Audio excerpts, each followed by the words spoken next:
Some dreams fade with the morning. Others wait in the darkness, watching, whispering, refusing to let you wake. Tonight, you're stepping into one of Stephen King's most haunting tales, Dreamcatcher, a story where friendship, memory, and an unimaginable horror become impossible to separate. King has said the novel grew from a deeply personal time in his life. Imagine while he was recovering from a devastating accident that left him confined for months. Out of pain came a story that blurs the line between the familiar and the terrifying, asking what truly binds people together when the impossible arrives.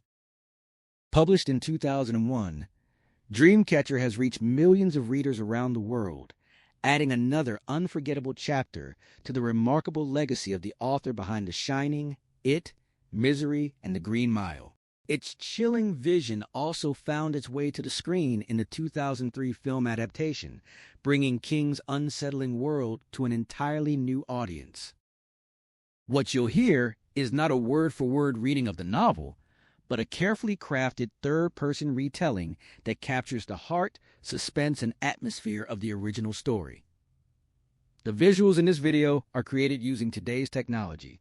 They may not always perfectly match every scene from the story, but they are designed to help you visualize the world and atmosphere as you listen. As you follow these characters into the frozen woods, you'll uncover hidden details, fascinating adaptation trivia, and behind-the-scenes stories that reveal how this unforgettable nightmare came to life. The story begins.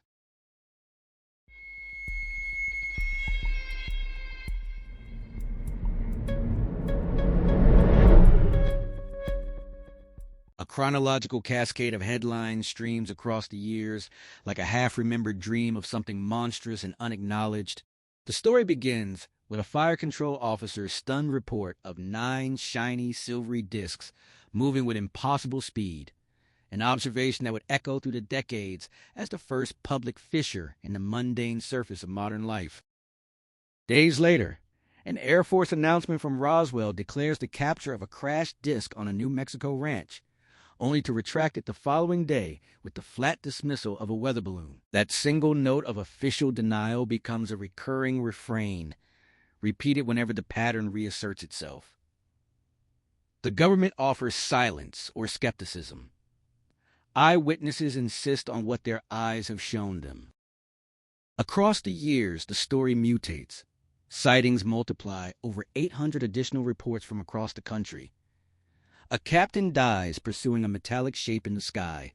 In Brazil, strange craft descend, emitting squealing sounds, and report surface of gray men with enormous black eyes, causing villages to tremble even as scientists scoff. A state policeman fires at a saucer. Red weeds appear, are dismissed as a hoax. A food poisoning epidemic in Plaistow is blamed on contaminated wells. But the pattern is always there. The unexplained incident, the plausible explanation, the stubborn persistence of those who refuse to accept it. The years accelerate into the late 70s and beyond. Scientists spot disc-shaped objects in the Mojave and report red growths like angel hair, only to have investigators find nothing, even as the witnesses pass lie detector tests. Abductees draw their gray men with unwavering conviction, and psychologists can only question. Carl Sagan reaffirms his belief that we are not alone. The phenomenon crowds into the public consciousness through supermarket tabloids and late-night television, becoming as familiar as it is unverified. By the turn of the millennium, the reports have returned to Maine, to the Jefferson Tract, where a town manager can only admit that the lights keep coming back. The headlines carry on their familiar pattern. Sighting, denial, official bafflement, a trail of rumors and official silence. It all reads like a dossier of a secret that has been kept not by design but by the sheer weight of its own strangeness. The phrase had become their shared shorthand, yet Jonesy could never recall who first uttered it. He claimed ownership of a different mantra entirely, while Beaver had contributed a whole lexicon of colorful curses. Henry had introduced them to the circular philosophy of cosmic justice, a perspective that suited his temperament even back in childhood. But the initials themselves, they remained an orphaned piece of their collective vocabulary, its origin lost to time. Not that it mattered. What counted was how they believed its first half during their years as a foursome, embraced all of it during the brief period when they became five, and then settled for the second half once they were four again. After that final reduction, the world seemed to grow dimmer. More days arrived that felt like one of Beaver's exclamations of exasperation. They sensed something fundamental had shifted in them. That they were different, even wrong somehow, without understanding the nature of that change or how it had come about. This unease had settled over them long before the strange lights appeared in the sky, long before the arrival of McCarthy and the woman named Becky. Sometimes the initials were just a casual acknowledgement of life's monotony. Other times, they were an admission of despair. And when you reached that point, how did you keep moving forward?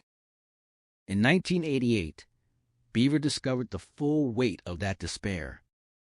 Describing his failed marriage as a minor setback would have been a grotesque understatement, akin to calling the Challenger disaster a slight mechanical hiccup. He and Lori Sue had endured barely 8 months before their union shattered completely. Beaver had always been the cheerful one, the easygoing center of any gathering. But during those bleak months, he withdrew from his real friends, the only ones who mattered to him, except for their annual November hunting trip. The previous autumn, he and Lori Sue had still been clinging to the wreckage of their relationship. Now, he found himself spending far too many hours in the dim, sticky-floored bars of Portland's Old Port District, drinking heavily and smoking more dope than was wise. Most mornings, he couldn't bear his own reflection. His bloodshot eyes would slide away from the mirror, and he'd make empty promises to himself about changing his habits before he ended up like Pete. The resolve to quit always crumbled, and by Thursday night he was back at the Free Street Pub, a beer in one hand and a joint in his pocket. Some old instrumental played from the jukebox, its twangy guitar stirring a vague sense of recognition. He'd heard it on the oldie station he'd taken to listening to since the divorce. The familiar music soothed him in ways the current stuff, which Lori Sue had loved, never could. The pub was mostly empty. A few men nursed drinks at the bar. Others shot pool in the back. Beaver sat in a booth with 3 acquaintances, nursing draft Miller and playing cards to determine who would buy the next round. His mind wandered, chasing the name of the instrumental dismissing guesses as it drifted past. The conversation around him had turned to a recent Jackson Browne concert, and George Pelson was recounting his supposed backstage adventures. Beaver half listened, his attention fraying. He knew George's story was a fabrication. The name of the woman George claimed to have met wasn't Shantae. That was the name of the surf rock band currently playing on the jukebox. The red mark on George's neck wasn't a hickey, but a razor burn. The details were irrelevant. The whole tale was just empty boasting. Then, unbidden, he heard crying, not in the bar around him, but inside his skull. A distant, haunted sound that burrowed into his thoughts like shards of glass, igniting a desperate ache. He recalled that he'd been the one to quiet that crying once. He'd held that weeping figure in his arms and sung to him. George droned on about the trio of female backup singers who'd supposedly emerged from the stage door, spinning ever more elaborate fantasies. His companions ate it up, their crude gestures and leering comments betraying their gullibility. Beaver withdrew a toothpick from his pocket, sliding it between his lips. The familiar habit was a small anchor in a drifting sea. Suddenly, the bar felt suffocating. The stale air, the aimless chatter, George's obvious lies, it all pressed in on him, triggering a wave of depression more acute than anything he'd felt since Lori Sue had left. It was utterly unlike him, and the only impulse that cut through the fog was a desperate need to escape, to breathe the salt-tinged air, and to call one of his true friends. He wanted to hear one of them say the familiar words back to him. He got up. George called after him, demanding to know where he was going. Beaver muttered something about the bathroom. George urged him to hurry back. Beaver, reading George's thoughts as easily as a headline, knew what was coming next. He made a dry comment about the punchline to George's story, a jab at the predictable details, and walked away. He passed the men's room, the ladies' room, the office door, and slipped out into the alley. The sky above was white and rainy, but the air was clean. He breathed it in deeply, the familiar phrase surfacing in his mind as comfort. A grin touched his lips. He walked for 10 minutes, chewing toothpicks and letting the fresh air clear his head. At some point, he tossed away the joint he'd been carrying. Then he found a payphone at Joe's smoke shop and called Henry, expecting voicemail. But Henry answered on the second ring. They exchanged greetings, and Henry offered the familiar phrase. Beaver closed his eyes, and for a moment, everything felt right again, as right as anything could ever be in this weary world. He told Henry he was about the same. By 1993, Pete understood that dreams didn't age gracefully. They grew old faster than their dreamers, yet the most stubborn ones clung to life, emitting low, miserable cries from somewhere deep in the back of the mind. The bedroom papered with Apollo rockets and spacewalks was a distant memory. The photograph of the unexplained disk over Interstate 80 was tucked away but not forgotten. Still, that year he'd spent one of his 2 vacation weeks at the Smithsonian's National Air and Space Museum, drifting through the displays with the stunned grin of a true believer. He'd stood before the moon rocks, mesmerized by the thought that these fragments had come from a place of eternal blackness and silence, brought here by the hands of men who had touched another world. He sat at his desk, the NASA keychain spinning idly between his fingers. The afternoon crawling toward 5 o'clock with agonizing slowness. Rain had kept customers away all day, and the clock seemed to mock him. At 5, he'd allow himself that first beer. Never before. Never.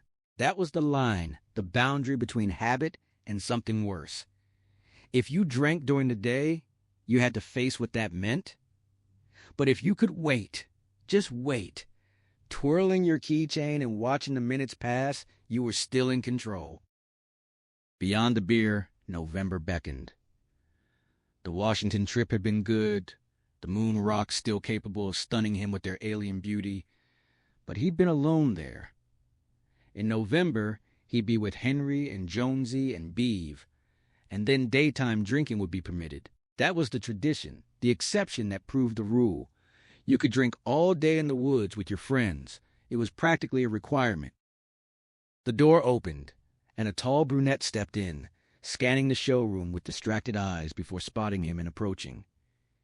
He rose, dropping the keychain, his professional smile firmly in place as he extended his hand. She introduced herself only as a woman in distress, her grip cool and firm, her manner agitated. She explained her predicament with mounting anxiety. A crucial appointment in Freiburg, a significant commission at stake, and her car keys vanished. She'd retraced her steps through the pharmacy, the coffee shop, and the department store across the street, but found nothing. She asked if he could make a new set, and he explained the realistic timeline. 24 hours at minimum, far too late for her needs. Her frustration boiled over, her eyes filling with tears as she turned away. He caught her by the shoulder, using her name instinctively, a slip she was too upset to notice. He asked where she'd come from, steering her toward a solution. She detailed her afternoon's errands. Aspirin from the pharmacy, coffee from the neighboring shop, a scarf from Rennie's, and then the devastating realization that her keys had vanished somewhere along the way. Time was racing, her distress deepening. He calmed her with steady reassurance, suggesting they retrace her steps together. He promised to drive her himself if they couldn't find the keys. And with the summer tourists gone, the trip to Freiburg would take only 20 minutes. She hesitated, then agreed, and he delegated his phone duties to a colleague before escorting her out. Outside, the drizzle had thickened to rain. She noted he was getting wet, and he brushed it off with a joke about being from upstate. She asked if he believed he could find the keys, and he admitted he was good at finding things. She pressed him for more, but he offered nothing beyond the familiar phrase echoing in his mind. They entered the pharmacy, where the counter girl confirmed she'd found nothing.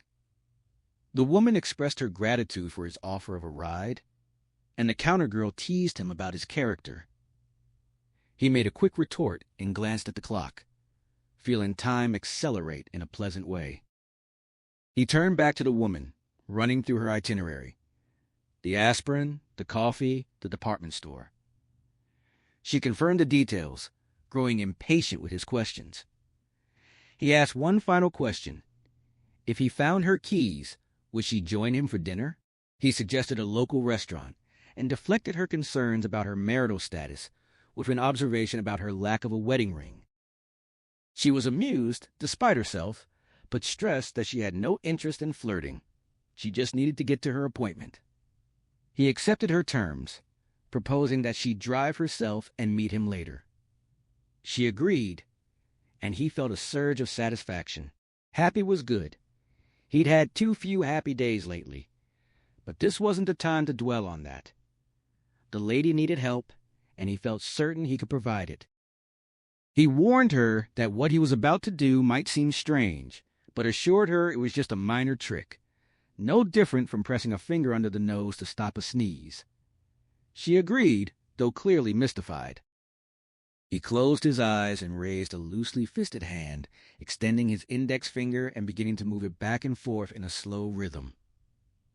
The woman glanced at the counter girl, who could only shrug. She started to voice her unease, but before she could finish, he opened his eyes, took a breath, and lowered his hand. He reconstructed her movements aloud, his gaze tracking an invisible path through the store, entering, approaching the counter, asking for aspirin. He then noted that she'd also purchased something from the candy rack, correctly identifying it as a Mounds bar. Her eyes widened with surprise, and he continued, following her imagined trail to the aspirin aisle, then to the register, and finally outside. He excused himself to the counter girl, who watched him with wide-eyed fascination.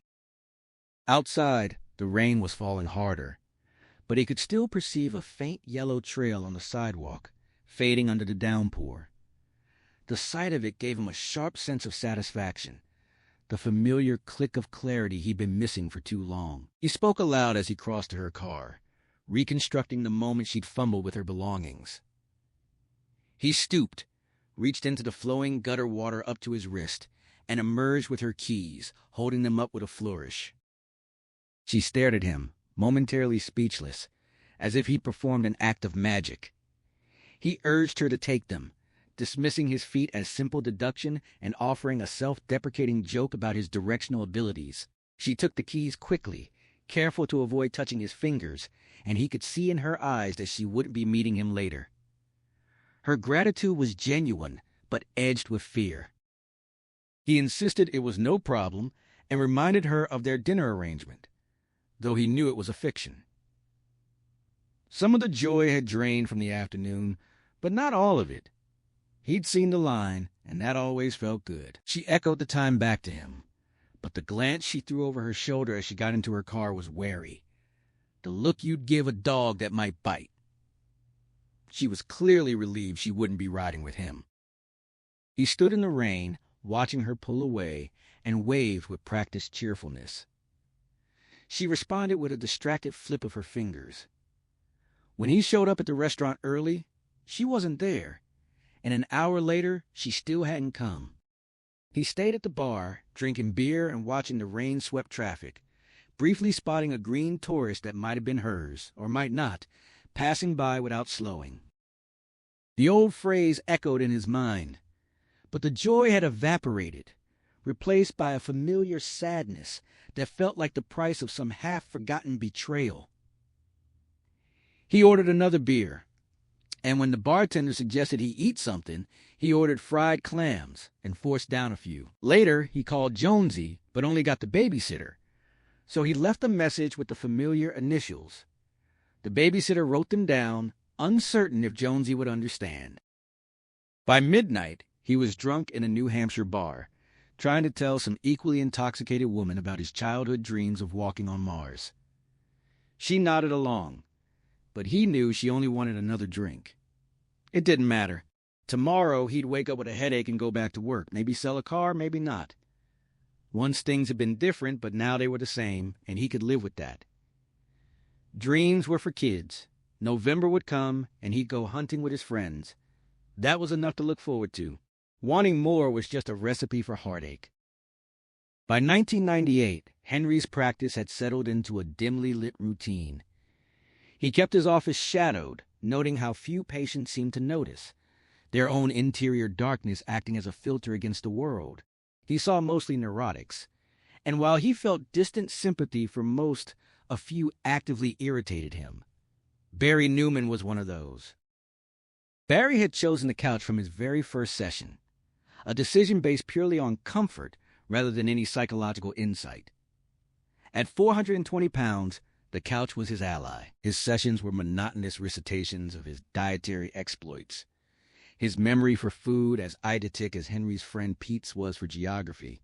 Henry had nearly given up trying to steer him toward deeper issues, partly because of Barry's relentless focus on food, and partly because he simply didn't like him. Barry's parents were dead, their substantial estate held in trust until he turned 30, provided he continued therapy. Henry doubted Barry would live that long. His blood pressure was dangerously high, his cholesterol a staggering 290.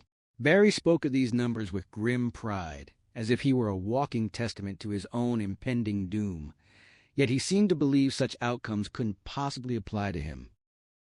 He described his lunch in loving detail, savoring the memory of hot cheese, listing his snacks and frozen waffles with reverent nostalgia.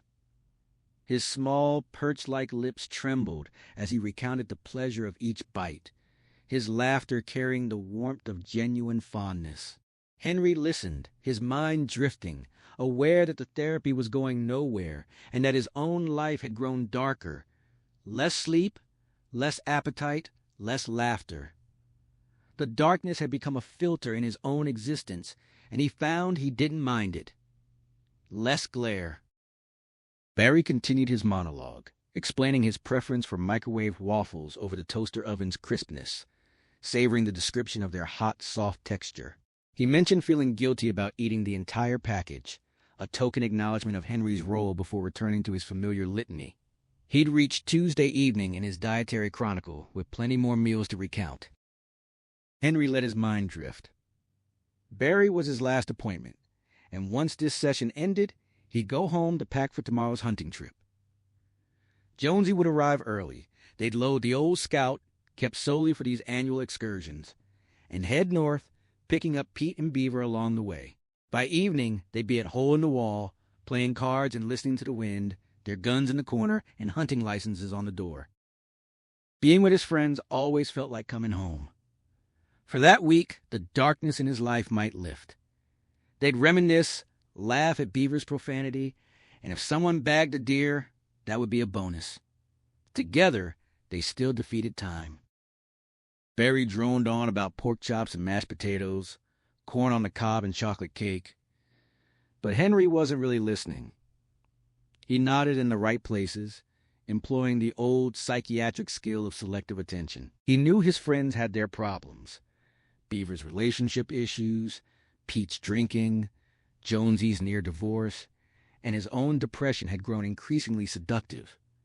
But together, they could still light up. 8 days of that was good. Barry mentioned his morning compulsion to eat, suggesting low blood sugar as the cause, describing his pound cake and donut run. Henry, still thinking about the trip, spoke without fully realizing what he was saying, suggesting that Barry's compulsive eating might be connected to a buried guilt about his mother's death. Barry's reaction was immediate and visceral, his eyes wide, his face pale. Henry knew he should stop, that this had nothing to do with proper therapy, but he couldn't. What bothered him most about Barry was his complacency, his refusal to examine his own self-destructive behavior. Henry pressed on, reconstructing details he couldn't possibly know. The mother's repeated calls for help, Barry ignoring them while watching television and eating, the day she fell out of bed and died. He spoke of how Barry had been thinner then, a relatively svelte 190. This was Henry's version of seeing the line, something he hadn't experienced in years. He described Barry's inaction in vivid terms. Sitting in front of the TV, letting his mother yell, eating cheesecake or ice cream. Barry shouted for him to stop, but Henry couldn't. He was on the line, and once you saw it, you couldn't unsee it. He told Barry that his heart was already pounding like a premature burial victim's, and that when he fell, it would be like the fall of Babel. Barry screamed at him to stop, called him a monster, and fled the office. Henry sat alone, listening to the thunder of Barry's retreat. The week was over. His receptionist was gone. He lay down on the couch, acknowledging to himself that he'd just made a mess of things. He'd told a patient the truth, but knowing the truth hadn't set anyone free. He closed his eyes, welcoming the darkness that had become his friend. Tomorrow he'd see his friends, and the light would seem good again. But for now, he slept. In 2001, Jonesy sat in his third-floor office, gazing out at his slice of Boston and reflecting on the cruelty of March. Today was one of those deceptively hopeful days, and he had no idea how drastically his life was about to change. He was thinking about taking a walk after dealing with a student issue when the phone rang. He answered with his usual greeting, and Henry's voice came through, asking how life was treating him. Jonesy said it was good, though in reality he was anticipating a difficult meeting. Compared to where he'd be in 12 hours, battered and fighting for his life in a hospital, he was indeed doing well. Henry's tone carried a heaviness that Jonesy sensed immediately. He asked what was wrong, and Henry told him about a patient who had died the previous day, Barry Newman, a man who had always chosen the couch in therapy. Jonesy didn't know what that meant, but he recognized the pain in his old friend's voice. Jonesy asked if it had been suicide, but Henry corrected him. Heart attack at 29, a grave dug with his own fork and spoon. Jonesy offered condolences, and Henry admitted the man hadn't been his patient for nearly 3 years. He'd scared him away during one of those moments, and Jonesy understood immediately what he meant. The line. Henry sighed, and the sound carried relief rather than regret. He'd hit Barry hard, and the man had fled. Jonesy tried to absolve him of responsibility, but Henry couldn't shake the feeling that he was somehow culpable. Then, with a flicker of amusement, he quoted a Jim Croce song and asked if Jonesy was all right. Jonesy said he was, but Henry's tone shifted, growing more serious. He'd been thinking about Jonesy ever since seeing Barry's obituary, and he wanted him to be careful. A coldness settled around Jonesy's bones as he pressed for clarification. But Henry couldn't offer any, just a vague unease, a displaced reaction, perhaps. Still, he urged Jonesy to watch himself. Jonesy agreed, though he didn't think Henry was fine at all. Before he could press further, a student appeared in his doorway. He told Henry he had an appointment and would call back, but Henry insisted it wasn't necessary. He had one more thing, just 30 seconds. Jonesy gestured for the student to take a seat, then told Henry to go ahead. Henry proposed a quick trip to Derry, just the two of them, to visit their old friend. Jonesy hesitated, not wanting to say the name in front of a stranger, but Henry understood.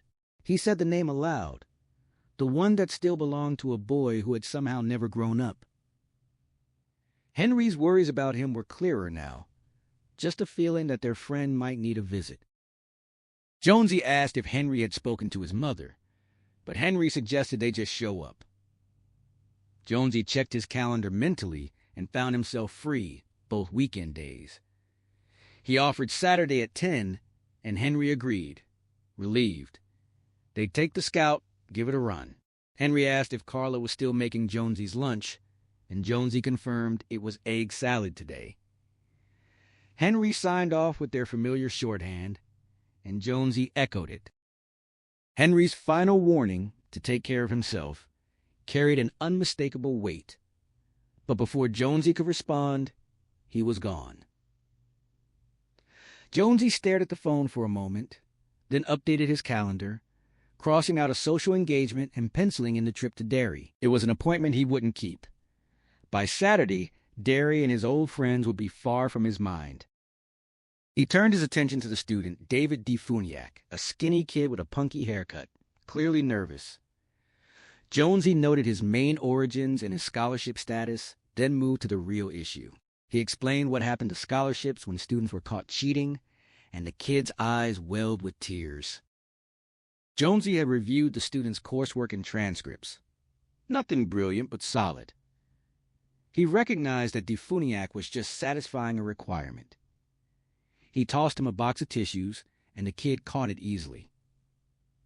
Jonesy reflected on how quickly youth's wiring frayed with age. He offered the kid a second chance, crumpling the perfect midterm exam into a ball. He suggested the student had been sick the day of the test and hadn't taken it at all, then offered a makeup essay instead. The kid agreed eagerly, wiping his tears. Jonesy warned him against any future infractions, and the student promised fervently. He assigned a 3,000-word essay on the short-term results of the Norman conquest due Monday. The kid nodded, thanked him, and started to leave, then paused at the door. He asked how Jonesy had known about the cheating, since he hadn't been there the day of the test. Jonesy only said that he knew, and that was enough. He advised the kid to write a good paper, hold on to his scholarship, and remember that Pittsfield was a better place to be from than to go back to. The student thanked him again, and Jonesy told him to close the door on his way out. The student left, closing the door obediently behind him, and Jonesy turned back to the window. The March sunshine was deceptive but alluring, and because the confrontation had gone better than expected, he felt a sudden urge to enjoy it before the weather turned. His plan to eat in the office dissolved. Instead, he decided to grab his briefcase and a newspaper, then walk across the river to Cambridge, where he'd find a bench and eat his egg salad sandwich in the sun. As he filed DeFuniak's records, he considered the boy's question. How had he known? The simple, uncomfortable truth was that sometimes he just did. If pressed, he might claim he'd seen the guilt written plainly in the kid's mind during class, flashing neon letters that screamed, "Cheater." But that was absurd. He couldn't read minds. He never could. Still, things occasionally flashed into his awareness, his wife's pill problem, and perhaps Henry's depression when he called, though that was probably just the tone of his voice. Nothing truly strange had happened since the incident with Josie Rinkenhauer. Whatever oddness had once trailed them through childhood and adolescence seemed to have faded. Almost. He circled the notation about the Derry trip on his calendar, then grabbed his briefcase. As he did, a sudden, inexplicable thought surfaced. Watch out for Mr. Gray. He froze, hand on the doorknob, certain the voice was his own. He spoke to the empty room, but received no reply. He stepped out, closed and locked the door, then flipped a blank card on his bulletin board to reveal the message back at one.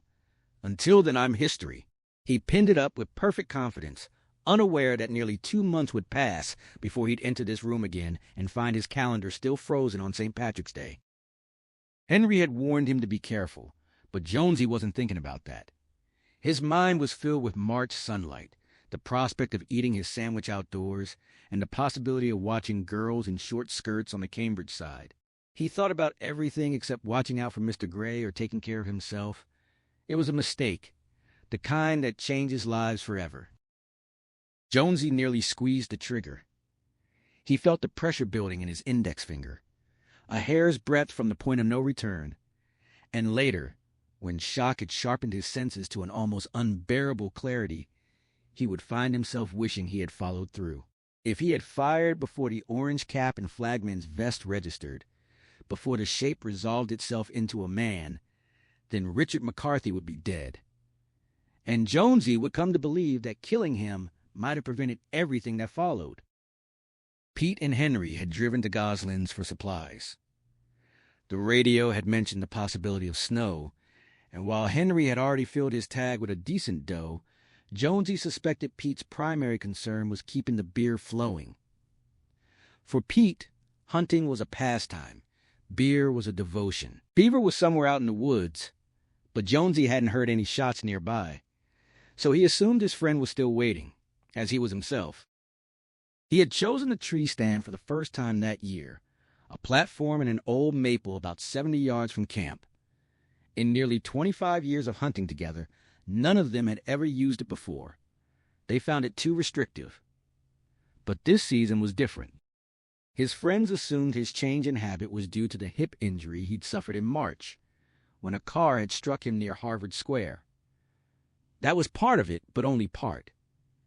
The truth he hadn't shared was that he'd lost his appetite for killing. The accident had left him with a cracked skull, broken ribs, and a shattered hip replaced by metal and Teflon. The driver had been an elderly professor with early Alzheimer's. More a victim than a perpetrator, according to his lawyer. Jonesy had learned that sometimes there was simply no one to blame, and even when there was, assigning fault didn't heal the damage. His body had mended. The head wound healed cleanly, the ribs knitted in a month, and by October he was off crutches, though a limp still haunted his evenings. But something else had changed. Death had brushed past him on a sunny Cambridge street, and he had no desire to call it back, even as a hunter rather than the hunted. What surprised him was how much he still loved being at camp. The nightly conversations, books, politics, old memories, future plans, reaffirmed a bond that had survived into their 30s. The days in the stand were even better. He'd stopped using his Walkman after the first day, preferring instead the natural music of the woods, wind whispering through pines, crows calling. He read, drank coffee, occasionally relieved himself over the platform's edge. His life was full of people, family, colleagues, students, and he balanced those relationships well. But up here, in the silence, he rediscovered a part of himself he'd almost lost. It felt like reconnecting with an old friend. When he heard the rustle of brush and the snap of a twig, his instincts told him it was a deer approaching. A buck, by the sound of it, perhaps even a large one. The thought that it might be a man never crossed his mind. This was remote country, 50 miles north of Rangeley, miles from any paved road. He set aside his coffee, shed the sleeping bag, and reached for the Garand. It was already loaded and ready. He only needed to thumb off the safety. The old excitement was muted now, replaced by a more measured awareness. Since the accident, he'd carried a heightened caution, a residue of that strange hospital room voice calling out in pain for someone named Marcy. He thought of it as Death's voice, a presence that had missed him in the street and followed him to the hospital, still searching. The idea had faded, but it left him watchful. The rustling came from the southwest. Good upwind and clear of the tree trunk. Jonesy raised the rifle, sighting through the bare branches. He was ready to shoot. What saved McCarthy was Jonesy's own diminished enthusiasm for hunting. What nearly killed him was a phenomenon called eye fever, a form of buck fever that could make a hunter see what wasn't there. His father's friend, George Kilroy, had described it as the brain's anxiety to make the shot overriding the eye's actual perception. Victims always insisted they'd seen the deer, the bear, the bird. They had seen it, and they believed it. For a single, terrifying moment, Jonesy saw the buck clearly at the end of that branch-framed tunnel. The brown head, the dark eye, the beginnings of antlers. His finger tightened. But another part of him, the cautious survivor who had awakened in Mass General, held back. Wait. Watch. Then the first flakes of snow began to fall, and something else appeared. A vertical line of orange beneath that imagined head. The shapes broke apart and reformed. Not a deer's head, but the front of a man's wool coat. Not an eye, but a button. Not antlers, but branches. The orange resolved into a cap and a flagman's vest. And Jonesy realized with sickening clarity how close he'd come to making the worst mistake of his life. Another pound of pressure, maybe less, and the man would be dead. The horror of it knocked him out of his own body for a moment. He saw himself as if from outside, a gunman in a tree, finger frozen on the trigger, snow beginning to dance around his head. Then he fell back into himself with a jolt, still tracking the man with the rifle, unable to relax his grip. It felt as though he was still squeezing, inexorably closing the last distance. What broke the paralysis was simple. About 10 paces from the tree, the man in the brown coat fell. He made a sound of pained surprise, went to his hands and knees, and Jonesy's finger finally released the trigger. The man spoke aloud as he struggled up, his voice fretful and wondering, his cheeks wet with tears.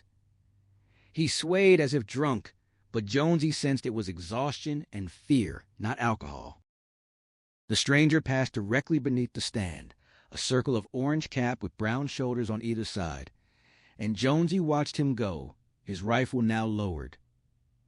He didn't call out, held back by a guilt that was both sharp and irrational, as if the man would look up and read in his eyes what had almost happened.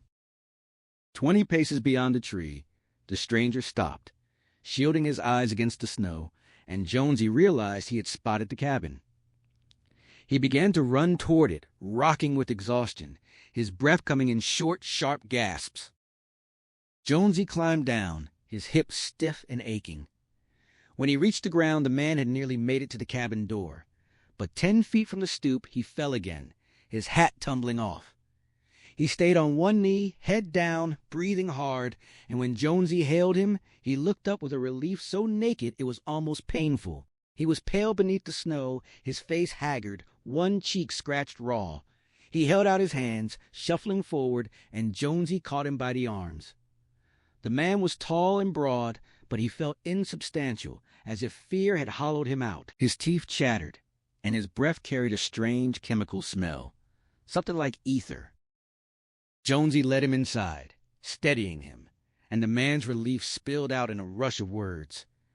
How he'd been lost since yesterday, how he thought he would die out there. He looked around the cabin with a childlike wonder, taking in the varnished wood, the Navajo rug, the Dreamcatcher hanging from the rafters. He confessed he'd wandered off from his hunting party, 4 of them from Skowhegan, and now they must be worried sick. His stomach had been hurting ever since he got lost. It always did when he was scared. Jonesy felt an absurd tenderness for this stranger, an emotion so strong it startled him. He got the man settled on the couch, wrapped him in a comforter, and promised soup. The man gave his name as Richard McCarthy and thanked him with an earnestness that made Jonesy uncomfortable. Looking at the red patch on McCarthy's cheek, not frostbite, Jonesy now suspected, but something else, maybe a reaction. He felt a chill of unease. Something was wrong here, beyond the obvious. The man's story didn't quite add up, and Jonesy couldn't shake the thought that he should have stayed lost, that letting him into the warmth of the cabin might prove to be a mistake. The explanation for near-fatal mistakes in the woods, according to Kilroy, was something called eye fever.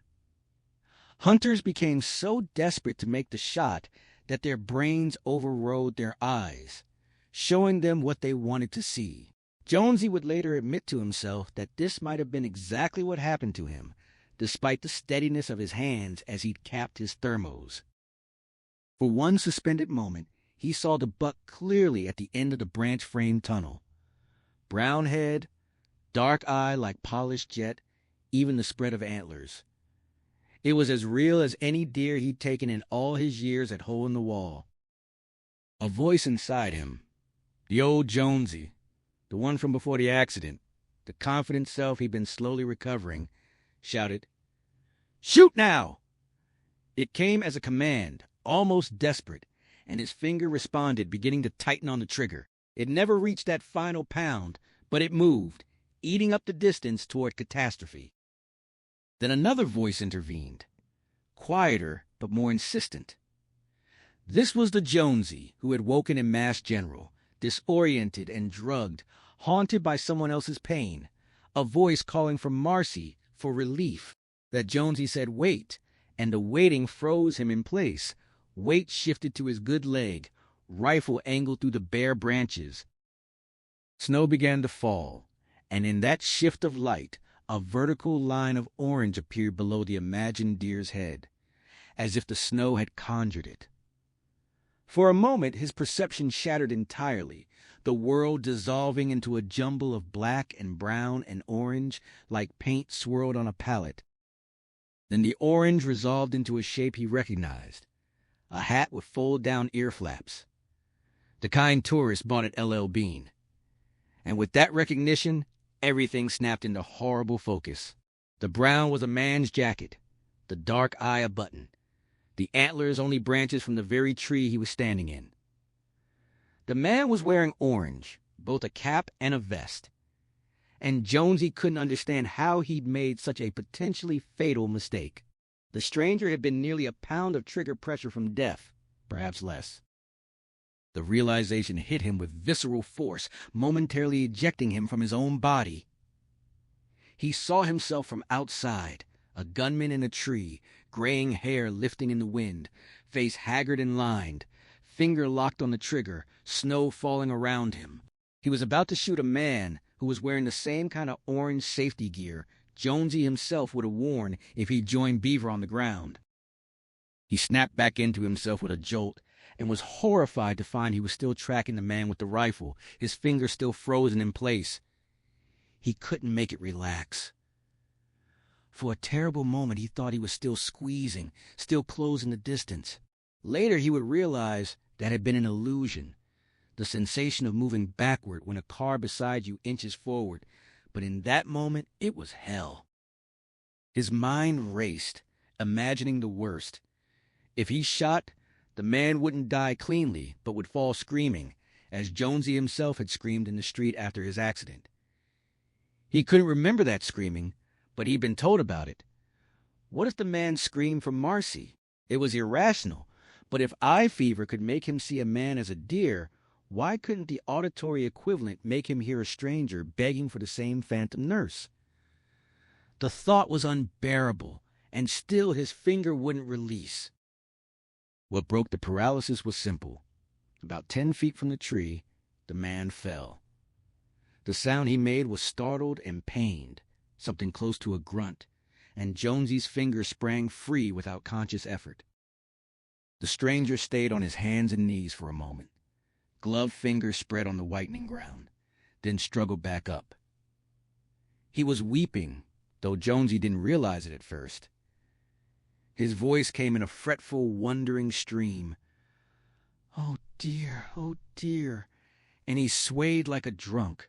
Jonesy considered that possibility, but something told him it wasn't alcohol, just exhaustion and fear. His gait smoothed as he walked, and he began scratching at his cheek. He passed directly beneath the stand, and for a moment Jonesy could only see the circle of his cap. Then the man emerged on the other side, and Jonesy pivoted to keep him in view, barely aware that he'd lowered his rifle and even clicked the safety back on. He didn't call out. Guilt held him silent, the fear that the man would look up and see what had almost happened in his eyes. 20 paces beyond the tree, the stranger stopped and raised a gloved hand to shield his eyes from the snow. Jonesy realized he'd spotted the cabin. The stream of worry ceased, and the man began to run, rocking from side to side like a sailor on a pitching deck, his breath coming in sharp gasps. Jonesy climbed down, his hips stiff and aching. By the time he reached the ground, the stranger had nearly made it to the cabin door. 10 feet from the granite stoop, he fell again, his hat tumbling off.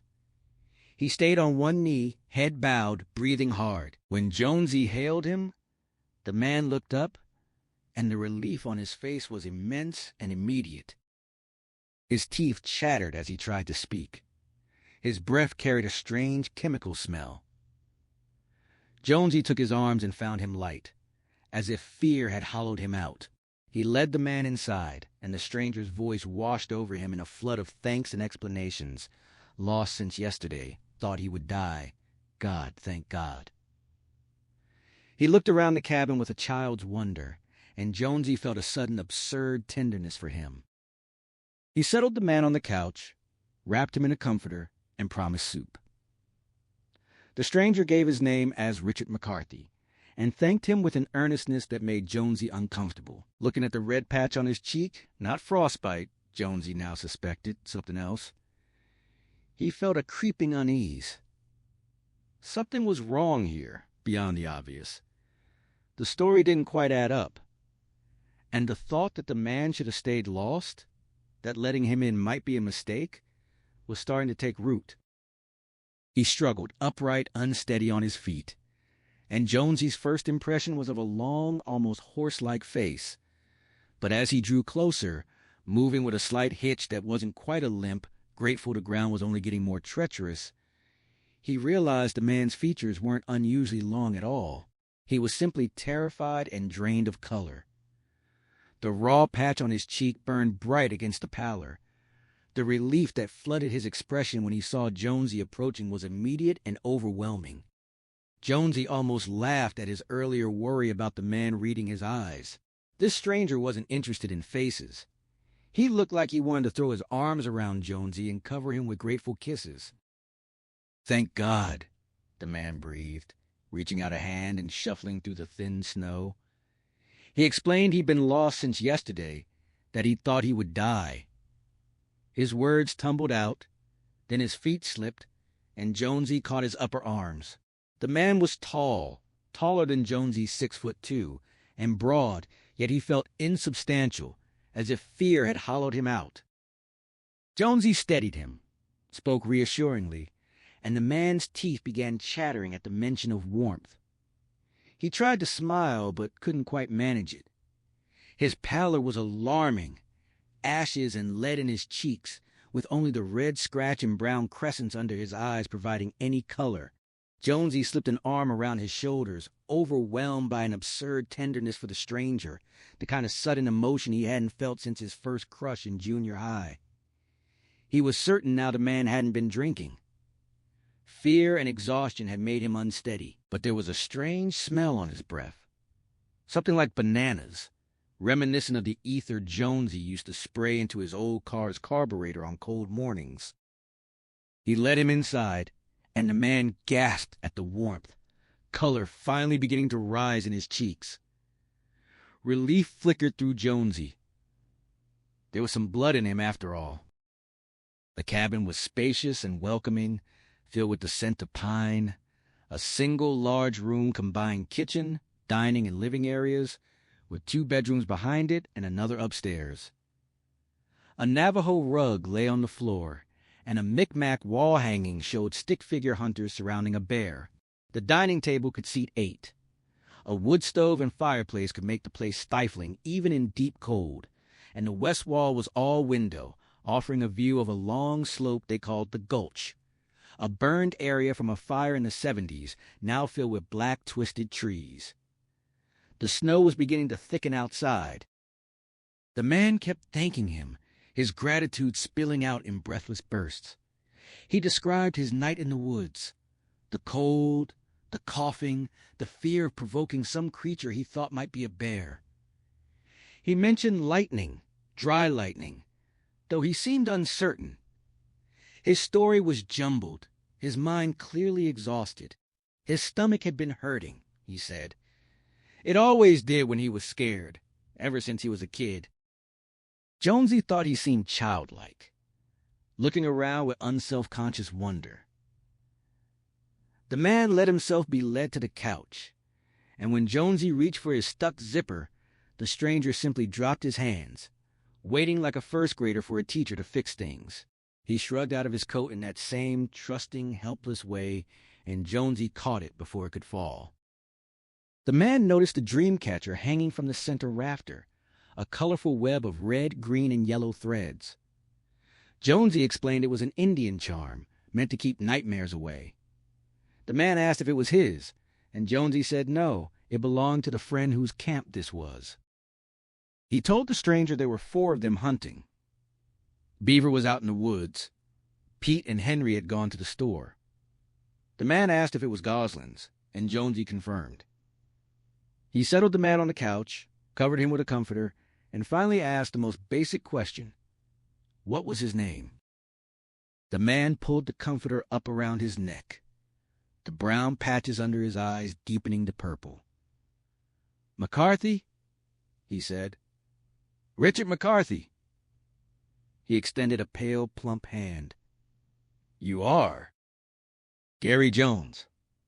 Folks call me Jonesy. Thanks, Jonesy. McCarthy looked at him with earnest gratitude. I think you saved my life. Jonesy brushed off McCarthy's gratitude with a self-deprecating shrug, his gaze lingering on that red patch. Frostbite, he told himself. Just a small patch. Had to be. He explained the practical limits of their situation. No phone lines, only a generator for electricity. McCarthy nodded from beneath the comforter, mentioning how disorienting sounds could be when you were lost, how the generator's hum seemed to come from different directions, tricking you into turning back. Jonesy nodded along, though he'd never truly been lost himself, except perhaps in the fog of drugs and pain after his accident. He considered their options aloud. When Pete and Henry returned, they'd have to get McCarthy out. He asked how many were in his party, and McCarthy seemed to need a moment to think. Further evidence, in Jonesy's mind, that the man was in shock. 4. McCarthy finally said, just like their group. He'd been hunting with a friend named Steve Otis, a lawyer from Skowhegan, where they were all from. The week was a big deal for them, McCarthy said, and Jonesy nodded in understanding. Same here. McCarthy explained he'd wandered off, gotten lost in thought, lost track of Steve's orange vest through the trees. He'd tried to backtrack, but darkness had fallen. His story was jumbled, he admitted, like a nightmare. But he was sure there were 4 of them. Him, Steve, Nat Roper, and Nat's sister Becky. Jonesy pointed out they must be worried sick. McCarthy seemed startled by the thought, as if it hadn't occurred to him, and murmured agreement with a fretful, oh dear, oh gee. Jonesy suppressed a smile at his Fargo-like cadence. He promised they'd take him out, weather permitting, and McCarthy protested he didn't want to be a bother. The snow had come in fast, Jonesy observed, and McCarthy agreed bitterly, complaining that the forecasters should have done better with all their satellites and radar. So much for fair and seasonably cold. Jonesy found this odd, since their forecasts had been full of snow for days. McCarthy must have gotten his weather from somewhere else. He was just mixed up, that was all. Jonesy offered soup, and McCarthy accepted gratefully, saying his stomach had been hurting but felt better now. Stress, Jonesy suggested. McCarthy mentioned he hadn't thrown up, but his mind was jumbled, like a nightmare. Jonesy reassured him the nightmare was over, feeling a bit foolish, but seeing the man needed comfort. McCarthy asked for chicken soup. His mother had always said it was the thing when you weren't feeling well. Then McCarthy grinned, and Jonesy's blood chilled. The man's teeth were white and even, perhaps capped, but 4 were missing, the upper canines and 2 lower front teeth. And McCarthy clearly had no idea. No one who knew about such gaps could smile so unselfconsciously. Jonesy turned toward the kitchen to hide his shock, his gut twisting with a sick premonition. He offered a grilled cheese sandwich, and McCarthy, Rick, he said, preferring the informality, accepted. Jonesy resolved to get his teeth fixed before he faced another jury. The feeling that something was deeply wrong intensified. He didn't wish he'd shot the man, not exactly, but he was starting to wish McCarthy had stayed lost. He put the soup on and started the sandwiches, trying to focus on the simple domestic task. His mother's cooking advice came back to him. Butter the bread, not the skillet, or you'd end up with fried bread with cheese in it. He followed her method, a habit he'd kept since childhood, along with taking off his boots indoors so they wouldn't draw his feet, even though he'd never understood what that meant. Outside, a gust of wind slammed the cabin, raising snow in a furious sheet that erased the view of the gulch completely. For a moment, there was nothing but white beyond the window, like a drive-in movie screen. Unease prickled Jonesy's skin, not just for Pete and Henry on the road, but for Beaver out in the woods. Even someone who knew the terrain could get lost in a whiteout. His father's saying echoed in his mind. All bets were off. McCarthy's voice drifted from the couch, hoping his friends were all right. Jonesy stirred the soup and made conversation, asking where McCarthy's hunting camp was. McCarthy explained they'd used to hunt in Mars Hill, but the place had burned down. Someone careless with smokes. The insurance had paid out, and they'd found a new place in Kineo, an unincorporated part of the Jefferson Tract. Did Jonesy know where that was? Jonesy said he did, his lips feeling numb. The implication struck him like a blow. Hole in the Wall was 20 miles east of Gosling's. Kineo was 30 miles west, 50 miles in all. McCarthy claimed to have wandered that distance since the previous afternoon. It was absurd, impossible. McCarthy said the soup smelled good. It did, but Jonesy had lost his appetite. Beaver burst through the door then, snow swirling around his legs, and Jonesy felt a rush of relief. For a moment, with his old friend there, the strangeness of the morning seemed manageable. Beaver burst through the door, his signature exclamation, "Jesus Christ, bananas!" cutting through the cabin's tense air. He launched into a comedic riff about nearly spending the night in the woods before spotting the light, raising his hands in mock prayer, but his words died as his glasses cleared and he spotted the stranger on the couch. His hands lowered slowly, and then he smiled. That instinctive, open reaction that had always made Jonesy love him, despite his occasional tiresomeness and lack of brilliance. Beaver's first response to the unexpected was never a frown. He introduced himself as Joe Clarendon, and McCarthy rose unsteadily, the comforter falling away to reveal a modest potbelly. He reached out to shake hands, nearly tripping, and Jonesy had to steady him. Up close, Jonesy got a better look at the patch on McCarthy's cheek and wished he hadn't. It wasn't frostbite at all, but something that looked like a skin tumor or a port wine stain with stubble growing through it. Beaver shook McCarthy's hand with enthusiastic vigor, then stepped back, still smiling despite the snow melting into his long black hair. With his glasses and shoulder-length locks, he looked like either a math genius or a serial killer. In truth, he was just a carpenter. Jonesy explained McCarthy's ordeal. Lost yesterday, spent the night in the woods. And Beaver's expression shifted to concern. Jonesy silently willed him to watch his language, guessing McCarthy was religious, but that was like asking the wind not to blow. Sure enough, Beaver's profane sympathy poured out in a torrent of exclamations. He urged McCarthy to eat, offered the sandwich, but Jonesy declined, saying he'd make himself eggs. Beaver produced Jonesy's book, Small Vices, Bent but Readable, which he'd retrieved from the tree stand, a thoughtful gesture that touched Jonesy deeply. Beaver had braved the blowing snow just to make sure his friend had his reading material, even leaving the sleeping bag behind. Jonesy thanked him and asked about Pete and Henry. Beaver dismissed the weather as just a cap of snow, confident they'd make it back, though getting out again in a real norther might be another story. As Jonesy scrambled eggs and heated soup, McCarthy and Beaver fell into easy conversation, McCarthy opening up to Beaver's considerable charm. Henry had once described Beaver as a tribble, impossible not to like. McCarthy talked more than he ate, barely touching his soup and only half his sandwich. When Jonesy joined them, Beaver declared they were two happy whoremasters. But Jonesy noticed a worried edge beneath his friend's cheerfulness. McCarthy had been telling his story, and it was as gripping as a barbershop magazine tale.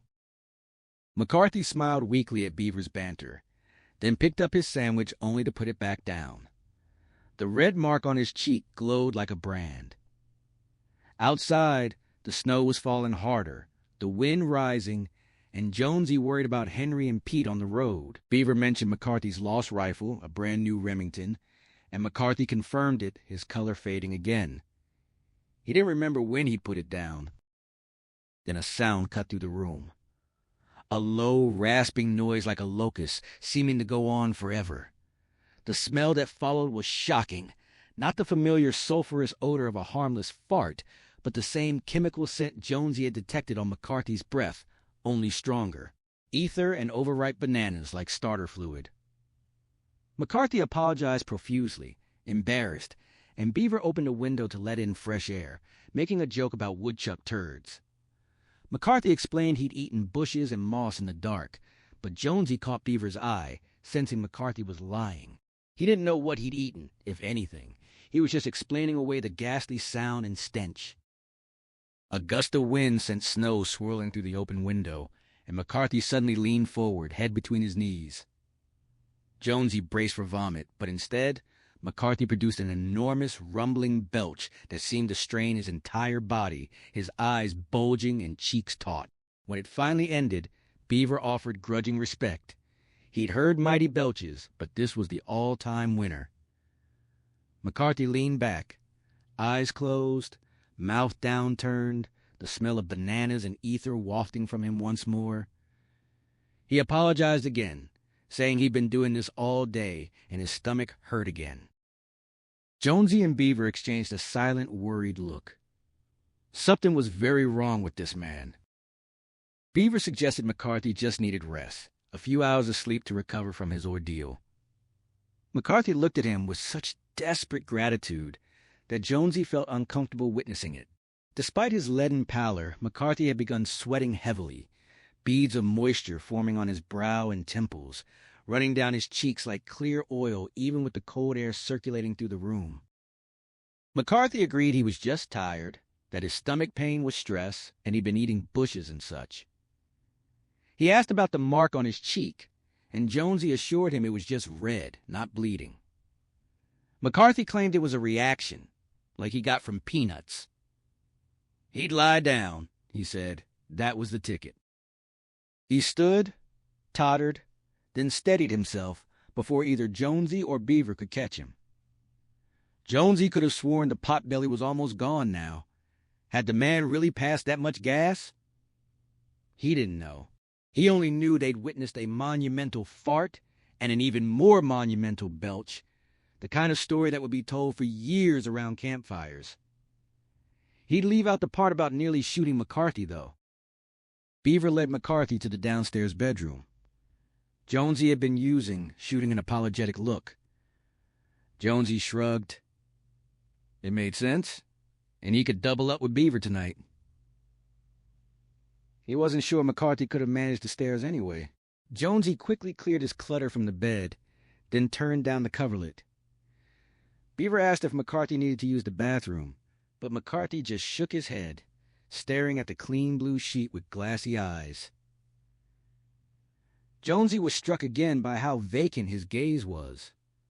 Like a stuffed trophy head, an unbidden image flashed through his mind. McCarthy's head mounted over his fireplace in Brookline, a story to tell at cocktail parties. Beaver caught his expression with alarm, and Jonesy blamed a twinge in his hip. He told McCarthy to undress, sweater, pants, boots. McCarthy seemed aroused from a dream, agreeing, refusing help. Beaver left Jonesy to supervise.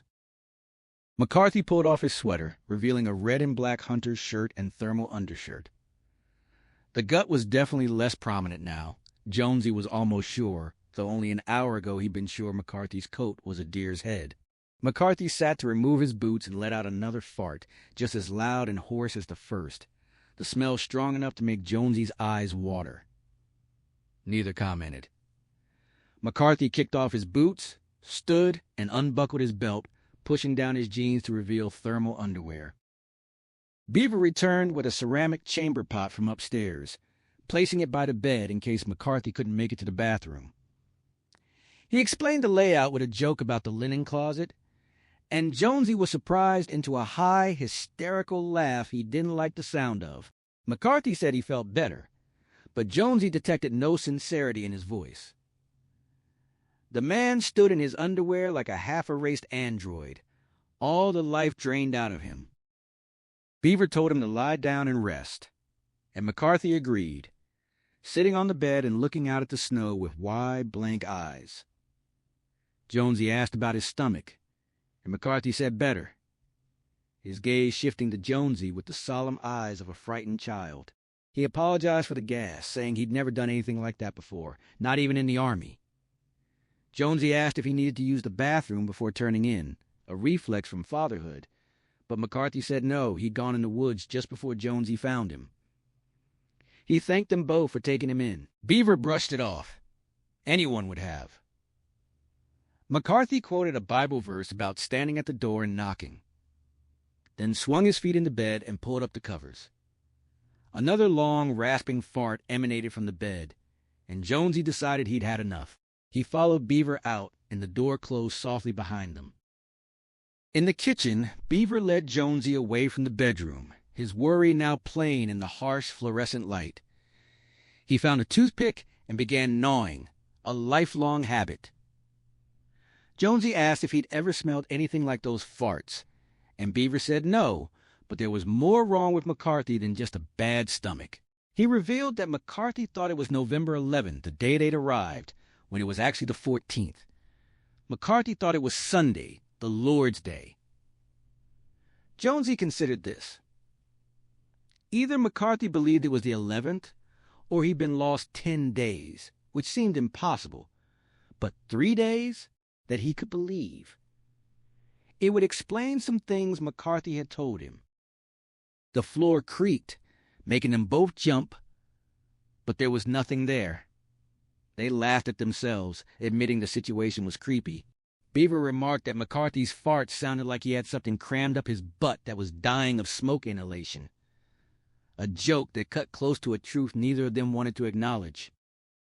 Beaver looked surprised at his own joke, as he always did when something funny came out of his mouth. They both dissolved into laughter, clinging to each other, forcing the sounds out through open mouths and harsh, strangled sighs, trying to stay quiet so the stranger wouldn't hear them through the closed door. Jonesy struggled the most. The release was hysterical, almost desperate, and he doubled over, gasping and snorting, tears streaming down his face. Finally, Beaver grabbed him and yanked him outside into the deepening snow, where they could laugh freely with the booming wind covering the noise. When they went back inside, Jonesy's hands were numb from the cold, and he barely felt the hot water as he plunged them into the sink. The laughter had drained his tension. And that was good. He wondered again about Pete and Henry, whether they'd made it back okay. Beaver picked up the thread of their earlier conversation, asking what McCarthy had said that needed explaining. Jonesy recalled McCarthy's complaint about the weather forecast, so much for fair and seasonably cold, which made sense if his last forecast had been for the 11th or 12th. Until late yesterday, the weather had been fair. Beaver agreed, and Jonesy mentioned Kineo. Beaver realized the implications. Kineo was 40 or 50 miles west of them. McCarthy couldn't have covered that distance in one night, but if he'd been lost for 3 days, it was possible. They calculated the timeline. Saturday afternoon to Wednesday morning, 4 nights and 15 miles a day seemed feasible. But Beaver raised a troubling question. How had McCarthy survived 4 nights in sub-freezing temperatures without freezing?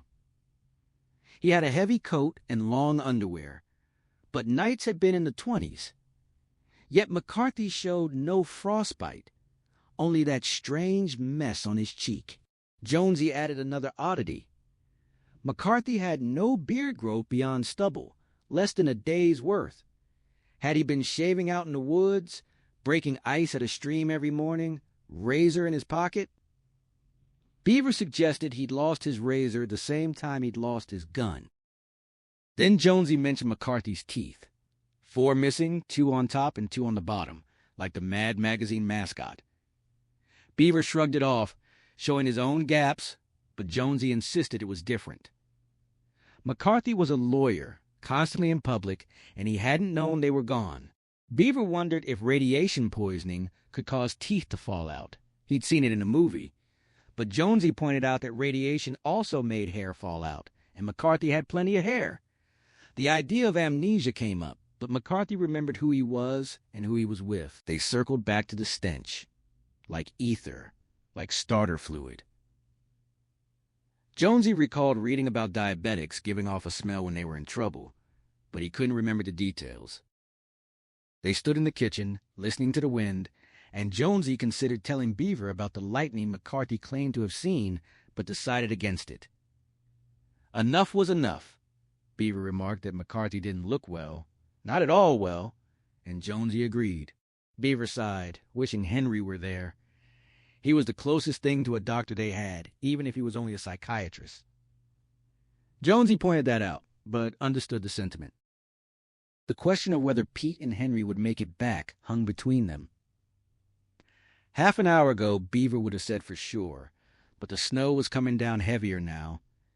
He thought they would, but there was a somber uncertainty in his voice that Jonesy rarely heard from his usually happy-go-lucky friend. "I hope so," Beaver said, and the words carried more weight than either of them wanted to acknowledge. Henry followed the scout's headlights through the thickening snow, the road ahead like a white tunnel burrowing through the woods. His thoughts had turned morbid, circling the various methods of ending his life. The Hemingway solution, a shotgun, had been on his mind since his undergraduate days when he'd written a paper on it. He wouldn't do it here, at Hole in the Wall, not with the others. That would pollute the place for his friends, especially Beaver. But soon, he felt it coming on like a sneeze. A strange comparison, but apt. Curfew, and then, hello, darkness. He mentally rehearsed the mechanics. Remove shoe and sock, place gun butt on floor, barrel in mouth, great toe on the trigger, and a memo to himself: take a laxative first, avoid making extra mess for whoever found him. The scout fishtailed slightly, and he corrected, following the ruts dug by summer skidders. Pete, a beer between his legs, suggested he slow down. Henry dismissed the concern. Everything was 5 by 5. Pete offered him a beer, but Henry declined while driving, promising later. Pete settled back, and Henry returned to his dark contemplations. There were other methods. Pills, the plastic bag in the bathtub, drowning, jumping. The handgun in the ear was too uncertain. Slitting wrists was for people who were only practicing. But the Japanese method intrigued him.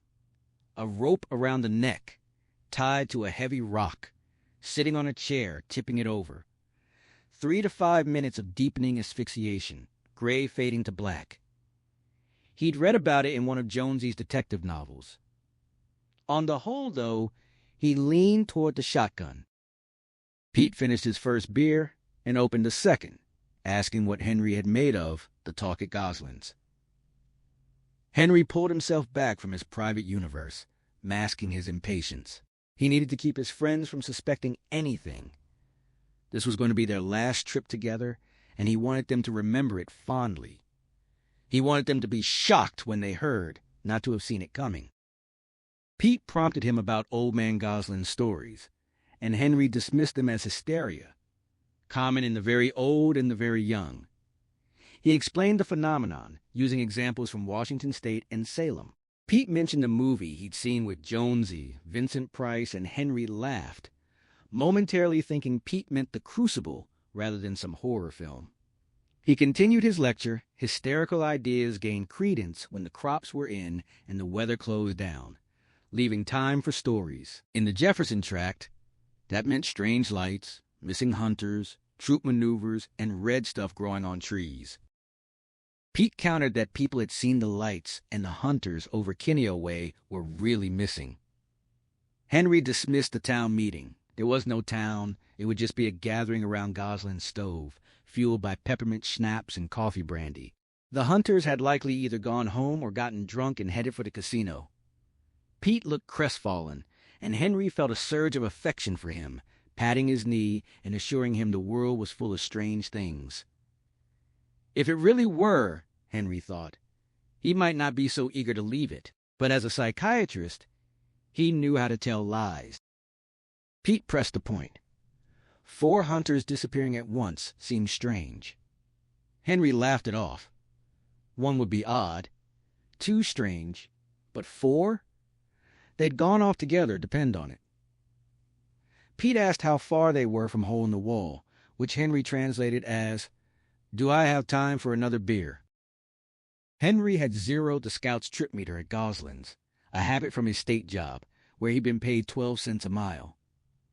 The distance to Hole in the Wall was 22.2 miles. The odometer read 12.7, so they were roughly halfway when Pete shouted a warning. Henry snapped his gaze back to the road. Topping a steep ridge, the scout's high beams revealed a figure sitting in the road about 100 feet ahead, a person in a duffel coat and orange vest, wearing a Russian fur hat with orange ribbons streaming in the wind. The person sat cross-legged like a peace pipe Indian and didn't move as the headlights struck them. Henry caught a glimpse of wide, still eyes, so blank and bright that he thought, "That's how my eyes would look if I didn't guard them so closely." There was no time to stop.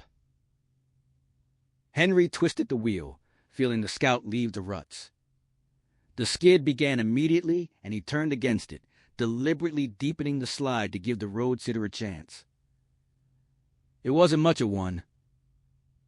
Pete screamed, raising his hands in front of his face. The scout tried to go broadside, and Henry spun the wheel back, trying to control the skid just enough to avoid smashing the figure's face with the rear end. For 3 desperate seconds, the scout shot down the road at a 45-degree angle, snow flying in a fine spray. Henry saw the figure pass by. He realized, as if she were the one moving, not them. The bumper flirted past her with an inch to spare. "Missed you," Henry exulted. "Missed you, you bitch!" Then the last thread of control broke. The scout broached broadside wheels, finding the ruts crosswise, swapping ends, frontsies, backsies, as they'd said in grammar school. It hit a buried rock or fallen tree with a tremendous thud and rolled over, first onto the passenger side, windows disintegrating, then onto the roof. One side of Henry's seatbelt broke, spilling him onto the roof on his left shoulder. His balls slammed against the steering column, producing instant leaden pain. The turn signal stalk broke off against his thigh, and blood began to soak his jeans. Pete was yelling, screaming. The engine ran for a few seconds, then died. The overturned scout lay in the road, wheels still spinning, one headlight still shining at the snow-loaded trees. Henry remembered everything after the flip. He fumbled for the seatbelt clasp while Pete bellowed about his broken leg. Henry found the clasp, lost it, found it again, and released himself. He thumped against the roof, shattering the dome light cover. He reached for the door handle, couldn't move it, then realized he was yanking the wrong way. Reversing his grip, he opened the door and shoved it with his backhand. It grated open, and cold snow swirled around his face and neck. He pushed harder, using his shoulder, and his legs came free of the steering column. He did a half somersault, his diaphragm folding, making it hard to breathe. Pete was still yelling, caught inside. Henry told him to shut up. His leg was okay, but his own voice sounded squeezed and high. He saw his jeans darkening with blood from the gash on his thigh.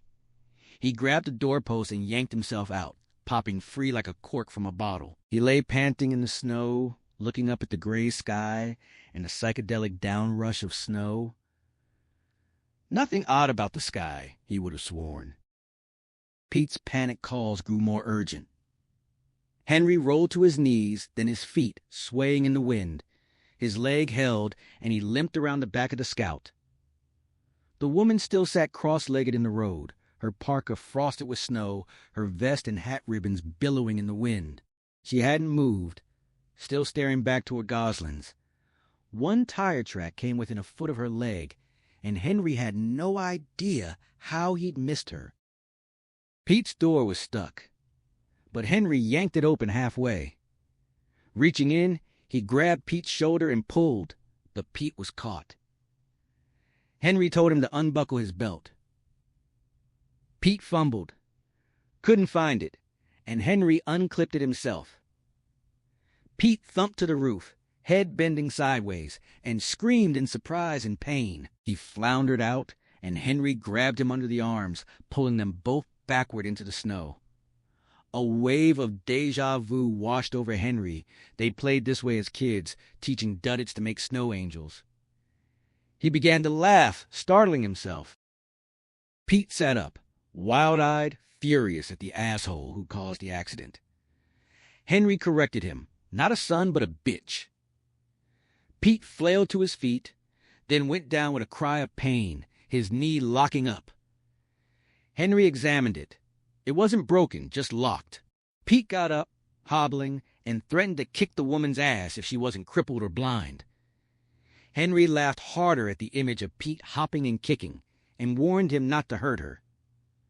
Pete's offended old lady response sent Henry into another fit of laughter. He scooted down his jeans and long underwear to check the gash on his thigh, a shallow 3-inch cut, bleeding but not deep. Pete scolded him from the other side of the overturned Scout, his profanity-laced tirade sounding like an offended schoolteacher. Henry laughed as he hauled his britches back up. Henry rounded the overturned Scout just as Pete toppled over beside the woman. Pete's leg had seized up again. The woman paid them no mind, her orange hat ribbons snapping in the wind, her face tilted upward into the storm. Snowflakes swirled into her unblinking eyes and melted there, and even through his exhaustion and pain, Henry felt a flicker of professional curiosity. What exactly had they stumbled onto? Pete howled in agony on the ground, clutching his knee. Henry asked if he was all right. The absurdity of the question hitting him as he spoke, and a helpless laugh escaped him. Pete shot back a waspish retort, clearly offended by the question, but waved Henry off when he moved to help, insisting he was fine and telling Henry to check on the woman instead. Henry dropped to his knees before her, wincing at the ache in his shoulder and the stiffness creeping into his neck.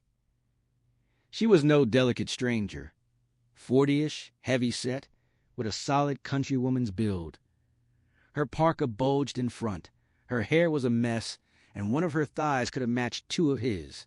She wore hunting orange but carried no rifle. The snow had likely swallowed it. Her dark blue eyes were utterly vacant, and when Henry looked for her tracks, he found none. The wind had erased them, but the effect was still unsettling, as if she'd simply materialized from the sky. He pulled off a glove and snapped his fingers before her face. She blinked. It wasn't much, but more than he'd expected after she'd sat motionless, while a multi-ton vehicle nearly crushed her.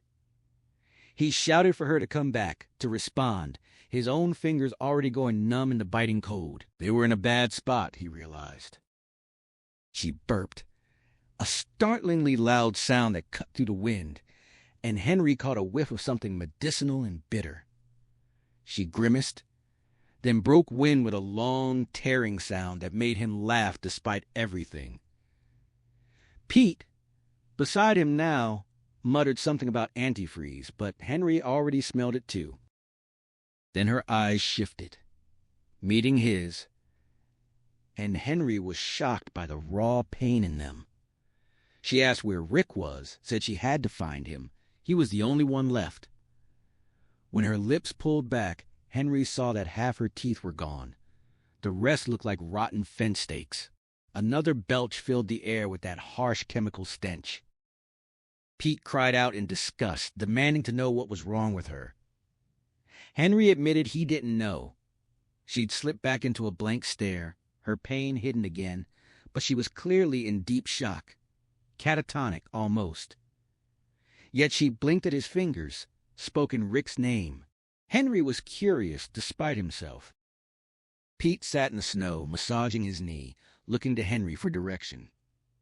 Henry took a breath, steadied himself, and tried to think clearly.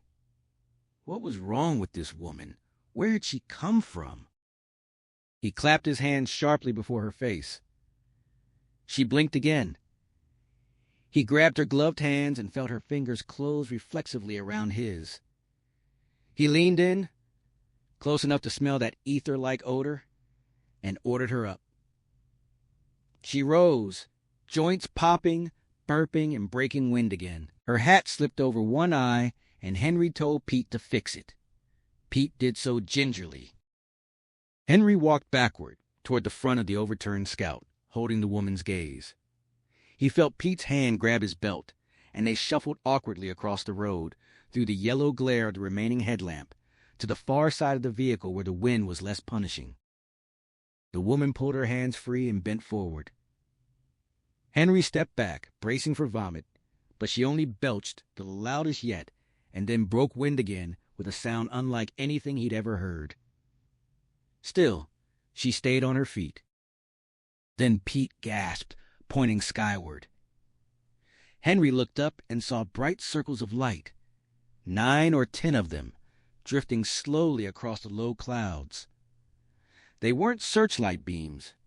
Whatever projected them was above or in the clouds, not below. They darted and circled randomly, and Henry felt a primal terror rise from somewhere deep inside him, turning his spine to ice. Pete asked what they were, his voice cracking. The woman looked up, saw the lights, and began to shriek, screamed so loud and terrified that Henry nearly joined her. She screamed that they were back, then covered her eyes and pressed her face against the Scout's tire, moaning like a trapped animal. They watched the lights for 5 minutes, maybe more, as the number dwindled from nearly a dozen to 5, then 3. Henry realized they were standing in the middle of nowhere, gawking at some storm-related phenomenon that wouldn't help them find shelter. They were nearly 10 miles from Hole in the Wall, and the storm was bordering on blizzard conditions. Henry was the only one who could walk properly. He turned Pete's chin toward him, away from the fading lights, and told him it was just an electrical phenomenon. Pete sounded disappointed. Henry needed Pete's help, specifically that trick Pete had for remembering directions. Pete closed his eyes, raised a finger, and began ticking it back and forth, making a small ticking sound with his tongue. Henry waited. The woman raised her head, a dark smear from the tire across her forehead. Pete opened his eyes and pointed up the road, past a curve and a hill, to a straight stretch where a logger's shelter stood. Part of its roof collapsed, forming a lean-to. Henry vaguely remembered it. 1/2 mile, maybe 3/4. Pete thought he could walk that far, but doubted the woman could. Henry said she had to. He took the woman by the shoulders, leaned in close, ignoring the awful smell of her breath, and ordered her to walk with him. She followed docilely. They set off, Henry holding her gloved hand. After 5 minutes, Pete lurched and stopped, his knee locking up again. He massaged it, insisted he could continue, and they pressed on. They made it around the curve and halfway up the hill before Pete fell again, groaning and cursing. He pounded his knee with his fists until it released. Henry pulled him up, and they moved on. At the bottom of the hill, the woman collapsed to her knees, then onto her front, then rolled onto her side with another loud belch. Henry couldn't rouse her. He told Pete to stay with her while he searched the shelter for something to drag her on. Pete had no better ideas. Henry found the shelter and pulled a dirty gray tarp from beneath the snow. He dragged it back to Pete and the woman, and together they slid her onto it. She was heavy, but she slid easily over the snow. The wind howled, the snow fell thicker than ever, but the flakes were growing larger. A sign, Henry remembered from childhood, that the storm might be easing. As they approached the shelter, Pete mentioned he'd been thinking about Duddits a lot lately. Henry admitted he had too. Had been planning to visit Duddits with Jonesy. In fact, before Jonesy's accident interrupted everything, the near-death experience had been worse than Pete knew. Henry let slip that Jonesy's heart had stopped in the ambulance, and Pete promised to keep it quiet. Henry hauled the woman into the shelter on the tarp. He sat down to catch his breath, then told Pete his plan: get a fire going, then walk the remaining 9 miles to Hole in the Wall for help. Pete set the gathering kindling, and Henry stepped into the woods for larger branches. The woman lay motionless on the tarp, one eye hidden by her hair, the other staring through Henry with chilly indifference. Henry thought about Duddits, about their finest hour, about the strange bond they all shared. It didn't mean anything in the end, but it was good to remember that once they had behaved decently. He told Pete what to do, then stood to begin the long walk, wanting to get them all safe behind the doors of hole in the wall before the light faded completely. A clean, well-lighted place. Pete's face fell with obvious disappointment when Henry suggested the lights were just some storm-related phenomenon. Henry pressed on, reminding him that even if they were the first wave of invaders from some distant planet, it wouldn't matter if they froze to death out here. He needed Pete's help, specifically that peculiar talent Pete had for finding things. Pete gave the sky one last look. Only a single dim light remained, barely visible. He tried to soothe the woman pressed against the tire, but she gave no response. He sighed and turned back to Henry. Henry asked about the loggers' shelters along the road, crude structures of 4 posts with rusty tin roofs, where pulp crews stored equipment. Pete knew them. Henry asked him to locate the nearest one. Pete closed his eyes, raised a finger, and began ticking it back and forth while making a soft clicking sound with his tongue. It was an old habit, one he'd had since high school, and it was usually reliable. Henry waited, hoping it would work now. The woman, perhaps catching the sound beneath the wind, lifted her head, a dark smear from the tire across her forehead.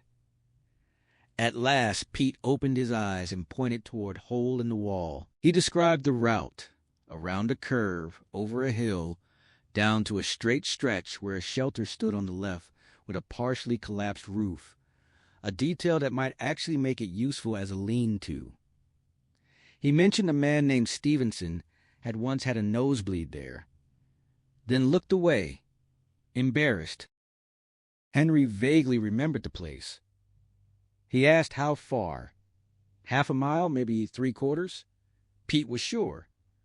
Could he walk that far on his bad knee? He thought so, but doubted the woman could. Henry said she'd have to. He took the woman by the shoulders, turned her face to his, and leaned in close, despite the awful smell of her breath.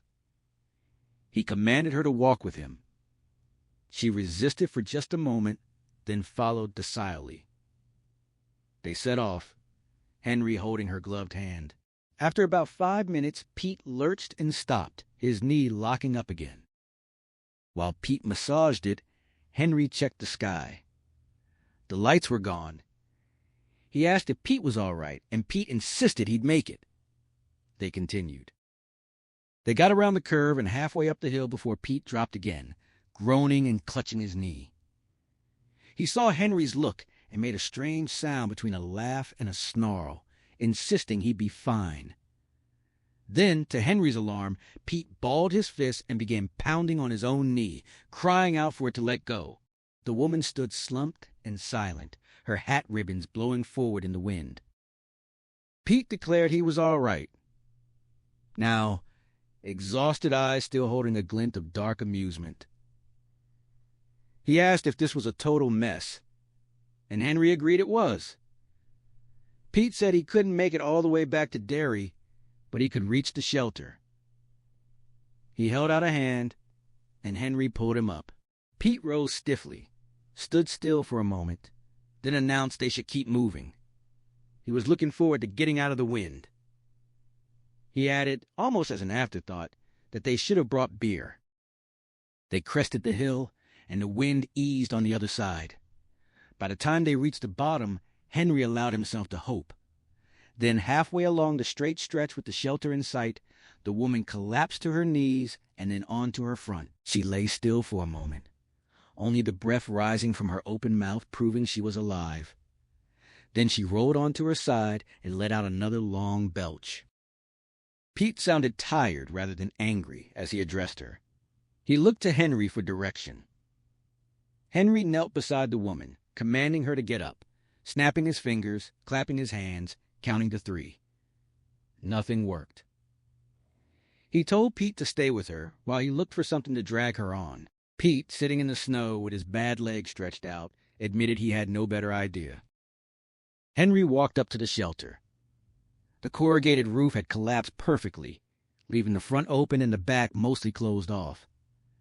Poking out of the drifted snow inside was a dirty gray tarpaulin coated with sawdust and splinters. Henry grabbed it and with some effort pulled it free. The sound of it tearing loose reminded him of the woman's flatulence. He dragged it back to Pete and the woman. Getting her onto the tarp proved easier than he'd hoped. She slid across the snow like grease, and the straight stretch helped.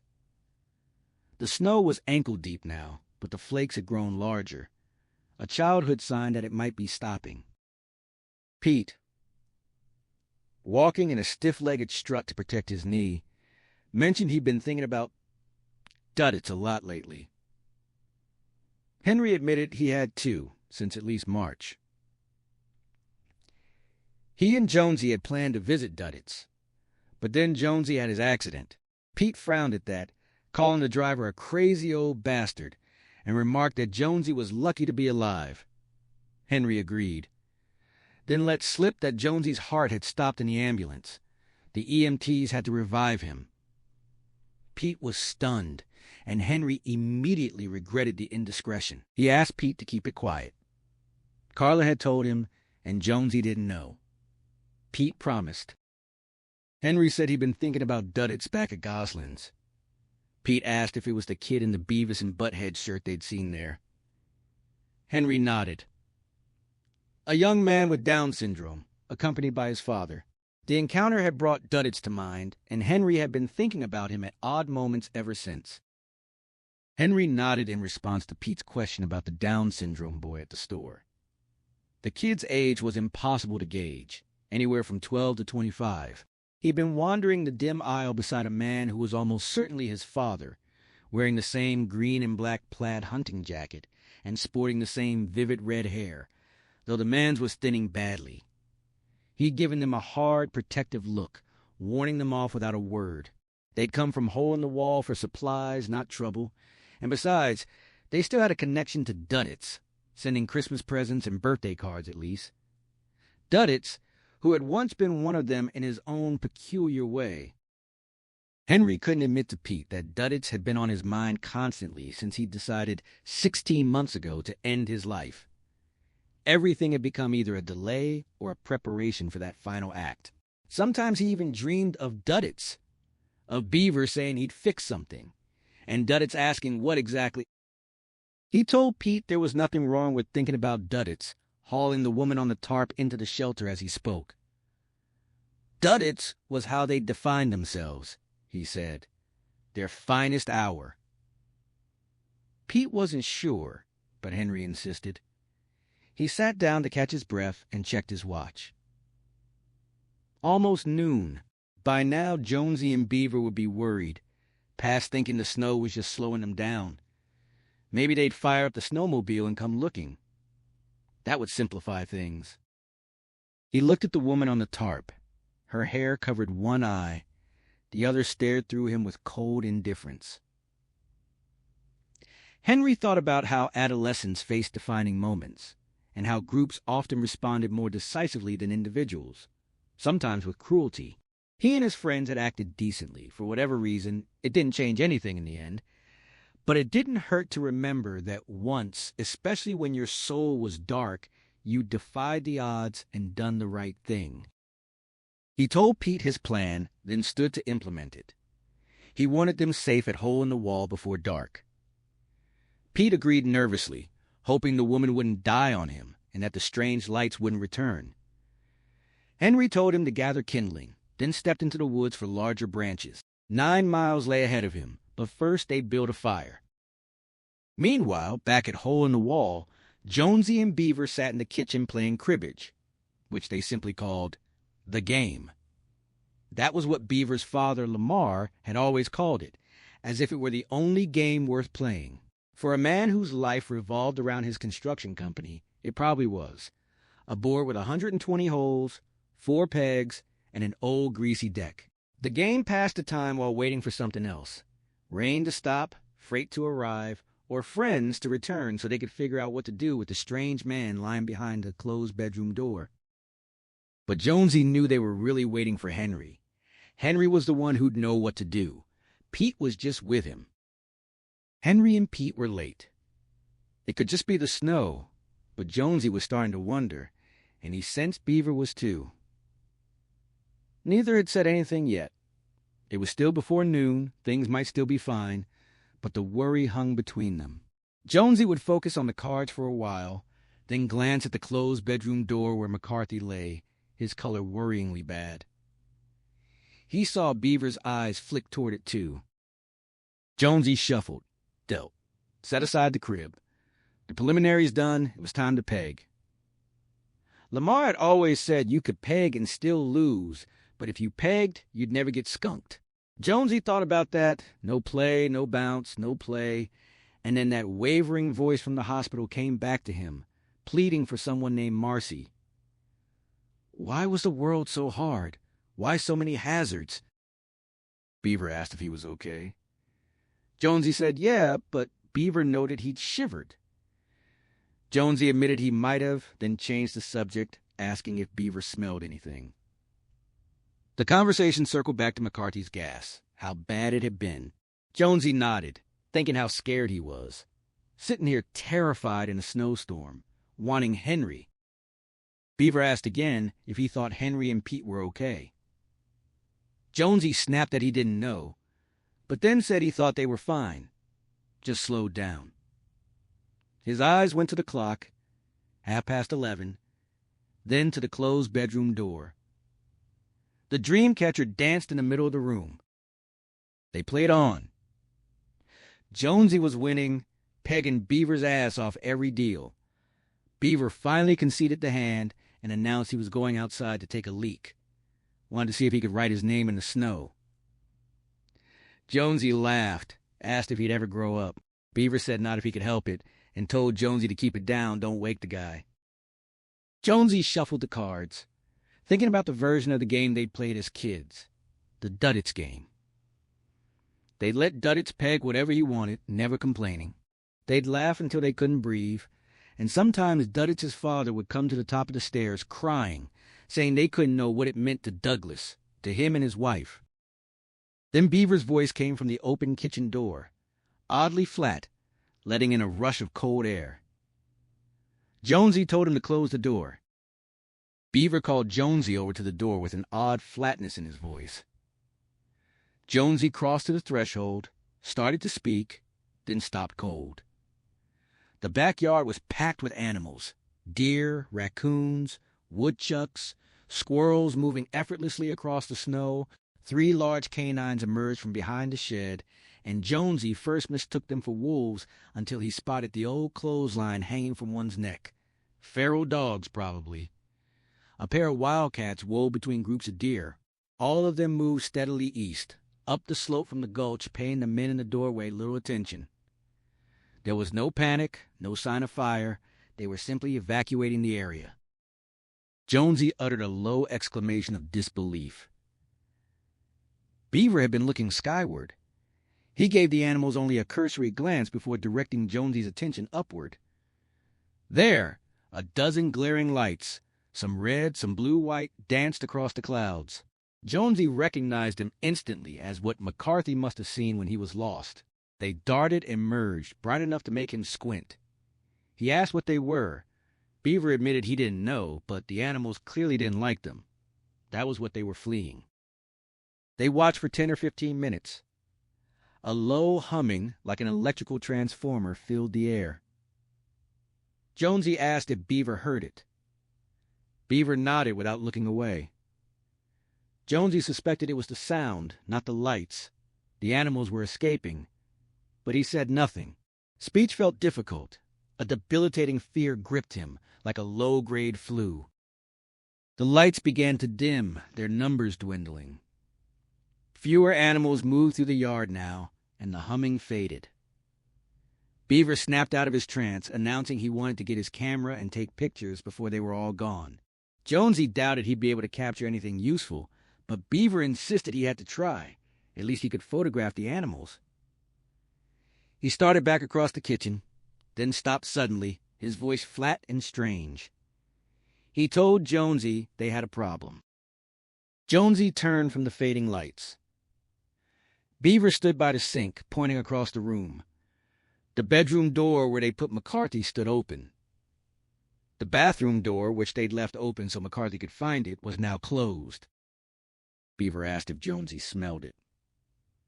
Jonesy did, despite the cold air pouring in through the back door. The ether-like odor was still there, but now mixed with feces, something that could be blood, and a deeper, more awful stench, like ancient mine gas released. It was the smell of something contaminated and dying badly. Beaver pointed to the floor.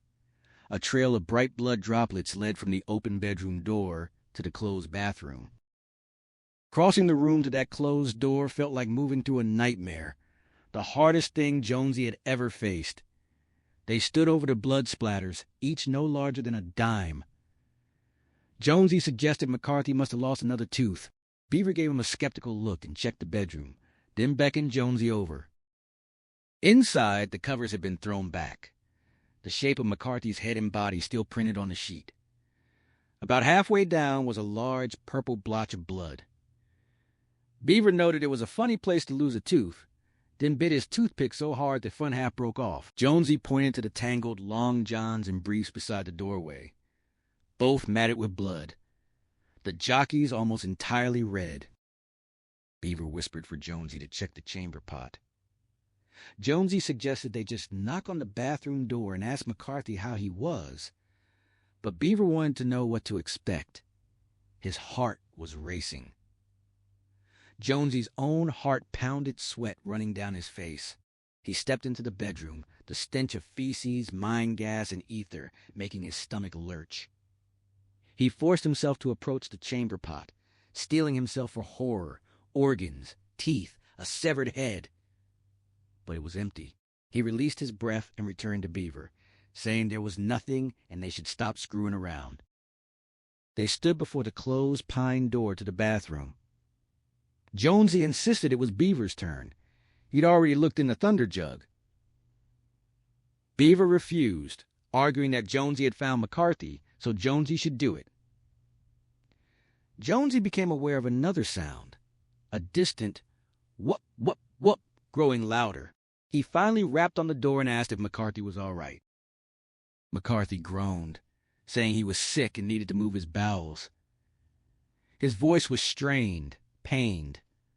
Another low, liquid fart made Jonesy grimace. McCarthy insisted he'd be all right, but he sounded far from it. Then he cried out in pain, and another ripping sound followed. Beaver tried the doorknob, locked. He rattled it, trying to sound lighthearted, telling McCarthy to open up. McCarthy panted that he was okay. He just needed to make a little room.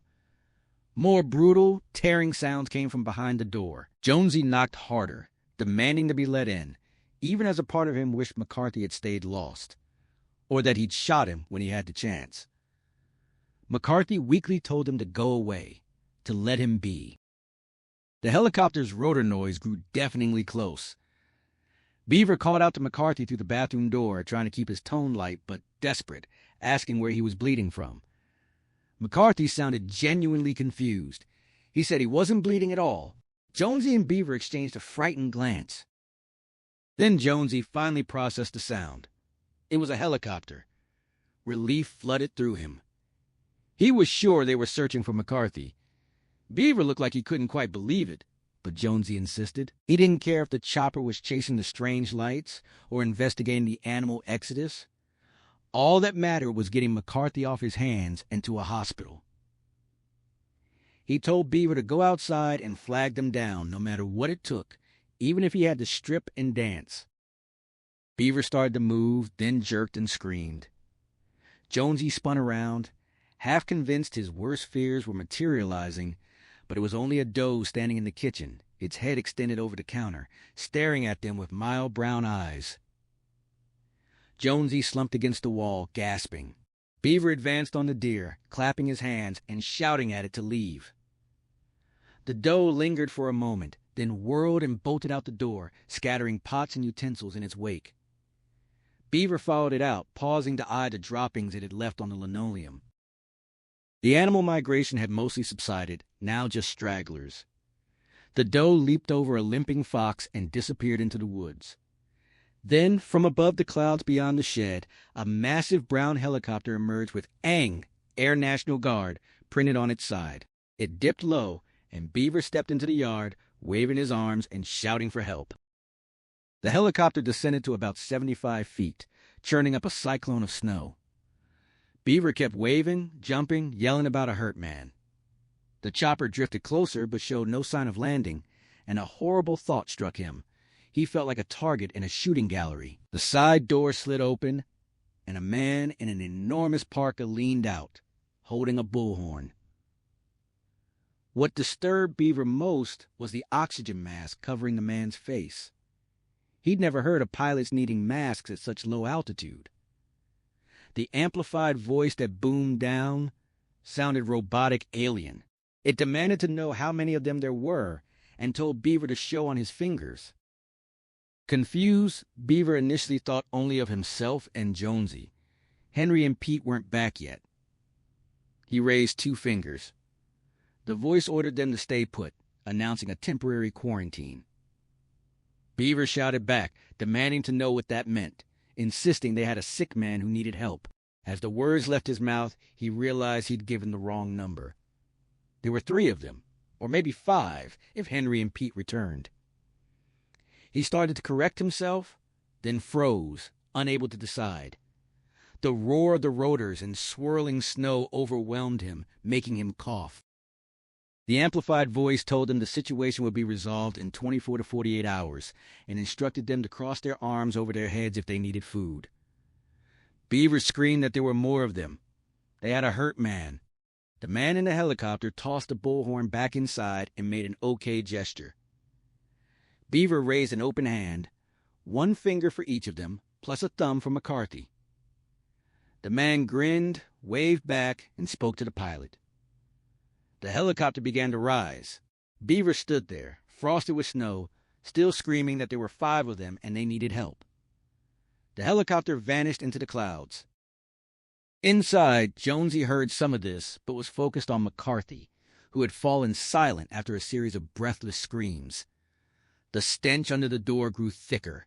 He pounded on it, demanding McCarthy open up or they'd break it down. McCarthy's voice came back thin and distracted, insisting he just needed to shit, that was all. The blunt language from a man who usually said, "Oh, gosh," alarmed Jonesy more than the blood-soaked sheet and underwear. He turned to Beaver, who stood powdered with snow like Frosty, and told him to help break down the door. Beaver hesitated, worried about the quarantine and the red mark on McCarthy's face. Jonesy reminded him they'd been in McCarthy's face already. If it was infectious, they'd already caught it. He saw the old Beaver in his friend's eyes, the kid in the beat-up motorcycle jacket who had once stood up to bullies and knew it would be all right.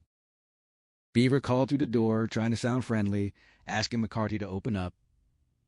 There was no response, no cry, no breath, no shifting cloth, only the generator's rumble and the fading rotor noise. Beaver crossed himself and said they'd break it down. They stepped back, turned their shoulders to the door like cops in a movie. Jonesy asked if Beaver was ready, ignoring Beaver's concern about his leg. He counted down, and on 3, they rushed forward together, slamming their shoulders into the door. They rushed the door together, nearly 400 pounds of force behind their shoulders. It gave way with startling ease, spilling them stumbling into the bathroom, their feet skidding in blood on the tiles. Beaver let out a choked curse, his hand covering his mouth, eyes wide and wet above it. Jonesy found himself utterly speechless. Pete sat alone with the woman in the makeshift shelter, the fire crackling between them. Henry had been gone about 15 minutes. It would be at least 3 hours before he returned. And the time stretched endlessly under the woman's unsettling gaze. One eye stared at him, or through him from her motionless face. He tried talking to her again, but she gave no response. Earlier she'd yawned, revealing half her teeth missing, and he'd glimpsed something deeply wrong. He was curious, but didn't want to know the answers. Who she was, who Rick was, what had happened, who they were. The memory of a story from 8th grade nagged at him, about a man who killed someone because he couldn't stand their eye. Now, Pete understood that impulse. He needed something to get through this. He told her he had to go back to the car for something he'd forgotten, assured her she'd be all right. She broke wind again, a long buzzsaw sound, her face wrinkling with pain. The smell reached him even upwind, hot, rank, not human. It reminded him of mixing chemicals as a kid, the urge to see if things would explode. He added more wood to the fire, told her he'd be back, and started hobbling up the road. His knee was stiff, but manageable. He followed the drag marks of the tarp, pausing to rest and massage his leg. The fire already looked small and distant behind him. He muttered to himself that this was crazy, but kept going. He made it to the end of the straight stretch and halfway up the hill before his knee locked up again, dropping him into the snow with a curse. As he sat there, he noticed something odd. A large buck walked past him with barely a glance, a red squirrel running almost under its feet. More animals followed, a steady stream moving east like refugees. A snowshoe rabbit lolloped by, and Pete asked it where they were all going, trying to keep his fear at bay. Then he saw a black bear ambling through the trees to his left, fat and pre-hibernation. It didn't look at him, but the sight stripped away his illusions about being safe out here. Without his rifle, he was defenseless, just meat that happened to be breathing. He struggled to his feet, heart hammering, and decided he had to get his rifle. And Henry's too, if he could carry them. For the next few minutes, firepower was all that mattered. By the time he crested the hill, though, his thoughts had returned to beer. He could put some in a bag and carry it back. One reward beer when he was sitting by the fire again. He knew he was an alcoholic. That meant he couldn't fuck up. Couldn't get caught leaving a semi-conscious woman alone in the woods while he went for booze. He'd have to hide the empties. But Henry would probably let it slide. There was something wrong with Henry this November. Something Pete sensed, even if Beaver didn't. Henry might be fucked up, too. A wet grunt from behind made him scream and spin, his knee locking savagely. But it wasn't a bear, it was a moose, walking past him with barely a glance. Pete fell again, cursing himself for a fool. He had a terrifying moment when he thought his knee was truly torn, that he'd lie here until Henry returned on the snowmobile and found him, asking what the hell he was doing, why he'd left the woman alone. But eventually the knee released, and he got up again. Pete finally managed to get up again, though the best he could manage was a gimpy side saddle hobble. At least it was better than lying in the snow next to a pile of steaming moose droppings. The overturned Scout came into view, its wheels and undercarriage dusted with fresh snow. He told himself that if his fall had happened on the other side of the hill, he would have gone back to the woman and the fire. But with the Scout in sight, it made sense to press on. The guns were his real objective. The beer was just an added bonus. He almost believed it. 50 yards from the Scout, the unmistakable sound of a helicopter grew rapidly closer. Pete looked up eagerly, ready to wave for help. God knew he needed it, but the chopper never broke through the low ceiling. He glimpsed a dark shape and flashing lights through the clouds. Then the sound moved off to the east. He was dismayed to feel a nasty relief beneath his disappointment. If the helicopter had landed, he never would have gotten the beer. 5 minutes later, he was on his knees, climbing into the overturned Scout. His bad knee wouldn't support him long, so he more or less swam into the snow-coated interior. The closed space felt like a grave, and the smells were too strong. Henry's cologne mixed with spilled beer. He grabbed a plastic bag and cut his hand on broken glass. 8 bottles, then he thought better of it and grabbed the other 7 as well. He backed out faster than he'd gone in, his knee locking up just as he cleared the vehicle. He rolled onto his back, whimpering, massaging the swollen joint, urging it to release. Finally, it did. He sat up and looked at the bag. He decided to allow himself one beer. It would lighten the load. The cold beer felt good going down, and he felt better. Looking at the bag, he thought of the red-haired boy at the store, which led him to Duddits. Why had Duds been on his mind so much lately? He made a promise to stop in Derry and see him when this was over, and to make the others come too. Duddits was probably why they were still friends after all these years. Sitting in the snow, drinking his second beer without realizing he'd opened it, Pete remembered the day they met Duds. He remembered Beaver's stupid jacket, and Beaver's voice announcing that their lives had changed one Tuesday afternoon. He remembered the boy who had dreamed of being an astronaut despite his problems with math, and the others, especially Beaver, who had stood up and said enough. He toasted Beaver in the dark afternoon.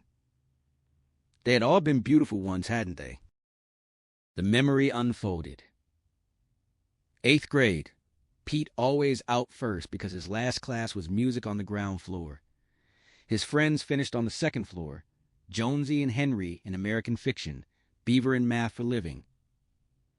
Pete stood outside the gate, pretending to smoke, waiting. He was lucky to have such friends. It kept him from getting beaten up by the 8th grade badasses. Henry came out with the others, surprised and delighted to see him. Pete asked what was up. Henry said SSDD. Same shit, different day, and Pete echoed it back. The boys walked on, their world a closed loop of Derry, 1978 forever. They talked of futures, Henry the lawyer, Jonesy the writer, Beaver the trucker, Pete the astronaut, but the words were hollow, like the Apostles' Creed recited without understanding.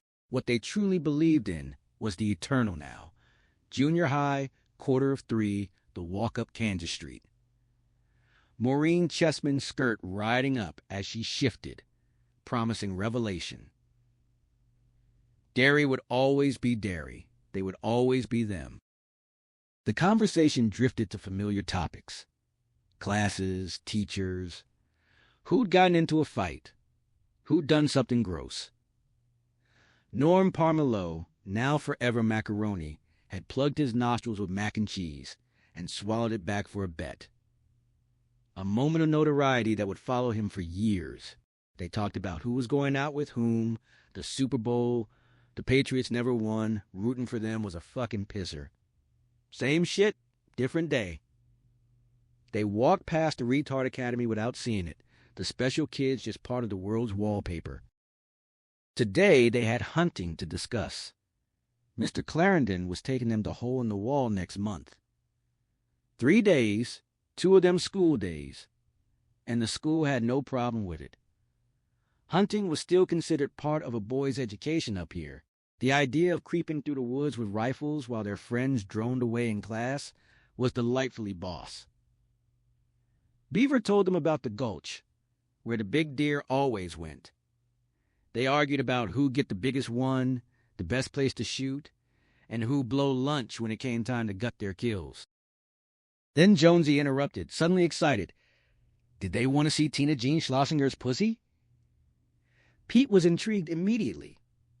He'd seen pussy in his father's magazines, but the idea of seeing the actual muff of an actual local girl, the homecoming queen, was something else entirely. His body responded with a new, heavy feeling. Real lust. He asked where. Jonesy pointed to the abandoned Tracker Brothers depot, its red brick facade covered with dead ivy, windows broken or bleary. The place gave Pete a chill. Big kids played baseball in the vacant lot behind it, but that wasn't the problem. The problem was that kids sometimes disappeared in Derry, often last seen in places like this. Henry expressed disbelief. Why would a picture of Tina Jean's pussy be in an abandoned office? Jonesy said Davy Trask had seen it. Beaver hesitated.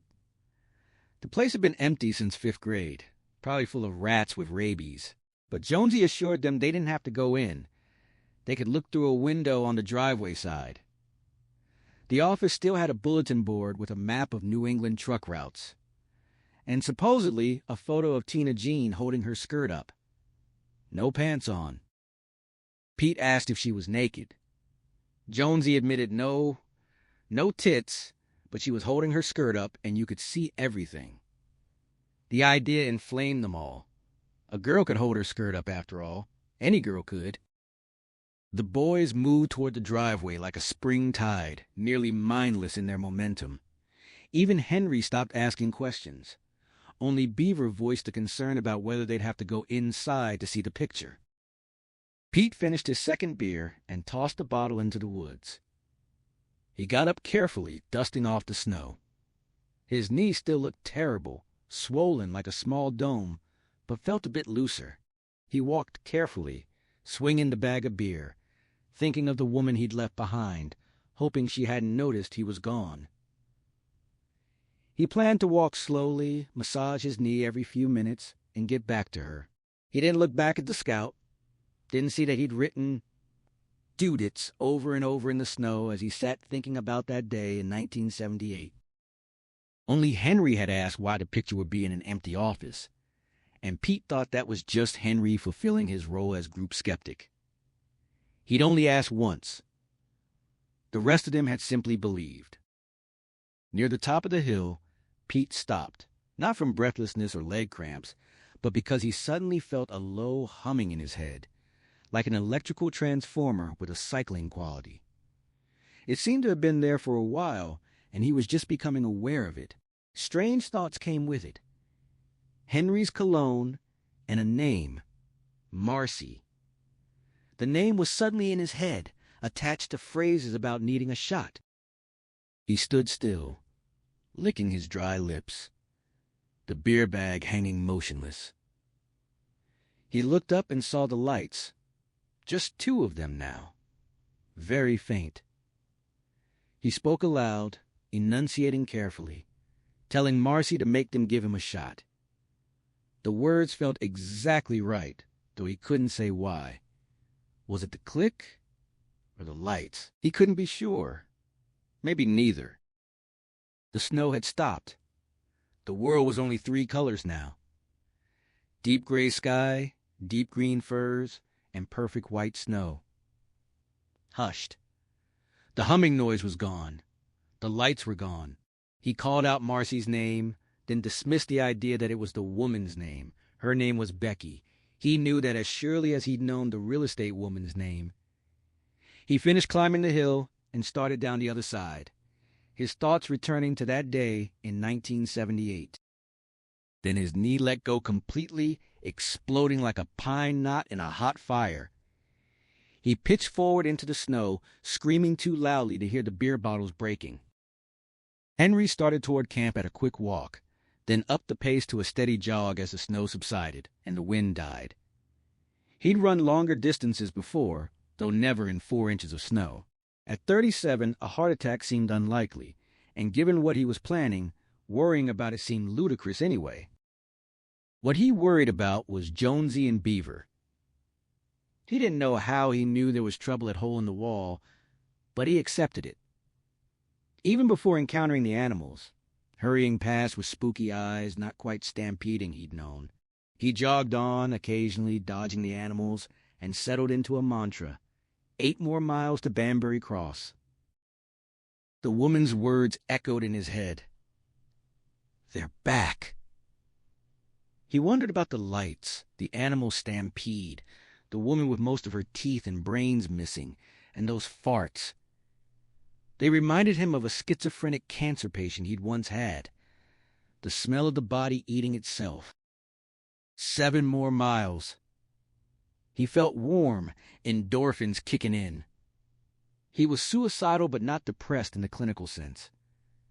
He knew his emptiness was likely physical, hormonal, treatable with pills, but he didn't want to be fixed, somehow convinced the fix would be a lie that would lessen him. Like Pete, who knew he needed rehab but avoided it. He wondered if Pete had gone back for the beer. Probably. Henry would have suggested it if he thought of it, but he'd been too freaked out. Could Pete make it on that knee? Possible, but Henry wouldn't bet on it. He jogged faster, the woman's scream driving him on. 6 more miles. The snow had almost stopped. The animal tide was slackening. But the thoughts in his head grew stranger. Voices that didn't seem entirely his own. Becky's name echoed in his mind. He heard Beaver telling him to look in the chamber pot. Jonesy asking why they didn't just knock on the bathroom door. A stranger saying he'd be okay if he could just do a number 2. And a voice from Jonesy's hospital experience. "Please stop. I can't stand it. Give me a shot. Where's Marcy?" The name eluded him. Rick, he was certain of that much. But the surname slipped through the cracks of his concentration, offering only fragments: McCarthy, McKinley, McKean. He settled on McCarthy, the association pulling him toward memories of a grainy black-and-white horror film Jonesy adored.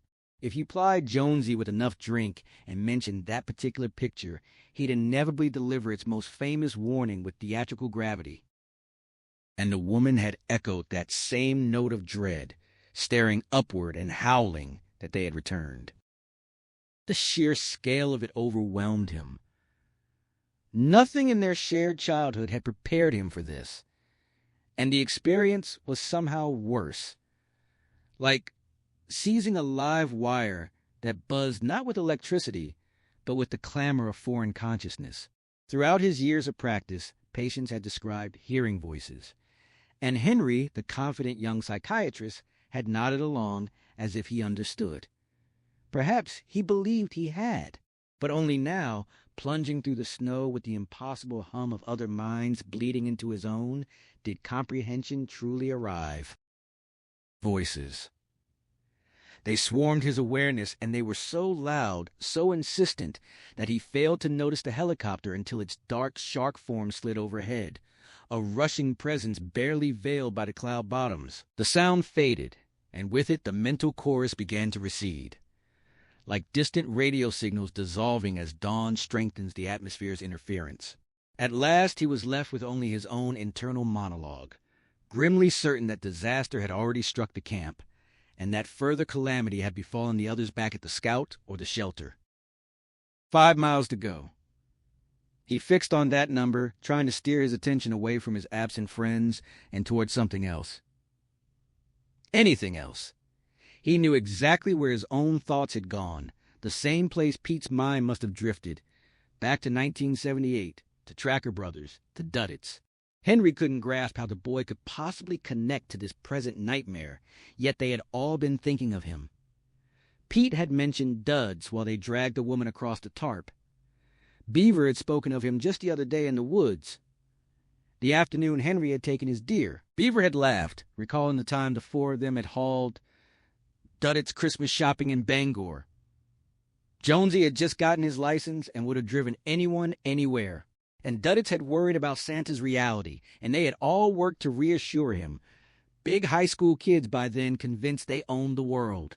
Jonesy had even called Henry from Brookline the previous month, drunk, a rarity since his accident, and the only maudlin call Henry had ever received from him, insisting that nothing in his life had ever felt as clean and good as what they had done for Duddits back then.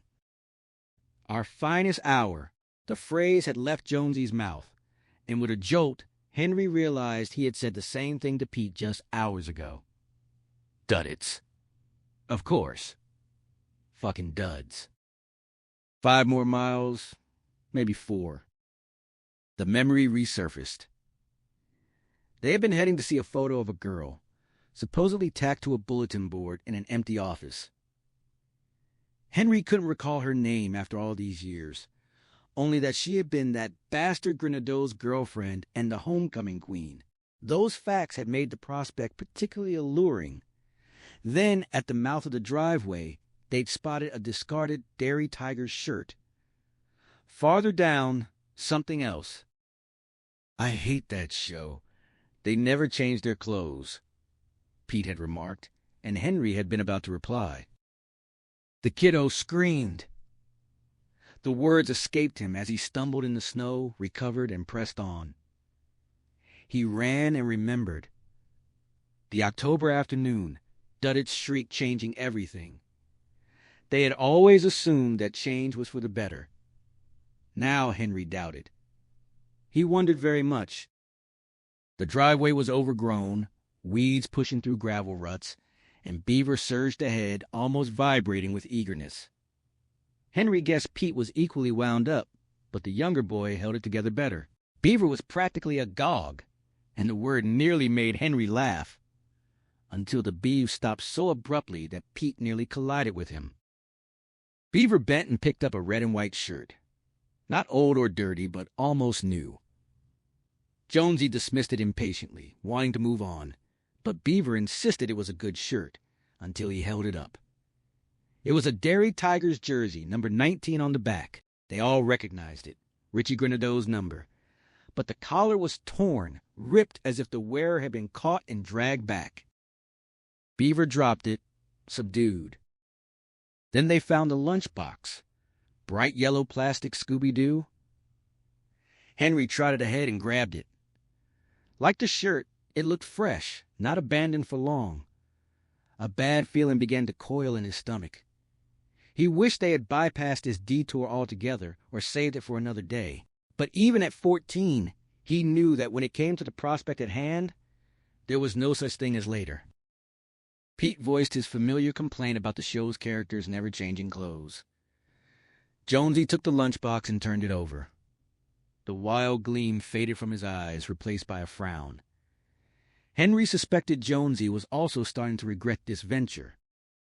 The sticker on the lunchbox's side declared ownership by Douglas Cavell, complete with his address and a phone number to call if he was lost. Before Henry could voice his suspicion that the shirt and lunchbox belonged to a child from the special school, a scream tore through the air from beyond the building, a sound full of hurt, but more than that, full of surprise, the shock of someone encountering pain or fear for the very first time. Henry ran, the others following in a line along the weedy ruts. Male laughter boomed from the other side, someone ordering the victim to eat and be released. Then the taunting stopped as the big boys noticed the newcomers. "Hey, you guys, quit it. Just fucking quit it." Beaver's shout was thin but fierce. The three older boys turned, revealing their game. A child kneeling among them, stripped to his underwear, his face a mess of blood and dirt and tears. His age was impossible to pin down. Not a little kid, with that faint chest hair, but he had the look of one. His eyes were tilted, bright green, and swimming. On the brick wall behind them, faded white letters spelled an enigmatic phrase: "No bounce, no play." It would become one of their private mantras, a shrug against the inexplicable. One of the big boys, Richie Grenadeau, demanded to know who they were. He was clutching a dried dog turd, clearly intending to force the half-naked boy to eat it. Jonesy reacted with horrified disgust. Grenadeau had a bandage across his nose, and Henry barked a laugh of recognition, the homecoming king with a broken nose. But Richie didn't notice Henry's recognition. He was focused on Jonesy. The younger boy's tone of disgust startled him, and for a moment he stepped back. Then he remembered his own size and straightened, threatening to make the kid eat the shit anyway. One of his companions, a huge, acne-ravaged brute, chimed in. Henry stepped forward. He knew who Richie was. He threatened to tell everyone what they had caught him doing. Duncan, the blond one, dismissed them with a crude warning. Henry ignored Duncan, keeping his eyes locked on Grenadeau. He felt no fear, only a burning outrage he had never suspected lay within him. The sobbing child's drone filled his head, feeding his fury. He took another step, fists clenching. He warned Richie that they would tell, and Richie looked uncertain for the first time. The biggest boy, the one with missing teeth, started forward. Henry told Pete to run if they came, to tell his mother, and that Pete was too fast for them to catch. Pete's voice came back, thin but steady, promising he would. Jonesy added his own reasoning. Even if they got beaten, Pete would escape and tell. Richie seemed to calculate his odds and hesitated. Beaver picked up rocks, ready to fight. Henry's focus narrowed on Granado, dismissing the others. Pete, pale but fearless, affirmed that he wouldn't forget Richie's name. Henry almost hoped a fight would break out. The crying was driving him mad, but Richie grabbed the big one's arm and held him back. Duncan looked uncertain. Henry wanted to scream at them, to provoke them, but he thought of the boy. If they fought, the big boys would finish with the child too. Henry made a bargain. No one would tell if no one got hurt. Jonesy spoke reasonably, backing him up. Richie made them swear to God, and they did. The confrontation fizzled. Richie and his friends backed away, trying to save face.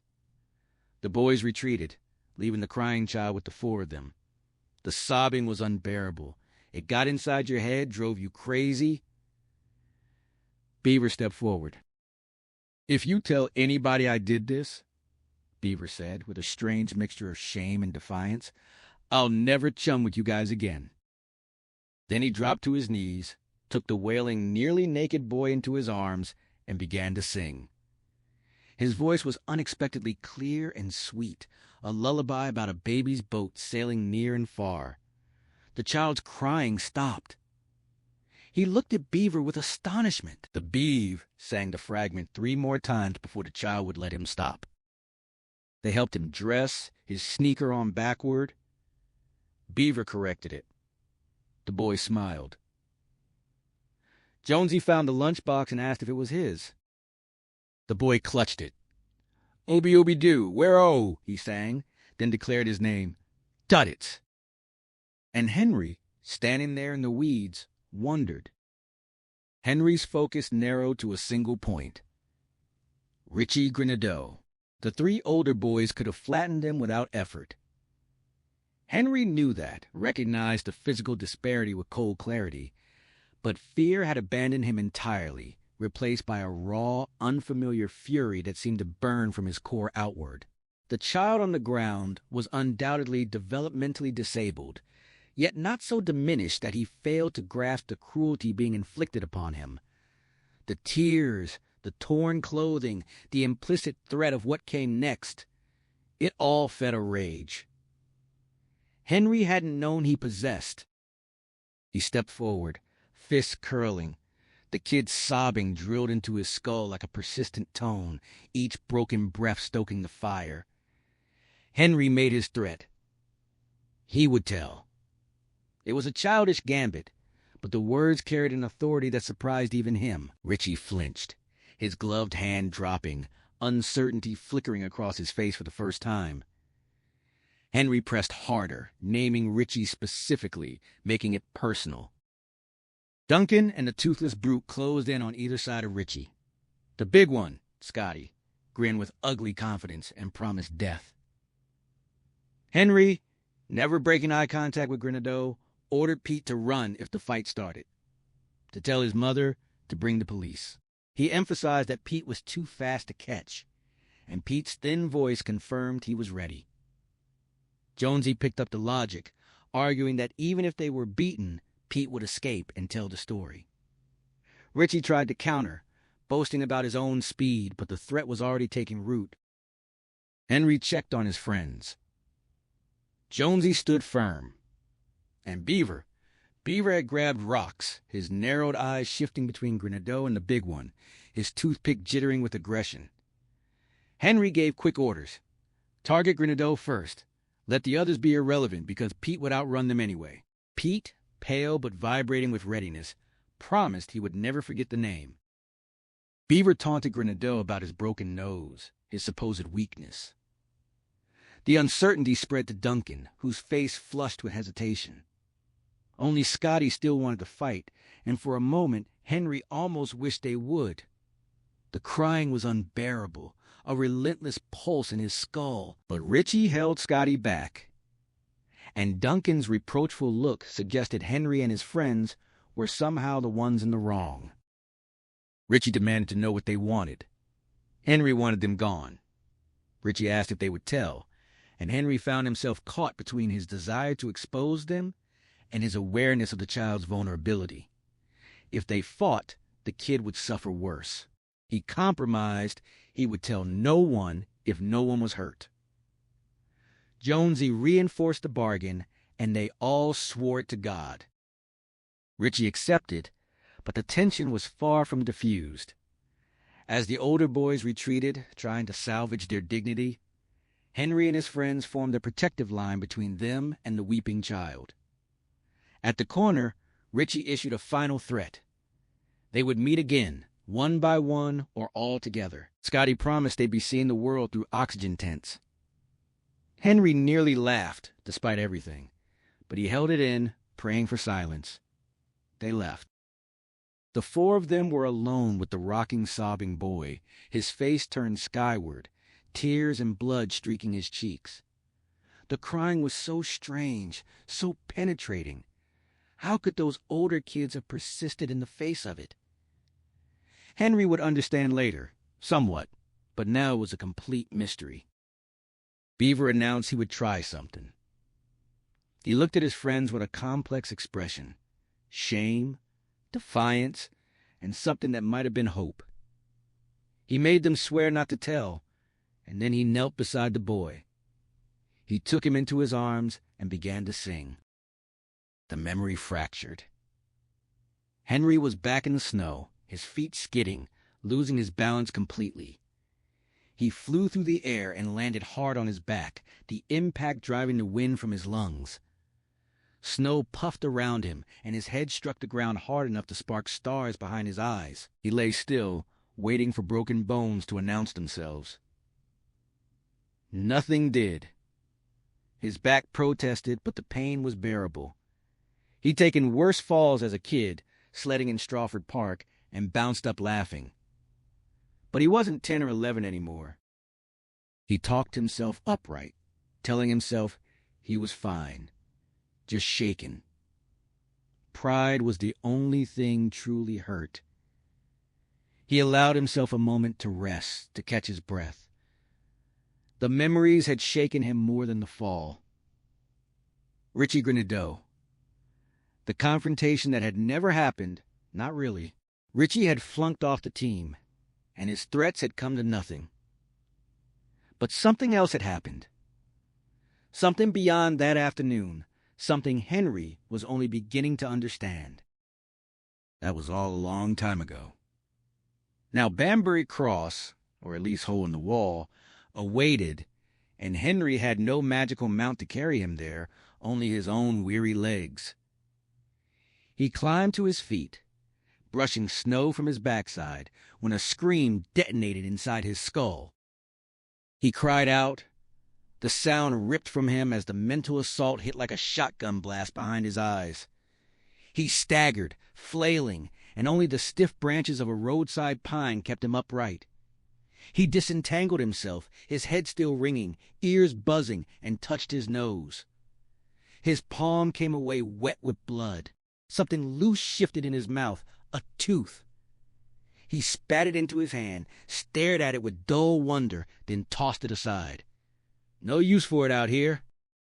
The scream had been someone else's. He couldn't be certain whose, but a sick certainty pointed toward Pete Moore. Henry listened for more voices, more thoughts, but found only silence. Good. Though even without the mental noise, this hunt had certainly become memorable. He started running again, forcing himself toward the camp. The sense of wrongness there had only intensified, and fragments of unheard conversations flickered through his mind. Something about a chamber pot, a bathroom door, and he wondered if he'd actually heard those voices or if they were just echoes of his own fear. But the scream had been real. Pete's, he was almost sure. His rhythm returned despite his worry, the synchronicity of breath and footfall bringing a fragile comfort. 3 more miles. Going home like the day they'd taken Duddit's home. Memory pulled him under again, dragging him back to that October afternoon. Beaver had stepped forward, dropping to his knees beside the wailing boy. The child's sobbing was unbearable, a constant drone that Henry desperately wanted to stop. Beaver took the boy into his arms and began to sing. The clarity of his voice astonished Henry. He'd never heard the Beav sing before, and the sweet tenor seemed impossible coming from his scruffy friend. The retarded boy's crying ceased. He stared at Beaver with wonder. Baby's boat's a silver dream, sailing near and far. The fragment floated on the air, and for a moment everything was beautiful. The boy's face transformed into blissful astonishment, his tears forgotten. He asked for more, and Beaver obliged, singing the lullaby 3 times before the boy would let him stop. Henry would never forget that melody. It would return to him in odd moments throughout his life, a transient comfort against the dark. When the boy tried to put his sneaker on backward, Beaver corrected him. "Fitwa?" the boy asked, so comically perplexed that Henry and his friends burst out laughing despite themselves. The boy smiled back, displaying a mouthful of crowded white teeth. Beaver slipped the shoe on properly and tied the laces. The boy rewarded him with a kiss on the cheek. "Jonesy returned the lunchbox?"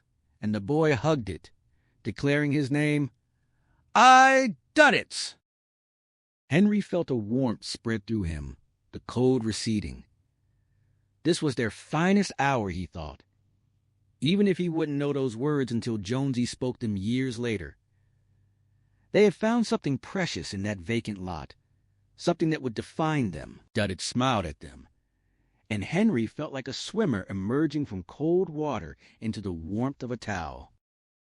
Jonesy asked which one was the dog. Duddits pointed to Scooby. They laughed again, and Henry saw that something important had begun.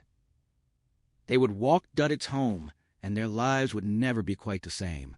But now Henry ran on through the snow, and the memory faded, leaving only the cold and the certainty that danger was closing in from all sides. The laughter burst out of all of them, Duddits included. And then Pete's whistle cut through the air. They started moving, but Jonesy called them back, racing to a grimy office window and peering inside. Henry suddenly remembered their original purpose, the photograph of Tina Jean, but that seemed like ancient history now. Jonesy summoned Henry and Beaver, and Henry instructed Duddits to wait with his lunchbox. The boy nodded, his green eyes shining, and Henry joined his friends at the window. They crowded together, jostling for a view. Pete arrived last, poking his face between Henry and Jonesy. Through the dirty glass they could see an empty room, its floor scattered with deflated rubber objects Henry recognized with a jolt of adolescent disgust. On the opposite wall hung a bulletin board with a map and a Polaroid photograph, a woman holding up her skirt, revealing only white panties. She was no teenage girl, but a woman of at least 30. Pete voiced their collective disappointment.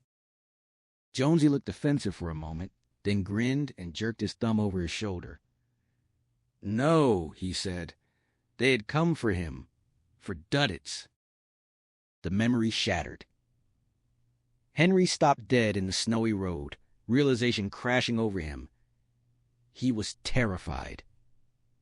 He had been terrified for some time, the fear lurking just beneath the surface of his recollections, only now bursting into full awareness. He stood panting, eyes wide, 2.5 miles from hole in the wall. A cloud.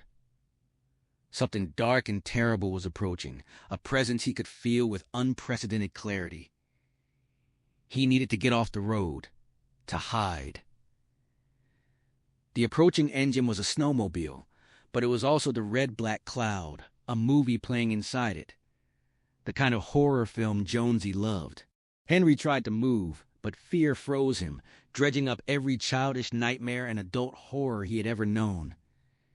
His father lost in his own mind, Barry Newman's terrified flight, sleepless nights with whiskey and despair, all of it was rushing toward him on that snowmobile. The suicidal thoughts that had once seemed like an escape now felt paltry. He forced himself to move, struggling against air that felt as thick as syrup, and managed to reach the trees. He collapsed behind a mossy trunk, pressing his hands to his mouth, sobbing with terror. The headlight jittered, rounded, became a clear beam. Henry moaned as the blackness loomed, filling his mind with images of milk on his father's chin, panic in Barry Newman's eyes.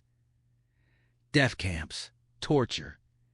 Everything seemed infected, corrupted. The Arctic cat flashed past, and Henry recognized the figure straddling it, the source of the red-black cloud. He bit into the moss, screaming silently as the sound faded into the west.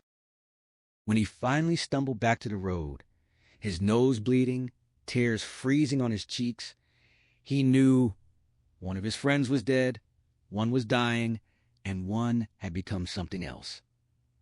Something terrible. He limped toward the camp, but he knew it was already too late.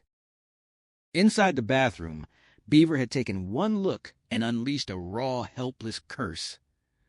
McCarthy had somehow managed to turn on the lights, and the fluorescent glare revealed a nightmare scene. The baby blue tiles were spattered with blood, spreading into a red snake as they approached the toilet. Their boot prints marked the floor. On the shower curtain, 4 blurred fingerprints. McCarthy had grabbed for support. But the worst part was what Jonesy imagined. McCarthy scrabbling across the tiles, one hand clutching behind him, trying to hold something in. Beaver said he couldn't bear to look. Jonesy insisted they had to, reminding him that they had faced down Richie Grenadeau. He reached for Beaver's hand, and the Beav gripped it tightly. Together they stepped deeper into the room, avoiding the blood. But there were other things, too.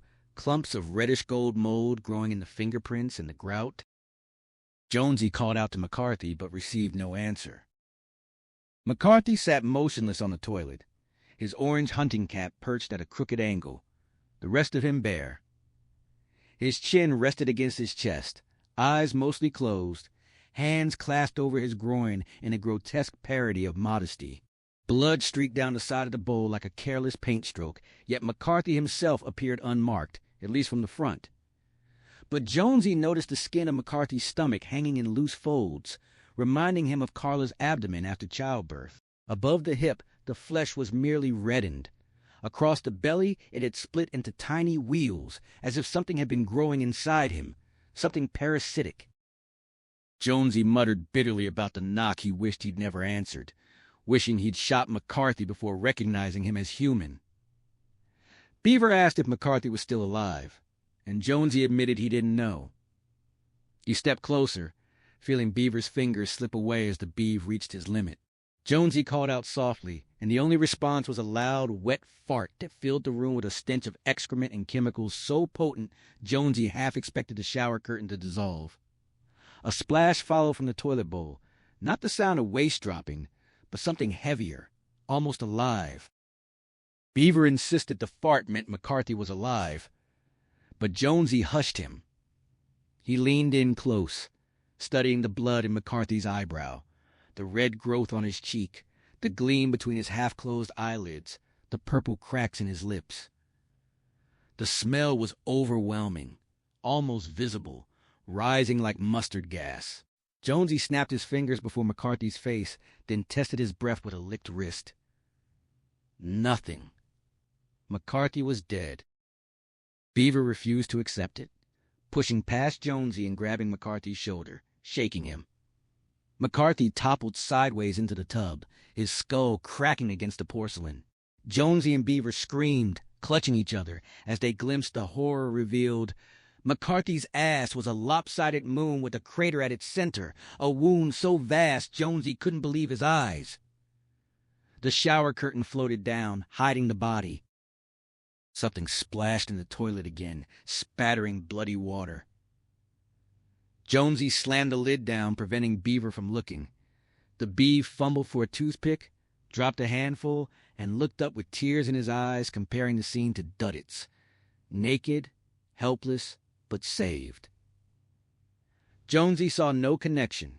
He was fixated on the image of McCarthy's ass in the harsh light, the impossible wound, and realized the splashing in the toilet was the answer. Something had been inside McCarthy, and now It wanted out. Jonesy ordered Beaver to sit on the lid. Beaver complied, his face pale, his eyes terrified. The thing in the bowl leaped again, thudding against the underside of the lid, but Beaver held it down. Jonesy remembered the friction tape in the shed. He could tape the lid shut, then they could escape on the snowmobile. But Beaver reminded him of the quarantine, the helicopter's warning. Henry and Pete might have been held back. Something was trying to get out. Jonesy was afraid it might be able to run or squirm faster than they could. He pushed the thought aside, determined to act. But the horror of what they had witnessed clung to him, and the thing in the toilet was alive, growing, and it wanted out. Jonesy acknowledged the possibility of the quarantine holding Henry and Pete, but argued he'd rather be trapped with them than stay here, alone with whatever lurked in the bathroom.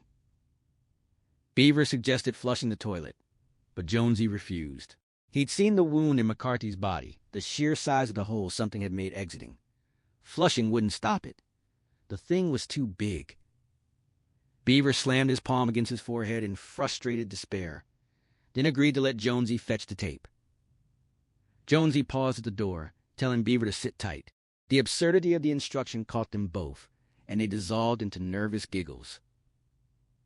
Jonesy crossed the main room, still laughing, headed for the shed. Beaver listened to Jonesy's laughter fade, grateful for the sound despite everything. It had been a rough year for all of them. Jonesy's accident, Pete's drinking, Henry's strange absences, and now this. A dead man in the tub, and Beaver sitting on a toilet lid to contain an unseen horror. He forced himself not to think about it, redirecting his mind to happier memories. Duddits. Thinking about Duddits always helped. He remembered the day they'd first met him, the little woman in the yellow dress running toward them, calling her son's name. Duddits had been walking with them, chattering incomprehensibly, holding his Scooby-Doo lunchbox. When he saw his mother, he dropped Jonesy's hand and ran to her, shouting, "Mommy!" with such joy that Beaver felt his heart lift. The woman, Roberta, had scooped him up, despite his size, swinging him around like a child. Then she noticed the boys and grew solemn. They'd expected a scolding, but Roberta Cavell was different. She squeezed their hands, asked what had happened. Henry tried to downplay it, but Roberta saw through him. "Not just wandering," she said, reading the truth in his hesitation. Henry admitted the truth. Duddits had been found, teased by older boys. Roberta invited them to the house for iced tea, and they followed Duddits as he pranced ahead, keeping to an invisible line along the sidewalk. Beaver called out for Jonesy again, but there was no answer. The vile voice in his head whispered that Jonesy had abandoned him, but Beaver refused to believe it. Jonesy wouldn't do that. They were friends to the end. Still, the silence stretched, and the thing beneath him had gone quiet. Maybe it had drowned. Maybe it had swum into the septic tank. But Jonesy had said it was too big, and Beaver trusted Jonesy. He would sit tight, as he'd promised. Because Jonesy and Henry had never hurt him, never made fun of him or Pete, and none of them had ever hurt Duddits. Beaver snorted at the memory of Duddits and his Scooby-Doo lunchbox. The thought of their shared adventures, the books they'd read aloud to him, like McElligot's Pool, where the farmer laughed at the boy's foolish hope, but the boy kept dreaming of big fish, and Duddits shouting, "E-Dool," and running to them with the book held high, always wanting more. Duddits, lying on his belly in the grass, blowing dandelion seeds into the air. Duddits, racing around his backyard, joyful and free. People used the word special for kids like him, but they didn't understand the half of it. He had been their gift, a rare and precious thing from a world that usually gave nothing. They had loved him completely. In Roberta Cavell's sunny kitchen, the four boys sat drinking iced tea, watching Duddits play. He'd down his orange drink in messy gulps and run outside. Henry did most of the talking, minimizing the encounter. Just some pushing, a ripped shirt, boys being rough. He left out the worst parts. The pants, the dog turd, and when Roberta asked who they were, Henry said he didn't know their names. The others backed him up. It might not have been wise, but they couldn't break the unwritten rules of their world. They still marveled at their own audacity in intervening, and that they weren't lying in a hospital bed. Roberta looked at them sadly, and Beaver realized she understood more than they were telling. Then she smiled right at him and admired his zippered jacket. He explained it was his Fonzie jacket, hand-me-down from his brother. She mentioned Happy Days, suggesting they might come over to watch it sometime with Duddits. Beaver agreed, and so did Pete. They watched Duddits play in the yard, pushing the swings, sometimes stopping to laugh at the sky. Jonesy thought he seemed fine, had probably forgotten the whole incident. But Roberta disagreed. Duddits remembered everything, even if he couldn't express it. He'd have nightmares, and she dreaded his inability to explain what he felt. The vocabulary just wasn't there. She worried about the older boys, whether they'd seek revenge. Jonesy claimed they could handle themselves, but his eyes betrayed unease. Roberta mentioned Duddits' love of walking home alone, and Pete understood it made him feel like a big boy. Henry suggested they could walk him to school, since they passed this way anyway. Roberta asked if they would really do that, and why. Pete answered simply, they liked him. Jonesy added that he liked the way Duddits carried his lunchbox over his head. They promised to come by at 7:45, to walk him both ways. Roberta's face twitched with emotion, and Beaver thought she was trying not to laugh, but Henry would later correct him. She was fighting tears. She asked again if they were serious, and Beaver answered, because he's cool. The others nodded. That was how it began. They walked Duddits to school for years, taught him games, invented the Duddits game where he could peg their cribbage points however he pleased. They laughed until they couldn't breathe, and Alfie Cavell would come to the top of the stairs, shaking his head, telling them to keep it down. They would try to explain the absurdity of Duddits pegging 15 backward. But Alfie never quite got it. He'd just smile, close the door, and leave them to their joy. Beaver called out for Jonesy again. This time he heard a response. A faint ooga from the shed, the sound of an old bulb horn. The noise would have made Duddits laugh until he cried. The shower curtain rustled, and Beaver's arms broke out in goosebumps. He almost leaped up, thinking it was McCarthy, but realized he'd brushed the curtain himself. Still, nothing from beneath him. The thing was either dead or gone. Almost certainly. The weight of the silence pressed in on Beaver as he sat perched on the closed toilet lid, straining to hear any sound from Jonesy. His promise to stay put warred with a growing, frantic certainty that something was wrong. Jonesy had been gone far too long. The minutes stretched into an agonizing eternity, and with every tick, the grotesque tableau beside him, the corpse in the tub, its body bearing the horrifying evidence of a violent end, seemed to grow more monstrous in his periphery, a grim testament to the danger lurking in this very room. Desperate for any sign, Beaver muttered a plea for Jonesy to sound the old horn again to prove he was still there, but only the oppressive quiet answered him. Out in the snowmobile shed, Jonesy's own panic was mounting. He had torn the place apart, his numb fingers fumbling through boxes and cluttered shelves, but the roll of friction tape remained infuriatingly elusive. He could feel the critical minutes slipping away, knowing Beaver was waiting and vulnerable. A faint, imagined call from the cabin spurred him on, but the urgency of his task made him ignore it. His mind raced through alternatives. Twine was useless, Scotch tape far too weak against the unknown creature, as he surveyed the chaos, his breath pluming in the cold air. A frustrated curse escaped him as he slammed his fist on the work table, and the tremor from the blow dislodged a stack of small nail boxes. There behind them was the tape, a thick roll he had somehow overlooked in his frantic search. Snatching it up, He was already turning, already reaching for the door, when a scream tore through the stillness of the camp. A raw, agonized cry that was unmistakably Beaver's. Inside the bathroom, the horror had fully erupted. Beaver, still perched on the toilet, found himself momentarily paralyzed by a desperate, foolish hope to retrieve a clean toothpick from the scattered litter on the blood-smeared floor.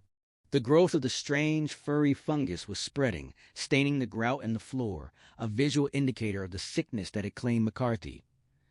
The urge to chew, for that simple, grounding comfort, was overwhelming. As he lunged forward, lifting his weight off the seat to grab the pristine wooden stick, the attack came.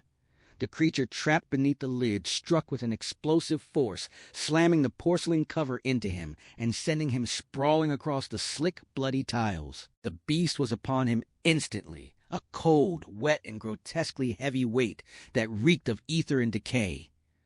A tentacle-like appendage whipped around him, seizing his already aching groin in a crushing grip that promised unimaginable damage. The world dissolved into a blur of agony and primal terror, the creature's chattering, high-pitched squeals filling his skull. Through a haze of pain and desperation, Beaver tried to fight back, rolling and thrashing in a futile attempt to dislodge the attacker, but it clung to him with horrific tenacity. A searing pain lanced through his neck as needle-sharp fangs sank into his flesh. Just as suddenly, the weight lifted, and Beaver scrambled up, his legs barely supporting him. He saw it then, clinging to the doorframe, a legless, weasel-like horror with a rudimentary head and two blank, furious black eyes. It lunged again, its maw splitting open to reveal a forest of teeth. Beaver raised his hand in a reflexive defense. The creature's jaws snapped shut, and 3 of his fingers were gone in an instant, erased without a trace of pain beneath the greater agony of his groin. He was cornered, his back against the shattered toilet bowl with nowhere to go.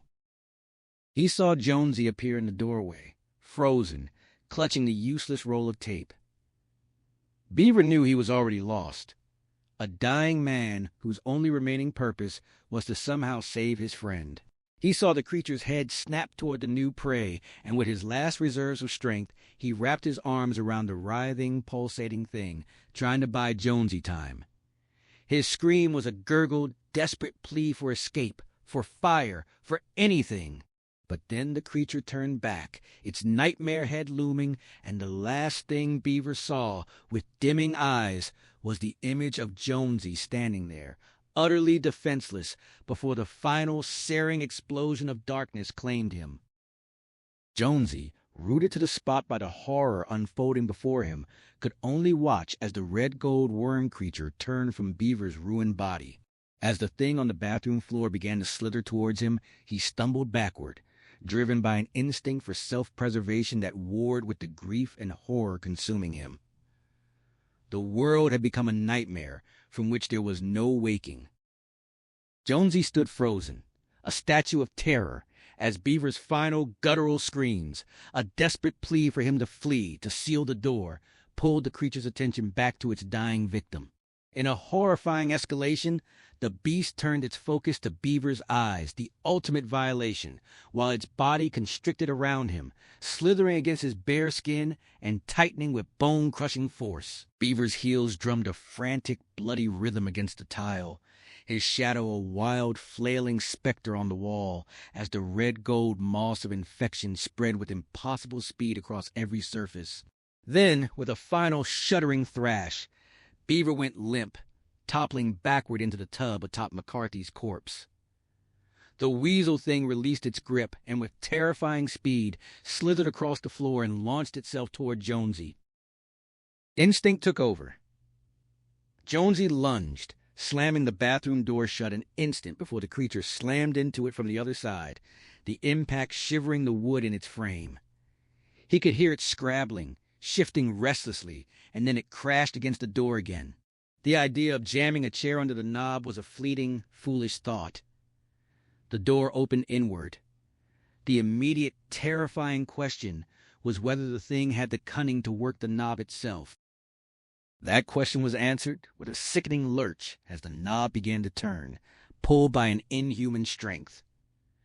Jonesy clamped his hands around it, fighting to keep it from rotating, his grip a desperate anchor against the mounting pressure. He knew he couldn't outrun it.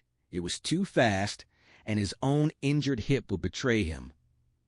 His mind raced, fixated on the grotesque image of the creature, his friend's nose still caught in its teeth. He was trapped in a nightmare from which there was no escape. The pressure on the knob slackened, replaced by an angry, yammering sound from behind the door, and the pungent chemical smell of the creature wafted through the gap. Then he heard it, a splintering, crackling noise. It was using its teeth to cling to the wood, working its way in. The idea of a cancer with teeth, a thing that had chewed its way out of McCarthy, filled him with a primal, gut-wrenching horror. A sob escaped him. "No, man, no." The knob began to twist in the opposite direction, and Jonesy felt his grip weakening, his palms slick with sweat. He could visualize the creature on the other side, its tail or tentacle wrapped around the knob like a noose, pulling with unyielding force. Tiny bumps began to rise in the wood, the points of its teeth driving deeper, about to burst through. The image of those fangs, the ones that had torn Beaver's nose away, filled his mind, and the reality of his friend's death crashed over him. Beaver was gone. His old friend was dead. "You killed him!" he screamed at the door, his voice breaking with rage and grief. A flood of memories assailed him. Beaver, in his zippered jacket, dancing at the prom, whispering fiercely in his ear at his wedding. The realization that Beaver had been hiding his own unhappiness hit him with fresh force. "You killed him, you fuck!" he shouted again, his fury momentarily startling the creature into easing its pressure. Jonesy looked around desperately for a weapon, his gaze landing on the roll of friction tape at his feet, hopelessly inadequate. As the creature renewed its assault on the knob, the smell of ether intensified, impossibly strong, as if it were now on this side of the door. A terrible awareness pricked at the edges of his consciousness, a shadow, a presence behind him. The rod connecting the knob snapped with a sharp crack, the knob coming free in his hand. The door swung inward. He dropped it with a shriek and spun around. There stood a gray man. It was a figure he had seen 1,000 times in tabloids and on television, but seeing it in the flesh was a horror beyond any imitation. The huge, expressionless black eyes were correct, as was the vestigial slit of a mouth, but its skin hung in loose, decaying folds, weeping a yellow-white pus that pooled on the floor around its bare, toeless feet. The trail of its infection led back to the kitchen door. It was dying, but that didn't matter. He had to get past it, because the thing from the bathroom had just dropped to the floor with a heavy thud and would be coming for him. The gray figure spoke a word. Marcy, directly into his mind, the voice as clear as if it had been spoken aloud. It was the same voice he had heard in the hospital. The thing in the bathroom slithered over his feet and curled around the gray man's ankles, but Jonesy barely registered it. He was caught in the alien's mind. "Please stop," the voice pleaded, echoing the desperate cry from his hospital bed. And then he understood. The gray figure was death. The death that had missed him in the street and had finally found him here. The creature's rudimentary head exploded, releasing a cloud of red-orange particles that smelled of ether. Jonesy breathed them in, and the world dissolved. A lifetime of memories pressed in on Roberta Cavell as she sat before the television in the modest apartment she now shared with her son.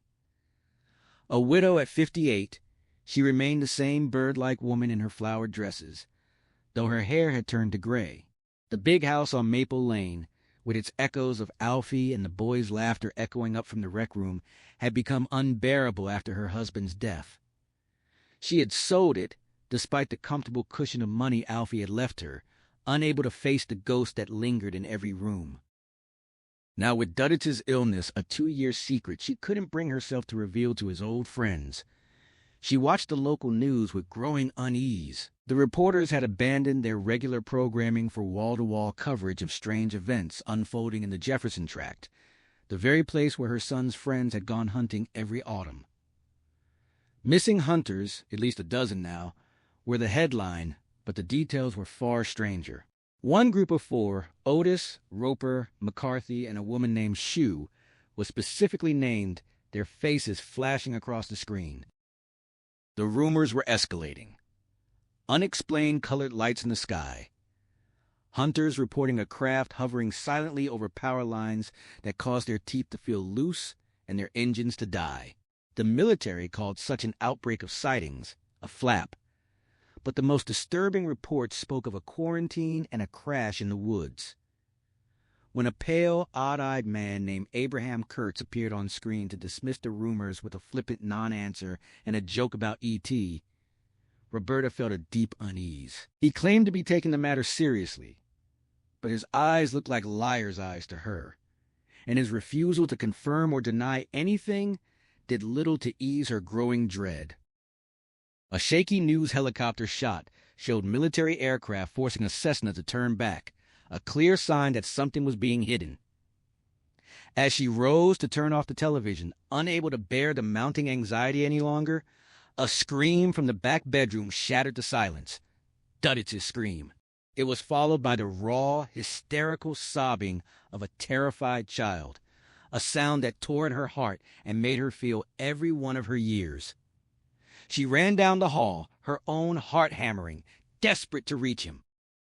She burst into his room, her mind racing with images of hemorrhages and injury, but found only Dudditz rocking in his hospital bed, his face a mask of pure agony, tears streaming down his cheeks. His brilliant green eyes were still bright, but the rest of his color had drained away. His once beautiful blonde hair was gone, leaving his scalp bare. The winter light glinted off his skull and the rows of pill bottles on his bedside table, all of them powerless to stop the leukemia that was consuming him. There was no visible sign of injury, nothing to explain the depth of his pain. She sat beside him, pulling his restless head to her bosom, feeling the coolness of his skin against hers. His dying blood could no longer warm him. She remembered reading Dracula as a girl, the fear of vampires that had seemed so distant, and now knew a far more terrifying monster, a disease without a cure. "Dudditz! Duddy, honey, what is it?" she whispered, her voice trembling with fear and love. The wail that tore from Dudditz as he pressed against his mother's chest was more than a scream. It was a psychic shockwave that eclipsed all thoughts of the distant crisis. The words, though garbled, were unmistakable to a mother who had spent a lifetime deciphering her son's unique language. Beaver was dead. The news hit Roberta with the force of a physical blow, freezing the blood in her veins. Out in the frozen wilderness, Pete lay crumpled in a snow-filled rut, his world reduced to a single searing point of agony radiating from his ruined knee. The pain was a living thing, a white-hot torment that had driven him to the edge of consciousness and back. He lay shivering, a plastic bag of shattered beer bottles beside him, a grim monument to his addiction and his folly. The memory of the woman he had left behind, the one he had momentarily called Marcy, flickered in his pain-addled mind.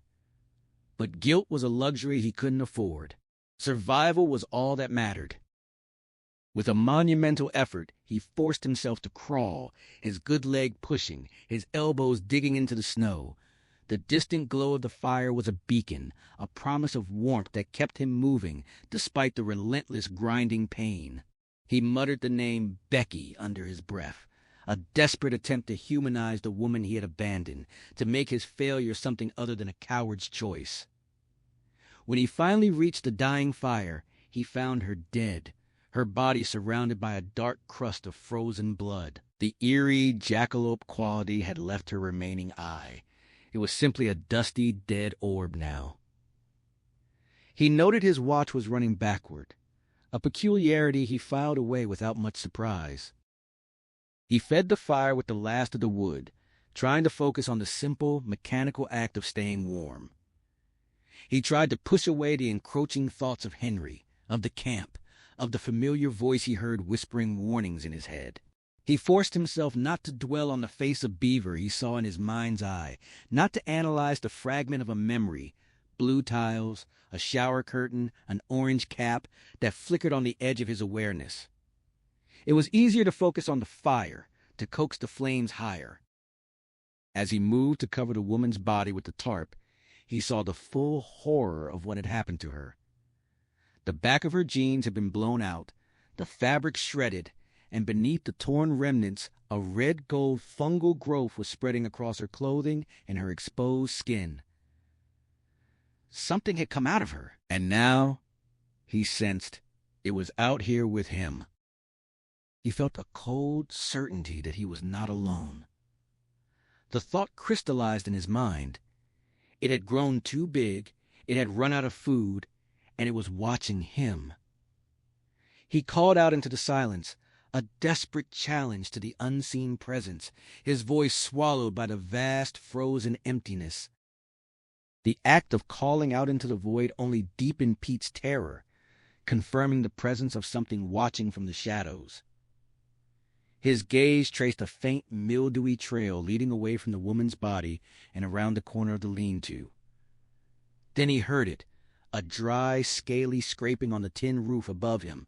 He followed the sound with his eyes, whispering a futile plea for it to leave him alone, but the thing only slithered closer, moving with a predatory purpose.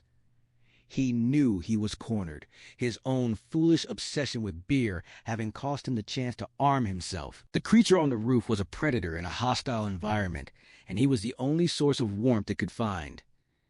He grabbed a burning branch from the fire, a makeshift torch, and braced himself. Time became a blur, measured only by the burning stick and the encroaching presence above. He sensed Henry's distant thoughts, fragmented and strange, mingled with his own.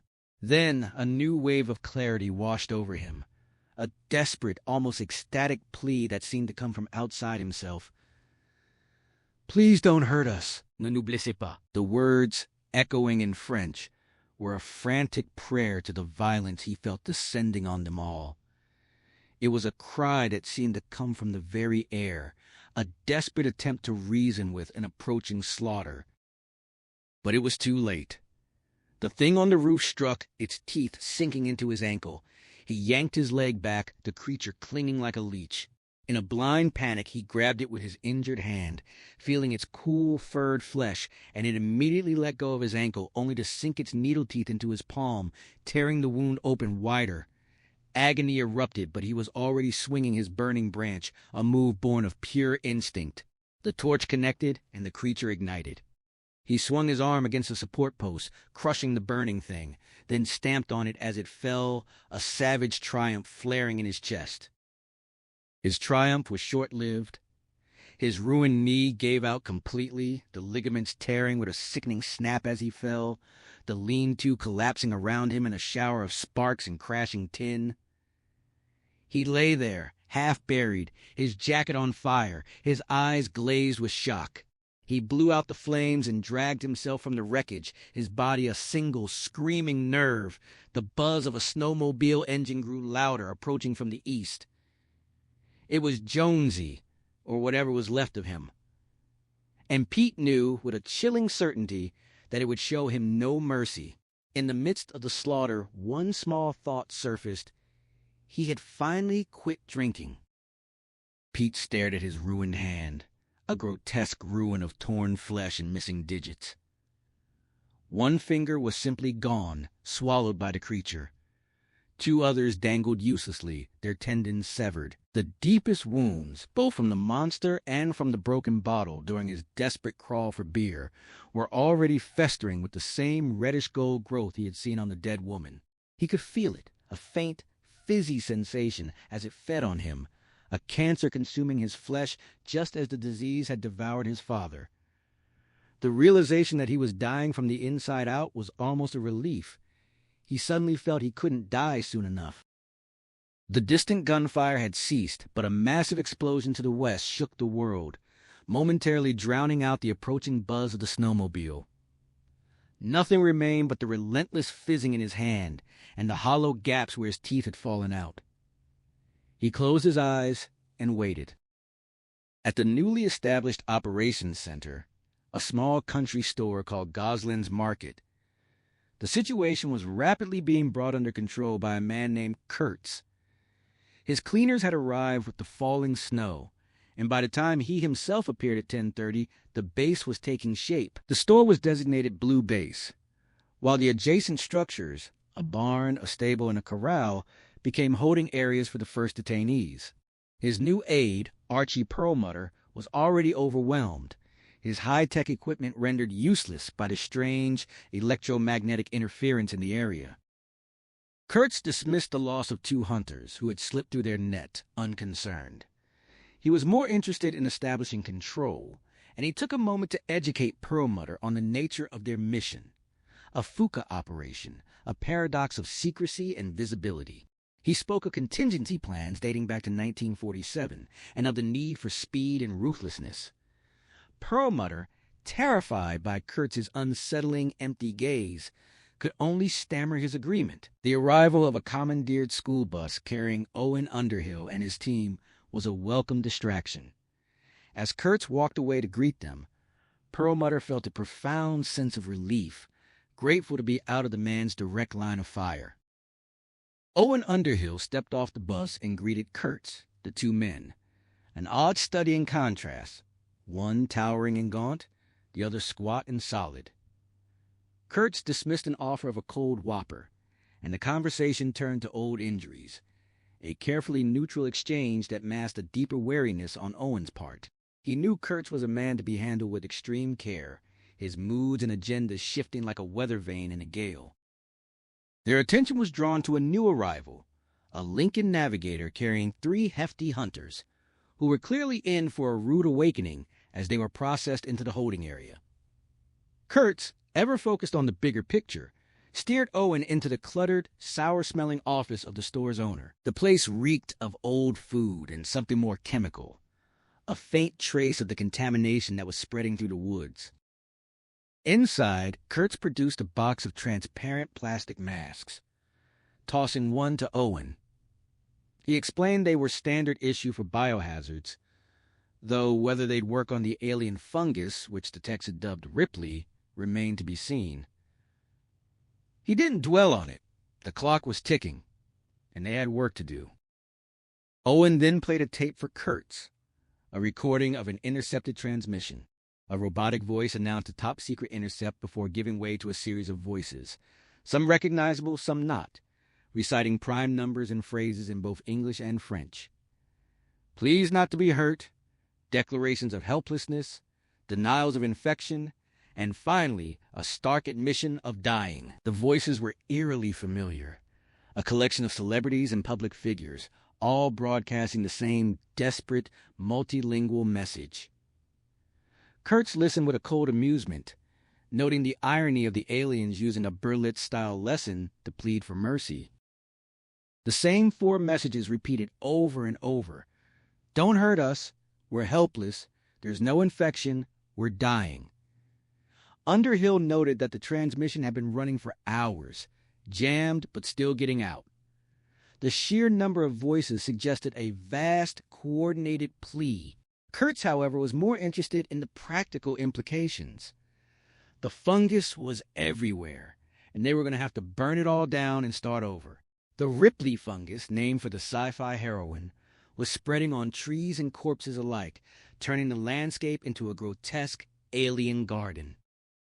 Owen Underhill detailed the final, most desperate message on the intercepted broadcast. The admission of dying, rendered in both formal and slangy French, as if their goose was cooked. Kurtz, ever the pragmatist, dismissed the aliens' pleas for mercy, focusing instead on the practical threat of the fungus they carried. He revealed that the flashlights, the alien reconnaissance craft, were disintegrating in the woods, leaving behind patches of the infection. The surviving aliens, perhaps 100 of them, were clustered around their downed ship, broadcasting their futile denials of contagion. The number was too large for a crew, too small for colonists. They were, Kurtz suggested, something else entirely. The conversation took a disquieting turn when Kurtz mentioned that the men were experiencing low-grade telepathy, a side effect of the alien presence. To prove his point, he conducted a quick, unnerving test, correctly identifying a car and an ice cream flavor from Owen's mind, and then answering a question about his own brother's name.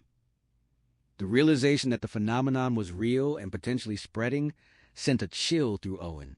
Kurtz confirmed that 81 of the gray aliens were already dead, their bodies dissolving into the fungus, and that the entire zone was compromised, a wedge of contamination that extended eastward. He made it clear that the mission was to eliminate the remaining aliens, with Owen's men as the primary force. When Owen voiced concerns about the wider implications, the civilians in the zone, the inevitable media leak, Kurtz brushed them aside, stating that the cleanup and spin control were someone else's problem. He also reminded Owen of a past operation in Bosnia, a pointed reference to a time when Owen had seen Kurtz's methods up close, and warned him not to stray from the path of obedience.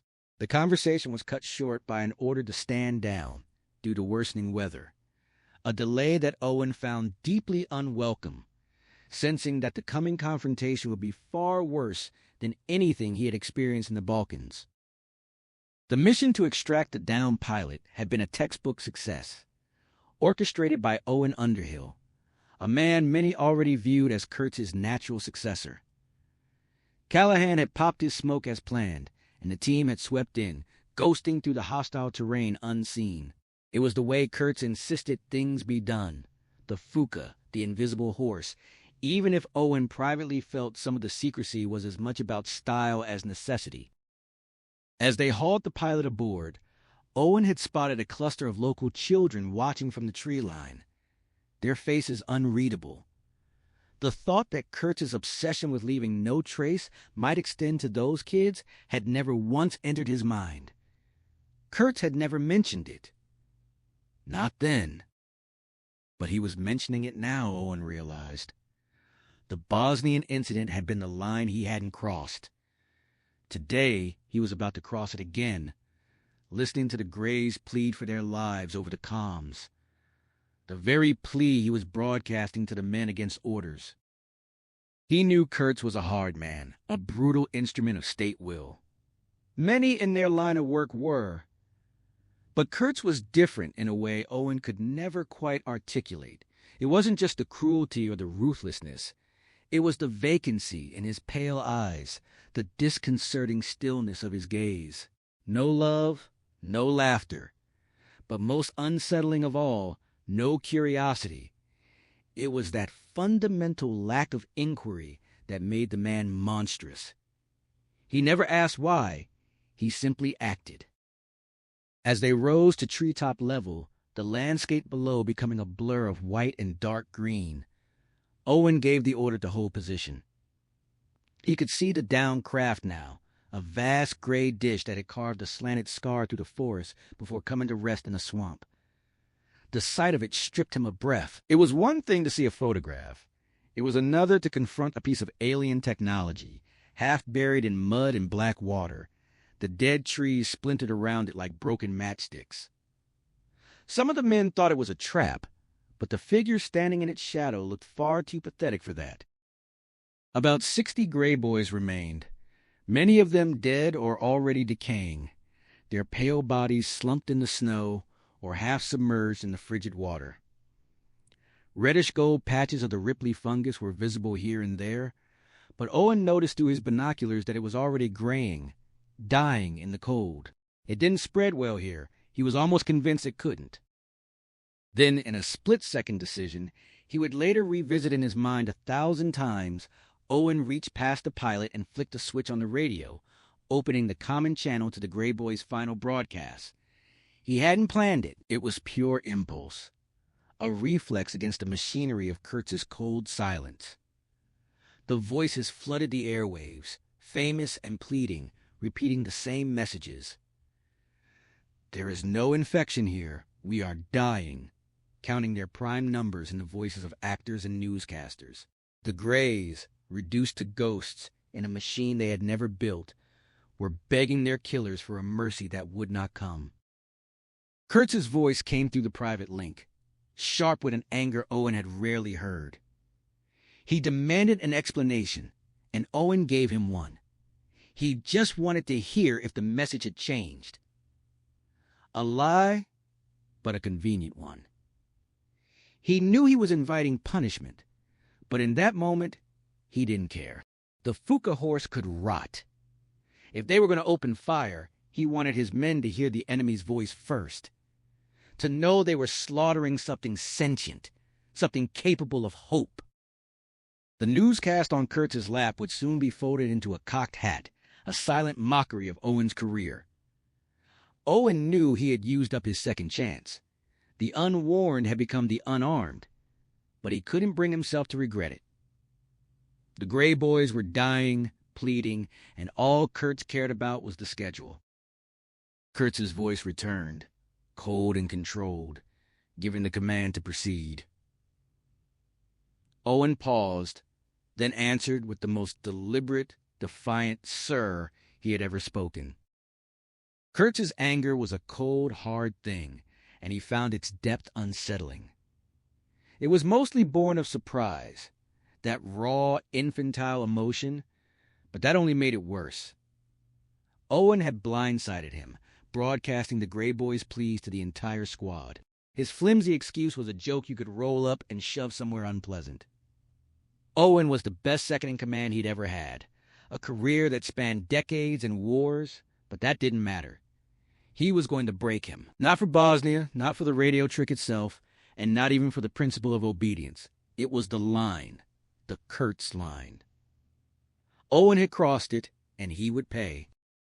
And then there was that "sir." That insolent, deliberate "sir." Owen's voice crackled through, sounding justly nervous. Kurtz cut him off, ordering Freddie to open the common channel. The Kiowa bucked in a gust of wind, but Kurtz ignored it, his eyes fixed on the line of gunships hovering above the trees like glass dragonflies. He began to speak, his voice carrying a deceptive calm that bide the fury beneath. He told them he wasn't a talker, but he had things to say. He painted the picture of what they saw: 6 dozen naked, apparently sexless humanoids standing in surrender. To some, they might look like poor, pathetic creatures pleading for mercy by their crashed ship, but he told his men that he was the monster who would answer that plea with bullets. He made it a declaration, almost a boast. He reminded them that the Gray Boys had been a problem for decades. He'd been dealing with them since the late 70s. A raised hand didn't mean surrender, it could mean a bomb. The think tank boys had their theories, but he had his eyes. He'd seen what happened to these creatures when they died. They decomposed into the very fungus they carried. Sometimes they exploded. The fungus, once it found a living human host, was a death sentence. He was lying, twisting the truth, but he knew fear made for fierce soldiers. He shifted, driving the point home. The Gray Boys were telepathic, and that gift was contagious. It might seem fun, but it led to madness, paranoia, complete detachment from reality. The telepathy was short-lived, for now, but that wouldn't last if the Gray Boys were allowed to stay. He spoke of abductions, of implants that weren't just monitors, but living things that fed on their hosts from the inside. The creatures below, looking so innocent, had planted those horrors. He told his men this was the invasion, the Super Bowl, and they were the defense. They weren't just killing enemies, they were fighting a disease, a cancer. And they were the chemotherapy. The response was immediate and visceral. No more professional acknowledgments, just raw, nervous cheers that filled the comms. Kurtz knew he had them. He asked Owen for confirmation and received a flat, emotionless "copy, boss." It didn't matter. Owen was done. Kurtz held up the folded paper hat, a private symbol of what was to come. He pushed Owen to name what they were facing. Owen gave him the word he wanted: cancer. Kurtz ordered him to give the attack order. As he did, he turned his own hat backward, a deliberate gesture he knew the men would see. It was theatrical, but it worked. In the cockpit of the lead Chinook, Owen watched his pilot mimic the gesture and heard the gunners prepping their weapons. The choice was stark: go along with this massacre or be crushed by it. As the rotors thundered and the helicopters began their descent, a memory surfaced from his childhood in Paducah. The ambulance at the Rapallo's, the frantic call from Mr. Rapallo, the empty house, the strange, thrilling compulsion that had gripped him as a boy. He remembered walking through the Rapallo's house, his body humming with a dark, inexplicable excitement. It wasn't malice. He liked the Rapallo's, but the pleasure was undeniable. He'd stood in the bathroom, trying to piss on Mr. Rapallo's toothbrush, feeling a raw, senseless thrill. He'd broken their serving platter, and the shattering sound had released something in him. The guilt had come later, along with the nightmares. But the joy in the act itself had been pure, unthinking, and terrifyingly real. Now, as the gunships lined up, their attack on the naked, pleading Gray Boys, Owen recognized that same feeling, the same thrill, the same senselessness. Only this time, it wasn't a plate shattering. It was a world. He heard Kurtz's voice in his head, demanding he give the order. He looked at the ship, the Gray Boys, the dead trees, and he gave it. That dark, familiar thrill resurfaced in Owen's chest as he prepared to give the final order. He recognized it from his childhood, the same senseless, electric pleasure that had gripped him in the Rapallo's empty house. This would be grander, certainly, but the concept was the same. Kurtz's voice crackled through, sharp and impatient, demanding a response. Owen acknowledged him, his voice steady, his mind fixed on that image of himself as a small boy holding a plate he was about to shatter. He called out to his men, asking if they were ready. The response was a roar of savage affirmation. He gave them their choice of music, and the Stones' Sympathy for the Devil was the instant, unanimous demand. He asked if anyone wanted out. Silence. Below, he could see Kurtz in the Kiowa, his hat turned backward, watching. Owen knew he'd run out of second chances. A final thought surfaced. "You're the cancer, Kurtz." And then it was gone, replaced by a fine, perfect darkness. He gave the order to advance and fire, avoiding the ship if possible. Conklin started the music. Owen raised his arm, saw Kurtz salute him, and brought it down. The helicopters dropped and flew to target. The surviving Gray Boys had stepped forward from the shadow of their ship, their long-fingered hands raised in surrender. Their huge black eyes gleamed in the dull light. The gunships didn't slow. They heard the final pleas in their heads. "Don't hurt us, we are dying." Even as Jagger's voice snarled through the speakers, a grotesque soundtrack of self-introduction. The 50s opened up. The bullets tore through the Gray Boys, their bodies exploding into a pink sap and a reddish, mossy substance. Heads burst like gourds. Arms spun free. Several were cut in half and collapsed, their hands still raised, their bodies boiling and turning a dirty white as they fell. A few retreated under the ship's lip, frantically fiddling with something. DeForest and Blue Boy 4, eager to finish them, dropped his Chinook close to the ground. Owen shouted a desperate command to pull back, sensing disaster. He saw Kurtz's Kiowa already distant. Whatever his madness, the man's instincts were impeccable. The explosion came a second later, hammering Owen's helicopter upward. He heard the screams of his crew and the pilot cursing as he wrestled with the controls. They lost one man, Pinky Bryson, who fell when the shockwave hit. The windshield cracked. Behind them, someone had lost fingers. Owen looked back to see the alien ship in ruins, along with DeForest's helicopter. Conklin's Blue Boy 2 was a fireball in the swamp. Blakey's voice came over the radio, reporting survivors and wanting to go down after them.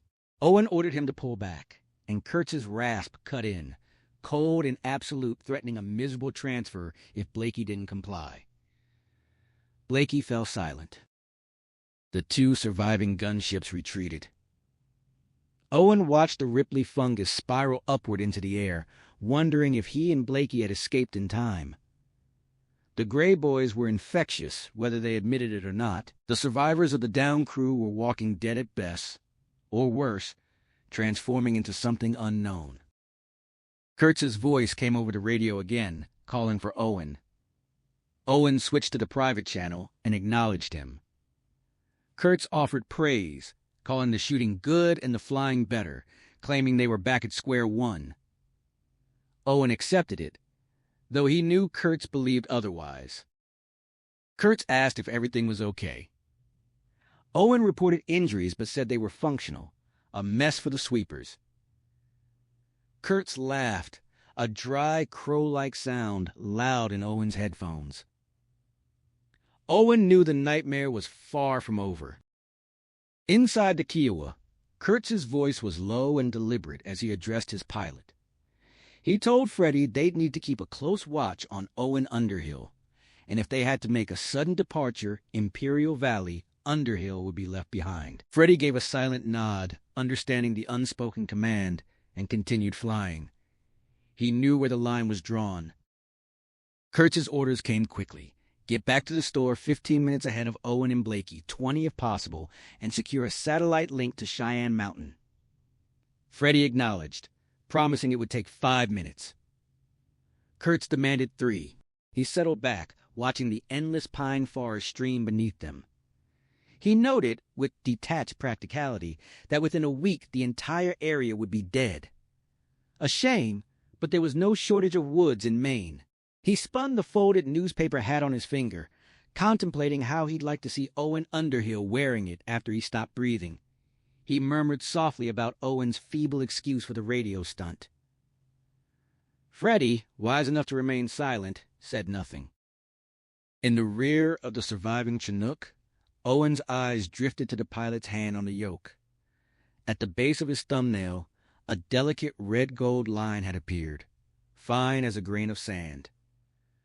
Owen studied his own hands intently, but found nothing yet. He knew it would come. He remembered the story of Cain, marked by God and sent into exile.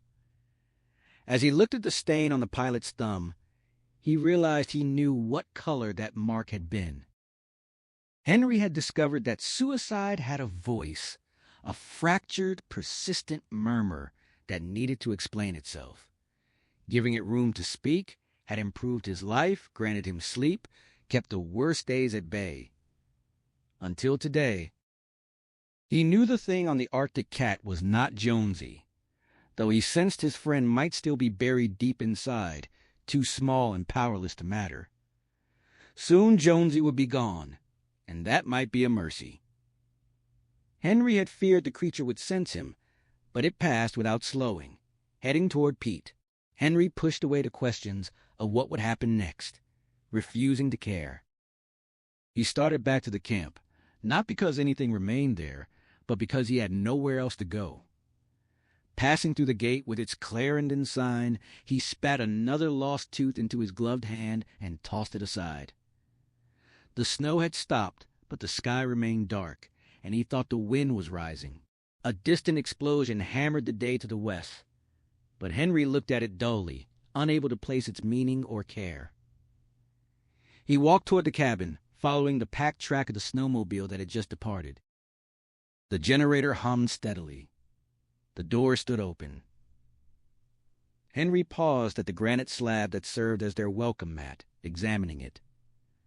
The red-gold sheen on the stone wasn't blood. It was an organic growth, something like moss or fungus. He caught a faint, sulphurous odor reminiscent of the woman who had caused their accident. Stepping onto the slab, he felt the weight of years fall upon him. The laughter, the arguments, the camaraderie, the smell of deer blood and gunpowder. He looked inside. The fuzzy, mildewy growth covered the floor, thickest on the Navajo rug. It was spreading fast, thriving in the warmth. Henry considered stepping in, then retreated. He was already likely exposed, but there was no sense in unnecessary risk. He walked around the cabin to the shed, following the snowmobile's tracks. The shed door was open, too. Henry saw Jonesy, a phantom of memory, pausing in the doorway before going in. The silence was absolute. No birds, no animals, only the wind and the soft plop of snow from branches. Henry recalled the shed's layout, relying on his own memory rather than Pete's uncanny gift. He had been here yesterday, looking for something to open a swollen cabinet door. He knew what he needed now. Taking a deep breath, he pressed his gloved hand over his mouth and nose and stepped inside. His eyes adjusted to the dimness. Across the empty space where the snowmobile had stood, he saw more patches of the reddish-gold fungus growing on the discarded tarp. The work table was a mess of overturned jars and scattered tools, drawers yanked open. Someone, Jonesy, had been searching frantically for something. Henry moved toward the corner of the shed, his gaze fixed on the painter's masks hanging above a pile of paint cans. He could feel his time running out, and the silent, waiting forest outside seemed to hold its breath. The shed was a disaster zone. Nails and screws scattered together, an old pipe holder shattered on the floor, every drawer yanked open. Someone had torn through the place like a hurricane, hunting for something. Henry knew it had been Jonesy, though he'd likely never know what the man had been looking for, or if he'd found it. What Henry needed was clearly visible in the far corner, a set of painter's masks hanging above the paint cans. Holding his breath, he crossed the shed and grabbed all 4 of them. As he turned, he caught motion near the door, and his heart seized. But it was only his own shadow, cast by the dim light. He fled the shed in a few rapid strides, gasping out the stale air once he was clear. From the east came the crackle of automatic weapons fire. Henry's mind conjured a brutal vision.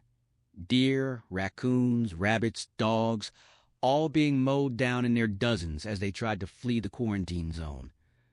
The snow would be running red with their blood.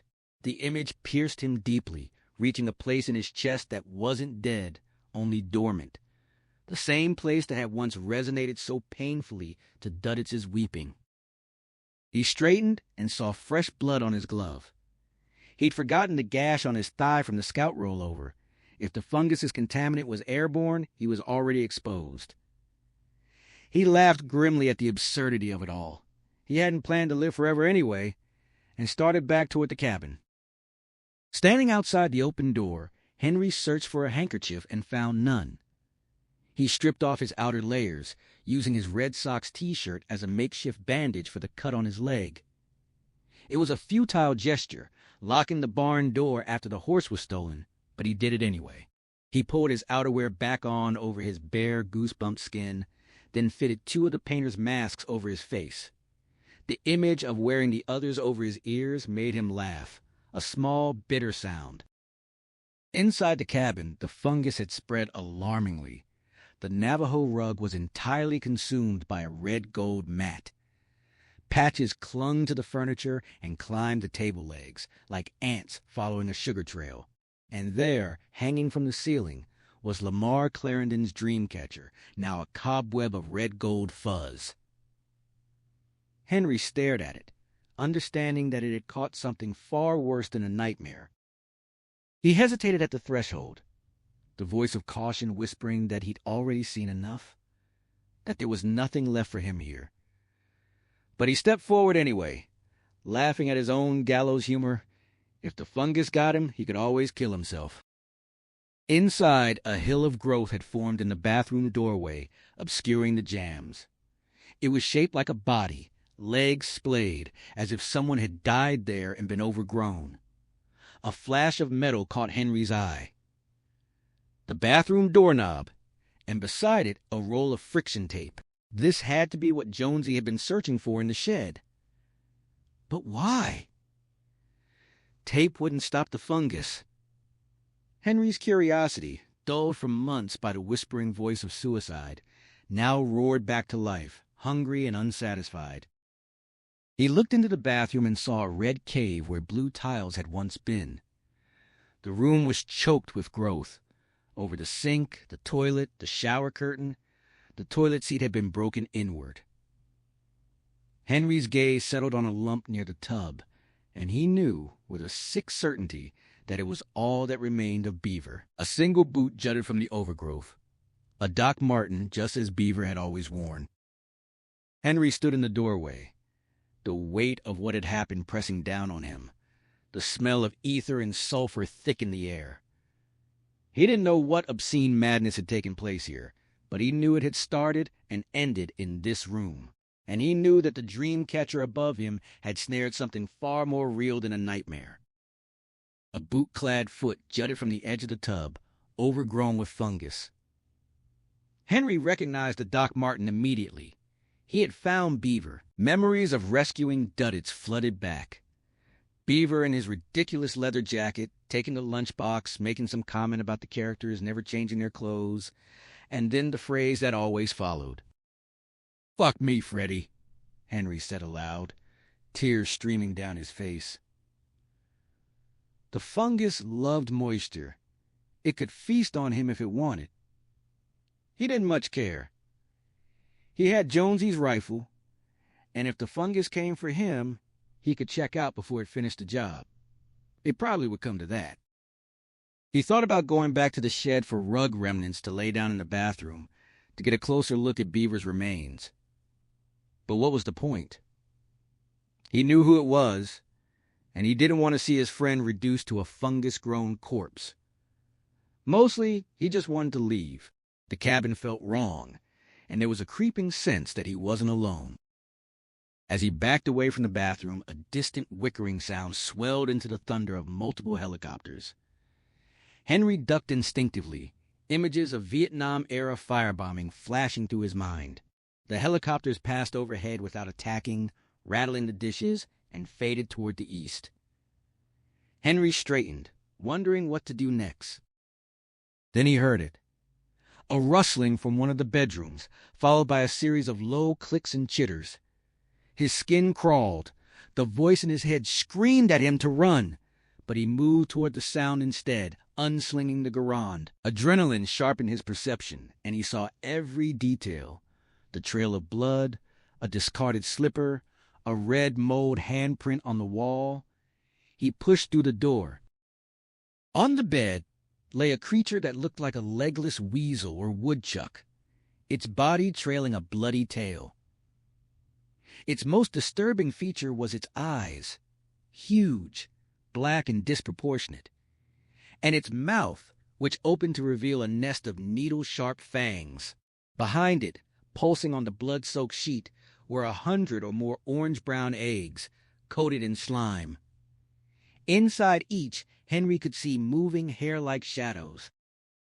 The thing rose up like a snake, chittering at him, but it seemed weak, unable to move much.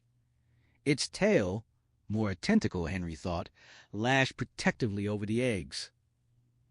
Henry shouldered the rifle, tracking its head as it twitched. He fired, and the creature's head disintegrated in a spray of red-gold blood. Its body tumbled onto a pile of unfamiliar clothes. A brown coat, an orange vest, cuffed jeans, and several eggs broke open, releasing cloudy fluid and writhing, pinhead-eyed worms that glared at him. Henry stumbled out of the room, his legs numb and uncooperative, driven by some puppeteer instinct toward the kitchen. He found himself crouching under the sink, declaiming in a strange, theatrical voice about being the Eggman, the walrus. He was going insane, he thought, but that was okay, better than the alternative. He found the yellow can of barbecue lighter fluid and carried it back to the bedroom, pausing only to grab matches from the mantel. The eggs on the bed were splitting open, the hair-like worms crawling across the sheets. One chittered at him from the pillow. Henry stepped on a worm slithering across the floor, then sprayed lighter fluid over the bed, flicking his wrist to cover the sheets and the floor. When the fluid hit the worms, they made high, mewling sounds. He stepped on another, scraped a third off his jeans. He was drenched in sweat, shaking so badly he spilled half the matches. He lit one, threw it onto the fluid-soaked duvet, and watched the flames catch. The fire spread, popping the eggs and sending up a stench of burning fluid and the worms' high-pitched cries. He backed out of the room, still chanting about eggmen and walruses, the fire taking hold behind him. Henry retreated from the burning bedroom, spraying lighter fluid as he went, until the can ran dry halfway across the Navajo rug. He tossed it aside, struck another match, and the flames erupted instantly, casting an orange glow across his sweat-sheen face. For a moment, a powerful and joyful urge seized him, to cast off the painter's masks and walk into the fire, embracing the heat, the summer, the old darkness. What stopped him was the simple realization that if he died now, all the painful awakening of his emotions would have been for nothing. He might never know exactly what happened here, but he could still find answers from whoever was flying those helicopters, if they didn't shoot him on sight. At the door, a memory struck him with piercing clarity. Beaver kneeling before Duddits, helping him with a backward sneaker, and Duddits' perplexed reply. Henry wept again, saying a quiet goodbye and an earnest declaration of love to his lost friend, then stepped out into the cold. He made his way to the woodpile at the far end of the cabin, uncovering a frozen tarp and a tangled collection of old winter gear beneath it. The exhaustion hit him like a physical weight. 10 miles on foot, a car accident, discovering a friend's body, and the likely loss of the other two. If he hadn't already been contemplating suicide, he'd be going mad. He laughed at the thought, but it didn't ease the fatigue. He needed to find someone in authority to report what he'd seen, the weasels, the eggs. He was the Eggman, after all.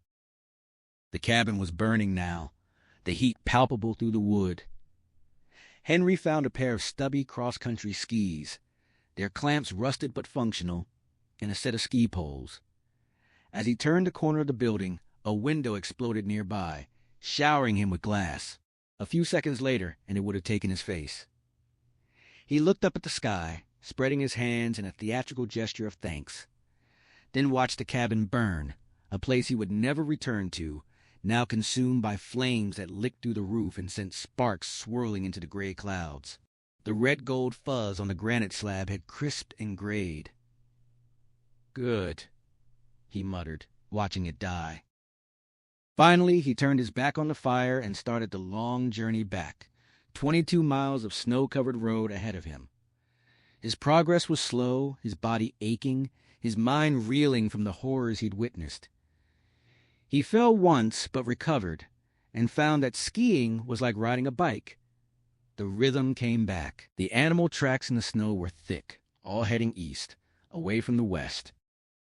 He stopped to eat snow, his throat parched, and joked about snow not being just for breakfast anymore.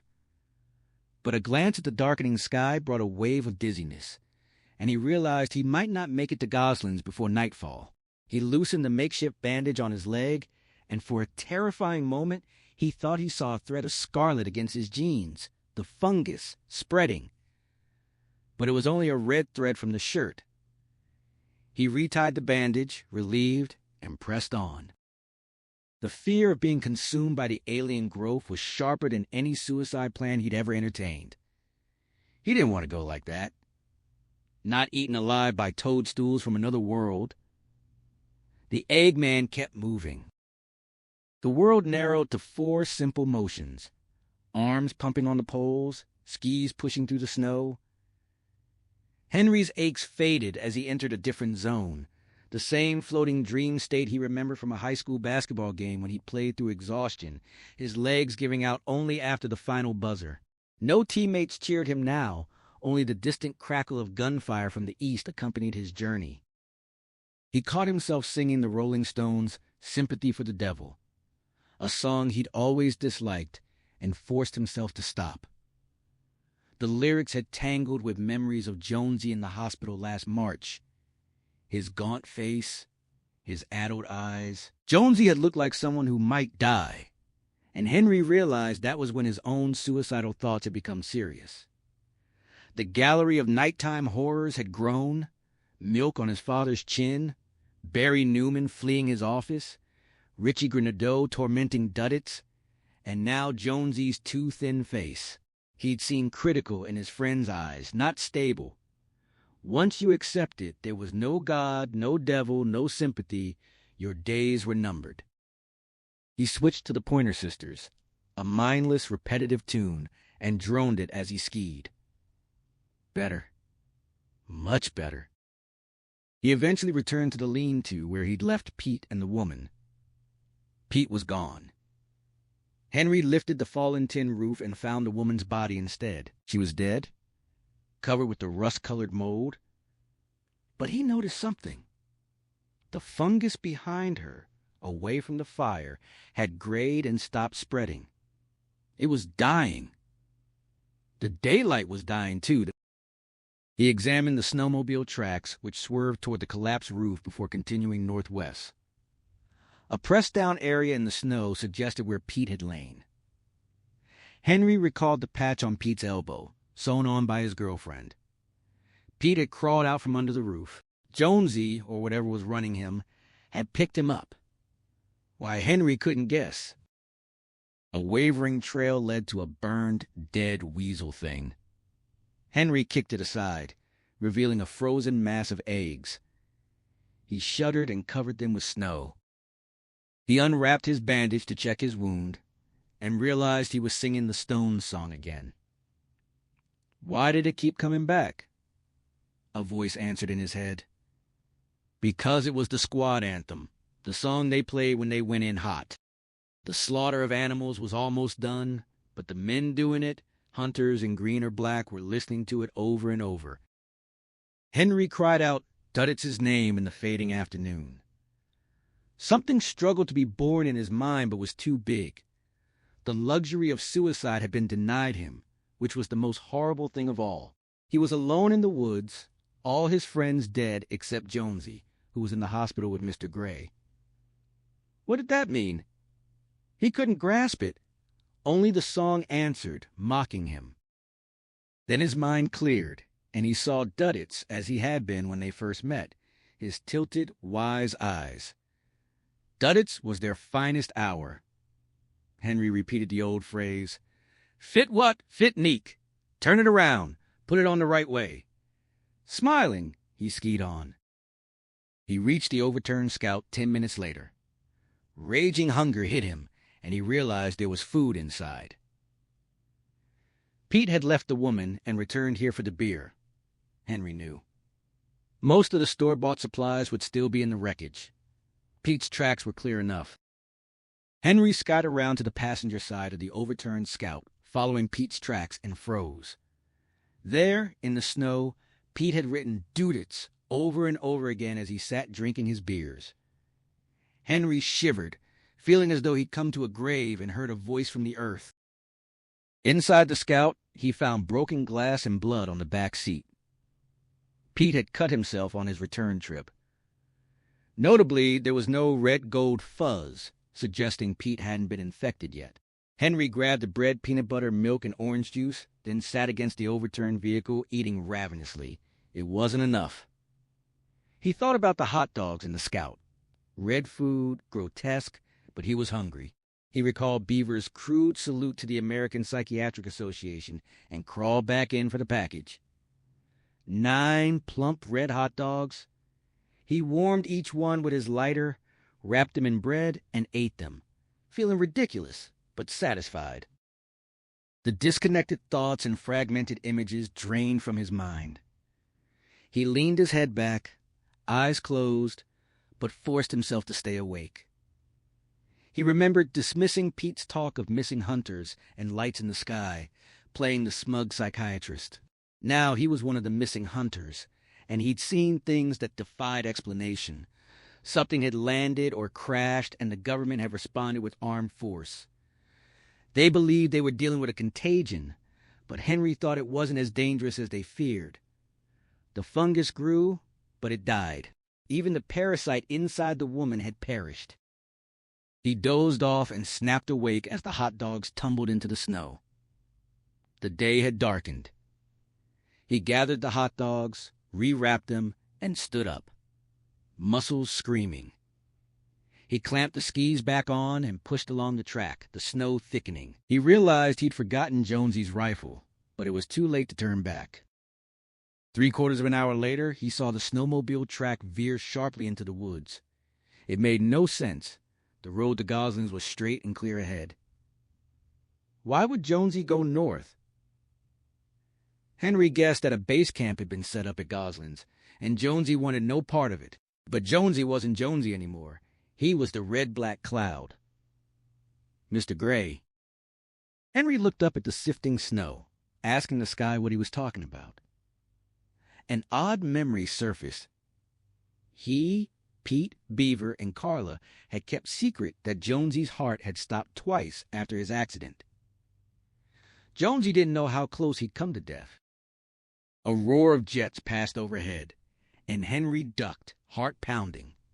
Had the U.S. gone to war against beings from another world? He couldn't dwell on it. What mattered was his next step. Following the snowmobile track was futile. He'd lose it in the dark and the new snow. Sighing, he turned away from the track and continued along the road. The hill loomed before him, the last barrier between him and the road that led to Gosling's. He was spent, legs trembling, muscles like wet cloth, and the distant lights and engine sounds offered no comfort. He didn't want to go over that hill. The odd phrase he muttered felt like it carried some hidden meaning, but he dismissed it as exhaustion talking. There was nowhere else to go. He bent to scoop up a handful of snow, eating a little, not from hunger, but from reluctance to press on. The lights ahead were more explainable than the strange lights in the sky he'd seen earlier, but somehow they felt more menacing. The generators and engines sounded hungry, predatory. He started up the slope anyway. At the top, the wind cut through his clothing.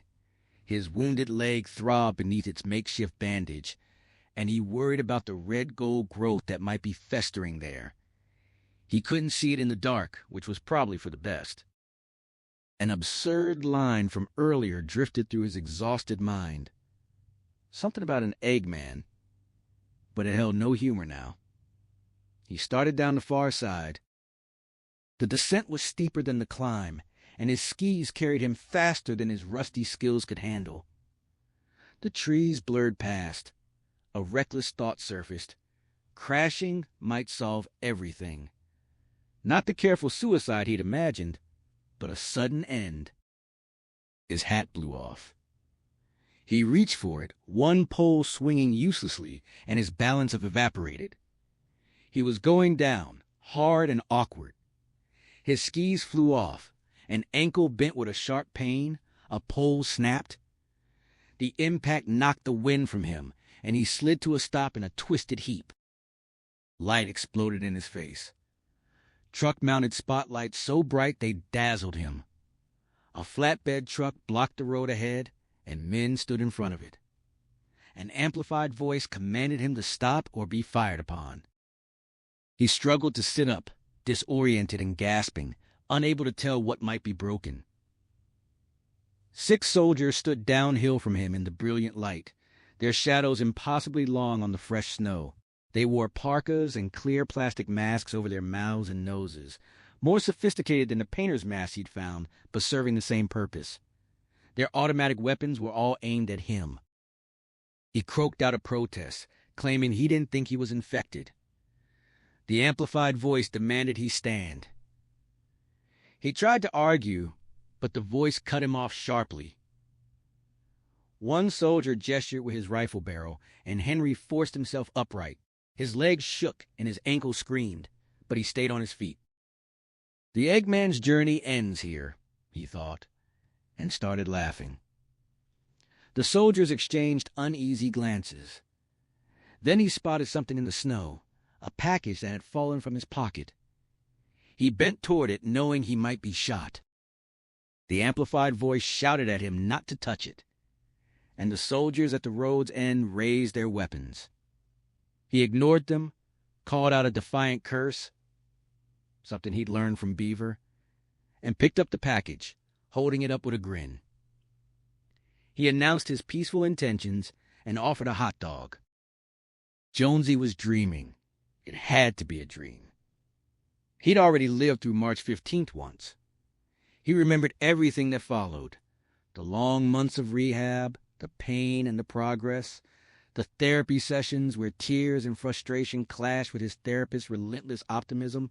He remembered the small victories: getting out of bed, the first time he could wipe himself, the night he finally believed he'd survive. He remembered making love to Carla for the first time after the accident, and the absurd joke that followed. He remembered fireworks on Memorial Day, watermelon on the 4th, the lingering ache in his hip and thigh. He remembered Henry calling in September to check in, talking about the November hunting trip. Jonesy had agreed, unaware how little he'd want to hold a rifle once he got there. They discussed work, family, books, movies. Henry mentioned Pete's drinking again, but Jonesy didn't want to revisit that struggle with his wife's history in mind. But when Henry passed along Beaver's suggestion to visit Duddit's Cavell after the hunting week, Jonesy had been enthusiastic. It had been too long, and Duddits always lifted their spirits. He'd confirmed with Henry that they'd once planned to see Duddits on St. Patrick's Day. The plan was even written on his office calendar. Henry confirmed it. Jonesy had laughed about the luck of the Irish, a rueful acknowledgement that the plan had never happened. The weight of memory settled on Jonesy with absolute certainty. He had already lived through March 15th.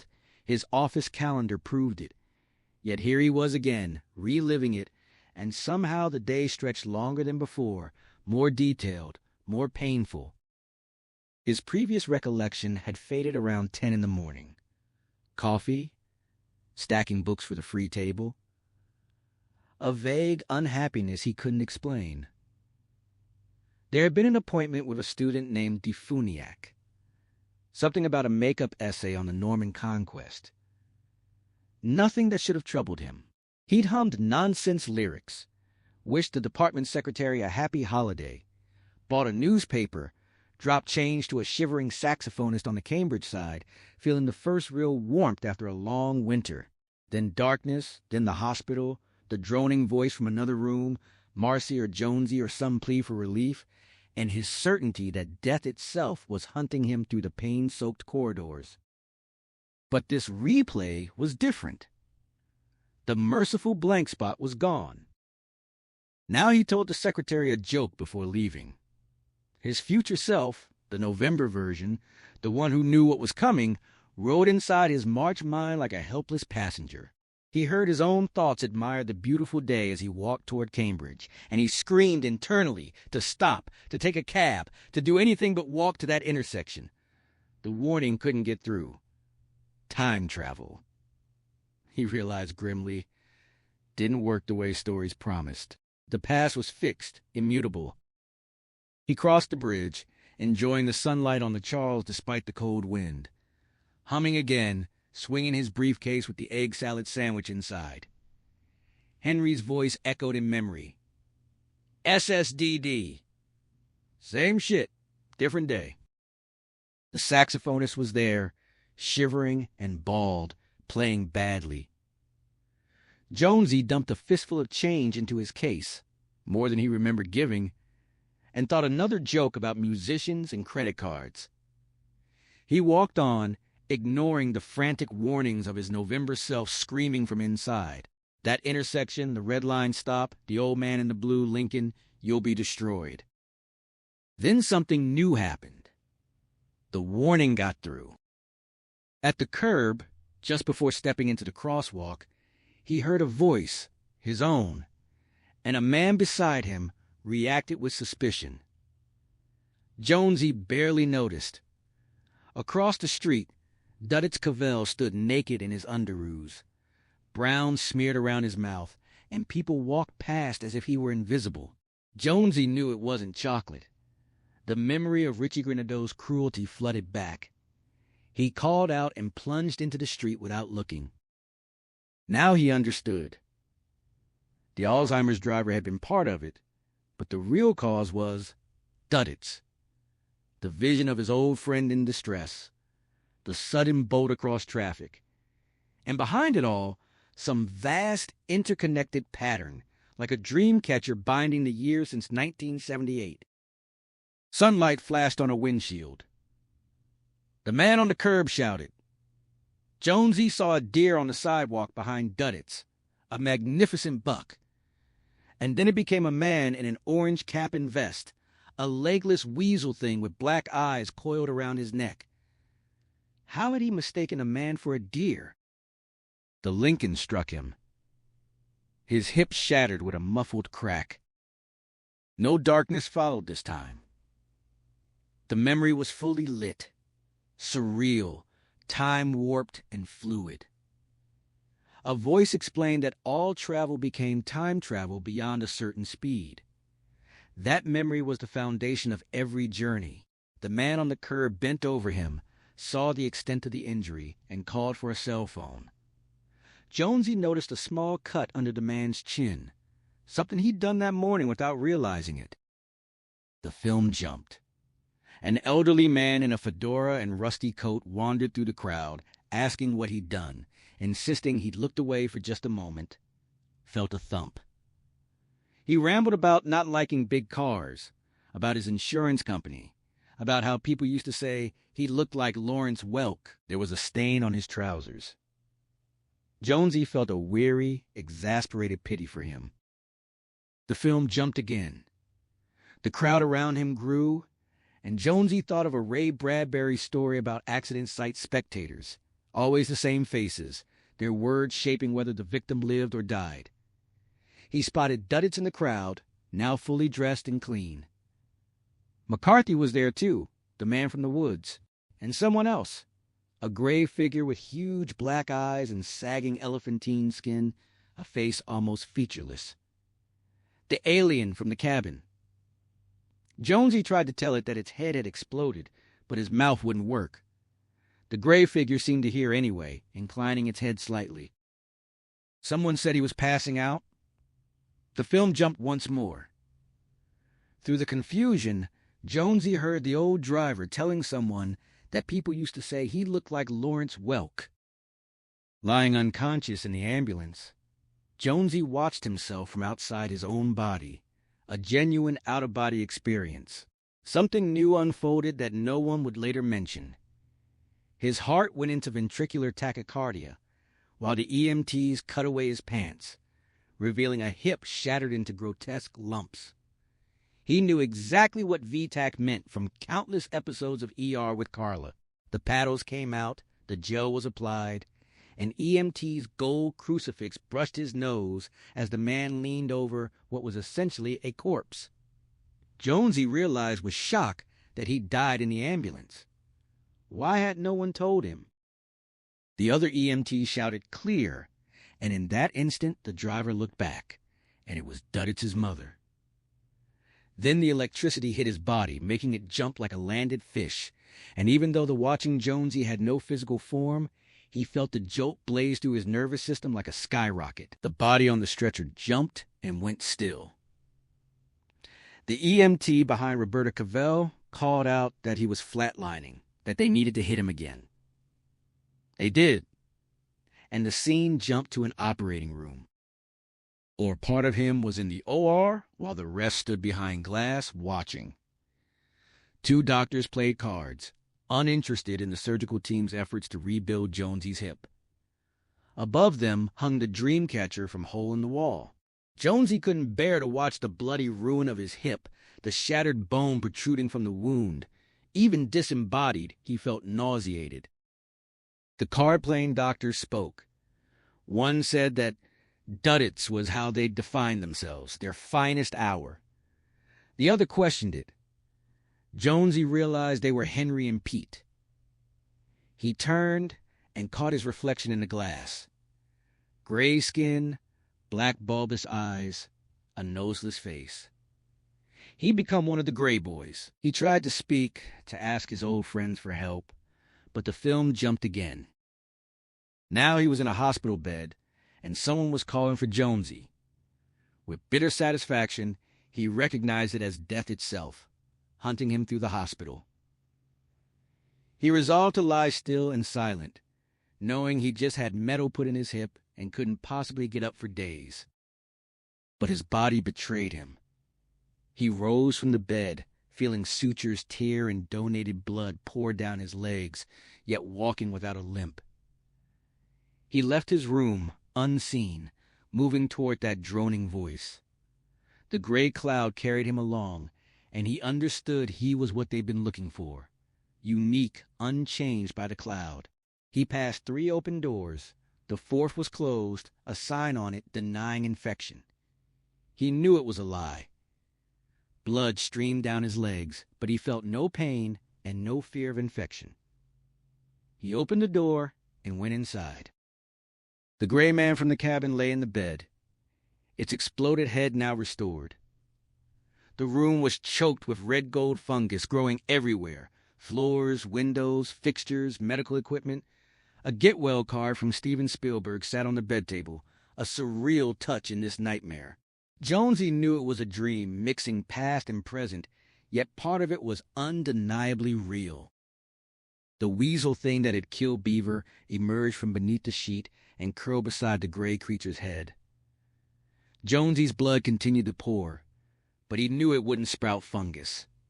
He was immune. The gray thing spoke without moving its mouth, claiming to be vegetarian. Jonesy pointed at the weasel and asked about it. The creature admitted the weasel wasn't vegetarian, but insisted Jonesy had nothing to fear. When Jonesy asked why he was different, the gray thing deflected, asking instead about duddits. They agreed to put aside questions they wouldn't answer, calling it the crib in the game they used to play. Jonesy asked what the gray thing wanted from him. It replied in Pete's voice, asking again about duddits, a clever attempt to surprise the answer out of him. He defended himself with a mental image of a cow labeled Duddits the Cow. The gray thing saw through it. Then Jonesy asked where it was from. The gray thing's voice shifted to Henry's, offering a sardonic answer about coming from a dying planet to eat pizza and learn Italian. Then it became Jonesy's own voice, and he recognized the hallucination for what it was, but also knew Henry would no longer dismiss it, not now that he'd become the Eggman who understood better. The gray creature predicted Henry's death with cold indifference. Its warm, dry fingers wrapped around Jonesy's hand, and when he demanded to know why he'd been called here, it expressed surprise. No one wanted to die alone, it said, and suggested they watch television. A movie called Sympathy for the Gray Boys was proposed. The weasel Bowser fetched a fungus-coated remote control, and the TV flickered to life with an image of the shed behind the cabin. Jonesy recognized himself on screen, the star of this bizarre film. The gray thing settled into his mind, and the movie began. Shed Jonesy, now actually Mr. Gray, pulled the tarp off the snowmobile. He installed the battery, turned the key, but the engine only made a clicking sound. He muttered a string of frustrated, childlike curses, aware that his body had been completely taken over. He knew he was unique, more so than his friends, because he was immune in a way they weren't. His oldest son would have appreciated the irony. He was starring in his own movie. The gray fellow in the hospital bed probed Jonesy's mind, asking about hidden memories, a brick wall, the significance of the number 19, someone who'd said, "Fuck the Tigers." Jonesy deflected, telling him to watch the movie. The creature's prying faded, but Jonesy knew it would return. He was unique, carried but not changed by the gray cloud. Meanwhile, Shed Jonesy reached out with his mind and found a source. Emil Dog Brodsky, an Army tech sergeant at the growing compound around Goslin's Market. Brodsky was busy coordinating helicopters, trucks, and generators under Kurtz's command, overseeing the setup of lights, motion sensors, and a temporary morgue. The place was becoming a well-lit, heavily fortified base. Brodsky had no idea he was being used as a source of mechanical knowledge. All at once, Jonesy existed in 3 places at once. Watching the TV, in the shed, and inside Brodsky's mind. The soldier stopped walking, momentarily disoriented, as Shed Jonesy accessed his expertise through the mental connection. Cambry noticed Brodsky had stopped mid-stride and approached with concern, asking if everything was all right. Brodsky didn't answer him.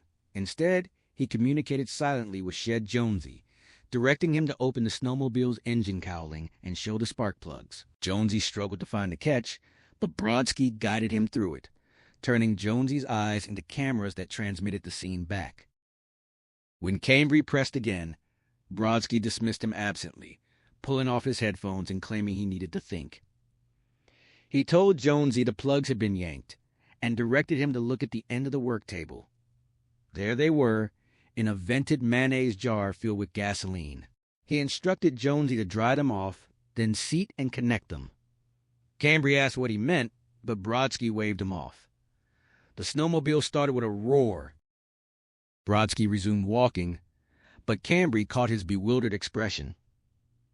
When asked what had happened, Brodsky claimed nothing, though he knew something had occurred, a conversation or consultation he couldn't quite remember. He wondered if it was unusual enough to report following Kurtz's directive, but decided against it. Kurtz was too dangerous to approach, and Perlmutter was useless. Underhill might have been worth talking to, but Brodsky hesitated. The memory of the strange mental conversation was already fading. At the cabin, Jonesy roared out of the shed on the snowmobile, sensing Henry hiding nearby, biting moss to stifle his screams, but shielding that awareness from the gray cloud that surrounded his last fragment of self. He knew it might be the last time he was near his old friend, and wished he could have said goodbye. Then the scene shifted. Jonesy found himself in a different room, a dusty office with a bulletin board and a Polaroid photo of a teenage girl. This was his final refuge, safer than the hospital room. He realized that some of what he'd seen was real. He truly thought he saw Duddits that day, which was why he'd stepped into the street without looking. But the gray creature, Mr. Gray, was now part of him. He was mostly Mr. Gray now, except for this small pocket of himself. He wished he'd shot McCarthy when he had the chance. A distant explosion shook the world, the ship being destroyed. The snowmobile carried him past the collapsed lean-to where Pete lay, injured and covered with virus. Pete recognized that Jonesy wasn't himself and refused to go with him. Mr. Gray's stare caused the fungus on Pete's body to tighten, inflicting agony. Pete screamed and lost more teeth. Through the link, Jonesy whispered to Pete, reassuring him with their old motto, "No bounce, no play." Pete heard him and struggled to his feet, climbing onto the snowmobile. In his office refuge, Jonesy felt the doorknob twist as Mr. Gray tried to break in, demanding to know about the hidden memories and the meaning of their motto. Jonesy remained silent, knowing he couldn't leave his sanctuary without being swallowed by the alien consciousness. He was just a kernel of self in a gray cloud, an undigested fragment in an alien gut. They rode past the overturned Scout, and Jonesy understood why Pete and Henry had been delayed. Then they crested a rise and saw a bright ball of light hovering above the road, one of the flashlights Mr. Gray called a Kim. It was one of the last. Pete, wrapped in virus, clung to Jonesy's waist, his head heavy with exhaustion. Mr. Gray needed him for something, though Jonesy didn't know what. The flashlight guided them deeper into the woods, slipping between pines and waiting as they followed. Mr. Gray instructed Pete to hold on tightly. The snowmobile bounced and growled up an incline, its skis cutting through snow and clattering on frozen ground where the canopy thinned. They moved north. After 10 minutes, they hit a granite jut, and Pete tumbled off. Mr. Gray stopped, and Jonesy noticed the flashlight dimming. Mr. Gray ordered Pete to get up, but Pete protested he couldn't go on. The alien's silent stare caused the virus to tighten, torturing Pete until he screamed and thrashed. Jonesy shouted for it to stop, but Mr. Gray ignored him, watching with cold patience. Finally, he relented, and Pete struggled to his feet, a fresh wound on his cheek already swarming with infection. He climbed back on, clinging weakly. Jonesy whispered to hold on to his coat, and Pete complied. Mr. Gray turned them north again, the flashlight leading the way but fading. Gunfire crackled behind them. An hour later, the flashlight finally died with a soft pop. They were on a ridge in the middle of nowhere, the day fading toward dusk. Mr. Gray stopped, needing direction. Pete's left eye was gone, the socket choked with virus, but Mr. Gray knew Pete could still guide them. Pete resisted, saying he didn't want to help something that would harm others. Mr. Gray punished him again, and Jonesy urged Pete to comply. Pete gave in, asking only to be left alone afterward. He raised his burned hand, closed his eyes, and began the finger-ticking gesture that had always been his way of finding direction. Jonesy remembered the first time he'd seen it, when Pete had discovered the line after meeting Duddits. Pete pointed north, toward a rock face with a pine growing from it. Mr. Gray set off again. They paused atop another hill to reorient, then continued. Helicopters approached. Mr. Gray drove them into thick brush, dragging Pete with him, and waited until the choppers passed. Snow began to fall again. Hours later, they stopped once more. Pete's face was almost entirely consumed by virus, his mouth stuffed with vegetation. He couldn't speak aloud, but his mind reached out to Jonesy, pleading to be released. Mr. Gray told him he'd served his purpose. Jonesy screamed for him to stop, but the alien was indifferent. For a moment, Jonesy felt Pete's understanding and relief. Then the virus clenched, and Pete's skull cracked with a terrible sound. His face pulled inward, and he fell dead. Jonesy cursed him, but Mr. Gray pressed on. Through a gap in the snow, Jonesy saw headlights on the turnpike, military convoys. He knew Mr. Gray intended to use him, since the virus couldn't touch him. The alien insisted they always won, that they were the future. Jonesy retorted that was the best reason to live in the past. Mr. Gray dissolved back into the cloud, leaving only enough consciousness to keep the snowmobile moving. Jonesy took comfort that Mr. Gray couldn't access his final refuge or learn about Duddits. He intended to keep it that way. To Archie Perlmutter, the transformed Goslin's Country Market looked like a movie set, a James Cameron spectacle, with enough lighting to illuminate a small city. Even the falling snow couldn't diminish the surreal quality of the scene. The shabby siding, crooked stovepipes, and rusty gas pump now seemed like deliberate set dressing. Barely imagine it as Act I of a film, with old teeners gathered around the wood stove gossiping about strange lights and missing hunters, then a UFO descending. Melrose, the cook's third, struggled to keep up in sneakers, complaining about being summoned. Pearlie had no answer for him as they passed a reinforced paddock where detainees were held behind electrified wire. The men behind the fence had grown quiet after watching a banker get shot for attempting escape, and seeing the ops guys in masks had further subdued them. Pearlie spotted Owen Underhill talking to motorpool man Dog Brodsky near the helicopters. Underhill looked like he'd aged a decade since arriving. Pearlie tapped his shoulder to remind him about the meeting with Kurtz in 15 minutes, then continued toward the command Winnebago. Melrose trailed behind, whining for answers Pearlie didn't have. Owen pulled Brodsky aside, placing their masked faces together to speak privately over the engine noise. He asked Brodsky to repeat what he called the mind fuck. Brodsky recounted how his mind had been hijacked while crossing the field. He'd found himself in a cluttered shed, seeing through someone else's eyes, helping a man fix a snowmobile. He'd directed the unseen man to open the cowling, spotted the missing spark plugs in a jar of gasoline, and walked him through the repair. When the machine started, the stranger thanked him, and Brodsky snapped back to himself. He remembered the name Jonesy III without knowing how he knew it, and described the experience as feeling like rape. Owen told him to keep it quiet for now and get back to work.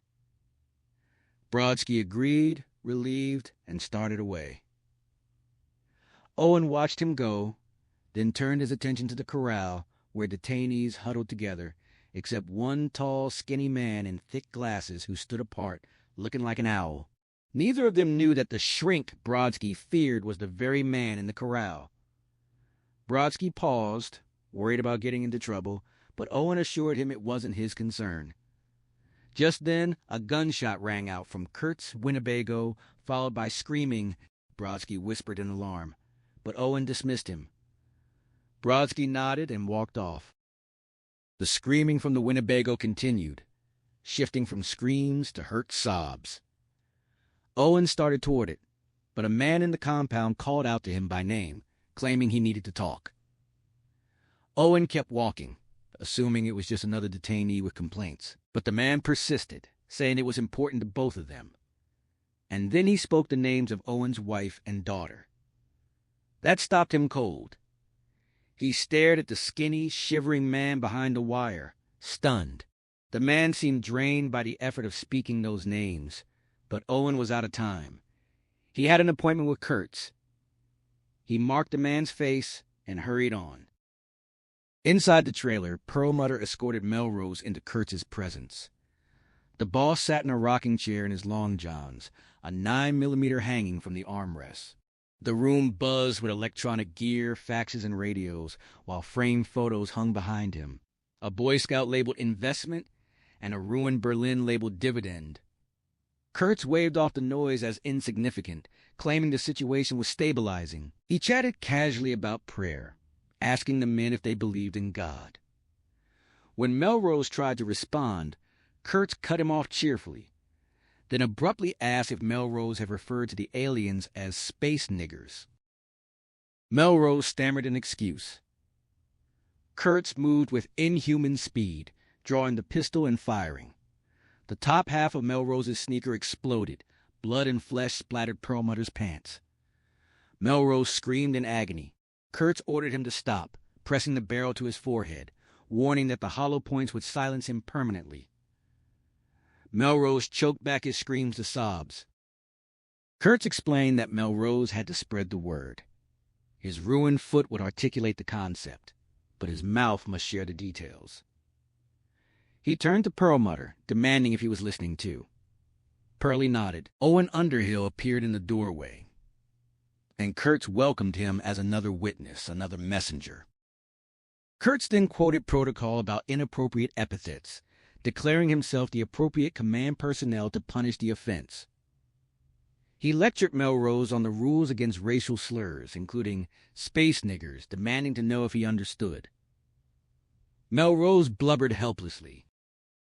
The cook's third was swaying dangerously, barely conscious, but Perlmutter grabbed his shoulder and held him upright, desperate to keep him from passing out before Kurtz finished his tirade.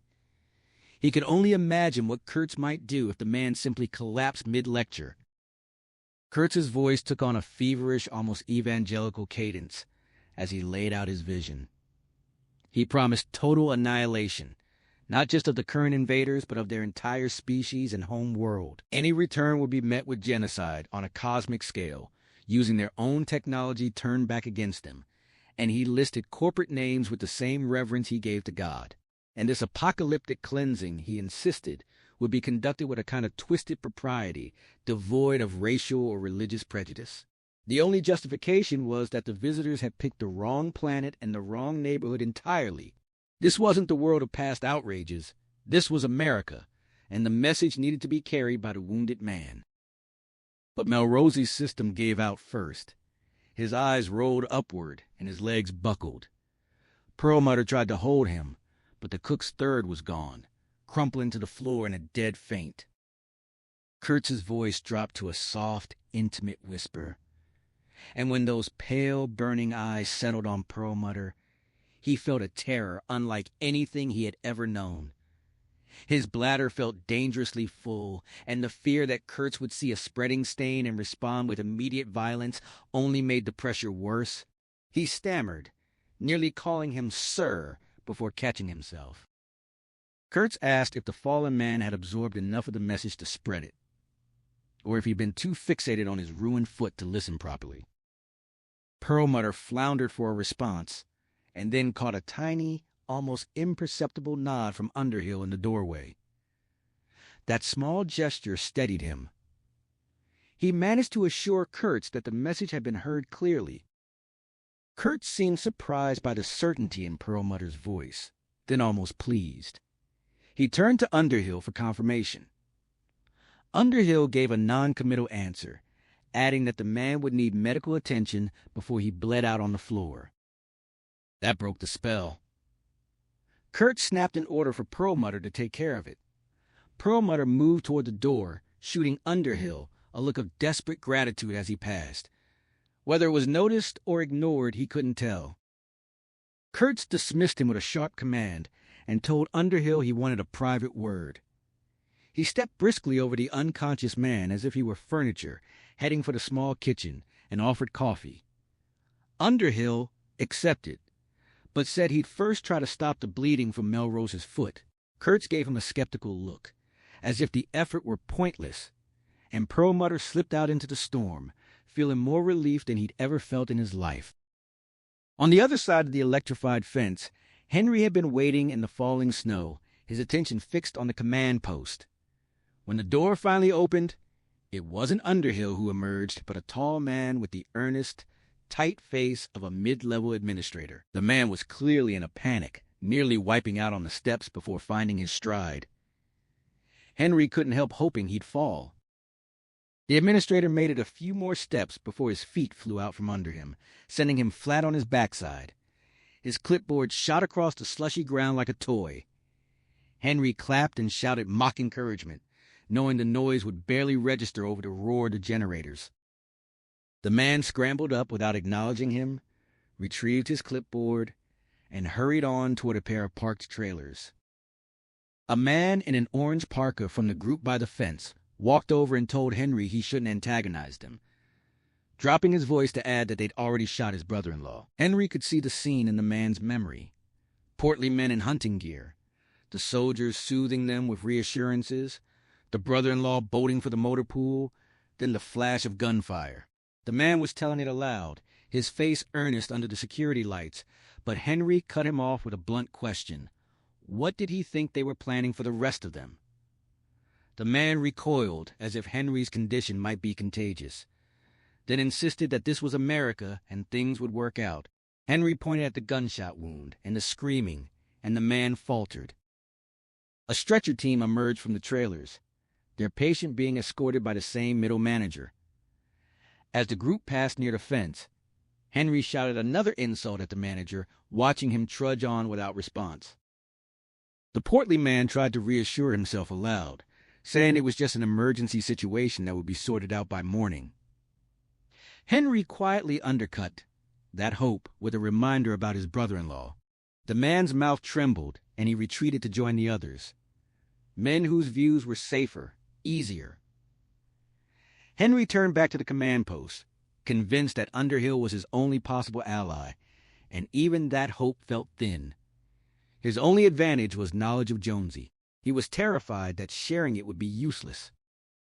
Minutes passed. The stretcher team emerged again, now carrying a fourth man, this one on the stretcher itself. Under the harsh lights, the victim's face looked almost purple. Henry felt a wave of relief that it wasn't Underhill. Underhill seemed somehow different from the others. Another long stretch of waiting followed. The snow kept falling. A soldier approached him, one of the men from the roadblock, recognizable by the way he carried himself. Henry became aware of minds having physical features, and though he couldn't put a name to the face, he could feel the man's brother Frankie, and the rape charge, and a cascade of other fragments. The soldier was friendly at first, mocking Henry for his earlier attitude.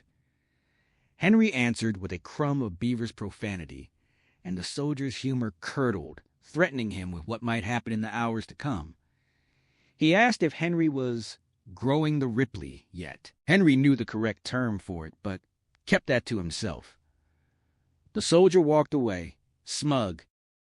Henry reached out with his concentration and visualized a rifle pointed at the soldier's back, letting the thought carry a clear threat. The man spun around, his satisfaction gone, demanding to know what Henry had said. Henry responded with a comment about Frankie and the girl. Did he get sloppy seconds? For a moment, the soldier's face went slack with confusion, then darkened into rage. He raised his rifle. Henry opened his jacket, exposed his chest, and dared him to fire, taunting him to do his worst. The soldier's rage was a tangible thing, a heat that Henry could feel pulsing in the air between them. For a long, dangerous moment, he was sure the man would pull the trigger. He had seen the calculations flickering behind those eyes, the desperate search for a plausible story that would justify the shot. But the moment passed. The forebrain won, dragging the red beast back to its cage, and the soldier lowered his weapon with a muttered promise. Tomorrow would be time enough for the smartass. Henry let him walk away this time. He had confirmed what he'd already suspected. The telepathy was real, a low-grade infection that had spread through the entire camp like a virus, but it was weak. The soldier had heard his thought, but not clearly. If he'd heard it distinctly, he would have turned around much faster. And he hadn't asked how Henry knew about his brother Frankie. On some level, the soldier already understood what had been done to them all. But Henry knew he had it worse. He always had. Pete and Beaver and Jonesy had shared the same strange gift, but they were gone now. Pete and Beaver dead. Jonesy somewhere south of here, moving fast. Henry had felt it. He knew the quarantine had been breached, and though the soldiers thought one or two escapes didn't matter, he was certain they were wrong. Inside the command trailer, Owen Underhill stood with his coffee, waiting as the medics carried Melrose out on the stretcher. The man's sobs had faded to incoherent murmurs thanks to the morphine. Perlmutter followed them out, and suddenly Owen was alone with Kurtz. Kurtz had settled back into his rocker, the manic energy of moments before completely gone, replaced by something calm and amused. He was looking at Owen with a curious, almost playful expression, the mask of sanity firmly back in place. He proposed a simple test. He was thinking of a number. Owen, still caught in the fading telepathic wave, saw it clearly. 17 colored red like the side of a fire engine. Kurtz was pleased. He asked Owen to send one back, and Owen visualized a speed limit sign, 60 miles per hour, black on white. Kurtz guessed 6. Close enough. Kurtz sipped from his mug, then knelt painfully to clean the splatters of Melrose's blood from the floor with a bandana. Owen was shocked, despite himself. The old man moved methodically, wiping each spot, explaining that his father had taught him to clean up his own messes. It might make you think twice next time. He tested Owen's lingering telepathy by asking for his father's name. Owen caught only a fleeting impression. Paul, he guessed, but Kurtz corrected him. Patrick. Close enough. Kurtz changed the subject to the telepathic wave itself, something Anderson believed was already burning out. He asked if Owen found the concept awesome. Owen admitted he did. Kurtz countered that it was more awesome in concept than in practice, and Owen laughed despite himself. The old man was still surprising. Kurtz ordered Owen to sit and let him finish his cleaning. Owen did. When Kurtz was done, he disposed of the bandana, took another sip of his now cold coffee, and grimaced. Owen offered to get him a fresh cup, but Kurtz refused. They needed to talk. Kurtz addressed the confrontation at the ship, acknowledging that tempers had flared. He insisted they had to move past it. He was the OIC, Owen was his second, and there was still work to do. Could they work together? Owen agreed, fumbling with the honorific. Kurtz gave him a thin smile. Then Kurtz admitted he'd lost control. He described himself as a caricature. 2 parts, Patton, 1 part Rasputin, and asked if Owen thought he was crazy. Owen, cautious in the presence of real telepathy, answered honestly, "A little, yes."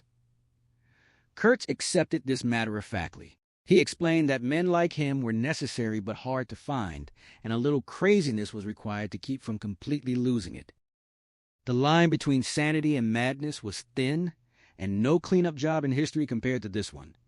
He wasn't asking for sympathy, only understanding. If they could find that, they'd get through this. If not, he'd have to finish without Owen. Owen nodded, understanding the unspoken threat. He was the bird in the crocodile's mouth, and he needed to be ready to fly. Kurtz produced a pocket watch from his coverall. It was old and tarnished, but it still worked. Unlike the wristwatches, which were all useless, he told Owen to see Perlmutter about the wind-up Timexes that had been delivered that afternoon, praising the man's efficiency even while dismissing his tendency to view the world as a movie. Owen suggested Perlmutter might have made progress in that direction tonight. Kurtz fell silent for a moment, then declared they should be drinking whiskey. It was an Irish death watch they were having. His beloved Fuca, he explained, was about to die. Its cloak of invisibility would be whisked away, and it would become just another dead horse for politicians to beat. Owen didn't follow, but Kurtz pressed on. It was 7 o'clock, he said. In about 40 hours, the president would address the UN General Assembly. It would be the most watched speech in human history, part of the biggest story ever, and the biggest spin job. The president would tell the world that a ship from another world had crashed in Maine on November 6th or 7th. That part was true. He'd also say they weren't entirely surprised. The U.S. and the UN Security Council had known about extraterrestrial contact for at least 10 years. Also true, though, the U.S. had known since the late 40s. The Russians had destroyed a Grey Boy ship over Siberia in 1974 without knowing the U.S. was watching, probably a drone. The Greys had been cautious in their early contacts, which suggested they were afraid of humans. Owen listened with sick fascination, keeping his face neutral and his top thoughts guarded. Kurtz offered him a cigarette from a dented pack, and Owen accepted despite his rare habit. The first drag made him dizzy, but the taste was good. Kurtz admitted he was mixing truth and spin together, then suggested they stick to the spin. Owen said nothing, smoking quietly. Owen's question hung in the air between them. Kurtz smiled, that thin, humorless expression that never quite reached his eyes, and assured him he was almost certain. The odds were against a Typhoid Mary, the Grey Boys were dead, and the Ripley was confined to the Jefferson Tract.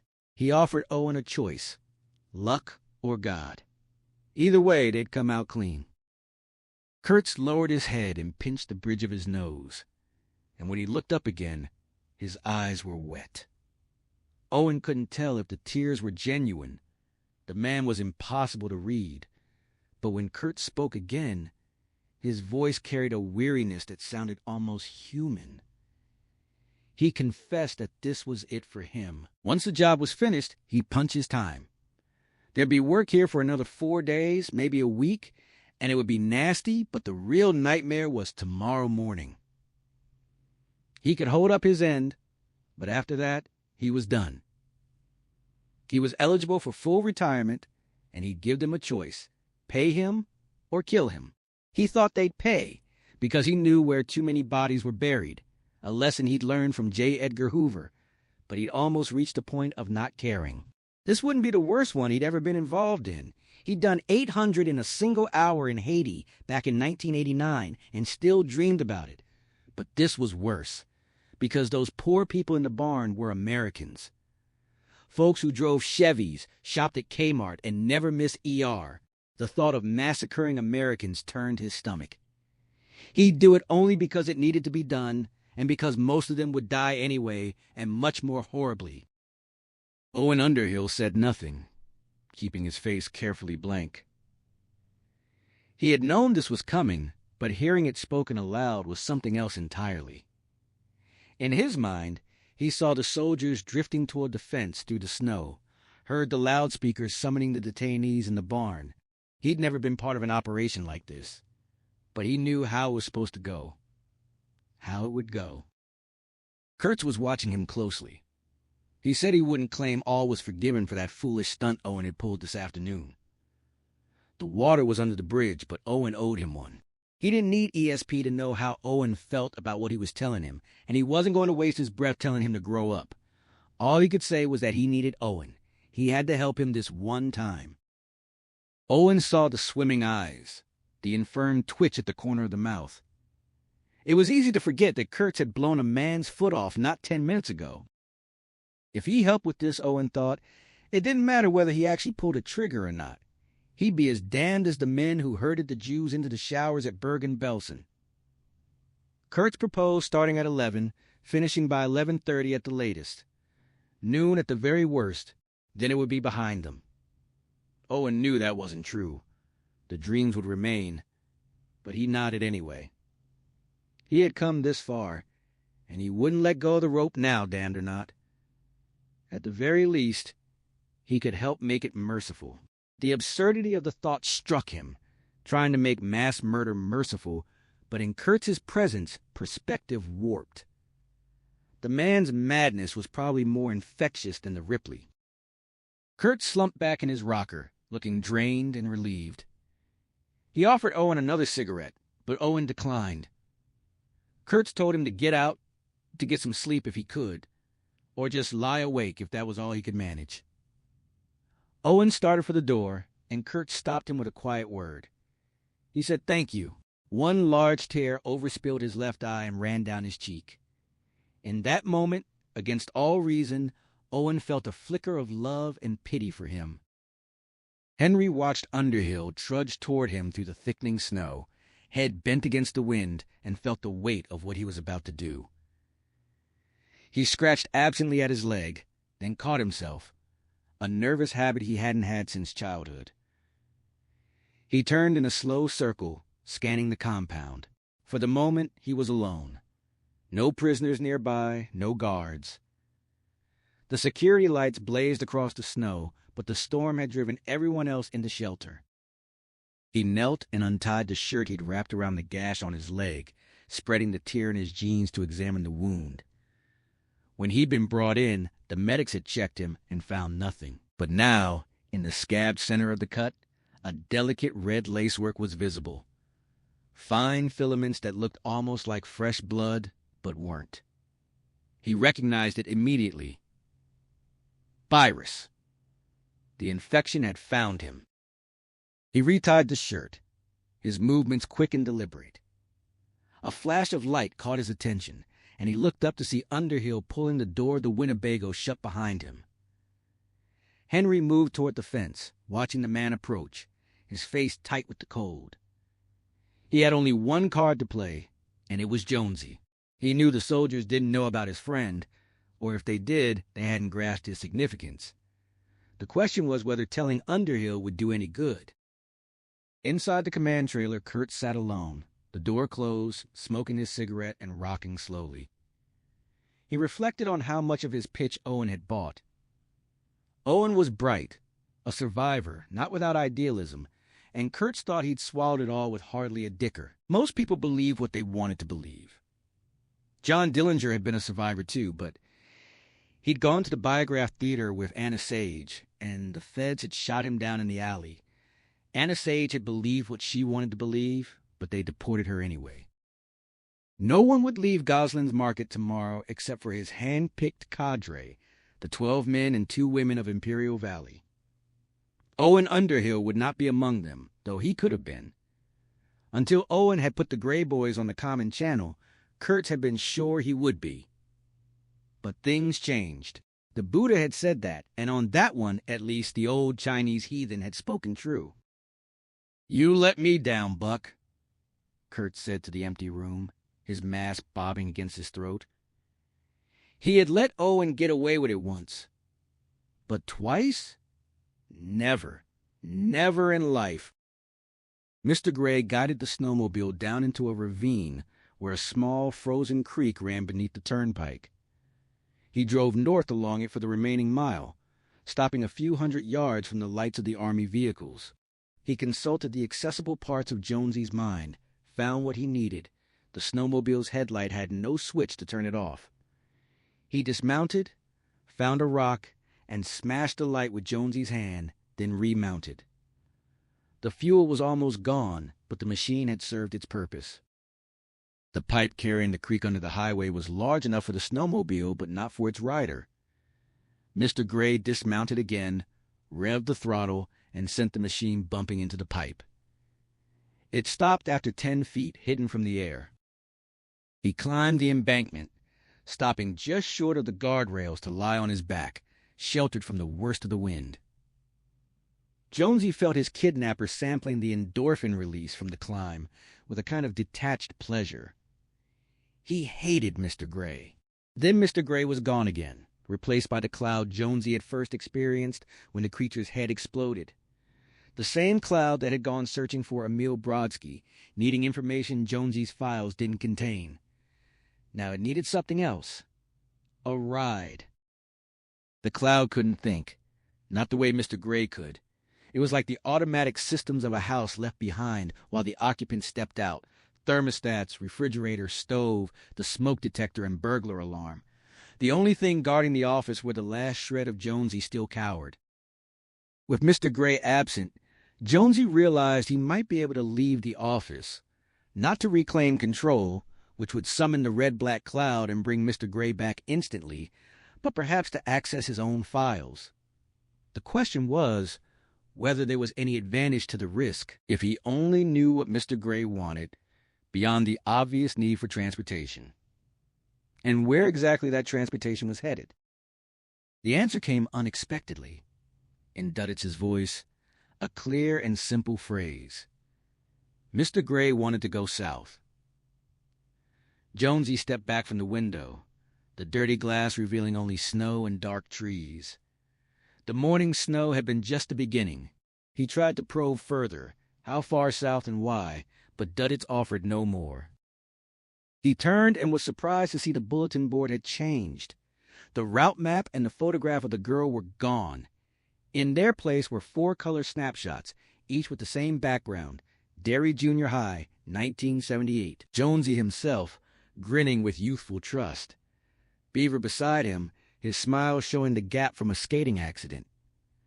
Pete with his olive complexion and short hair. Henry on the end, his thick glasses making him look like the detective from the mysteries Jonesy had loved as a child. He felt the sudden, painful weight of how much he'd loved them, how unfairly the severing of their friendship had come. Then the photograph of Beaver moved. His eyes widened, and his voice came low and clear. His head was off, remember? Laying in the ditch, eyes full of mud. What a fuck-a-row. The memory surged back, the one they'd all suppressed. That first hunting trip to Hole in the Wall, the thing they never talked about. Something had happened then, something connected to what was happening now, and Jonesy had no idea what it was. On the turnpike, Andy Janis was making good time in his modified 4-wheel drive pickup, separated from the rest of his convoy. He'd grown up driving in northern Minnesota and knew how to handle the snow. The real challenge was the wind, which turned the road into a ghost, but the reflectors guided him. He just had to keep them in sight. He'd catch up to the plows soon enough and fall in behind them. In the back of his truck were 2 sealed packages, the bodies of deer killed by the Ripley, and a gray boy corpse slowly turning to reddish-orange soup. Both were bound for Blue Base, the command post at Goslin's store. He'd be there in an hour or less. He'd turn over the samples, get debriefed, and then grab coffee and eggs. Maybe even spike the coffee if he could find the right contact. Then a command came into his head, clear and sharp. Pull over. He frowned, shook his head, scratched his ear. The wind gusted, swallowing the turnpike and the reflectors in white. He eased off the gas, as he always did in such conditions. The command came again, more insistent. And then a third time, accompanied by a searing pain in his skull. He cried out, the truck swerving before his hands corrected. He steered into the thicker snow beside the plowed path, the reflectors glaring brightly in his headlights. The truck driver's hands no longer felt like his own. They moved without his will, turning the wheel left, coasting to a stop in front of the figure in the parka. He was screaming at the thing inside his head, pleading, but the pain only intensified until he pulled over, sobbing.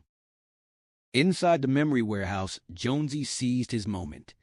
He threw open the office door and stepped out into a space so vast it defied comprehension, an endless grid of fluorescent lights illuminating trillions of cardboard boxes stacked in towering columns. The sheer scale made him dizzy, but he knew this was his own mind, his own memory. He couldn't get lost here any more than he could in his bedroom.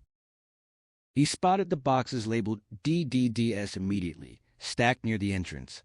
He needed to move them to safety before Mr. Gray returned. He found a bright red dolly, stacked the first load, and rushed them back into the office, spilling them across the floor. He went back for a second load, then noticed the next stack dairy and understood the connection. Dairy was south. Mr. Gray wanted to go south. He had to take some of those too, even if he couldn't carry them all. He was sprinting back with the third load when Mr. Gray appeared at the head of the aisle, the humanoid shape from Hole in the Wall, the one from the hospital, its black eyes bright and hungry. It had sensed him outside the office, and it meant to have him. But the fluorescence dazzled it. The creature recoiled, shielding its eyes with its hands, an expression of bewilderment on its gray face. A borrowed expression, Jonesy realized. A caricature of himself. The surprise gave him just enough time to push the dolly ahead of him, slamming the office door shut as Mr. Gray's hands reached for him. He shot the bolt, engaged the thumb lock, and stepped back, panting. Mr. Gray's voice came through the door, snarling with anger. "Let me in!" Jonesy felt him rattling the knob, furious and baffled. But the door held. Mr. Gray couldn't force it, couldn't pick the lock, couldn't understand why Jonesy had a refuge he couldn't breach. Jonesy leaned against the desk, breathing hard, and felt Mr. Gray withdraw. Not defeated, but frustrated. He'd bought himself time. Outside, in the truck, Janice was fighting for his life. He'd put up a brief, desperate struggle, resistance that bought Jonesy those precious moments to grab the dairy boxes. But now Mr. Gray was back in control. The driver's hand shot up, gripped the ballpoint pen from the visor, and plunged it into his own eye. There was a wet popping sound, and the pen drove deeper, grinding through tissue and gristle until it pierced the brain. Janice felt one final flash of light, then darkness. Mr. Gray pulled the body from the truck, carried it to the guardrails, and threw it over. The animal corpses in the back were useless, but the Gray boy's body, that would be useful. It was rich with what he needed. Then he sensed it. Jonesy was out of hiding. Vulnerable. The constant muttering from his host had grown louder, more annoying, and now it was exposed. Mr. Gray tried to make his mind blank, not wanting to give Jonesy any warning, and then he pounced. He didn't know what he'd expected, but it wasn't this. The sudden dazzling white light of the memory warehouse, the endless rows of fluorescent-lit boxes, Jonesy scrambling with a dolly loaded with memories. Mr. Gray appeared at the head of the aisle, his black eyes hungry, and lunged. But the light was too bright. For a creature of shadow and intention, it was blinding. He recoiled, his hand shielding his eyes, and Jonesy used the moment to slip back into his office and slam the door. Mr. Gray heard the bolt slide home, the thumb lock engage. He rattled the knob, shouted in frustration, but the door was solid. He couldn't force it. He couldn't understand why this one stubborn human had a place he couldn't breach. Jonesy saw the alien's featureless face recoil in genuine shock, and perhaps agony, as it stumbled into the harsh discount store brightness of his mental hideout. It had been out in the snowy darkness, disposing of a body, unprepared for this. For a moment, its expression was a grotesque, stolen copy of Jonesy's own surprise, and the sight was almost comic. That moment of hesitation was the only opening he needed. He shoved the dolly forward, scrambling into the office and slamming the door shut. He felt a clutch of those raw, meaty gray fingers reaching for him and knew he'd made it by a hair. His bad hip connected painfully with the dolly as he spun, and in a single panic motion, he threw the bolt and thumbed the lock. He wasn't even sure the thumb lock had been there before, or if he'd just willed it into existence. He backed away, slick with sweat, and banged his hip against the dolly's handle. The doorknob in front of him twisted and rattled uselessly. Mr. Gray was on the other side, controlling the rest of his mind and his body. But the alien couldn't get in here. Couldn't force the door, couldn't break it down, couldn't even pick the lock. Jonesy wondered why, how, then whispered the answer. It was Duddits. No bounce, no play. The knob shook violently, and Mr. Gray snarled a demand to be let in. To Jonesy, it didn't sound like a cosmic invader. It sounded like any creature frustrated by a stubborn obstacle. He wondered if he was translating the alien into terms he could understand, humanizing it. Mr. Gray repeated himself, more forceful. But Jonesy only laughed at the absurdity of it, testing for a reaction. The alien only rattled the knob harder, clearly unused to being balked on any level. Jonesy guessed that Janice's brief resistance had been startling, but this was a different scale of defiance. "Where are you?" Mr. Gray demanded. "How can you be in there? Come out!" Jonesy kept silent, standing among the scattered boxes, listening. He was almost sure the door would hold, and saw no reason to provoke his captor further. After another moment of rattling, he sensed the alien's attention withdraw.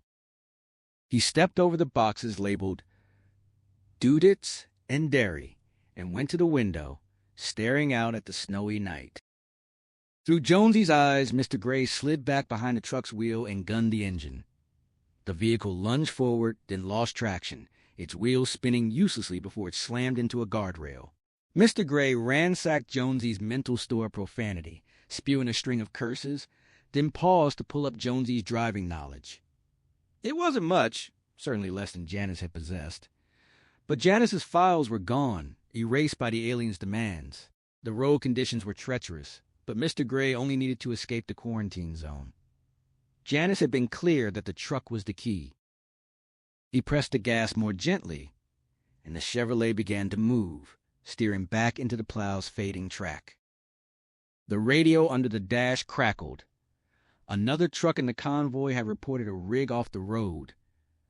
Mr. Gray fumbled for the microphone, consulting Jonesy's scrappy military knowledge, and responded in what he hoped was a plausible imitation of Janice. The other voice confirmed they'd handled the recovery, but suggested Janice keep rolling, as his skills were needed ahead. Mr. Gray felt a flicker of relief. Even if his impersonation didn't hold up, Tubby 4's sanction was useful. He risked driving a little faster through the hazardous snow, knowing he was vulnerable while still inside Kurtz's control zone. Once out of the net, he'd be free to complete his task. The destination, he realized, was somewhere called Dairy. When he returned to the mental storeroom, he found that Jonesy had either sensed this or already known it. The dairy boxes were exactly what the host had been trying to hide. Mr. Gray scanned the remaining files with sudden anxiety. What he needed was still here, undisturbed. One small box labeled Duddits lay overlooked, and he opened it out of borrowed curiosity. Inside was a bright yellow plastic lunchbox, decorated with cartoon figures, bearing a sticker claiming ownership by Douglas Cavell. The phone number on it was illegible. Mr. Gray tossed it aside. It seemed irrelevant, and yet, if that were true, why had Jonesy risked his existence to save the other Duddits boxes? He could only conclude his host had gone mad. Jonesy had simply grabbed whatever was closest to the door, assigning false importance to things. Mr. Gray tried calling the host's name, speaking aloud through Jonesy's vocal cords. He found the creature's thought processes, their mentations, oddly crippled, rotting in corrosive emotions. Their temporary telepathy, enabled by the virus, seemed to bewilder and frighten them. He was almost unable to believe they hadn't already destroyed their entire species through sheer emotional mania. They were maniacs, incapable of real thought. But Jonesy didn't answer. He was listening. Mr. Gray was sure of that. Mr. Gray tried to reason with him, framing the aliens as saviors, not invaders. noting the absurdity of human violence compared to something as minor as the virus. He argued that humanity would be extinct in 50 years anyway, so resistance was pointless. "You made that guy stick a pen in his eye," Jonesy said. The voice was grumpy but alive, and Mr. Gray seized on the conversation as a way to pass the time. Jonesy's tone turned taunting, noting that Mr. Gray had never before encountered a situation where he couldn't get at his host. Mr. Gray's irritation built. He sensed Jonesy's amusement, perhaps at the idea that the alien had had the chance to erase him in the hospital and hadn't taken it. Mr. Gray didn't bother to respond. The mere thought of his own concepts becoming meaningless, of being trapped by the host's vocabulary, was unbearable. He hated this. Mr. Gray's voice came through the door again, probing. He demanded to know who Duddits was, and then Richie. Why they'd hated him, why they'd killed him. The question hit its mark. Jonesy's denial came back with a tremor, a defensive slip from I to we. Mr. Gray seized on it, pressing harder. He had the memories right there in a box containing snow and a moccasin of brown suede. He urged Jonesy to come out and look, sensing with a giddy thrill that the host might actually do it. If Jonesy emerged, Mr. Gray could finish him, return him to the hospital, show him his own death on television. The doorknob didn't turn. He tried again, coaxing, but there was only silence. Then he changed tack. A direct accusation that Jonesy and his friends had killed Richie, had dreamed him to death. Mr. Gray didn't understand what a dream was, but he knew that accusation was true, or that Jonesy believed it was. Still nothing. He demanded that Jonesy come out and fight like a man, and when that failed, his borrowed anger exploded. Mr. Gray slammed Jonesy's fist against the steering wheel, honking the horn in the storm, and demanded to know what made Jonesy different. The host's silence suggested the answer was hidden in some crib. Mr. Gray smiled with Jonesy's mouth. He tried a gentler approach, offering conversation, a game to pass the time. He mentioned the yellow lunchbox he'd found, the one with the Scooby-Doos, and let the truck coast to a stop in the deepening snow. Closing his eyes, he was back in the memory storehouse, standing before the office door. He pressed his hands against it, his voice low and intimate, asking about Duddits, about the dairy boxes, pressing his advantage. He sensed Jonesy's resistance softening, saw the host's hand reaching for the lock, and poured on the certainty. They always win. Then, from just inches away, came a defiant refusal. Mr. Gray recoiled, his head snapping against the truck's rear window, a second shock of pain. He slammed his fists on the wheel again and again, the horn blaring, caught in a wave of emotion that wasn't his but was too potent to resist. He hated it. This was Jonesy's anger, Jonesy's tantrum. But he loved it too, the heat of the host's blood, the throb of his heart, the ragged shout of, "You fuckhead," echoing in his ears. In the cold part of his mind, he recognized the danger. He was becoming more human. The thought was both horrifying and seductive. Jonesy surfaced from a daze, aware that he'd been lulled by Mr. Gray's hypnotic rhythm. His hands rested on the locks, ready to open the door. He'd almost done it, almost surrendered, when he remembered the wet, splintering sound of Janice's eye being pierced, and the terrible creak of Pete's skull tightening under the red growth. That snapped him back to clarity. He brought his lips to the door and delivered a blunt refusal. The recoil was immediate and satisfying. Mr. Gray's shock was palpable. The alien was more human than he knew, Jonesy realized. Mr. Pink, perhaps, but not Mr. Gray. Jonesy didn't wait to see if the hypnosis would resume. He turned away, stepping over scattered boxes toward the window, ignoring the phantom ache in his hip. The view had shifted, no longer the snowy driveway, but hole in the wall on a crisp, pale morning, the roof still black before the green shingles had been added. And then the phone on the desk, a new edition, rang again. He picked it up. Beaver's voice, impossibly close, whispered of a severed head, eyes full of mud, the memory of their shared secret. Then silence. Jonesy hung up and walked back to the window, the past frozen in a moment that had defined them all. Jonesy didn't need the view to understand what he was seeing. He knew the black roof meant this was before 1982, when they'd helped Beeve's father re-shingle the camp. He knew the green shingles were gone, that hole in the wall was ash, that Henry had burned it down. In a moment, the door would burst open, and a 14-year-old Beaver would run out, wearing nothing but his boxer shorts and that ridiculous motorcycle jacket with the orange bandanas fluttering.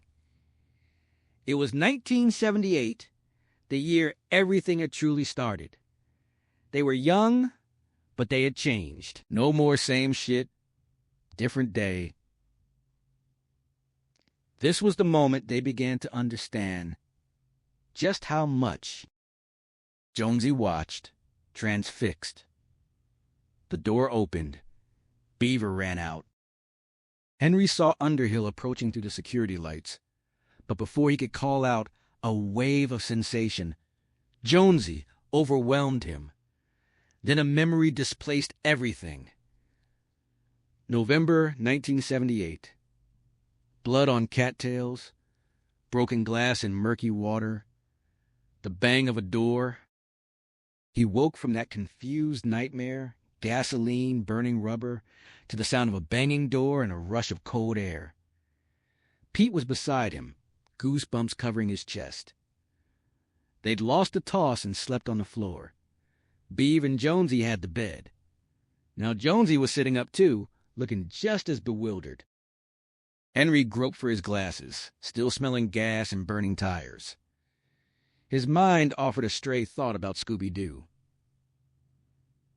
Jonesy muttered something about a crash, throwing off the covers. Pete added disjointed details about going into the water, a moccasin. Henry couldn't make sense of it either. Jonesy scrambled out of bed, stepping on Pete's hand, and Pete yelped in protest. Henry hushed him, worried about waking Lamar. The bedroom door was open, as was the front door to the outside. The draft was bitter, and Henry could see the Dreamcatcher dancing in the cold breeze. Jonesy asked where Duddits was, still sounding half asleep. Henry said Duddits was back in Derry, but he too felt the strange sense that the boy had just been with them. He thought it was the dream. Duddits had been there, crying, sorry for something they'd all done. The crying was still there, carried in through the open door. But it wasn't Duddits, it was Beaver. They scrambled out of the room, pulling on clothes, skipping shoes to save time. A quick glance at the battlefield of beer cans on the tables told Henry that Lamar was too far gone to wake. The granite doorstep was freezing under Henry's bare feet, but he barely noticed. Beaver was at the foot of the maple tree, on his knees, his legs bare, his ridiculous jacket festooned with orange bandanas. He looked like a pirate, but his face was twisted in agony, tears streaming down his cheeks. Henry ran, Pete and Jonesy following. He dropped to his knees beside Beaver, shocked by the torrent of tears and snot. Pete made a disgusted comment, but Henry saw he was looking past Beaver at a puddle of vomit. Jonesy heaved beside him, adding to the mess. Beaver was oblivious. His eyes were huge and terrible, fixed on Henry. He said his head was off. Jonesy knelt on Beaver's other side, and Pete draped an arm around Beaver's shoulders. Then Jonesy's hand was taken by Beaver, and for a moment, kneeling beneath the maple, they were all connected, just like in the dream. But this was real, and they couldn't deny it. Beaver, clutching Jonesy's hand, repeated it. The head in the ditch, the eyes full of mud. Pete added that Richie had promised to see them again, all of them or one by one. Henry slipped back into the dream. He was at the bottom of a trash-strewn embankment near a blocked drainage culvert, a familiar spot on Route 7. A burning car lay in the muck, smelling of gas and rubber. Duddits was halfway down the slope, crying, clutching his yellow lunchbox. A hand with red-painted nails protruded from the car window. 2 other figures had been thrown clear. Duncan, the one who threatened them, now dead.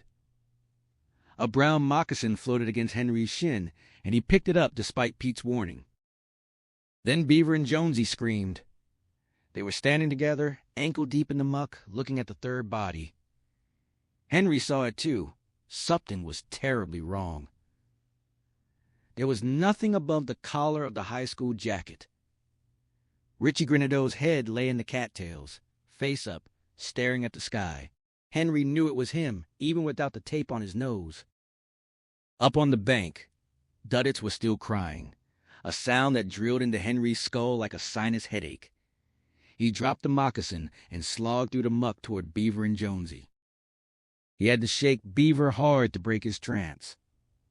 Beaver just looked at him, repeating that the head was off. Henry told him to forget the head and make Duddits stop crying. Pete agreed, the sound driving him crazy. Jonesy added that it was like chalk on a chalkboard. Henry shouted at Beaver to sing the lullaby. For a moment, Beaver seemed not to understand. Then his eyes cleared. He slogged toward Duddits, still howling on the bank, clutching his lunchbox. Henry noticed blood caked around Duddits' nostrils and a bandage on his shoulder, with something white protruding from it. But there was no time to dwell. Beaver climbed the embankment and took Duddits in his arms, just as he had the day they'd found him. And he began to sing. Jonesy's voice was barely a mutter, his face pale as old cheese above his new orange parka. He urged Beaver to make it stop, the crying driving him to the edge. Henry shouted over him, commanding Beaver to sing the lullaby, the one that had worked before. For a moment, Beaver seemed lost. Then understanding dawned. He slogged through the muck toward the embankment where Duddits sat, howling, clutching his lunchbox. Henry noticed blood crusted around Duddits' nostrils and a bandage on his shoulder with something white, plastic, protruding from it. Beaver climbed up, his voice gentle, telling Duddits not to cry, not to look. Duddits didn't respond at first, just kept wailing. Henry wondered if the nosebleed was from crying. But what was that white thing in his shoulder? Jonesy had his hands clamped over his ears. Pete pressed one hand to his head. Then Beaver took Duddits in his arms and began to sing in a clear, startlingly sweet voice. A lullaby about a silver dreamboat. Miraculously, Duddits began to quiet. Pete muttered, asking where they were. Henry answered, his voice flat. They were in a dream. And then, abruptly, they were back under the maple tree at Hole in the Wall, kneeling in their underwear, shivering in the cold. Jonesy pulled away, wiping his mouth, and reality snapped back. He demanded to know what Henry had meant. Henry felt their minds withdraw, a palpable loss. He thought, we weren't meant for this. Alone is better. Beaver, as if explaining to himself, fumbled in his jacket pocket and produced a Tootsie Pop. He chewed on the stick end absently, trying to describe his dream. Henry cut him off, saying they all knew what he'd dreamed. He pushed his glasses up, keeping the rest unsaid. He was 14, but wise enough to know that some things, once spoken, couldn't be taken back. Pete suggested it wasn't Beaver's dream at all, but Duddits'. Jonesy cut him off harshly, declaring it was just a dream and they would forget it. Henry nodded in agreement. Pete, relieved, said they should go inside. Henry stopped him with one more thought. They needed to call Duddits later, in case he was upset. No one spoke. The idea of calling their retarded friend was almost too strange to comprehend. Pete agreed hesitantly, then slapped his hand over his mouth. Beaver, shivering violently, his Tootsie Pop jittering, just wanted to go inside. Henry warned him he'd choke on those things someday. Beaver shrugged it off.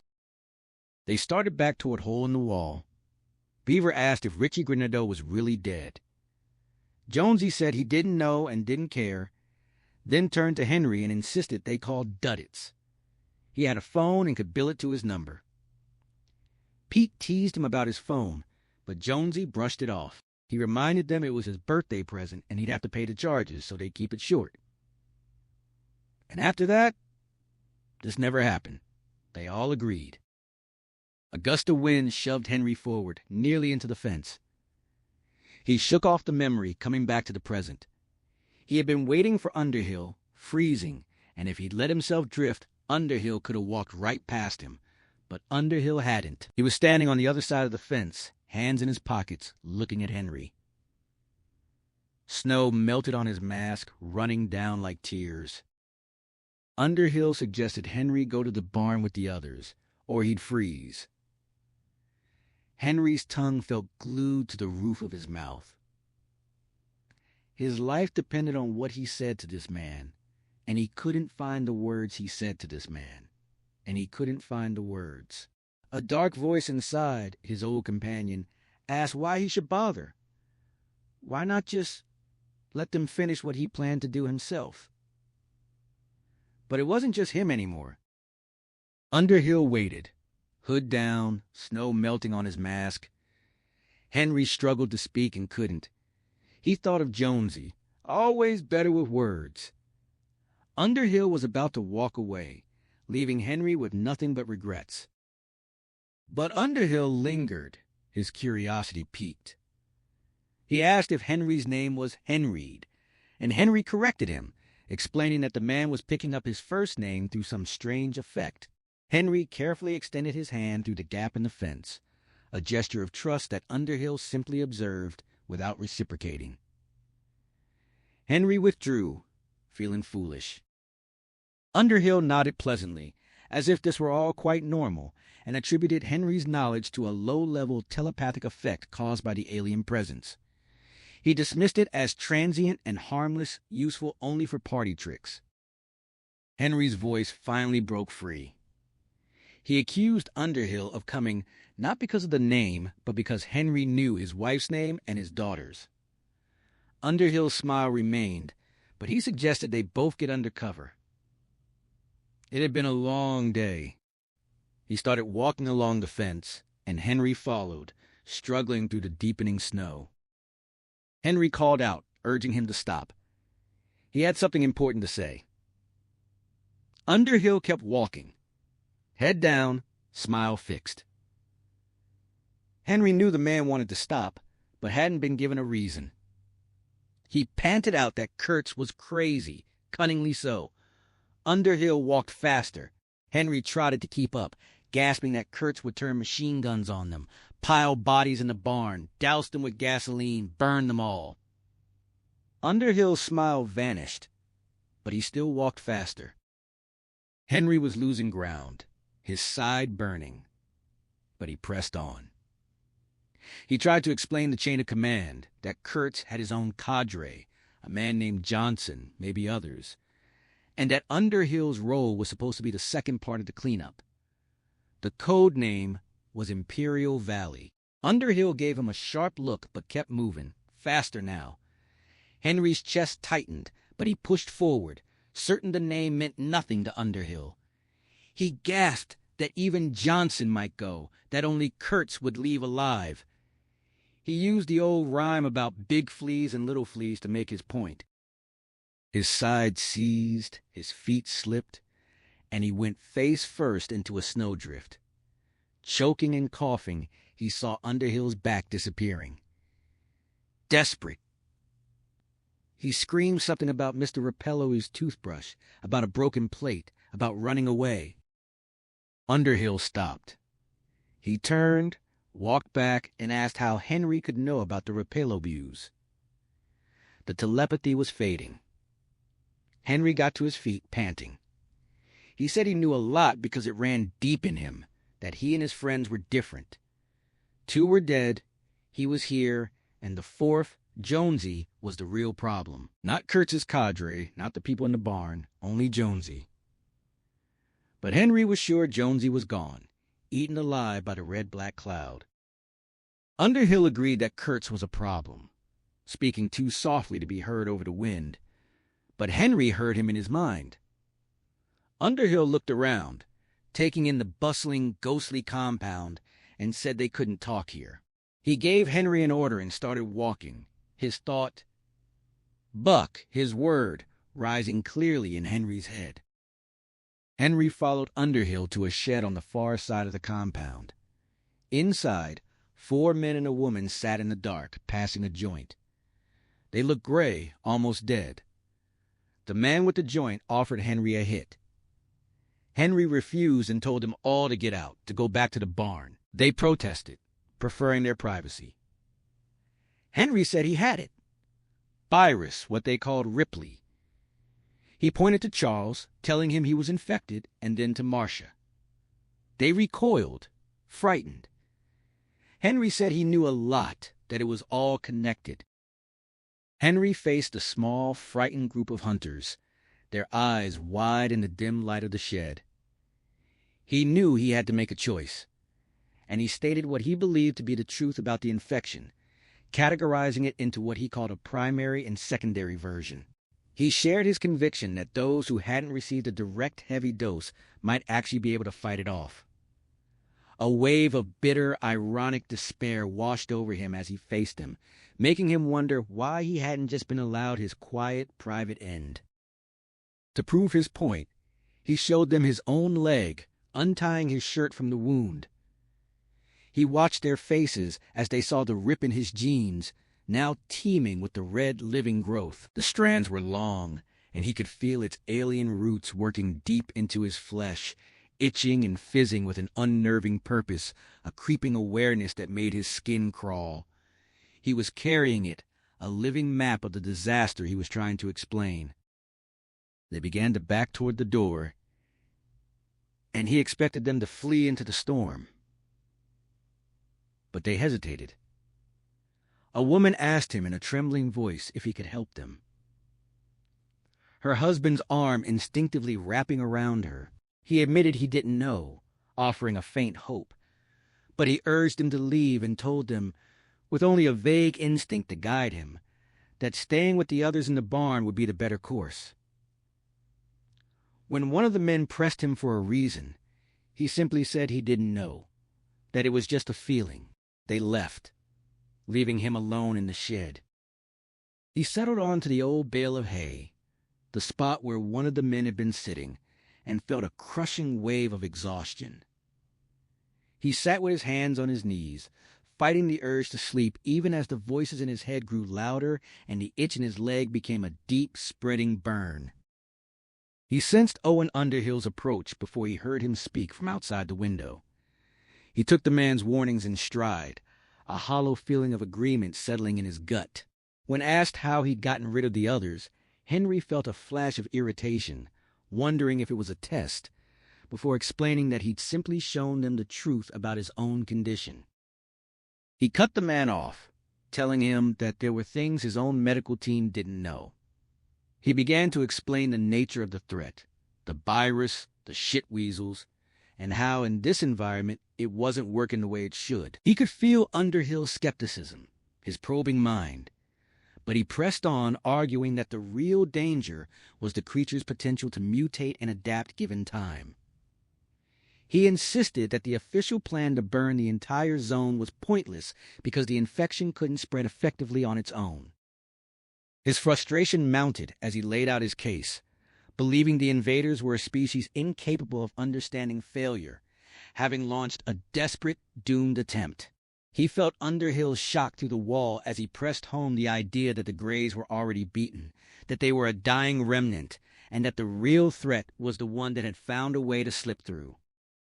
Henry pressed on, explaining how the alien presence had found a singularly different host, a man who could carry the infection without being consumed by it, making their entire quarantine operation pointless. Underhill immediately understood he was talking about Gary Jones. When pressed on what made Jonesy so different, Henry knew he had to reveal something.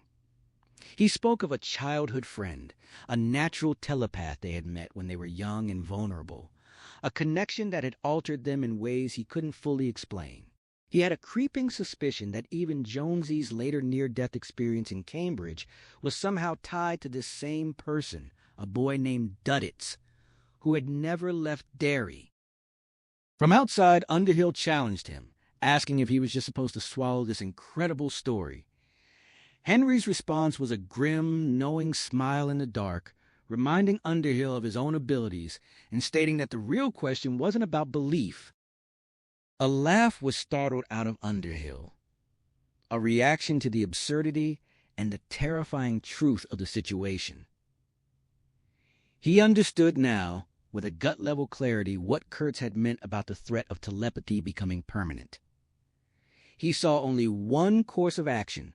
They had to go after Jones. But even as he asked if it was possible, he could feel Henry's wavering confidence. Henry balked at the idea of leaving the internees to be slaughtered, insisting there had to be another way. Underhill saw the brutal logic of his own position, arguing that the only person who mattered was Jonesy, and that the others were just innocent casualties. Henry then proposed a desperate alternative. Kill Kurtz! Underhill laughed, pointing out the impossibility of the task, with Kurtz's loyal cadre around him and the ever-present threat of more reinforcements. He dismissed it as a suicide mission. Henry, however, had another, more audacious idea. Underhill sensed the fragments of the plan, a chaotic diversion that would give the prisoners a fighting chance and distract Kurtz long enough for them to escape. It was insane, a plan that would likely get many of them killed, but it was a chance. Underhill acknowledged the madness of the scheme, but a cold part of him recognized its logic. As the night stretched on and the odds of survival grew slimmer, the idea of atonement held a strange appeal. He confessed his long-standing guilt over a childhood act of pointless cruelty, admitting that it was a pattern he had repeated. Henry, in his understanding silence, knew that this self-loathing was a normal human failing, a fact that was both sad and undeniably true. Owen finally agreed to Henry's plan, but with the condition that he would have a say in the details. Henry accepted, and the two men began to merge their thoughts and words, moving seamlessly between spoken language and telepathy. Owen asked if he could learn the mental jamming technique, and Henry assured him he could. What followed was a series of rapid, overlapping communications, where the boundary between their minds began to dissolve. Jonesy, meanwhile, found himself in the stifling heat of Goslin's Market, his body still reeling from the nightmare that had clung to him. He was sweating profusely, the oppressive warmth of the wood stove making him feel ill. As he and his friends gathered around the payphone to call Duddits, the operator challenged him, and he had to explain his parents allowed toll calls. He was desperate for a breath of fresh air, the smells of the store compounding his nausea, and the sight of his friends, seemingly unaffected by the heat, only deepened his unease. When the call connected, Roberta Cavell's voice was sharp and distracted, and he could hear Duddits' terrible wailing in the background. The group took turns speaking to him, each trying to soothe him with their own words. Jonesy felt a strange and immediate certainty that they had, in fact, hurt someone, Richie Grenadeau, despite Henry's denials. As the phone was passed back to him, he noticed a sign above the phone had changed, now suggesting he step outside into the cool air. The idea was a powerful temptation. He was about to act on it when Pete handed him the receiver, saying Duddits wanted to speak to him. A panicked thought of running crossed his mind, but his friend's eyes held him in place, their shared guilt and the dream that had bound them together creating a suffocating cage. He felt the heat clamp around his chest and their silent insistence that he had to stay and see this through. He knew with a sickening certainty that they had meant to hurt Richie, and that this shared secret was now a part of them. The gaze of his friends held him captive, Henry's most of all, and in it he read a truth they all shared. This wasn't over. It had been running since the day they'd found Duddits behind Tracker Brothers, nearly naked and helpless on his knees. Duddits perceived the line, and now they all did, each in their own way, and a part of them would carry that perception until their final breaths. Something else lurked behind their eyes, too. A shadow that would haunt their happiest moments. An unacknowledged dread of what they'd done in the forgotten portion of their shared vision. That fear anchored Jonesy to the phone, even as the oppressive heat threatened to suffocate him. He managed to reassure Duddits, telling him it was all right, that Henry would take the phone, and that he desperately needed fresh air. But before he could finish, Duddits cut him off with an urgent, piercing cry. The garbled words came through with their usual clarity, and Jonesy understood the warning immediately. "Don't step outside, Jonesy, because Mr. Gray is waiting." His mouth fell open. Past the shimmering heat radiating from the stove, past the aisle where Beaver's father listlessly scanned canned goods, past Mrs. Goslin at her ancient cash register, he peered through the cluttered front window. The glass was nearly obscured by faded advertisements from decades past, but he could still see what stood outside by the Citgo pump. A naked gray figure on toeless feet, staring in with bottomless black eyes. Jonesy realized this wasn't their true form, merely how human perception rendered them. As if to confirm this thought, the gray figure raised one hand, three-fingered, a gesture that sent reddish-gold specks floating upward like thistledown. Virus, Jonesy thought, and the word acted like a spell. The market froze into a still life drained of color like a sepia photograph, his friends fading to transparency. Only two sensations remained vivid: the heavy black receiver in his hand and the suffocating, unrelenting heat. Duddits' desperate shout echoed in his ear, growing more distinct as his friend fought to enunciate with all his remaining strength, urging him to wake up. "Wake up now!" Jonesy lifted his head, hair plastered to his face with sweat. He pushed it aside, hoping to find himself anywhere else, his bed at camp or back home in Brookline, but he remained in the dusty Tracker Brothers office. He'd been at the desk, dreaming of the phone call to Duddits years ago. That memory was authentic, but the sweltering heat was new. Old Man Goslin had always kept his store miserably cold.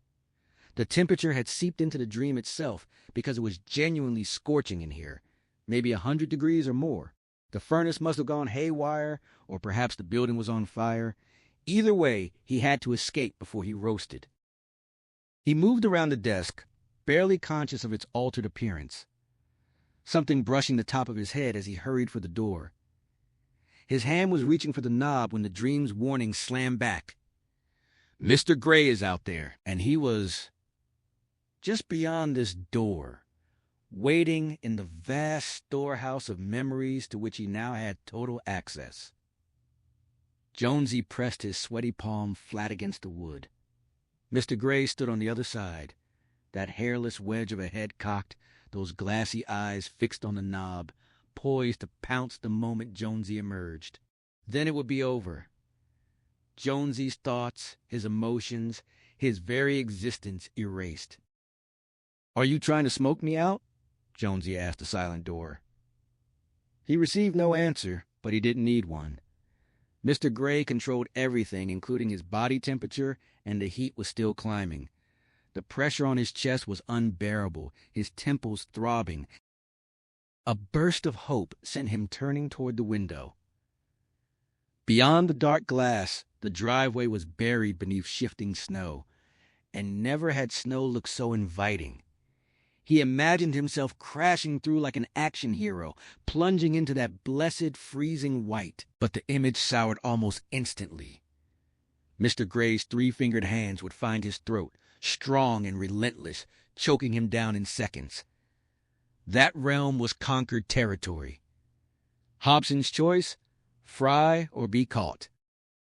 Mr. Gray's voice came through the door, speaking with Jonesy's own voice, offering a quick death if he'd just come out and surrender. Jonesy's attention snagged on the desk that had materialized in front of the window. It hadn't been there before. At some point, a simple black phone had appeared on it. Now he saw the desk had transformed into the oak roll top from his Brookline study, and the phone was the blue trim line from his office at the college. He wiped sweat from his forehead and noticed what he brushed against: the Dreamcatcher from Hole in the Wall hanging overhead. Holy shit, he breathed. I'm decorating the place. If he could furnish this mental space in his sleep, then maybe, just maybe, he could do more. Closing his eyes, he concentrated on calling up the image of his study, specifically the wall by the half-bath where the thermostat hung.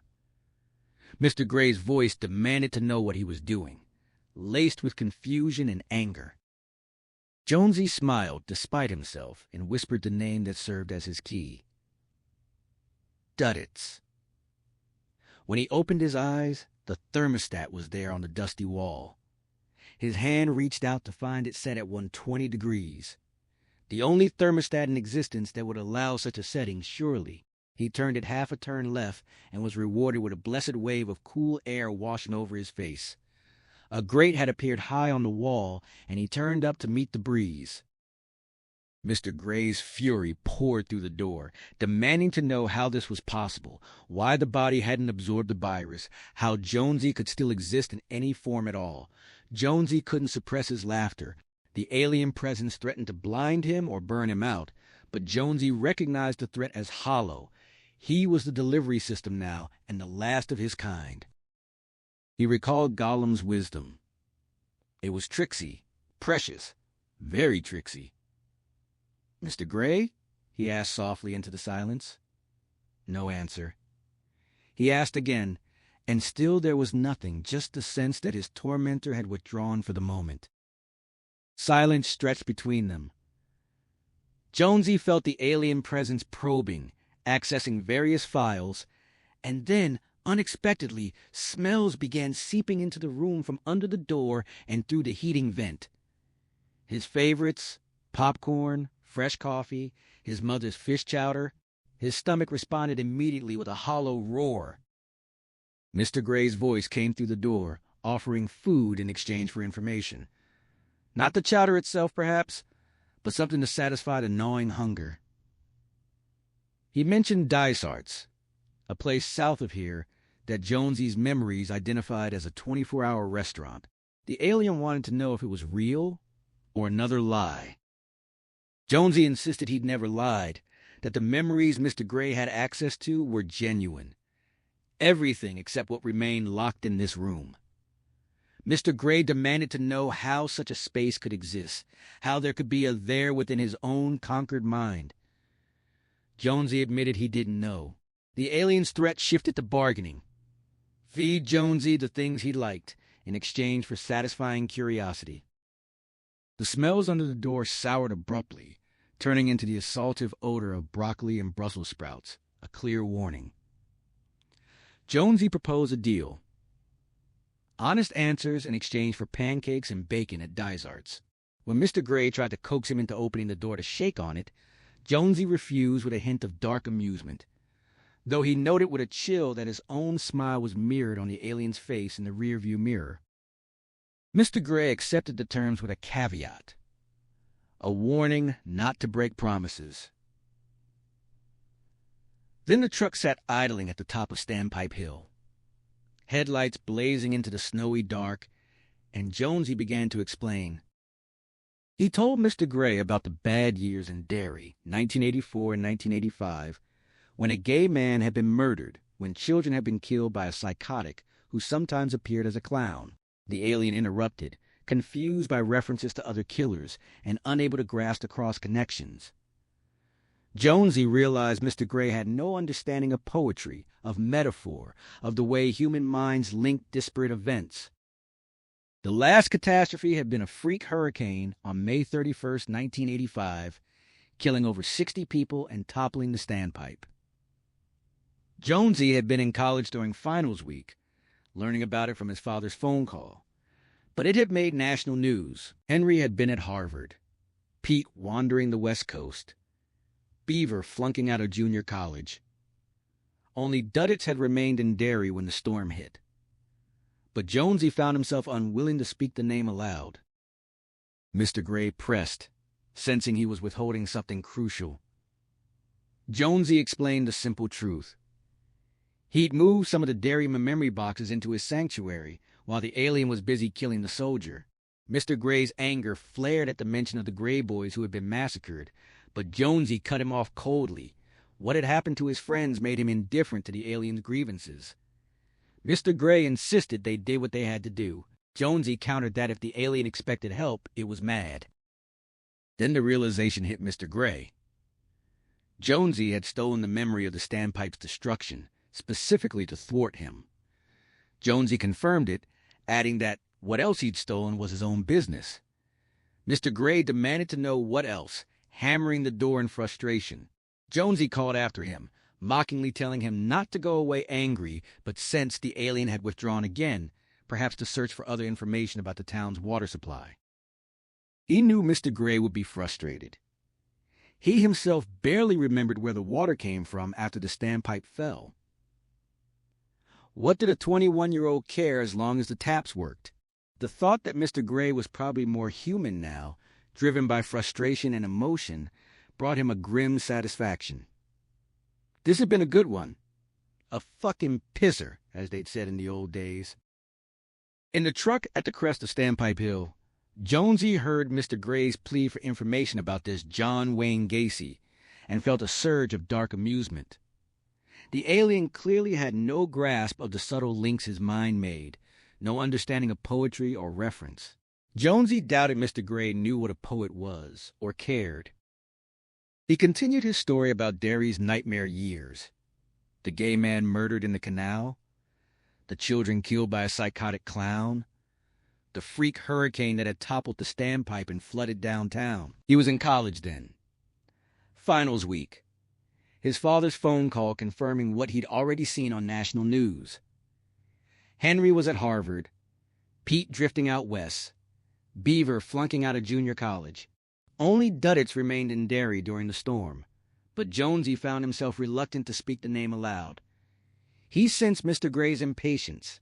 The alien cared only about the standpipe, about how Jonesy had fooled him. Jonesy countered that there'd been no trick. He'd simply moved a few Derry memory boxes, while the alien was occupied killing the soldier. Mr. Gray bristled at the accusation, pointing out that his people had been massacred by humans in ships. Jonesy dismissed the moral equivalence. After what Mr. Gray had done to Pete and the army driver, he had no interest in intellectual debate. The alien insisted they did what they had to do. Jonesy told him he was mad if he expected any help. The dog in the truck watched uneasily as its master argued with himself. Mr. Gray realized Jonesy had stolen the memory of the standpipe's destruction 16 years ago. Jonesy confirmed it, adding that what else he'd stolen was his own business. A hard thump rattled the door. Mr. Gray's frustration manifesting, but then the alien withdrew, probably to search for information about Derry's current water source. Jonesy knew that search would be fruitless. All he remembered was drinking bottled water that summer, unconcerned with the tap's origin. What did a 21-year-old care where the water came from as long as it didn't make him sick? The thought that Mr. Gray's frustration might be real brought Jonesy a grim satisfaction. This had been a good one. A fucking pisser, as they'd said in the old days. Roberta Cavell woke from a troubled dream, the digital clock beside her bed glowing reassuringly. 104 a.m. The power was still on, despite the howling wind outside. She drank some water, wondering what had awakened her, the storm or the nightmare about aliens and destruction, but then the wind dropped and she heard it.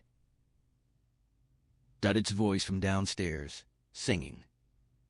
Impossible after the terrible afternoon and evening they'd endured. The hours between 2 and 5 had been consumed by his cries, "Beaver's dead!" Inconsolable weeping that triggered a nosebleed. She'd managed to stanch it with cotton wads and pressure, but Dr. Briscoe was away in Nassau, and the replacement doctor had never seen Duddits.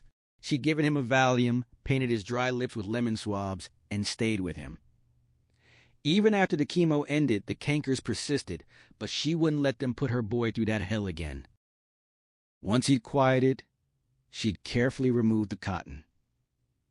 The second one stuck, and Duddit's green eyes opened, that beautiful flash his true gift. He asked if Beaver was in heaven, and she assured him yes, fighting back tears. He asked if Pete would be there too, and she promised him they'd all be together someday, though not for a long while. The tears in his eyes had rolled down his stubbled cheek, and then he closed them again. She tiptoed out, hoping for rest. Now she heard him singing downstairs. Hurrying to his room, she found every light blazing. Duddits fully dressed for the first time in weeks. Corduroy pants, his down vest over the Grinch t-shirt, his Red Sox hat. He sat by the window, looking out into the storm with bright, eager eyes, the same look he'd worn in the old days when he sensed his friends were coming to play. She called his name, alarmed, but he was insistent. He needed his lunchbox, needed his lunch. When she tried to persuade him back to bed, he crossed his arms over his thin chest in his childhood gesture of defiance. She retreated, sitting on his bed, cold and frightened. Duddits lowered his arms slowly, watching her warily. He wasn't upset. He was excited, expectant. The look she recognized from years past when Henry, Pete, Beaver, and Jonesy would show up for adventures. Now she understood. He thought his friends were coming. The dead ones, Beaver and Pete, come back for him. A terrible image filled her mind. Opening the door at 3 a.m. to find them there, pale and cold, their eyes lusterless, come to take her son. Beaver in his zippered jacket, Pete in his NASA sweater. They would reach out with dead hands and say they'd come for Duddits.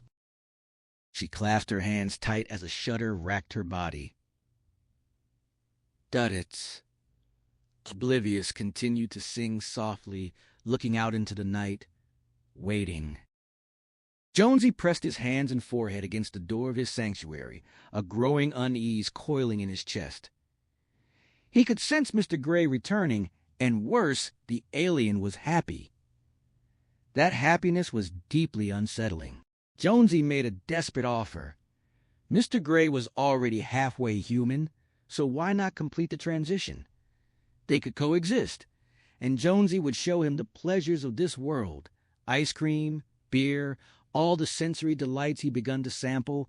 He suspected the alien was tempted, as only a formless being could be when offered solid form, a trade straight from a fairy tale. But not tempted enough. The truck's starter spun. The engine roared to life. Jonesy asked where they were going now, assuming they could even get off Standpipe Hill, but received no answer, only that disquieting sense that Mr. Gray had found something. Jonesy hurried to the window and watched the headlights sweep across the memorial pillar, which had drifted in again during their time here. Then, slowly and carefully, the Dodge Ram began pushing its way back down the hill through the deep drifts. 20 minutes later, they were on the turnpike once more, heading south.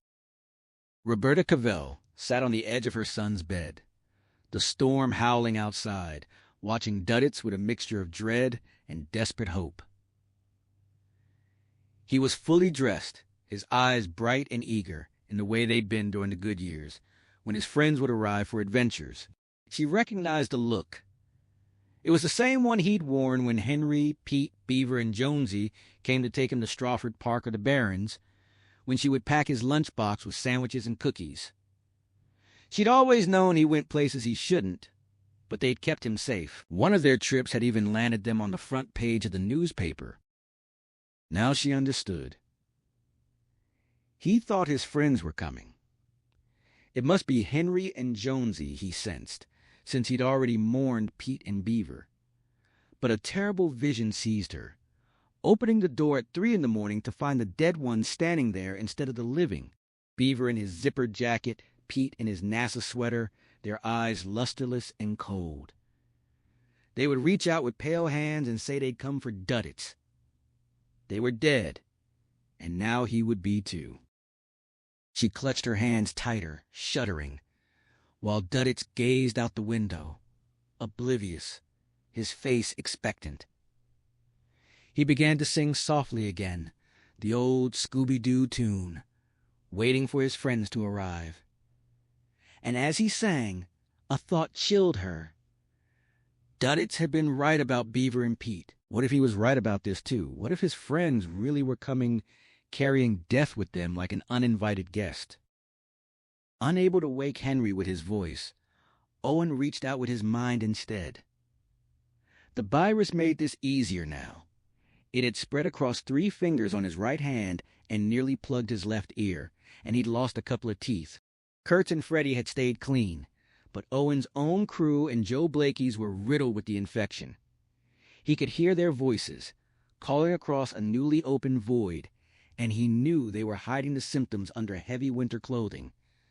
But that wouldn't last much longer. They didn't know what to do. Owen counted himself lucky. At least he had something to work toward. He'd let Henry sleep almost an hour longer than he wanted, but now it was time. Standing outside the shed, smoking a cigarette he didn't want, he found Henry in a dream. A teenager working his way down a steep slope while kids played baseball nearby. Owen called to him, but the dreaming boy resisted, insisting someone was trapped. Owen ignored the distraction. He wanted the man, not this pimply adolescent version. Henry snapped awake, disoriented, unable to place himself in time. The dream was already fading, replaced by a dark urgency. He smelled hay and pot, heard the echo of a woman's plea for help. Owen's voice cut through the confusion like a rush of fresh batteries on full volume. 4:15, time to move. Henry forced himself up, his body screaming with pain, the virus itching abominably. He felt ancient. 100 years old, maybe 110. Owen saw his face appear in the dirty window and felt relieved. Henry looked wrecked, moving like Methuselah, but Owen had stolen something from the infirmary that would help. He protected his mind with the mantras Henry had taught him, and so far no one had questioned him. The storm still howled in their favor. "I don't know about this," Henry sent. "I can barely walk." "I can help with that." "Step back from the window." Henry obeyed without question.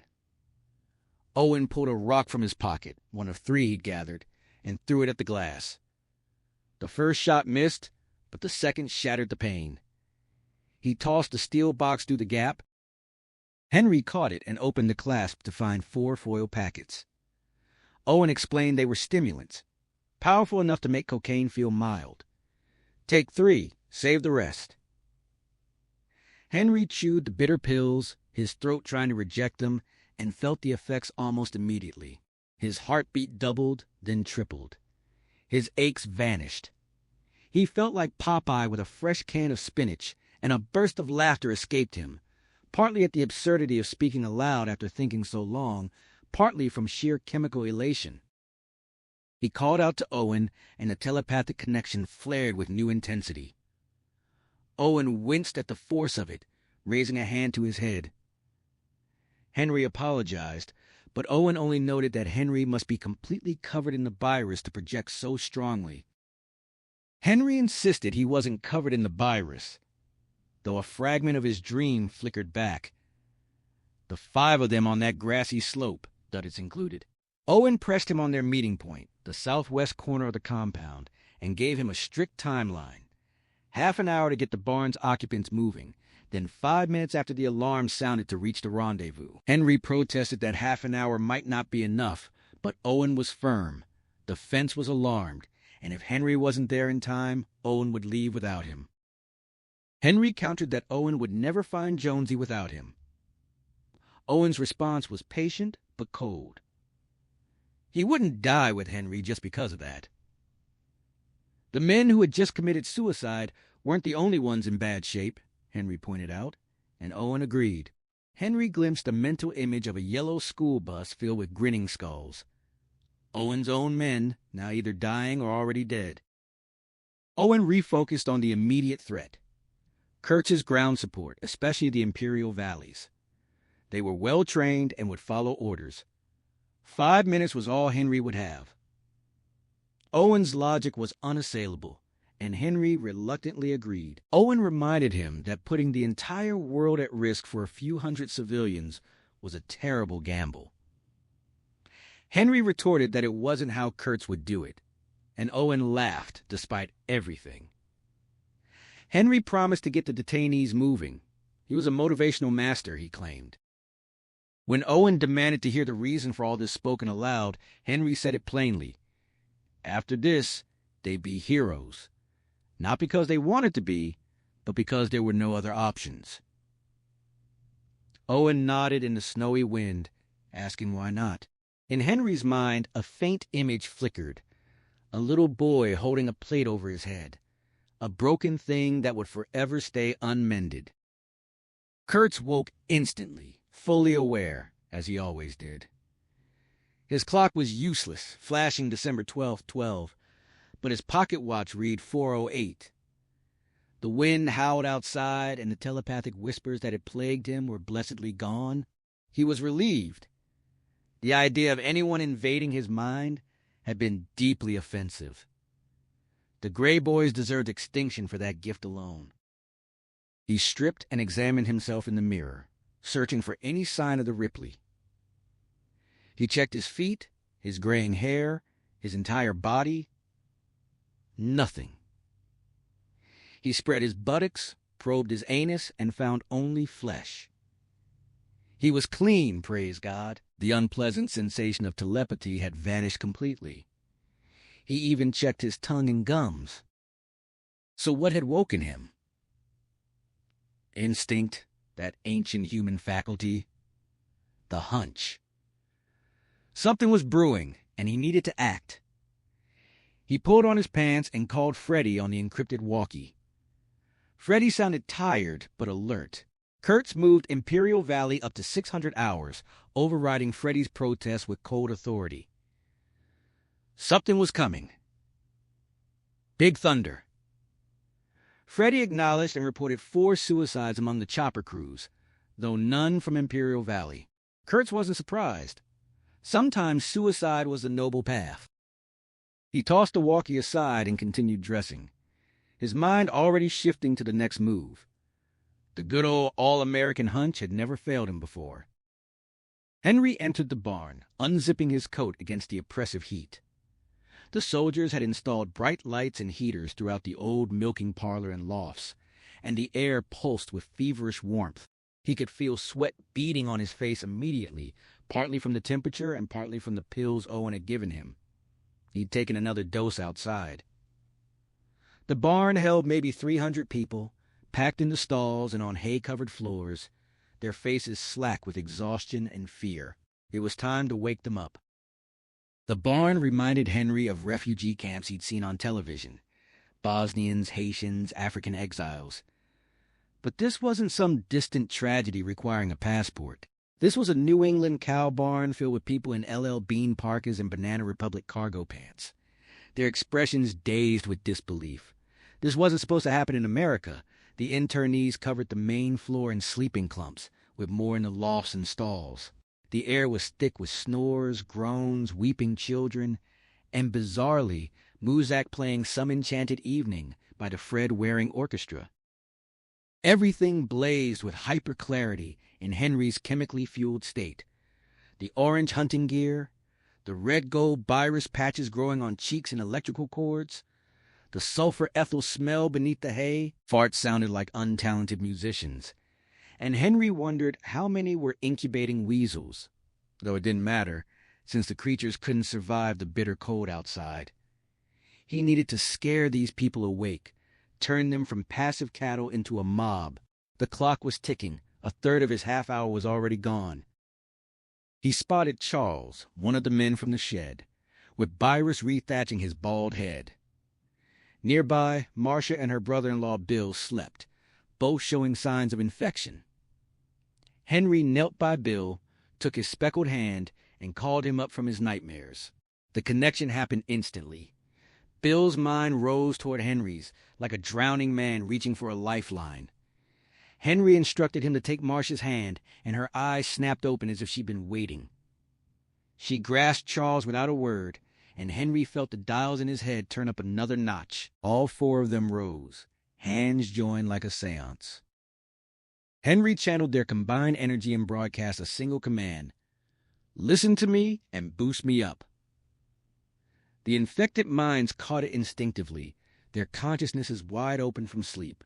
He sent a barrage of images, masked soldiers surrounding the barn with napalm wands, the building engulfed in liquid fire, screaming people burning in the lofts. He showed a woman and child turned into living torches as they tried to flee. 60% of the barn's occupants were infected enough to receive the images, and even the rest caught the rising panic. The detainees surged to their feet, their frightened babble swelling. Henry showed them a path of escape through the store, then into the woods. He shouted, "Now!" aloud and in their minds, and the words spread like a contagion. Marcia, Bill, Charles, even Darren, who was telepathically immune but caught the emotional fever. Fists pumped in unison, the barn shaking with the chant. Henry let the cyclone build, waiting for the point of ignition. It came. He compressed the linked minds into a single focus, a silver bullet of command, and hurled it into the heads of all 317 people in Old Man Goslin's barn. Now. A moment of utter silence. Then hell's door flew open. Just before dusk, a dozen two-man sentry huts, repurposed porta-potties stripped of their fixtures, had been installed along the security fence. Each was equipped with a heater that cast a drowsy glow, and the guards inside had no interest in venturing out into the cold. Occasionally, one would crack the door for a swirl of fresh snow, but that was the extent of their exposure. Most were peacetime soldiers, complacent, swapping stories about sex, cars, and their futures. They'd missed Owen Underhill's 2 visits to the shed entirely, and they were the last to realize a full-scale revolt was brewing.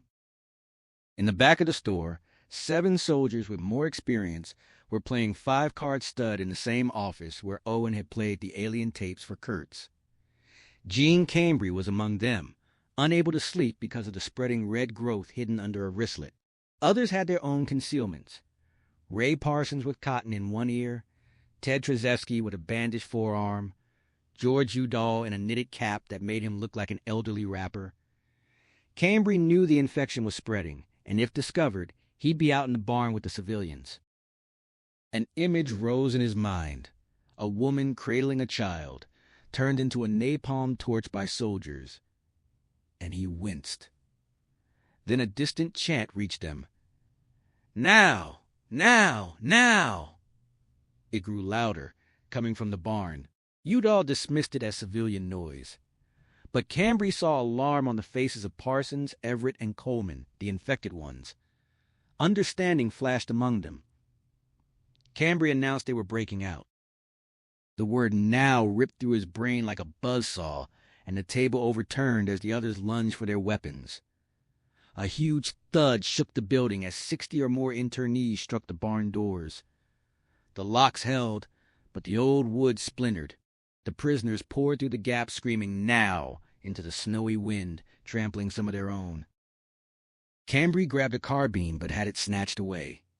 The mob crossed the 20 yards between the barn and the store, and the perimeter alarm blared as the first internees hit the electrified fence.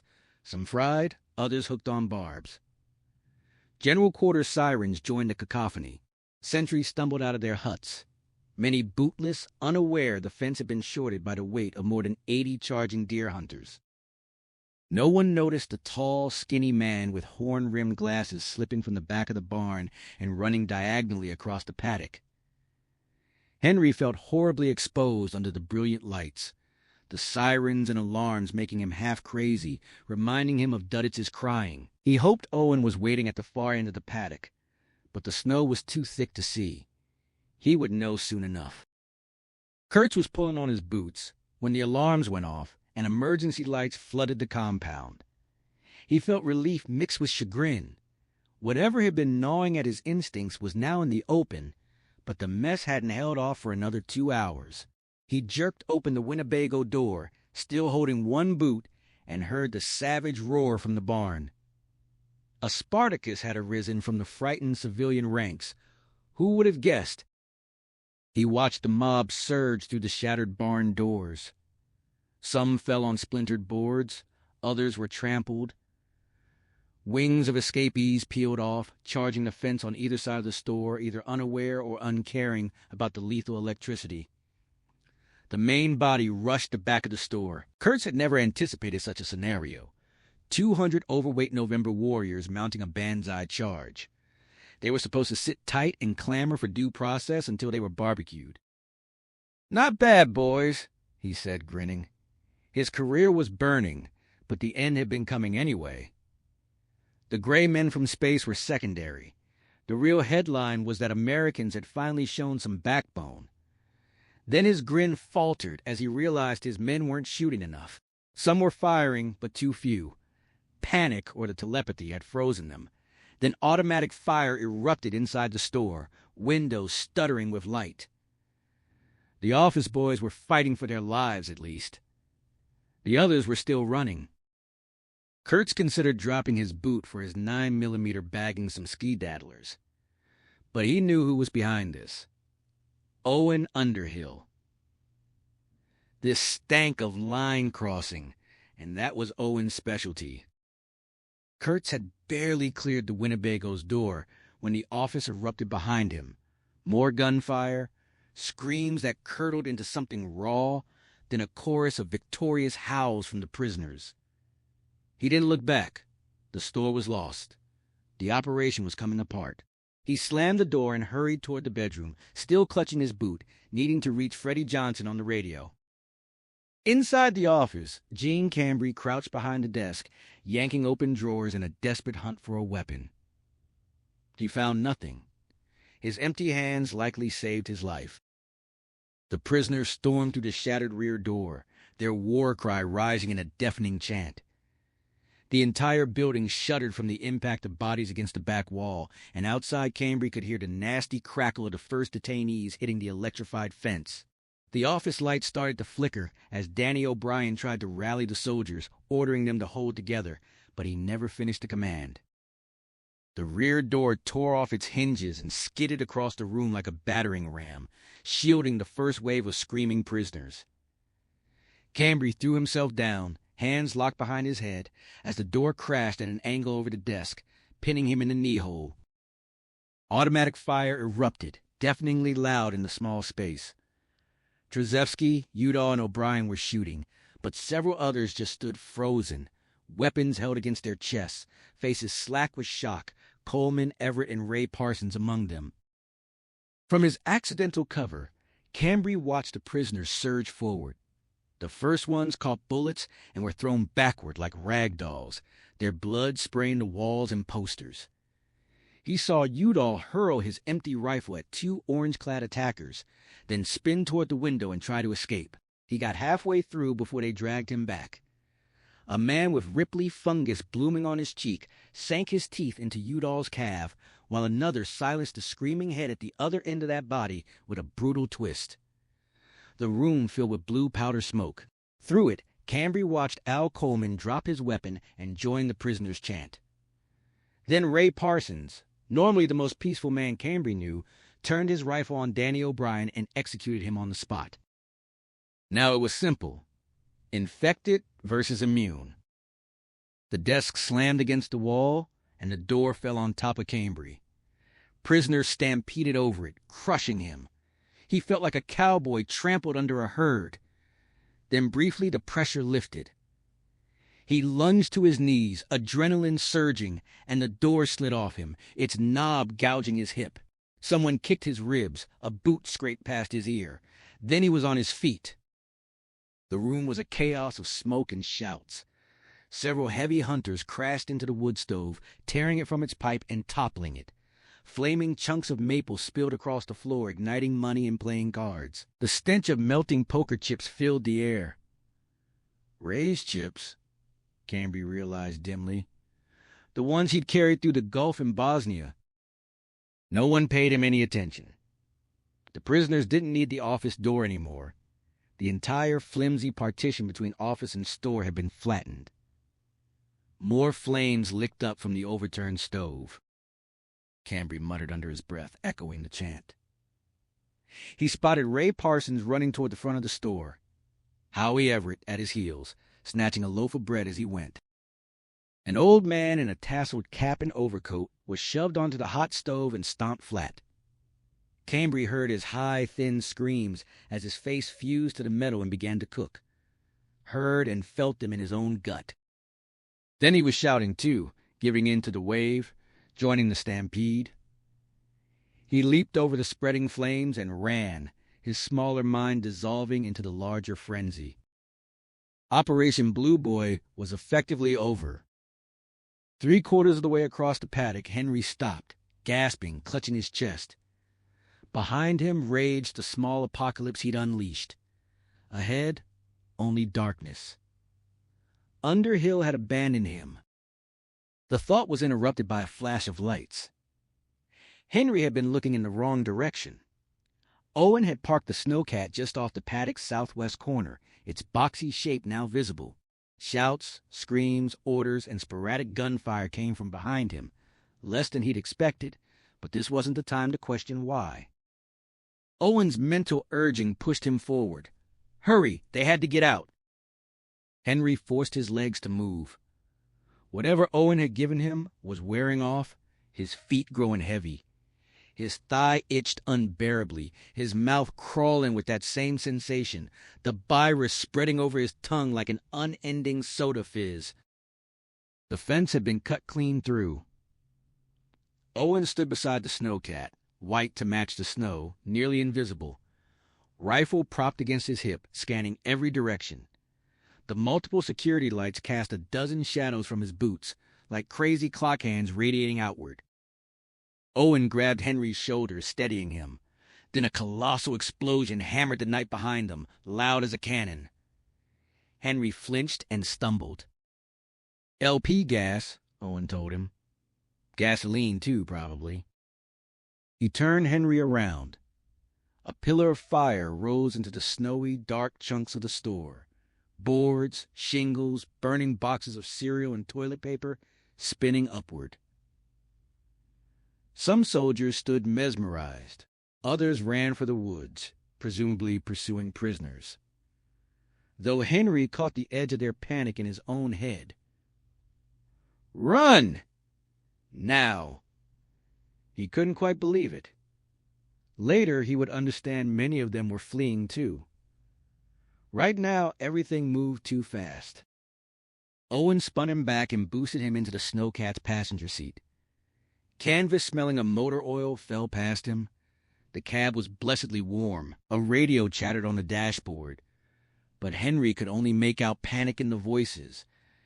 And it made him savagely happy, more satisfied than he'd felt since the four of them had faced down Richie Grenadeau and his bullies. That's who was running this operation, Henry realized. Grown-up Richies armed with guns instead of dog shit. Between the seats sat a box with 2 blinking amber lights.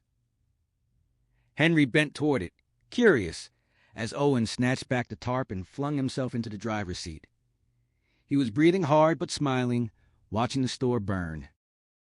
Owen warned him to be careful with the box, to mind the buttons. Henry lifted it, about the size of Duddit's lunchbox, and saw the buttons beneath the blinking lights. He asked what they were. Owen started the snowcat, its engine rumbling to life, and shoved the high stick into gear. Still smiling, though Henry could now see threads of reddish-orange virus beneath each of his eyes, like war paint, and more threading his brows. Owen said there was too much light in this place, and they'd dial it down a little. He turned the snowcat in a smooth arc, like a motorboat, and Henry collapsed back, the box cradled on his lap. He felt he could go 5 years without walking again. Owen glanced over as he drove diagonally toward the snowbank ditch the Swanee Pond Road. He admitted he doubted Henry could pull it off, but Henry had done it. Henry answered with weary humor, claiming motivational mastery, though he silently acknowledged that most of those people would die anyway. Owen said it didn't matter, they'd had a chance. Then bullets began whining off the metal above them. One ricocheted off a tread with a sharp clank, and Henry ducked uselessly. Owen just laughed, pointing to his right. Henry peered through the snow and saw a cluster of trailers and motorhomes. In front of the largest Winnebago stood 6 or 7 men firing at them. More were joining, one sprinting bare-chested through the snow like a comic book hero. At the center stood a tall, gray-haired man, a stockier man beside him. The skinny one raised his rifle and fired without seeming to aim. A bullet whined past Henry's nose. Owen laughed again, identifying the gray-haired shooter as Kurtz. Henry could only marvel that Owen seemed happy, even suicidal, under this fire. More bullets struck the snowcat. The radio went silent. The distance was growing, but Kurtz's shooters didn't seem to care. Henry thought it was only a matter of time before one hit. Yet Owen looked content. Henry realized he'd teamed up with someone more self-destructive than himself. Owen identified the stocky man beside Kurtz as Freddie Johnson. The cluster of shooters were all Kurtz's inner circle, the ones meant for the final phase of the operation.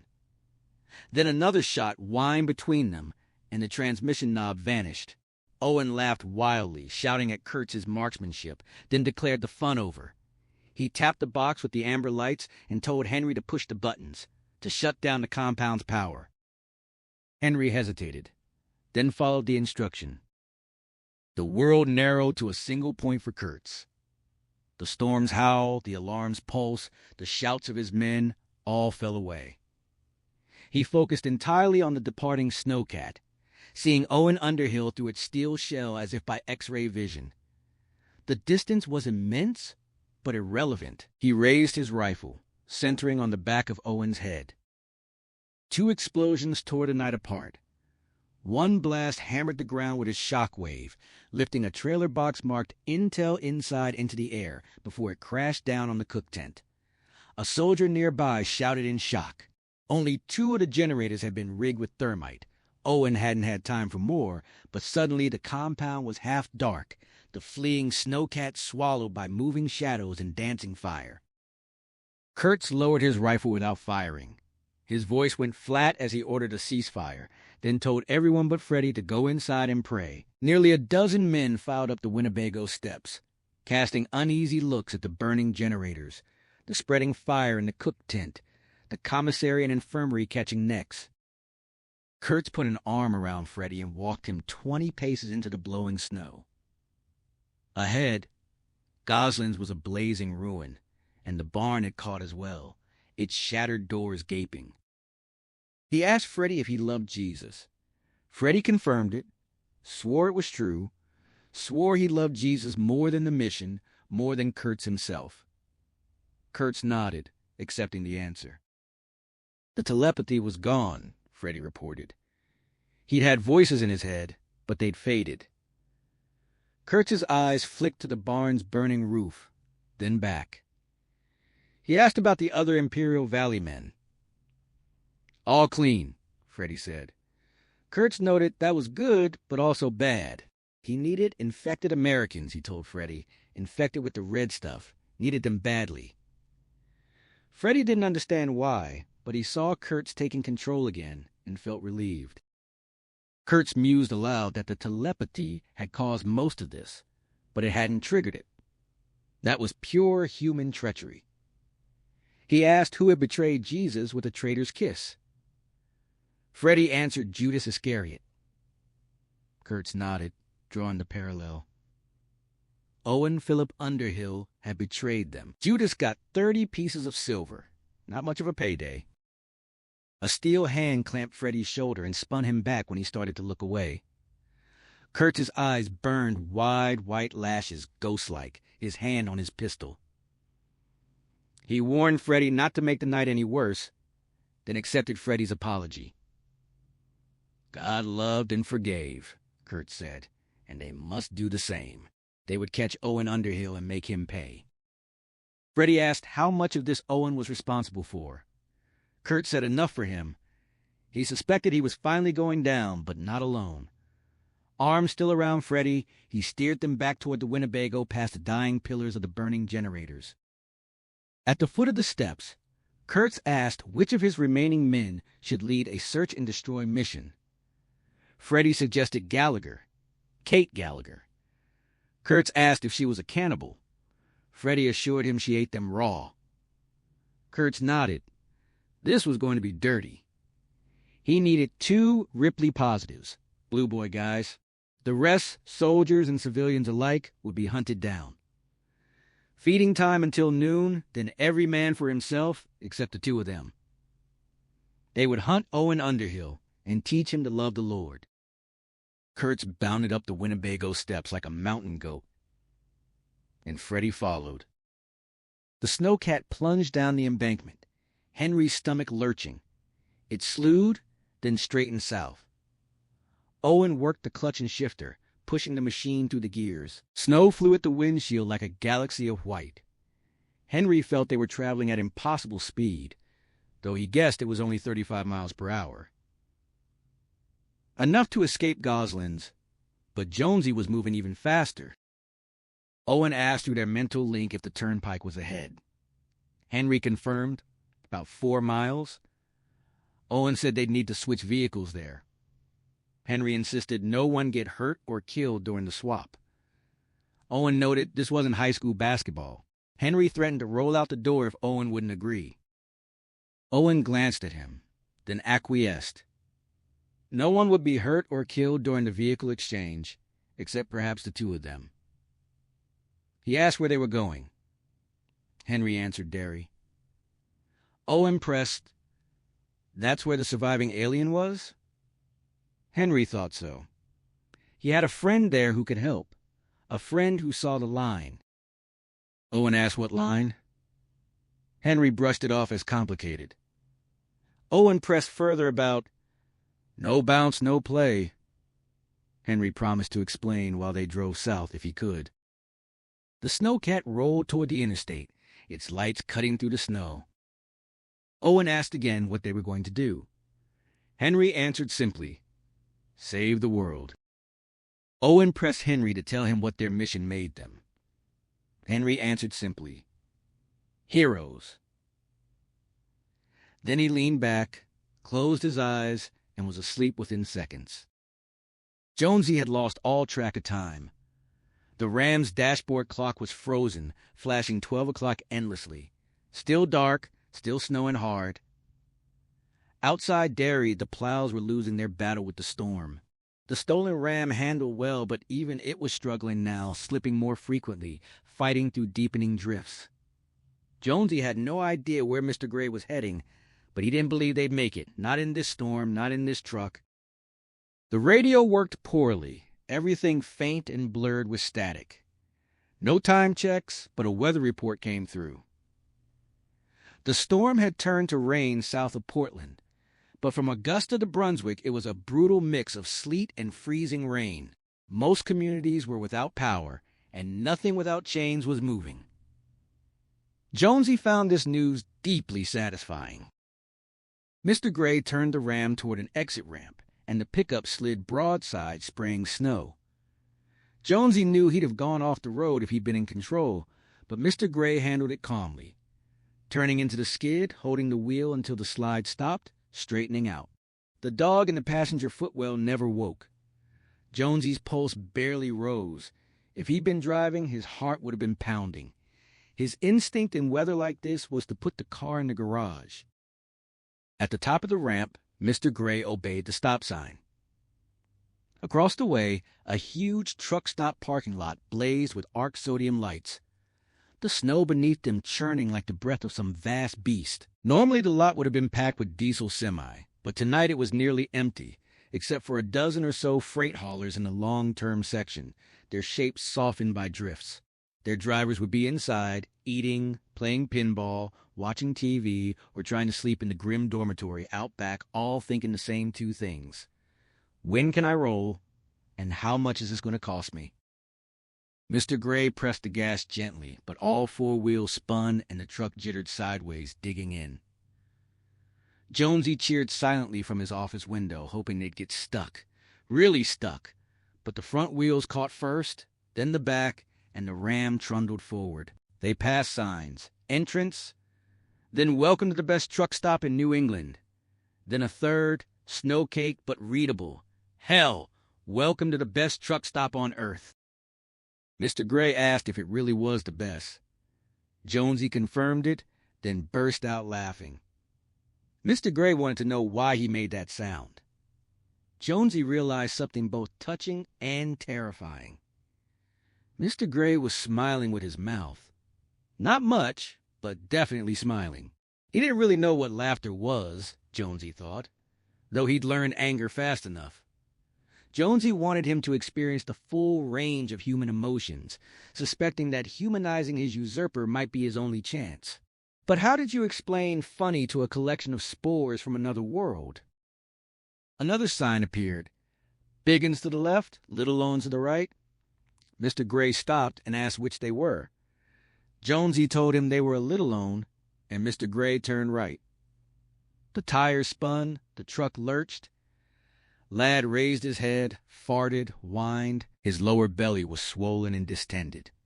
Anyone might have mistaken him for a pregnant bitch. The little un's lot held 24 cars and pickups, the most deeply buried belonging to the help. The cleanest vehicle was a powder blue state police cruiser. Being arrested would certainly spike Mr. Gray's plans, but Jonesy had already been present at 3 murder sites. No witnesses at the first 2, and probably no fingerprints. But here, plenty. He could imagine himself in court. But, Judge, it was the alien inside me. Mr. Gray had been rummaging through Jonesy's memories again. He asked why Jonesy called the place Dry Farts when the sign said Dice Arts. Jonesy explained it was what Lamar used to call it, a pun based on similar sounds, the lowest form of humor. Mr. Gray parked far from the cruiser, then reached for the ignition, paused, and issued several hard barks of laughter. Jonesy asked how that felt. Mr. Gray said it felt like nothing, but then did it again with more conviction. The sound was creepy, like a ghost trying to remember how to be human. Lad whined uneasily. Owen shook Henry awake. Henry responded sluggishly, his limbs heavy as cement. His leg itched, his mouth worse. The virus was growing on his lips. He rubbed it off easily like crust. Owen told him to listen and look. Henry peered up the road. Dim and snow-ghostly, Owen had pulled over and killed the lights. Farther along, Henry detected mental voices in the dark. Owen whispered they were Blue Group. 4 young men with no seniority huddled together, trying not to be scared. By the light of their voices, Henry could see dimly. Snow, flashing yellow lights on a turnpike entrance ramp. A pizza carton lid turned into a tray with saltines, cheese, and a Swiss Army knife belonging to someone named Smitty. The longer he looked, the better he saw, with a creepy depth as if the world had gained extra dimensions. He was seeing through 4 sets of eyes simultaneously, each with different quality of sight, but his brain processed them together. It was an entirely new way of seeing. Owen, delighted, identified their vehicle as a Humvee, custom equipped for snow. He wanted it, but didn't want to alert the soldiers on the other side. Henry confirmed he could move their eyes with Owen's help, and they linked up. Owen felt the power of Henry's mind and marveled. Henry's brain processed the 4 young men's perspectives simultaneously, each in a different position, with different visual acuity, from eagle-sharp to merely adequate. Somehow his mind synthesized them into a unified view. It wasn't like a movie or a 3D image. It was something entirely new, a mode of perception that could birth a whole new way of thinking. He felt both terror and wild excitement at the implications. Owen elbowed him, telling him to save the seminar for later and look across the road. Henry did, using his quadruple vision, and realized he'd moved their eyeballs to peer at the far side of the turnpike, where more blinking lights flickered through the storm. Owen identified it as a choke point, one of Kurtz's insurance policies. Both exits blocked, no movement without authorization. He wanted the Humvee, but didn't want to alert the men on the far side. Could Henry manage that? Henry experimented with moving their eyes and discovered that when they weren't all looking at the same thing, the godlike depth of his vision collapsed into a nauseating, shattered mess. Still, he could move them, just the eyeballs, but it was something. He told Owen they could do it if they worked together, linking up and getting closer. Owen stopped talking aloud and merged with Henry's mind. Henry's head filled further, his vision clarifying again with 2 sets of eyes instead of 4. Owen crept the snowcat forward without lights, its engine lost under the wind's shriek. As they closed the distance, Henry's grip on those other minds tightened. Owen reacted with awe. It was like riding a magic carpet. Henry told him to wait until he met Jonesy. Below the brow of a hill, Owen stopped the snowcat. Beyond lay the turnpike and the 4 young men, Bernie, Dana, Tommy, and Smitty, sitting in their Humvee, eating cheese and crackers. They were clean of the virus, unaware they were being watched. Owen, now nervous, told Henry to take the lead. Henry acted instinctively, binding the 4 men together, not with images of death, but by impersonating Kurtz, drawing on Owen's energy and vivid knowledge of his commander. The act gave him a brilliant stab of satisfaction and relief. Moving their eyes was one thing, taking them over completely was another. Being free of the virus hadn't made them immune, thank God. Henry, as Kurtz, ordered them to take the snowcat back to base. No questions, no comments, just move. He saw them getting out, faces calm and blank. Henry started to follow, but Owen was still in the driver's seat, eyes wide, lips silently repeating the phrase about moving their humps. Henry urged him to come on, and Owen snapped out of it, pushing through the canvas flap. Henry stumbled to his knees in the snow, then picked himself up. He didn't think he could slog another 20 feet, let alone 150 yards. Owen's arm went around him, feeding him strength. Henry tried to thank him, but Owen told him to save it, sleep later, keep his eye on the ball. There was no ball, just Bernie, Dana, Tommy, and Smitty trooping east toward the snowcat, while Owen and Henry struggled west toward the abandoned Humvee. Henry noticed the cheese and crackers abandoned on the tray. His stomach rumbled. Then the Humvee loomed ahead. They would drive it away with no lights, low gear, quiet, skirting the yellow flashers. If lucky, the guards on the northbound ramp would never know they'd gone. Owen asked if they could make the guards forget if they were seen. Henry realized they probably could. Then he asked Owen if he understood what that meant. If this ever got out, it would change everything. Owen considered, then acknowledged it. They headed south in the Humvee, into the storm. Henry was still eating crackers and cheese when exhaustion overtook him. He slept with crumbs on his lips, dreaming of Josie Rinkenhauer. Half an hour after the barn caught fire, it was just a dying ember in the night, waxing and waning in a black socket of melted snow. From the woods east of the road came the pop of rifle fire, heavy at first, then tapering as Kate Gallagher's Imperial Valleys pursued the escaped detainees. A turkey shoot, and most of the turkeys wouldn't get away. Enough might survive to tell the tale, but that was tomorrow's worry. While the chaos unfolded around them, and as Owen Underhill continued to widen his lead, Kurtz and Freddie Johnson stood in the command post. To Freddie, it had reverted to just a Winnebago again, stripped of its earlier sense of power and importance. They were flipping playing cards into a hat. Kurtz, no longer telepathic but still as perceptive as ever about his men, even though his command had been reduced to a single soldier, told Freddie to make haste slowly. Freddie responded without much enthusiasm. Kurtz flipped the 2 of spades, which landed in the hat, and he crowed like a child. When a knock came at the door, Freddie turned toward it, but Kurtz fixed him with a forbidding look. Freddie watched Kurtz flip another card. It started well, but went long, landing on the cap's brim. Kurtz muttered and nodded toward the door. Freddie, relieved, went to open it. Standing on the top step was Jocelyn McAvoy, one of the 2 female Imperial Valleys. Her Tennessee accent was soft, but her face under the boy-cropped blonde hair was hard. She held a non-regulation Israeli burp gun by its strap. Freddie wondered where she'd gotten it, then decided it didn't matter. A lot of things had stopped mattering in the last hour.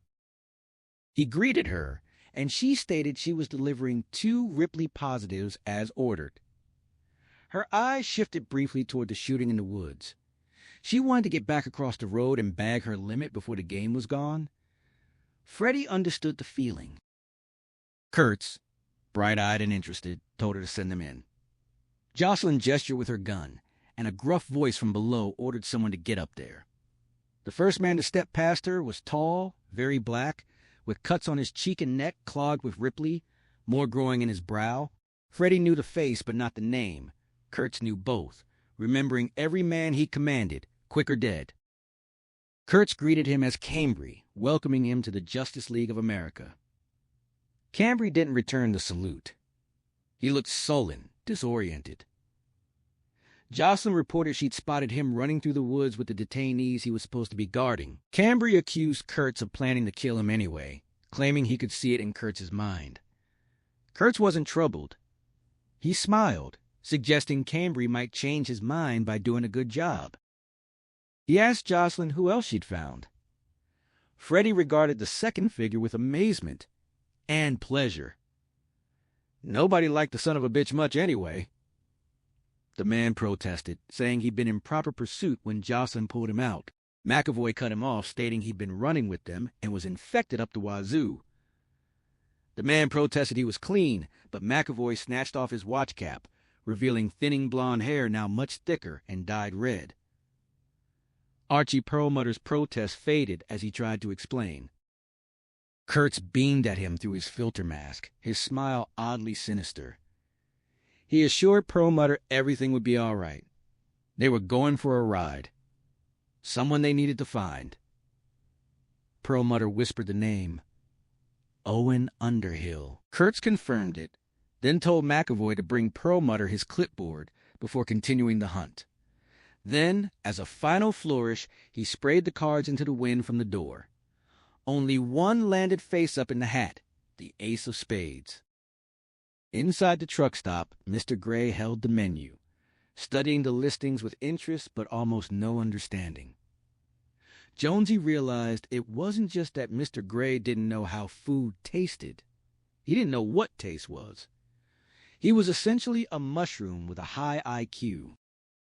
The waitress arrived, a woman with a vast, frozen, ash-blonde hairstyle. She asked what he wanted. Mr. Gray ordered scrambled eggs and bacon, crisp. When she asked about toast, he fumbled the word, saying "canpakes," before correcting himself. The waitress raised her eyebrows, unsure if he was a mushmouth or making fun of her. Jonesy relented, and Mr. Gray corrected himself to pancakes. The waitress took the order and left. Mr. Gray was immediately back at Jonesy's locked door, furious and frightened. He demanded to know how Jonesy could interfere from inside. Jonesy admitted he didn't know, told him to enjoy his breakfast, that he was just fucking with him. Mr. Gray demanded to know why. Jonesy replied it was payback for trying to roast him in his office while he slept. The waitress returned quickly with the food. Jonesy briefly considered trying to take control of his mouth to say something outrageous, but thought better of it. Mr. Gray looked at the food through Jonesy's eyes. Bright yellow eggs and almost incinerated bacon with the same dubiety. Jonesy encouraged him to eat, wondering if the food might make him sick. Mr. Gray consulted Jonesy's files on silverware use and took a tiny bite of egg. What followed was both amazing and hilarious. He gobbled everything in huge bites, drowning the pancakes in syrup. He loved it all, especially the bacon, exulting in the taste of flesh. A cry that was funny but also somehow horrible, the sound of a newly made vampire. When no one was watching, Mr. Gray licked the plate clean and then his fingers. The waitress returned, refilled his coffee, and asked if he wanted anything else. Mr. Gray ordered more bacon, a double order. Jonesy wished him to choke on it, but without much hope. Mr. Gray didn't understand the waitress's comment about stoking the stove. He sweetened his coffee with 2 sugars, then poured a third packet directly down his throat, savoring the sweetness. Jonesy, watching from his office, felt like Satan tempting Jesus with all the cities of the earth. Not quite good, not quite bad, just selling the product. And it did feel good, because he knew he was getting through making Mr. Gray sweat with desire. He coaxed Mr. Gray to give up, to go native, to spend years exploring Jonesy's senses. They were pretty sharp. He was still under 40. Henry remained silent, observing from his interior vantage as the entity driving his body poured syrup into the coffee and drank it with unselfconscious greed. The creature's gaze swept the room again, still searching for more bacon, oblivious to the absurdity of the situation. From his hidden office, Jonesy exhaled with weary exasperation. This was like watching a child loose in a candy store, utterly incapable of restraint or self-awareness. Across the restaurant, a sign marked the entrance to a hallway where several truck drivers clustered around payphones. Their voices carried a familiar rhythm of apology and explanation. Stranded by the storm, delayed until at least noon tomorrow, stuck at Dysart's, which the locals had long ago rechristened Dry Farts.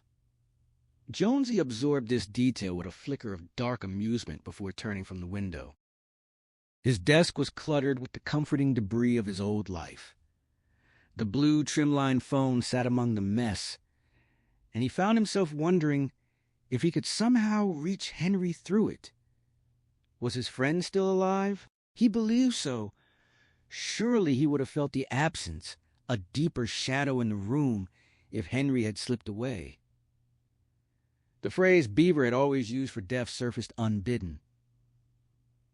Jonesy pushed the thought aside. Henry hadn't left the building yet. There might even be an encore coming.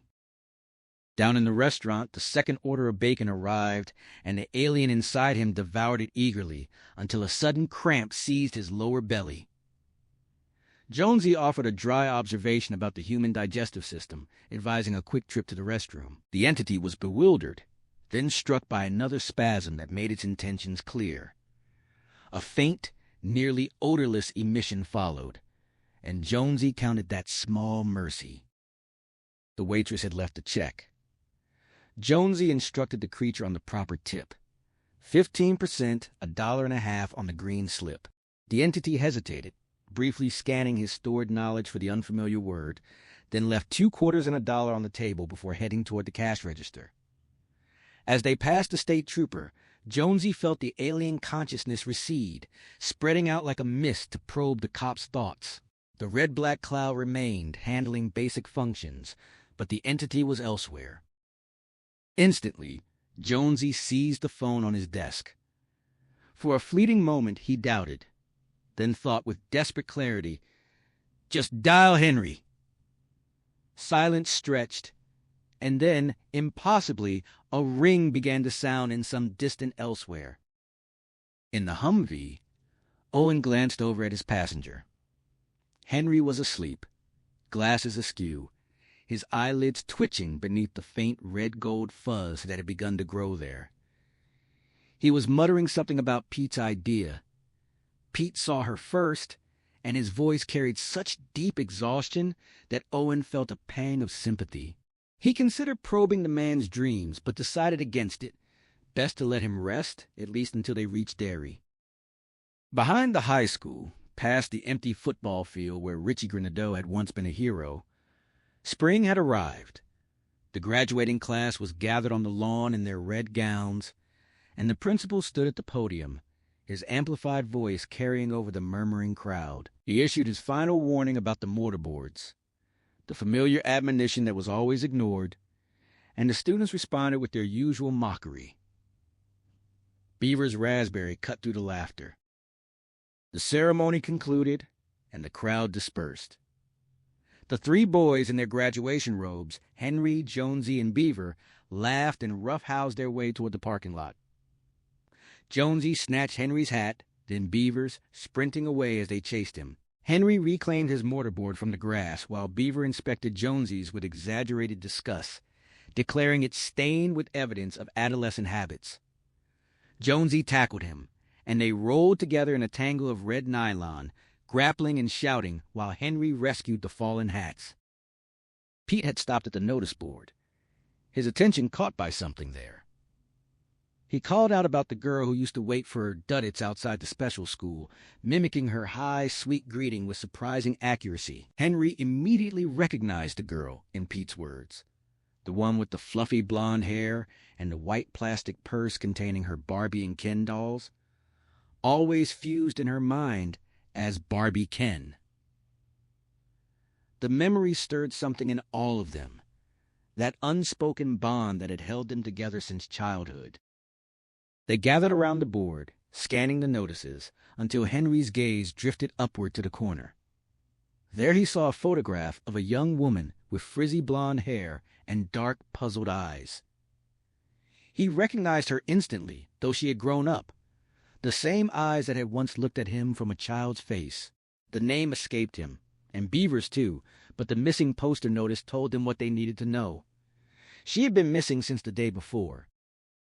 The bond between them pulsed, unspoken and undeniable. They had a sense of what had to be done, and only one person could help them find her. The poster was stark in its simplicity, the single word missing in block capitals above the photograph, and below it the name Josette Rinkenhauer with the date she'd last been seen. Henry didn't read further. His attention had snagged on something else. Derry had always been strange about missing children, and this felt like another example. She'd only been gone a day, yet the notice was tucked away in the corner like an afterthought. He recalled scanning the morning paper over breakfast and finding nothing. No front-page story, no prominent headline. Maybe it had been buried in the local section, he thought, and the word buried resonated with uncomfortable weight. Derry buried things. The disappearances that happened here over the years were spoken of in hushed tones, if at all, as if they were simply the cost of living in such a quiet place.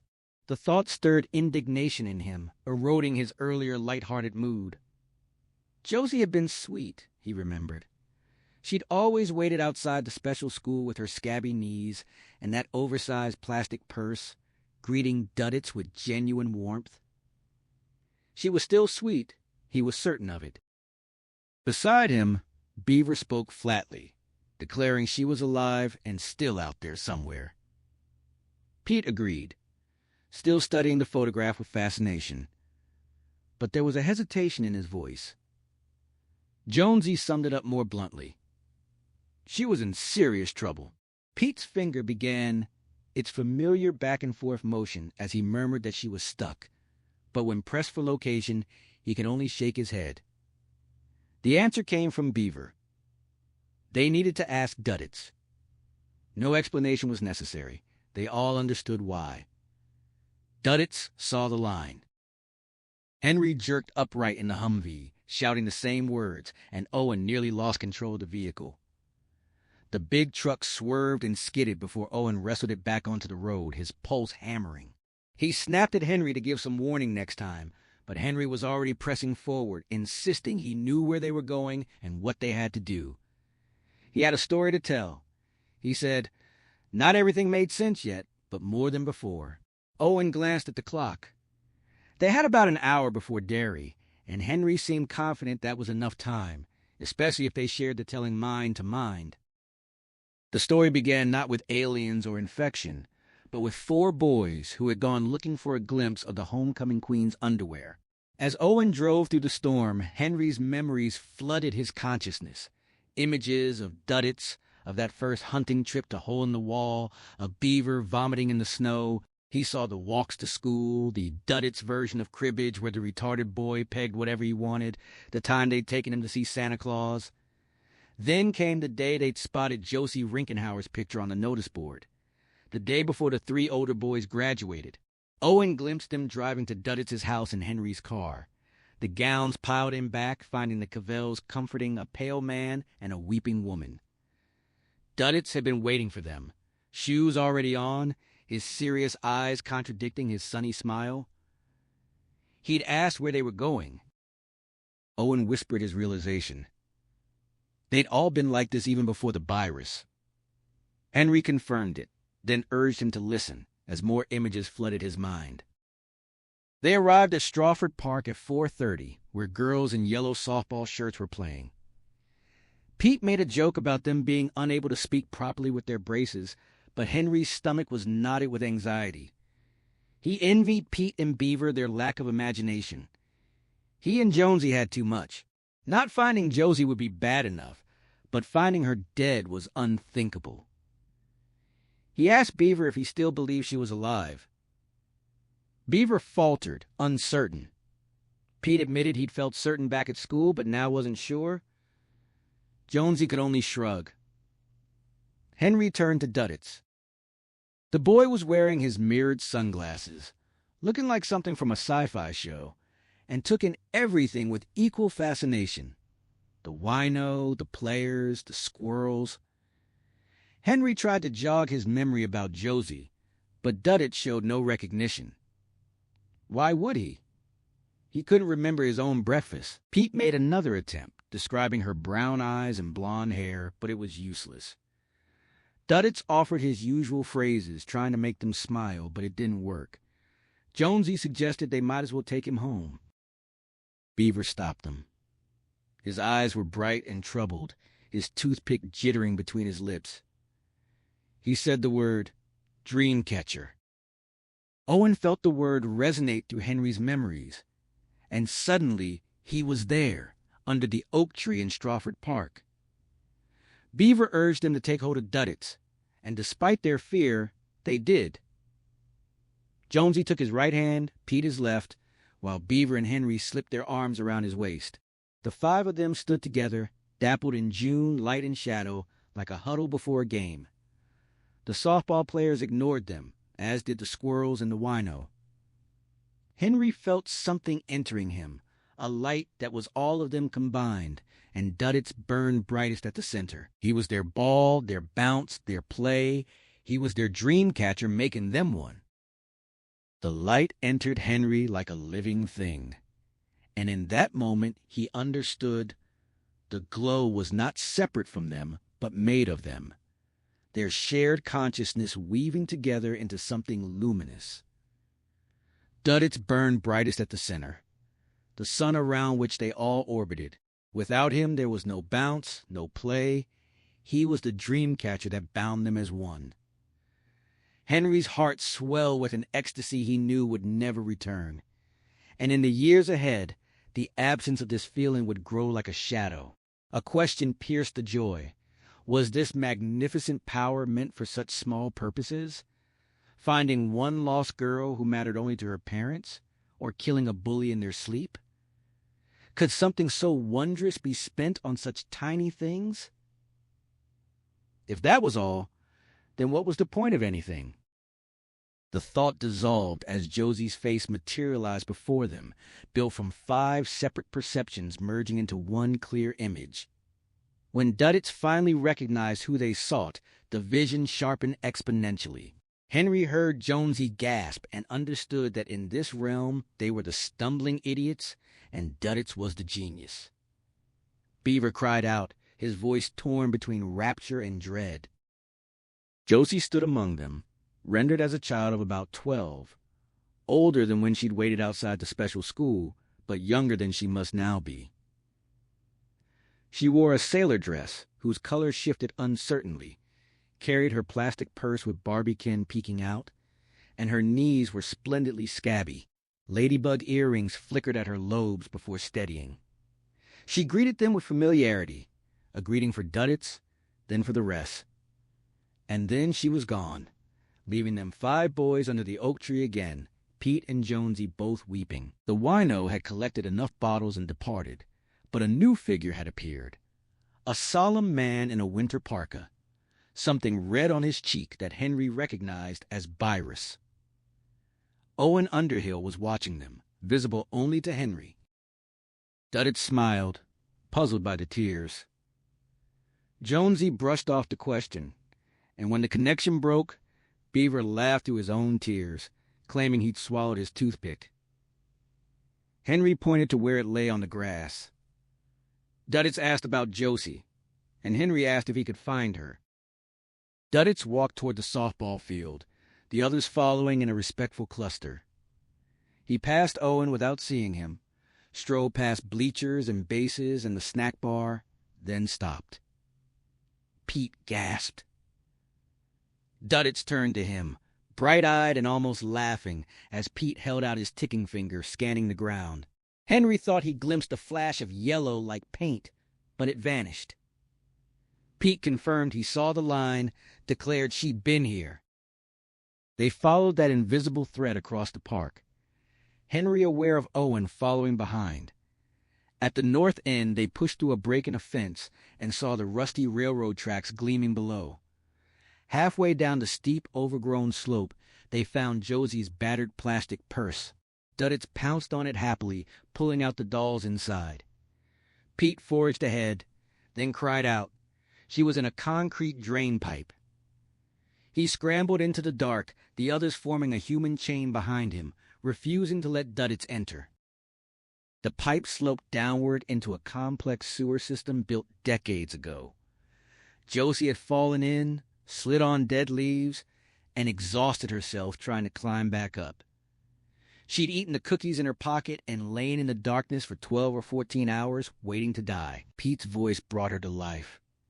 She called out with the last of her strength. They formed their chain without discussion. Pete first, then Beaver, Henry, and Jonesy anchoring. They crawled into the stinking dark, Henry pocketing a sneaker he found in the muck. Pete called a halt. The girl's weeping was loud now, her face a pale circle in the gloom. They stretched the chain as far as it would go, Jonesy bracing against a chunk of concrete. Josie reached up, couldn't quite touch, then scrambled a little higher. Pete grabbed her wrist with a triumphant shout. They pulled her back toward the light, Duddits waiting with her purse and dolls, shouting reassurances. Sunlight, fresh air, and they helped her out of the pipe. And then a phone rang inside the Humvee, shattering the memory. Owen jerked, losing control, the vehicle skidding and spinning before coming to rest in a snowbank. The ringing persisted, impossible and insistent. Owen realized it was in his head, a telepathic projection. And then Henry picked up the Glock from the seat. The ringing stopped. Henry pressed the muzzle to his ear, answering. His face lit with recognition. Jonesy was on the line. Owen listened to Henry's half of the conversation, questions about Duddits, about the standpipe, and saw the smile fade.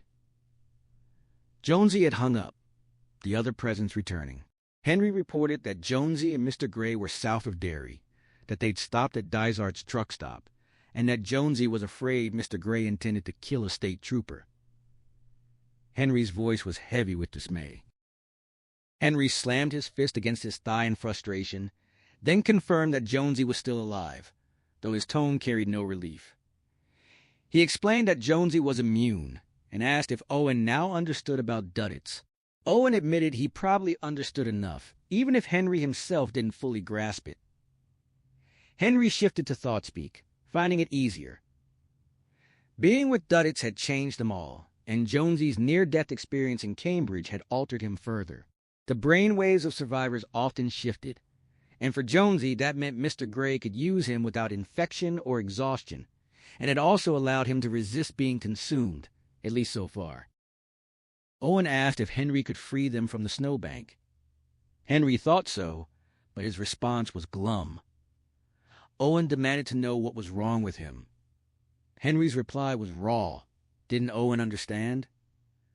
Jonesy was still in there. The realization hit Owen with belated force. Jonesy was alive, thinking, even making phone calls. He tried the Hummer in low gear, got nowhere, then reversed to rock the vehicle back and forth. The rear end lifted slightly on the packed snow, promising escape when he switched back to low. But he paused, the engine rumbling, the wind howling outside. He laid out the grim math. If they caught Jonesy, they'd have to stop him, because the general plan was almost certainly contamination on a massive scale. Henry acknowledged the numbers, 6 billion versus 1, but protested that numbers could lie. Owen knew better. Once they got big enough, they didn't. He released the brake and gunned the engine. The Humvee lurched, spun, then caught traction and roared out of the snowbank. Owen turned south, asking Henry to continue his story about what happened after they pulled Josie from the pipe. Before Henry could answer, The radio crackled with a voice that cut through the static like a blade. Owen recognized it immediately. Kurtz was on the channel, asking if Owen was there. In the other Humvee, Kurtz wasn't worried, despite the slow progress. Freddie Johnson drove while Perlmutter sat handcuffed in the passenger seat and Cambry was cuffed in back. Both windows were rolled down despite the bitter cold, because the stench inside was unbearable. Sulfur and ether, mostly from Perlmutter, who kept shifting and groaning, occasionally emitting noxious gas. Cambry was also infected, the Ripley spreading across his face like a wheat field. Kurt suspected Perlmutter was growing something worse. He retreated behind a mental mantra, trying to block the telepathic chatter. Cambry complained about the noise, and Perlmutter agreed, punctuating his words with another soft emission. Freddie snapped at him, threatening to do something about the stench, but couldn't complete the threat. They needed 2 telepaths. Kurt smoothly changed the subject, launching into a story about Edward Davis and Franklin Roberts, 2 Kansas farmers during the Korean conflict. Davis, unbalanced and paranoid, had believed Roberts was trying to steal his farm. He'd caught a rabid raccoon, put it in his own hen house to slaughter the chickens, then dumped the carcasses down Roberts' wells and called to gloat about the contamination. The wells had tested clean, and Davis ended up in the VA. Kurtz mused about whether the Ripley, or virus as Cambry insisted, spread the same way. Cambry's mouth trembled as he demanded to know if Kurtz was comparing him and Perlmutter to rabid chickens. Freddie warned him to watch his tone, but Cambry spat back that the mission was over. Freddie raised a hand as if to strike, and Cambry leaned forward, taunting him about the risk of cuts and infection. Freddie hesitated, his hand dropping. Cambry warned him that Kurtz wouldn't leave witnesses. Kurtz laughed, agreeing that he was crazy, and continued his story about the 2 farmers. Perlmutter's voice cut through with venom, accusing Kurtz of only caring about catching Underhill. He called Kurtz crazy. Kurtz responded with mock cheer, asking where Owen was. Cambry reported that Owen was ahead, stuck in a snowbank. Kurtz was delighted, but Cambry warned him not to get too excited. Owen was pulling out, and he had a Hummer just like theirs. Kurtz asked if they'd gained any ground. Perlmutter shook his head, then shifted and passed more gas. Freddie cursed low. Kurtz demanded the microphone, ordering Freddie to put him on the common channel. Freddie complied, and Kurtz spoke into the mic, addressing Owen directly. For a long moment, there was only the hiss of static and the mournful wail of the wind. Kurtz was about to transmit again when Owen's voice came through, clear and steady, without distortion. Kurtz kept his expression neutral, but his pulse quickened. Owen acknowledged he was there. Kurtz responded with forced warmth, estimating their positions and claiming they'd just passed Exit 39, though in truth they were closer. Exit 36 may be 15 miles behind. He urged Owen to pull over, painting a picture of salvaging something decent from the wreckage of their careers. Owen cut him off sharply, dismissing the pretense. His voice came through all 6 speakers, and Cambry actually laughed. Kurtz shot him a venomous look that would have paralyzed a man under normal circumstances. But nothing was normal anymore. Fear coiled in Kurtz's gut, the sickening weight of truth landing like a sack of meal. Owen pressed on, his tone flat and urgent. He didn't know if Kurtz had any sanity left, but if so, he needed to listen. Owen was with a man named Henry Devlin, and ahead of them, 100 miles or more, was Devlin's friend Gary Jones, now possessed by an alien intelligence called Mr. Gray. Kurtz noted the anagram with grim irony. Owen declared that everything that had happened in the Jefferson tract was redundant. The slaughter was meaningless because they couldn't survive in this ecosystem. Except for Gray, who had found a fundamentally different host. Owen demanded that Kurtz stop chasing them and let them handle Jones and Gray. They were too far south to catch anyway, and Gray had a plan that would work. Kurtz tried to soothe him, insisting they could work together, but Owen's reply was final. If Kurtz cared, he'd quit. The transmission ended with a loud click, leaving only silence. Perlmutter confirmed he'd gone, pulled the mic out, turned off the receiver. Cambry urged Kurtz to call off the chase, arguing that Owen had been telling the truth. A pulse throbbed in Kurtz's forehead. He dismissed Owen's words, refusing to trust a traitor. Cambry erupted, insisting he'd heard Owen's thoughts, that it was the stone truth. Before he could finish, Kurtz drew his 9mm and fired. The shot was deafening in the enclosed space. Freddie jerked the wheel, sending the Humvee into a skid. Perlmutter screamed. Cambry's brains blew out the back window, and his corpse slumped against the door. Kurtz felt a grim satisfaction. Telepathy hadn't helped Cambry at all. Perlmutter observed dully that you couldn't do much with someone who didn't know what they'd do until it was done. The skid stabilized. Freddie was a skilled driver even when startled. Kurtz pointed the gun at Perlmutter, inviting him to call him crazy again. Perlmutter did defiantly, smiling with his missing teeth, claiming Kurtz wouldn't shoot because he just killed his backup. Kurtz told him to hush, then confirmed Freddie's loyalty. He declared Owen a traitor, and Freddie echoed the sentiment with a hollow, "Praise God." Perlmutter whispered that Owen had betrayed Kurtz specifically. Kurtz instructed Freddie to lighten the load, unlocking Cambry's cuff and shoving the body out into the snow. Freddie dropped a hand to his crotch, scratching at an uncontrollable itch. He caught Perlmutter staring at him with dark, pallid eyes and demanded to know what he was looking at. Perlmutter turned away without answering. In the restroom, Mr. Gray had finished his business with obvious distaste, refusing to look at what he'd produced. Jonesy's internal protests about hygiene went ignored. The entity only wanted to leave the stall, running his hands briefly underwater before heading for the exit. Jonesy wasn't surprised when the state trooper pushed through the door. The trooper pointed out his unzipped fly. Mr. Gray thanked him. The trooper asked about his business. Big doings up north. Space aliens, maybe. Mr. Gray claimed to know nothing. Said he'd come from Derry. When pressed about his purpose on such a night, Jonesy wanted to suggest a sick friend, but felt a prickle of dread. Mr. Gray used that excuse anyway. The trooper asked for his license and registration. Then the trooper's eyes went blank.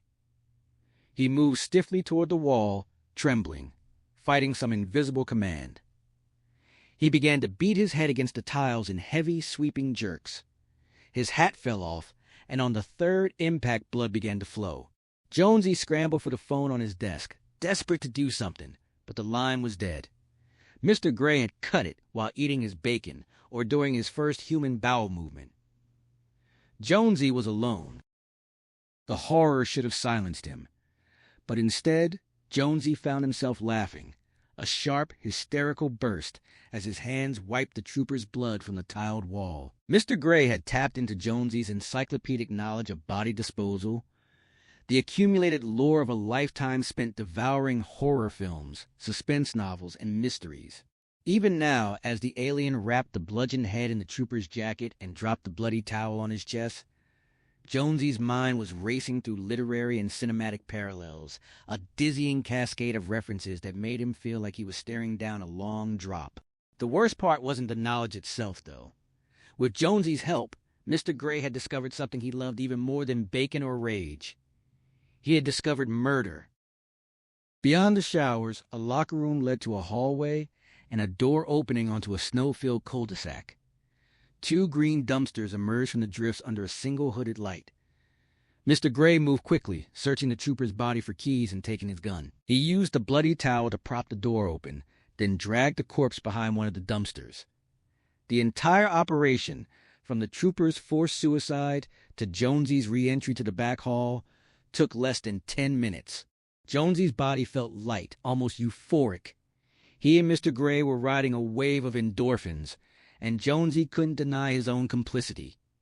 The knowledge of disposal was his, but so were the darker impulses beneath the thin veneer of civilized make-believe.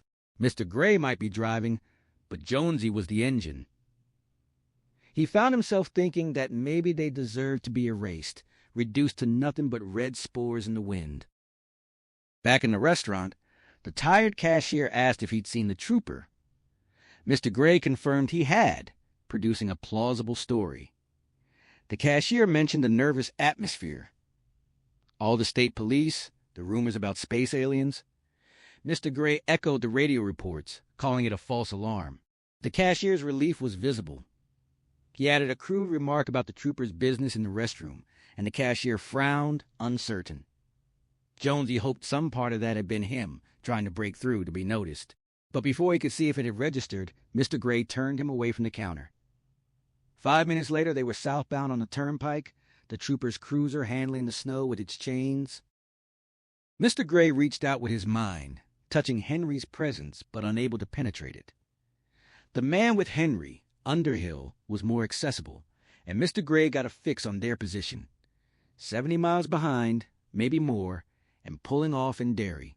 He reached further back and sensed another group of pursuers, 3 of them, but their focus seemed to be on Underhill, not on him.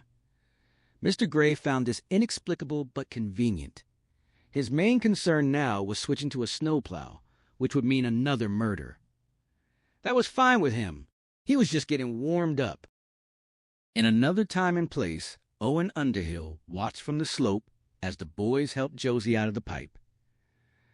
Duddit swept her into a hug, kissing her dirty face, and her first words were a desperate plea for her mother. The boys didn't call for help.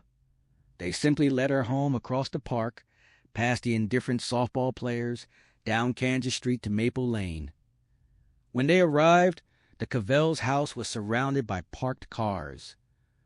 Roberta had mobilized the neighbors, calling the parents of Josie's friends to organize a search. The missing posters would go up, where everyone could see them, not in the shadowy corners where Derry tended to bury such things. Roberta's determination had kindled hope in Josie's parents. The boys stood at the entrance to the crowded living room, Josie among them, her purse once again in her hands, and her face mostly clean thanks to Beaver's handkerchief. The lawyer, Dave Backlund, was addressing the gathered parents, and at first no one noticed the bedraggled girl standing in the doorway, until Backlund's voice faltered and his trembling hand pointed. One by one, the faces turned, and Josie's mother let out a shriek of joy that was both wonderful and terrible. Later, after the chaos had settled, Beaver confided how strange it had felt to clean up the girl. She had the body of a Playboy bunny and the mind of a lawn sprinkler, he joked. But for now, in the moment, no one had noticed them except Mr. Backlund. The lawyer was still speaking, his confident voice winding down like a tired toy as he urged the parents to form search teams. Then his words failed entirely. He stood frozen, staring, a trembling hand raised in the direction of the doorway. "Josie!" he said in a flat, unrecognizable voice. Hector Rinkenhauer responded, confused, but Backlund repeated the name, pointing like a ghost from a Dickens tale. One by one, the faces in the room turned. Alfie Cavill's eyes huge behind his glasses, then finally Mrs. Rinkenhauer's. Josie greeted her mother with casual cheer, holding up her purse and explaining that Duddits had found her Barbie-kin. The woman's shriek of joy blotted out the rest, a sound both wonderful and terrible. Beaver swore softly under his breath. Jonesy held Duddits, who had been frightened by the scream. Pete caught Henry's eye and nodded. "They'd done okay." Henry nodded back.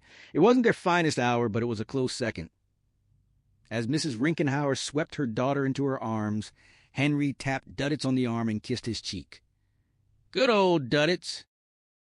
Henry's voice broke the memory, quiet and steady. Exit 27. Owen's vision of the Cavell living room dissolved, replaced by the looming green sign ahead. He could still hear the echoes of that joyful scream in his ears. Henry asked if he was okay. Owen said he was, more or less, and turned up the ramp. The dashboard clock was dead, but he could see the faint lightning in the sky. He asked for directions, right or left, and Henry said, "Left." Left, Owen swung the Hummer through the intersection, skidding slightly before finding traction on Kansas Street. The snow was letting up, but the wind was fierce. Henry admitted he was nervous about seeing Duddits, but looking forward to it. Owen shrugged. They couldn't do anything about the timing. Henry noted that Duddits' family had been on the west side for 4 years, and he'd never visited the new place. In thought-speak, he explained they'd moved after Alfie died. Owen's mind produced an image of a rainy graveyard, a coffin with R.I.P. Alfie carved on top. Henry admitted none of them had gone to the funeral, ashamed. He didn't know why, though a phrase came to him. The moving finger writes, and having writ moves on. Duddits had been a vital part of their childhood, but once the link was broken, returning would have been painfully useless. He understood now that his depression and suicidal thoughts had been hiding a deeper image. The Dreamcatcher. The grandeur of the concept had been coupled with such banal uses. Finding Josie Rinkenhauer was like using quantum physics to build a video game. They'd done a good thing, yes, but it wasn't as if they'd rescued a future Nobel laureate. Owen broke in, calling the thought arrogant. Henry snapped back, defensive, and they argued, Henry insisting they'd just fallen out of touch, Owen apologizing. Henry bristled, feeling accused of abandonment. Owen didn't respond, focused on finding Dearborn Street in the swirling snow. Henry insisted he kept thinking about Duddits. He and Jonesy had planned to visit in the spring, but then Jonesy's accident had happened and he'd forgotten. Owen said that wasn't surprising, then drove them through a snowbank, the Humvee lurching hard enough to throw them against their seatbelts. Henry grumbled about taking guilt from someone who'd planned to barbecue civilians. Owen slammed the brakes, the vehicle skidding to a diagonal stop. He snapped at Henry, his telepathic thoughts layering over his words, accusations and raw emotion. Henry stared, stunned. Owen declared he only cared about finding Jonesy and stopping him. Fuck Henry's feelings, his exhaustion, him, Henry conceded. Owen added that he didn't need morality lessons from a man planning suicide. Henry accepted that too. Owen told him to fuck his mother and die. Silence stretched, broken only by the wind. Henry proposed a compromise. He'd fuck Owen's mother, then die. Owen could do the same with his. At least they'd avoid the incest taboo. Owen began to smile. Henry smiled back. Henry tried to sense Jonesy and Mr. Gray, but they were cut off. Owen's leader, Kurtz, was getting closer. They needed to make this quick. Owen scratched the dead virus from his face, then asked for the address. Henry gave it 41 Dearborn Street and admitted he was scared. Of Duddits? Henry nodded, saying he felt like something was wrong with him. The dawn light filtering into Roberta Cavell's living room had a sickly, washed-out quality, and the memory of a nightmarish fantasy clung to her mind like cobwebs. She was frozen in her rocker, her legs turned to water as the pounding on the front door reverberated through the house, rattling the framed Dairy News front page on the wall. The photograph showed her son, his 4 friends, and a rescued girl, all of them with their arms around one another, grinning. A time when Duddits had looked so healthy, so strong, so normal. The knock came again, booming, insistent. She told herself she would simply stay put, that if she didn't invite them in, they would have to leave, because that was how it worked with the dead. But then Duddits was moving past her, running, though even walking exhausted him now, and his eyes held that old blazing brightness she remembered from his childhood. In his mind, the boys who had brought him so much joy were outside, but they were the dead ones, come for him through the storm. She screamed for him to stop, but he paid no attention, rushing past a framed newspaper photo, already reaching for the door as he cried out for Henry. Henry was dumbstruck when he saw who stood in the doorway. The figure wasn't Duddits, couldn't be, but some pale, gaunt relation, a stranger with a thin covering of stubble on his hollow cheeks, crusted blood around his nostrils, and dark caves beneath his eyes. Yet the man threw himself forward with all of Duddits' old exuberance. his weight shockingly insubstantial against Henry, like milkweed fluff. Henry staggered backward and would have tumbled into the snow if Owen hadn't steadied him. The stranger covered Henry's face with kisses, laughing and crying, and a memory surfaced from deep in Henry's mind. Beaver's warning about telling anyone what he'd done, Jonesy's dismissive response. And Henry knew this was Duddits, unmistakably Duddits, pressing kisses to Henry's cheeks. But those cheeks were deathly pale, and the smell emanating from him was wrong. Not the ether and sulfur of the cabin, not the stench of the infected woman, but something else. Something that spoke of endings. Roberta stood in the hallway beside a photograph of Duddits and Alfie on a carnival ride, both of them laughing astride painted horses. Henry's eyes met hers, and a wave of self-loathing washed over him at the thought that he hadn't even attended Alfie's funeral, had only sent a card. She was wringing her hands, her face wet with tears, and although she'd aged, filled out, gone gray, she was still Roberta. But Duddits, he was a ruin. Henry held the weeping man in his arms, patting a shoulder blade that felt impossibly fragile beneath his palm, like the hollow bone of a bird. When he asked what was wrong, Roberta's wan smile flickered as she explained that Duddits had acute lymphocytic leukemia, a diagnosis received too late for anything but a losing race against time. Duddits himself looked up with the old goofy grin and offered the phrase they'd all shared in childhood. And Henry found himself crying as he echoed it back. Roberta understood why Henry had come, and she begged him not to take her son, not to take her dying boy away from her.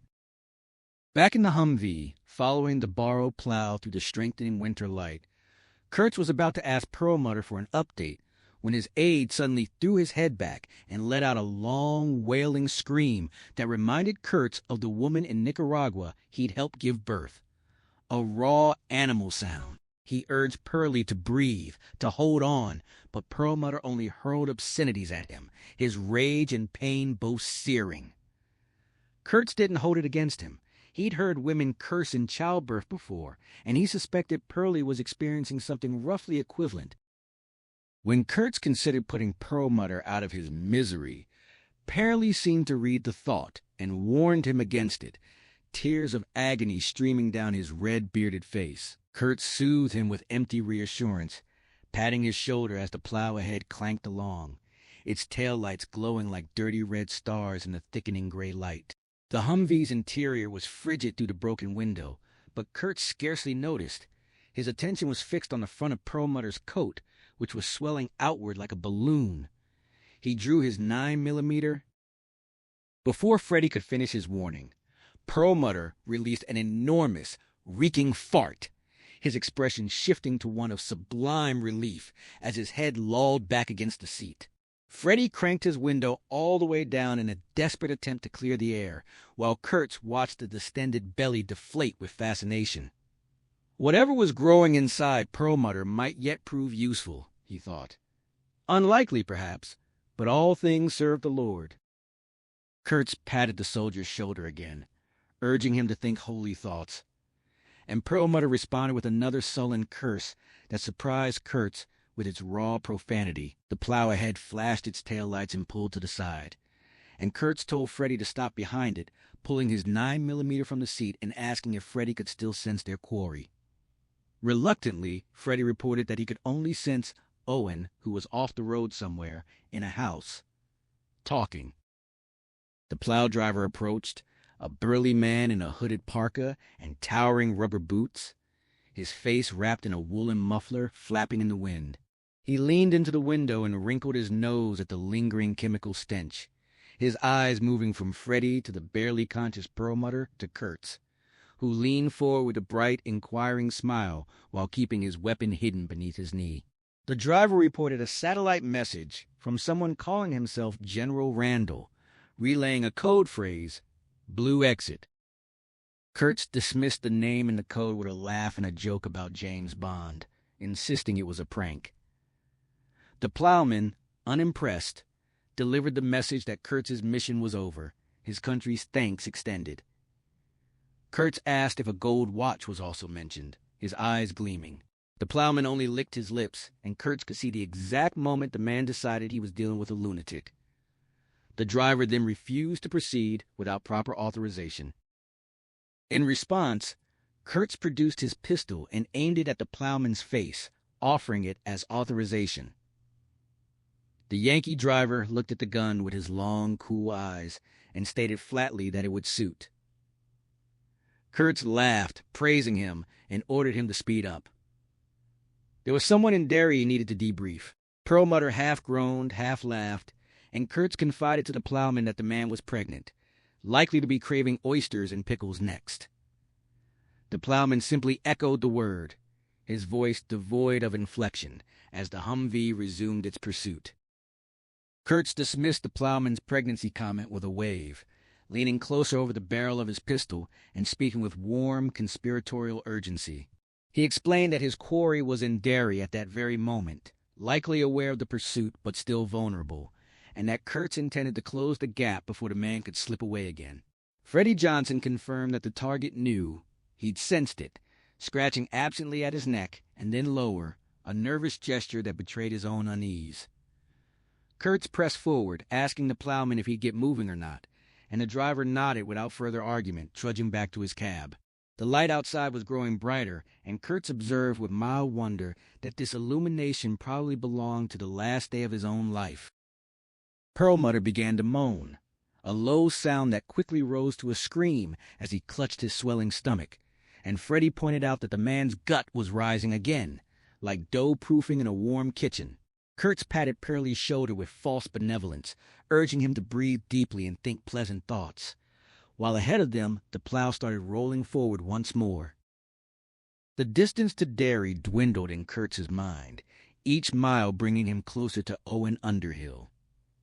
He was coming to settle accounts, to teach Owen what happened to those who crossed the line. 20 miles later, Freddie reported that they were still on the trail, but his confidence had waned. Perlmutter, however, claimed that Owen and the other man were talking to a mother who was reluctant to let someone go. Kurtz didn't care who the mother was or what she wanted. Her delay only helped them. When pressed for details, Perlmutter admitted he couldn't see the figure clearly, as though there were no mind there to read. Freddie echoed the frustration, the telepathic connection fading like a lost radio signal. Kurtz leaned forward to examine the infection on Freddie's cheek, still bright at the center but turning ashy at the edges, and realized it was dying. That Owen had been right about that much. It didn't matter. The line was still the line, and Owen had crossed it. Perlmutter started to say something about the plow driver, but there was no need. Up ahead, a sign for Grandview twinkled through the blowing snow, and the plow suddenly accelerated, raising its blade and taking the exit at speed, leaving a rooster tail of snow in its wake. Freddie asked if he should pursue, and Kurtz felt a strong urge to say yes, to run the long-faced Yankee to ground and teach him what happened to those who stepped out of line. But the plow was bigger, heavier, and the outcome of a collision would be uncertain. He told Freddie to stay on the pike and keep his eyes on the prize, watching the plow disappear into the frigid morning with genuine regret. He couldn't even hope the man had caught a dose from Freddie or Perlmutter because the infection didn't last. The Humvee's speed dropped back to 20 in the drifts, but Kurtz believed conditions would improve as they moved south. The storm was almost over. He offered congratulations to Freddie, who was clearly getting better, then turned to Perlmutter with a wry observation about the man's uncertain fate. Far to the north, in a valley codenamed Clean Sweep 1, Kate Gallagher stood among the heaped bodies of the escaped detainees. Over 100 of them, piled in tangled masses, most wearing hunter orange with identification cards taped around their necks. She tallied the dead on her Palm Pilot, the tool a grim echo of a famous accountant of an earlier era's atrocities, her face obscured by a mouth-and-nose mask. The electronics were working again, and she estimated they bagged at least 60% of the escapees. The civilians had fought, which surprised her, but in the end, most of them simply hadn't been survivors. Jocelyn McAvoy appeared through the trees, her hood pushed back and a splash of blood across her parka, announcing that Quadrant 4 was clear. The two women were exchanging banter when a group emerged from the brush at the north end of the valley. 6 men and 2 women, most in hunting orange, led by a squat man in a blue group coverall with a Ripley soul patch below his mask. All carried automatic weapons. Gallagher and McAvoy exchanged a single startled look before reaching for their own guns, but neither made it. The thunder of the assault rifles was deafening. McAvoy thrown backward through the air, one boot flying off, as one of the orange-clad women screamed a furious dedication to someone named Larry. When the shooting stopped, the squat man with the Ripley goatee, Dog Brodsky, who had appropriated Gallagher's superior weapon, gathered his group near her fallen body.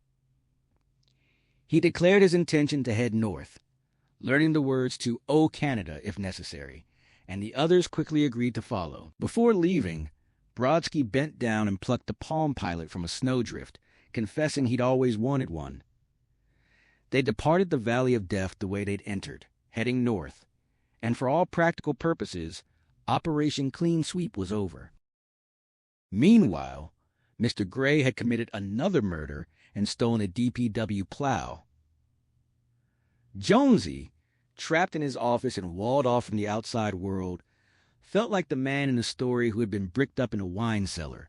He'd been in a closet at the time, trying to create a new form of communication to circumvent Mr. Gray's isolation, a fax machine like the one in the history department office.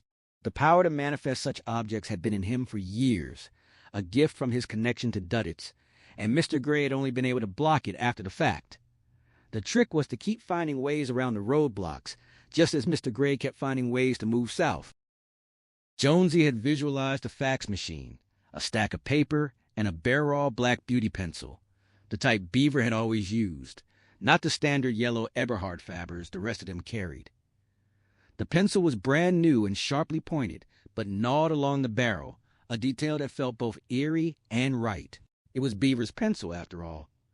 But when Jonesy looked at the fax machine's display window, he saw a message from Mr. Gray telling him to give up, to come out. When he picked up the phone, he heard only a recording repeating the same demand. And then a series of violent bangs made him cry out, thinking it was a SWAT team battering the door. It was worse. Mr. Gray had installed steel shutters over the window, cutting off his only view of the outside world, and the inside of the shutters carried the same taunting message: surrender. Jonesy wanted to shout back, to smash the glass and beat on the metal, but he knew that was exactly what Mr. Gray wanted. If he broke the glass, the shutters would vanish, and Mr. Gray would be inside, ending him. He was trapped, blind, and useless, the rumble of the stolen plow vibrating through the floor as it carried him south toward an unknown fate. The fax machine sat humming on the floor beneath a dangling coat hanger, and the bright orange parka his mother had bought him for his first hunting trip, the one she'd made him promise to wear every moment he was outside. Jonesy knelt in front of it, but his hope curdled when he read the message glowing in the display window. He picked up the phone and heard Mr. Gray's recorded voice telling him to give up, to come out, the demand repeating in an endless loop. A series of violent bangs made him cry out and leap to his feet, certain that Mr. Gray was battering the door down with some kind of breaching tool. But the noise came from the window instead, and the sight that met his eyes was somehow worse. Steel shutters, industrial gray, had been installed across the glass, cutting off his view of the outside world. Written across the inside of the glass was the same taunting command. A brief memory of the skywriting in The Wizard of Oz flickered through his mind, but he couldn't laugh. Nothing was funny, nothing was ironic, this was pure horror. He shouted for Mr. Gray to take them down, but received no answer. He raised his hands to shatter the glass, then stopped himself, realizing that was exactly what Mr. Gray wanted. The moment the glass broke, the shutters would vanish and Mr. Gray would be inside, and Jonesy would be gone. He felt the rumble of the plow beneath his feet, carrying him south through the storm, and he wondered where they were. Waterville, Augusta, farther still? Probably still in the snow, because Mr. Gray would have switched vehicles if they'd reached clear roads.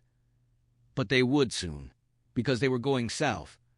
Going where? He stared at the closed shutter and its cruel message. and thought he might as well already be dead. Owen took Roberta Cavell by the arms, his awareness of the racing clock sharp as a blade, and told her why they had to take Duddits despite his illness. He spoke the words Henry couldn't bring himself to say, that the fate of the world might depend on it, and his years of carrying a gun for his country lent him a grim authority. Duddit stood with his arm around Henry, staring down at him with those brilliant green eyes that had never changed, his presence still carrying that old feeling that everything would be all right. Roberta's face seemed to age as Owen spoke, the weight of his words pressing years onto her features. She asked what Duddits would want to do, and why he hadn't already done it if he'd come to Derry. Owen admitted he couldn't answer. Then Duddit spoke a single word that alarmed Owen: war. But Henry dismissed it, insisting they had to go. Roberta begged to come with them, refusing to let her dying son go alone. Owen tried to convince her otherwise, explaining that a very bad man was coming and they had to be gone before he arrived. She relented only when Duddits himself, in a voice that was suddenly not childlike at all, told her to stay, to be safe. Her face sagged as she accepted, saying she needed just one more minute. She returned with a paper bag containing his pills, explaining when he needed his prednisone and that he would ask for Percocet in the cold. Henry felt a crushing shame as he realized how long Duddits had been ill without any of them knowing. Roberta also reminded them about the lemon swabs for his bleeding gums, the cotton for his nose, and the catheter protruding from his shoulder that needed to be kept covered against the cold. Owen promised to take care of him, mentioning his own experience with his father's final illness, and Roberta reached into his mind with that faint, tickling sensitivity, her gift from her son, to verify he was telling the truth. She knew he was. She darted away one last time, and Owen felt a spike of real fear as he realized he could no longer sense Kurtz's position. Henry had unrolled the top of the paper bag and found something inside that transfixed him. A small string dreamcatcher, the twin of the one that had hung in hole in the wall. A gift from Beaver for Christmas. Owen understood Duddits' garbled explanation. The past was always last week to him, the future always next week. Henry stared at the little artifact for a long moment before returning it to the bag. When Roberta bustled back in, Duddits broke into a huge grin at the sight of what she'd retrieved, his old Scooby-Doo lunchbox, and kissed her on both cheeks. Henry reported good news. Kurtz had been delayed by a jackknife tractor trailer, buying them 10 or 20 precious minutes. Owen thanked God and helped Duddits into the enormous blue duffel coat that was too big for him, noticing how the man's pale face seemed even more fragile against its brightness. Roberta admitted she'd packed the lunchbox after all, knowing he was going. Her eyes searched Henry's face as she begged not to go, and Henry told her the hard truth. If she came, she could die in front of him, and would she want him to see that? Roberta's final words, a sharp, hurtful "damn you," struck Henry to the core. She pushed past Owen to zip up her son's coat, then took Duddits by the shoulders and pulled him down to meet her eyes. She was a tiny, fierce woman, and he was a tall, pale wraith floating inside his oversized parka. She told him to be good, to mind Henry, to stay bundled up, and he answered with the same obedient affirmations he'd always given, though now there was an edge of impatience in his voice, a desire to be off. Watching them, Henry was flooded with memories of all the trips they'd taken together, ice cream, mini-golf, the movies, and the familiar refrains. "You mind, Henry? You be good, Duddy." Duddits had always been weirdly good at mini-golf. Only Pete could beat him consistently. She looked him over one last time and told him she loved him, that he had always been a good son, and asked for a kiss. He gave it, and her hand rose to caress his cheek. Henry could barely stand to watch, but he couldn't look away. Every dreamcatcher was also a trap.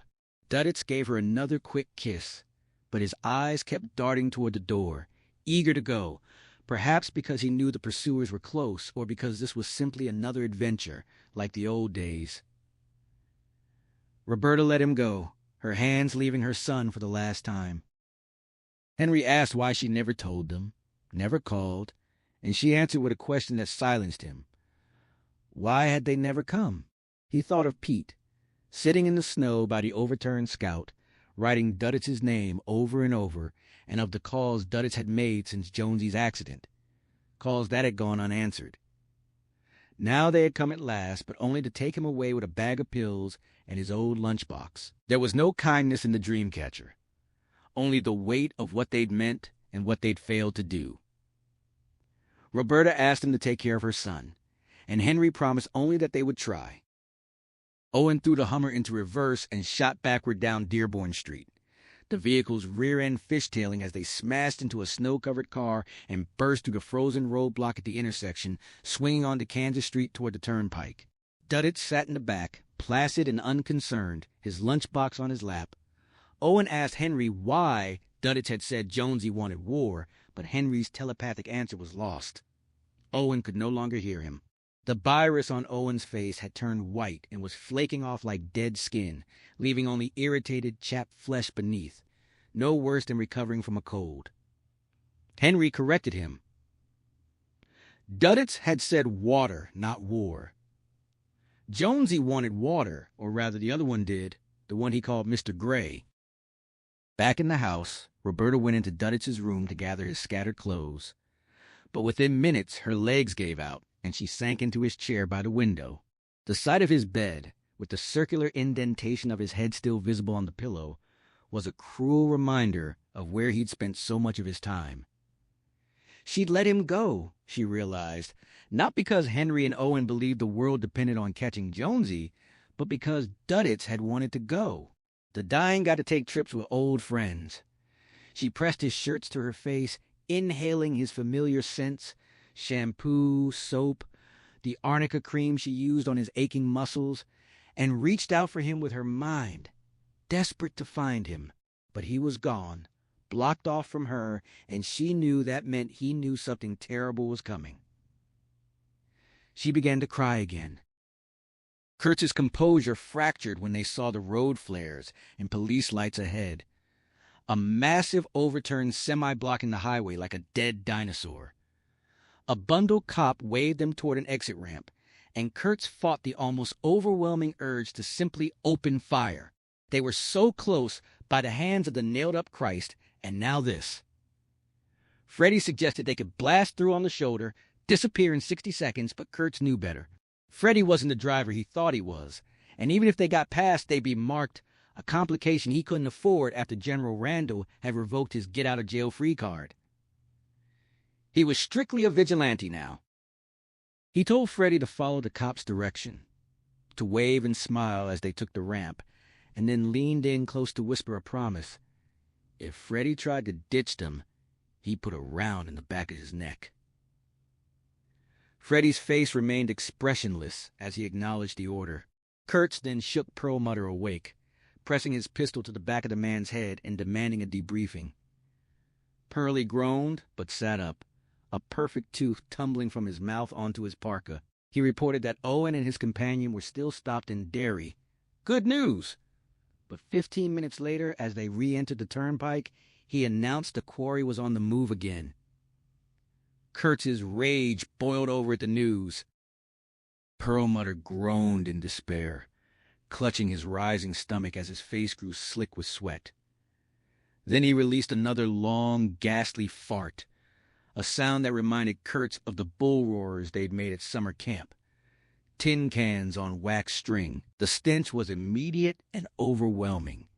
But Kurtz's attention was fixed on the road ahead, his fury at Owen Underhill consuming him.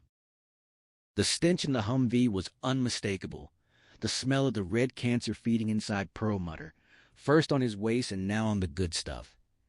Yet there were compensations. Freddie was recovering, and Kurtz himself had never caught the infection, perhaps immune, perhaps simply lucky. And Perlmutter, for all his suffering, was still valuable, a radar unit jammed up his ass that could track their quarry. Kurtz patted the man's shoulder, ignoring the smell. Eventually, the thing inside him would emerge, likely ending his usefulness, but that was a problem for later. He urged Perlmutter to hold on, to tell the thing to go back to sleep, and Perlmutter gasped out an insult. Kurtz agreed with him. Of course he was a fool. Owen had turned out to be a coward, and who had put him in a position to betray them? As they passed exit 27, Kurtz looked up the ramp and imagined he could see the tracks of Owen's Hummer. Somewhere up there was the house where Owen and his companion had made their inexplicable stop. Perlmutter, his belly deflating and his pain easing, reported they'd stopped for someone named Duddits. A strange name, one Kurtz didn't recognize. Perlmutter couldn't see the man himself. He was different, almost like a gray boy. The mother thought of him as both a boy and a man.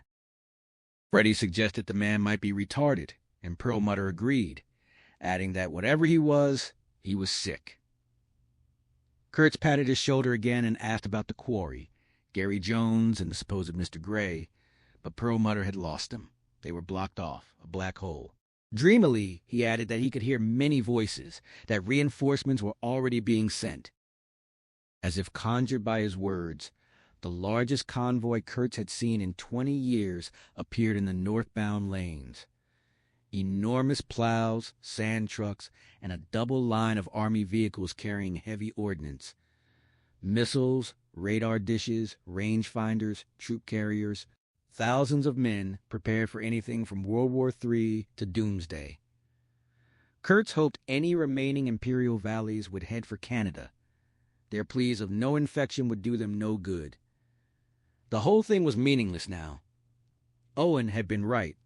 The horse had been stolen. Perlmutter observed that the Jefferson track would be closed down for good, becoming a police state. He could still key on Owen, but not for long. Owen was losing the telepathy. The quarry had 15 miles on them, maybe less. Freddie asked if he should speed up, but Kurtz refused. They'd already lost their chance to cut Owen off, and he wouldn't risk another by skidding off the road.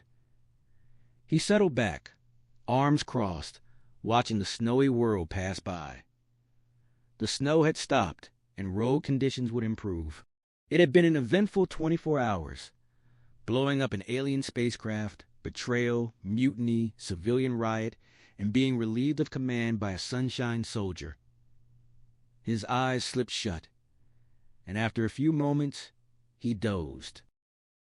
Jonesy sat behind his desk, staring at the useless phone, the Dreamcatcher swaying overhead, and the steel shutters that blocked his view. The low rumble of the plow vibrated through his chair. Not a furnace, but the stolen vehicle moving south, Mr. Gray behind the wheel, using Jonesy's muscles and senses. He was slumping, almost dozing, when Henry's voice cut through his thoughts, asking how long he planned to sit there, feeling sorry for himself. It wasn't telepathy. Mr. Gray had blocked all voices but his own. But it came from Jonesy's own mind nonetheless. He protested defensively, insisting he wasn't feeling sorry for himself, that he was blocked off, trapped in an isolation booth. Henry's voice asked if Mr. Gray had stolen his brains, and Jonesy told himself to shut up. No, he hadn't stolen his memories. Jonesy could still recall everything. Wiping a booger on Bonnie Deal's braid, dancing with her at the harvest hop, learning cribbage from Lamar Clarendon, seeing Rick McCarthy emerge from the woods. But what good were memories when he was trapped like this? What does he want? The voice pressed.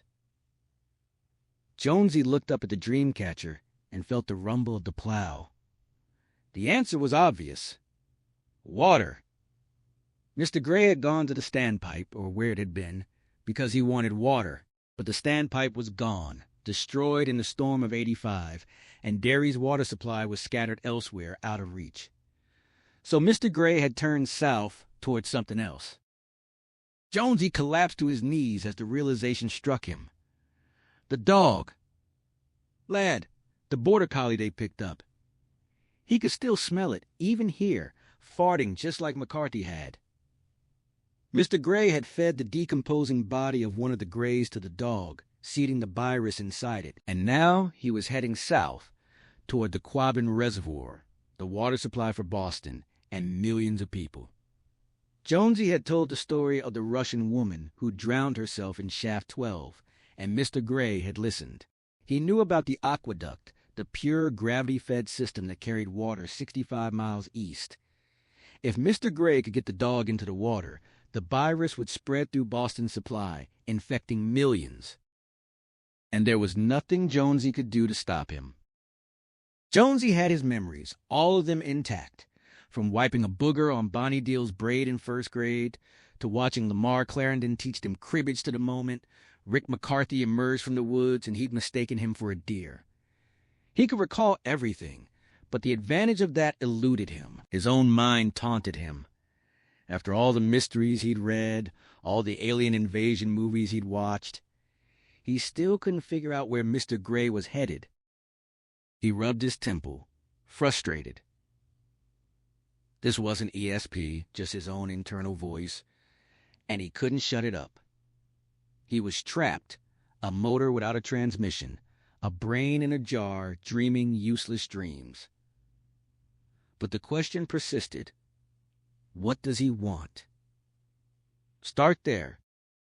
Jonesy looked at the Dreamcatcher swaying in the warm air, felt the rumble of the plow beneath him. He got up and began to pace, his limp less pronounced now that the storm had passed. Think like Poirot, he told himself. Exercise those little gray cells. Forget the memories and think about Mr. Gray. What did he want? The answer was obvious. Mr. Gray had gone to the standpipe, where it had been, because he wanted drinking water. But the standpipe was gone, destroyed in 1985, and Derry's current water supply was scattered and unreachable. So Mr. Gray had turned south. Toward what? Suddenly it was clear. The strength left his legs, and he collapsed to the floor, ignoring the pain in his hip. The dog. Lad. Did he still have it? Of course he did. Jonesy could smell it even in here, farting just like McCarthy. The world was hostile to the virus, but Mr. Gray had rolled an unbroken string of luck. He'd found Jonesy, his typhoid Mary. He'd found Pete, who'd guided him after the flashlight died. He'd found Andy Janis, who was hauling the decomposing body of one of the aliens. A fruiting body, Jonesy thought, whatever that meant. Mr. Gray had fed that body to the dog, seeding the virus inside it.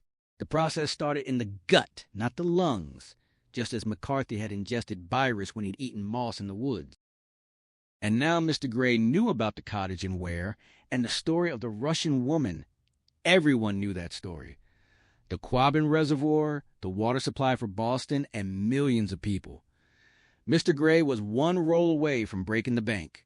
2 or 3 million people would be introduced to Ladd and his new friend, and in that medium the virus would take. By the time Mr. Gray passed the Gardner exit, the snow cover had thinned and the turnpike was slushy but passable. It was time to trade the plow for something less conspicuous, partly because he no longer needed it, but mostly because Jonesy's arms were aching from wrestling the oversized vehicle. Mr. Gray didn't care much for Jonesy's body, though he couldn't help feeling some affection for something capable of pleasures like bacon and murder. But it had to carry him another couple 100 miles. Jonesy wasn't in good shape for a middle-aged man. The accident, his sedentary academic life, and Mr. Gray found it willful and stupid. These creatures were 60% emotion, 30% sensation, and perhaps 10% thought. Ignoring the body seemed reckless, but that wasn't his problem. Jonesy was nothing but mind now, and apparently didn't care for the state much. On the floor of the plow, Ladd whined in pain, his body grotesquely bloated, the size of a water barrel. Mr. Gray had established contact with the birum inside the dog and would regulate its gestation. The dog would be his version of the Russian woman, and once placed, his job would be done. He reached out with his mind and found that Henry and Owen had vanished. Troubling. Farther behind, he could still sense Pearlie incubating his own birum, but Freddie was gone. The virus on him had died. Ahead, a green sign announced a rest area with a Burger King. There would be bacon there, and his stomach gurgled. It would be hard to give this body up. It had its pleasures. But no time for bacon now. Time to change vehicles, and he had to be unobtrusive about it. The rest area exit split in two. One lane for passenger vehicles, another for trucks and buses. Mr. Gray guided the big orange plow into the truck lot, Jonesy's muscles trembling with the strain of turning the heavy wheel, and found 4 other plows parked together, nearly identical to his own.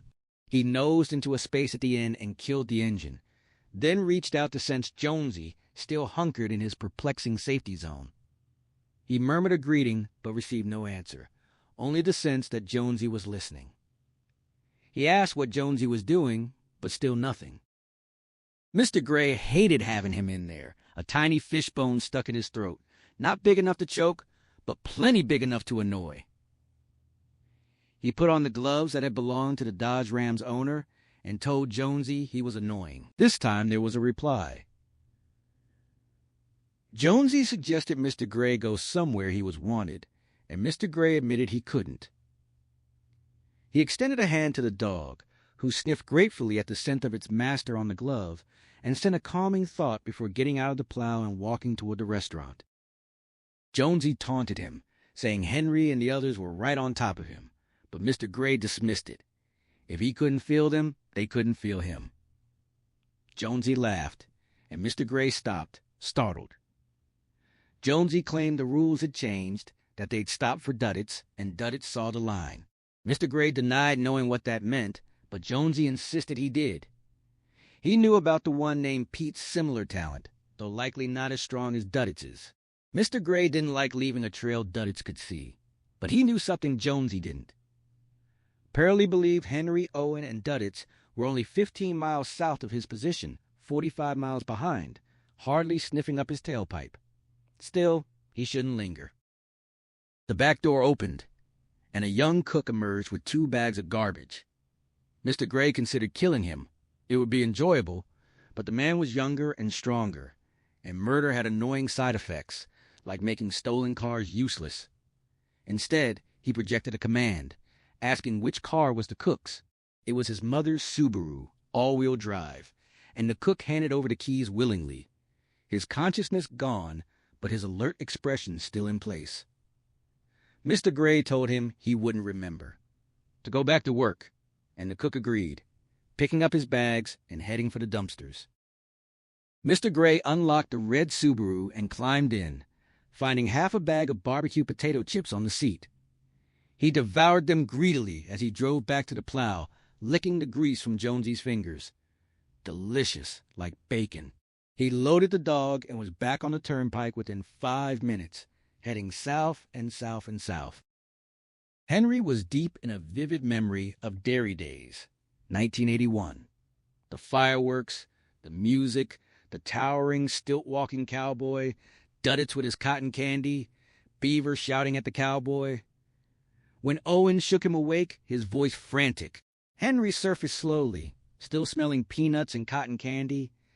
Then the world resolved into white sky, snow-covered highway, and a green sign for Augusta.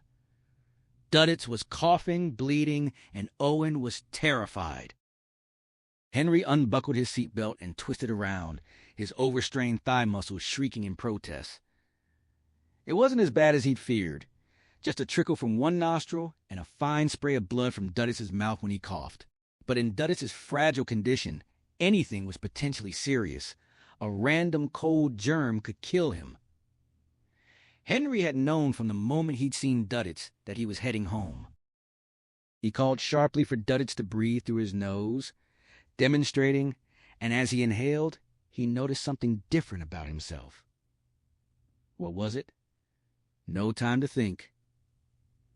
He saw little threads of white fly from his own nostrils as he exhaled. Dead virus flaking off like dandelion fluff. The itching in his leg and mouth had stopped, and his tongue tasted like old carpet but no longer itched. Duddits began to imitate him, breathing deep through his nose, and his coughing eased. Henry found a bottle of cough medicine in the paper bag and gave him a capful, which seemed to help. Blood still trickled from his nose and the corner of his eye, and his pallor was alarming, but the coughing had stopped. Henry asked if he was all right, and Duddits claimed he was iron, flexing a woefully skinny arm. Owen asked what was wrong with Henry, and Henry realized he'd been sloughing off the dead virus breath by breath. It was over. He'd beaten it. He opened the yellow lunchbox and gave Duddits his prednisone, then asked if he wanted a Percocet. Duddits held up 2 fingers, and Henry's heart sank. That much pain. He poured chocolate milk from the thermos, helped Duddits take his pills, and asked where it hurt. Duddits gestured to his throat, his chest, and then, embarrassed, his groin. Henry suspected a urinary tract infection. He asked if Duddits was still on the line, and Duddits nodded emphatically, pointing through the windshield. Henry wondered what he saw. Something like a yellow thread, Pete had once said. He told Duddits to tell them if the line went off on another road and to stay awake. Duddits promised, adding that Mr. Gray wanted bacon. Henry turned to Owen, who had stopped the Humvee to check the radio. They listened to a news broadcast. The president would speak soon, soothe the nation, and Henry felt the virus dying off his skin. Owen seemed to be recovering too. Duddits pointed through the window, saying Mr. Gray had switched cars. Owen confirmed it and pressed the Humvee harder. Henry realized with a jolt what Mr. Gray was after. The Quabbin Reservoir, Boston's water supply. If Mr. Gray could get the dog into the water, millions would be infected. They had to catch him before that happened. Owen drove faster, the Humvee pushing through the snow, but Henry knew it might not be enough. Henry took deep breaths through his flared nostrils, and when he exhaled, little white threads flew from his nose, like milkweed fluff or dandelion seeds gone to seed. The virus in his nasal passages was dead, sloughing off breath by breath, and he realized the itching had stopped everywhere. In his leg, his mouth, his groin, his tongue still tasted like old carpet, but it no longer itched. Duddits imitated him, breathing deep through his nose, and his coughing eased almost immediately. Henry found a bottle of no-alcohol cough medicine in the paper bag and poured a capful, speaking with confidence. With Duddits. How you sounded was only part of the message. Duddits drank it, grimaced, then smiled, but blood still trickled from his nostril and the corner of his eye. His pallor was worse than it had been at the house. The cold, the lost sleep, the excitement of a dying invalid, and Henry knew that even a nasal infection could be fatal at this stage. Owen asked if he was all right, and Henry claimed Duddits was iron. Duddits agreed, flexing a skinny arm, his face thin and tired, but still trying to smile. Henry opened the yellow lunchbox and found the thermos of chocolate milk, giving Duddits his prednisone and then asking if he wanted a Percocet. Duddits held up 2 fingers, and Henry's heart sank as he passed the pills over the seat. Duddits made a seesawing gesture. Come see, come sa, a gesture Henry remembered as much a part of Pete as Beaver's toothpicks. Henry poured chocolate milk from the thermos, held it steady as the Humvee skidded, then handed it over. He asked where it hurt. Duddits pointed to his throat, his chest, and then, with hesitation, his crotch. A urinary tract infection, Henry guessed. He assured Duddits the pills would help, and asked if he was still on the line. Duddits nodded emphatically and pointed through the windshield. Henry wondered what he saw. Pete had once described it as a yellow thread, always easier to pick up. Perhaps Duddits saw a broad yellow stripe, like Dorothy's yellow brick road. Henry told him to speak up if the line went off on another road and to stay awake. Duddits promised, his eyes glowing in his exhausted face with that last bright flare before burnout. Owen asked what Duddits had said, and Henry translated, Mr. Gray wanted bacon. He asked if there was a regular radio in the Humvee, wanting to catch the news. Owen reached for it, but hit the brakes as a Pontiac cut in front of them, fishtailing before speeding ahead. Henry urged Owen to make up some ground, But Owen warned that Hummers were better in mud than snow and predicted the Pontiac would end up off the road soon. A Ford Explorer roared past him at 70, roof rack loaded with poorly secured luggage, and Henry saw the southbound lanes filling up with traffic, cars already off the road everywhere. Owen switched on the radio and found a DJ ranting about the interstellar plague, urging people north of Augusta to relocate south immediately. The Doors' The End played, and Owen switched to AM, finding a more sober newscast with sound bites from the president and the governor urging calm. The president was scheduled to speak at 11. Owen noted it would be the speech Kurtz had told him about. Just moved up. The newscaster then repeated the rumors in politer language. Plague, non-human invaders, and Duddits pointed through the window, shivering, saying Mr. Gray had switched cars. Henry checked Duddits' condition, paler than ever, shivering, blood-streaked cotton in his nostril. Owen made him stick out his tongue and saw the virus had turned white, like the gash on Henry's leg and Owen's own face. They'd been lucky not to get it in the lungs, brain, or gut. Perlmutter had gotten it in the gut. He was growing one of those things. Henry estimated Kurtz was 20 miles back, maybe less, and urged Owen to speed up. Owen pressed the Humvee harder, knowing Kurtz would as well. Owen asked if Henry was still in touch with Pearlie, even with the virus dying, and Henry confirmed it. The connection was still there, a remnant of his old link to Duddits. He could feel Pearlie's pain, the thing inside him, but it was fading.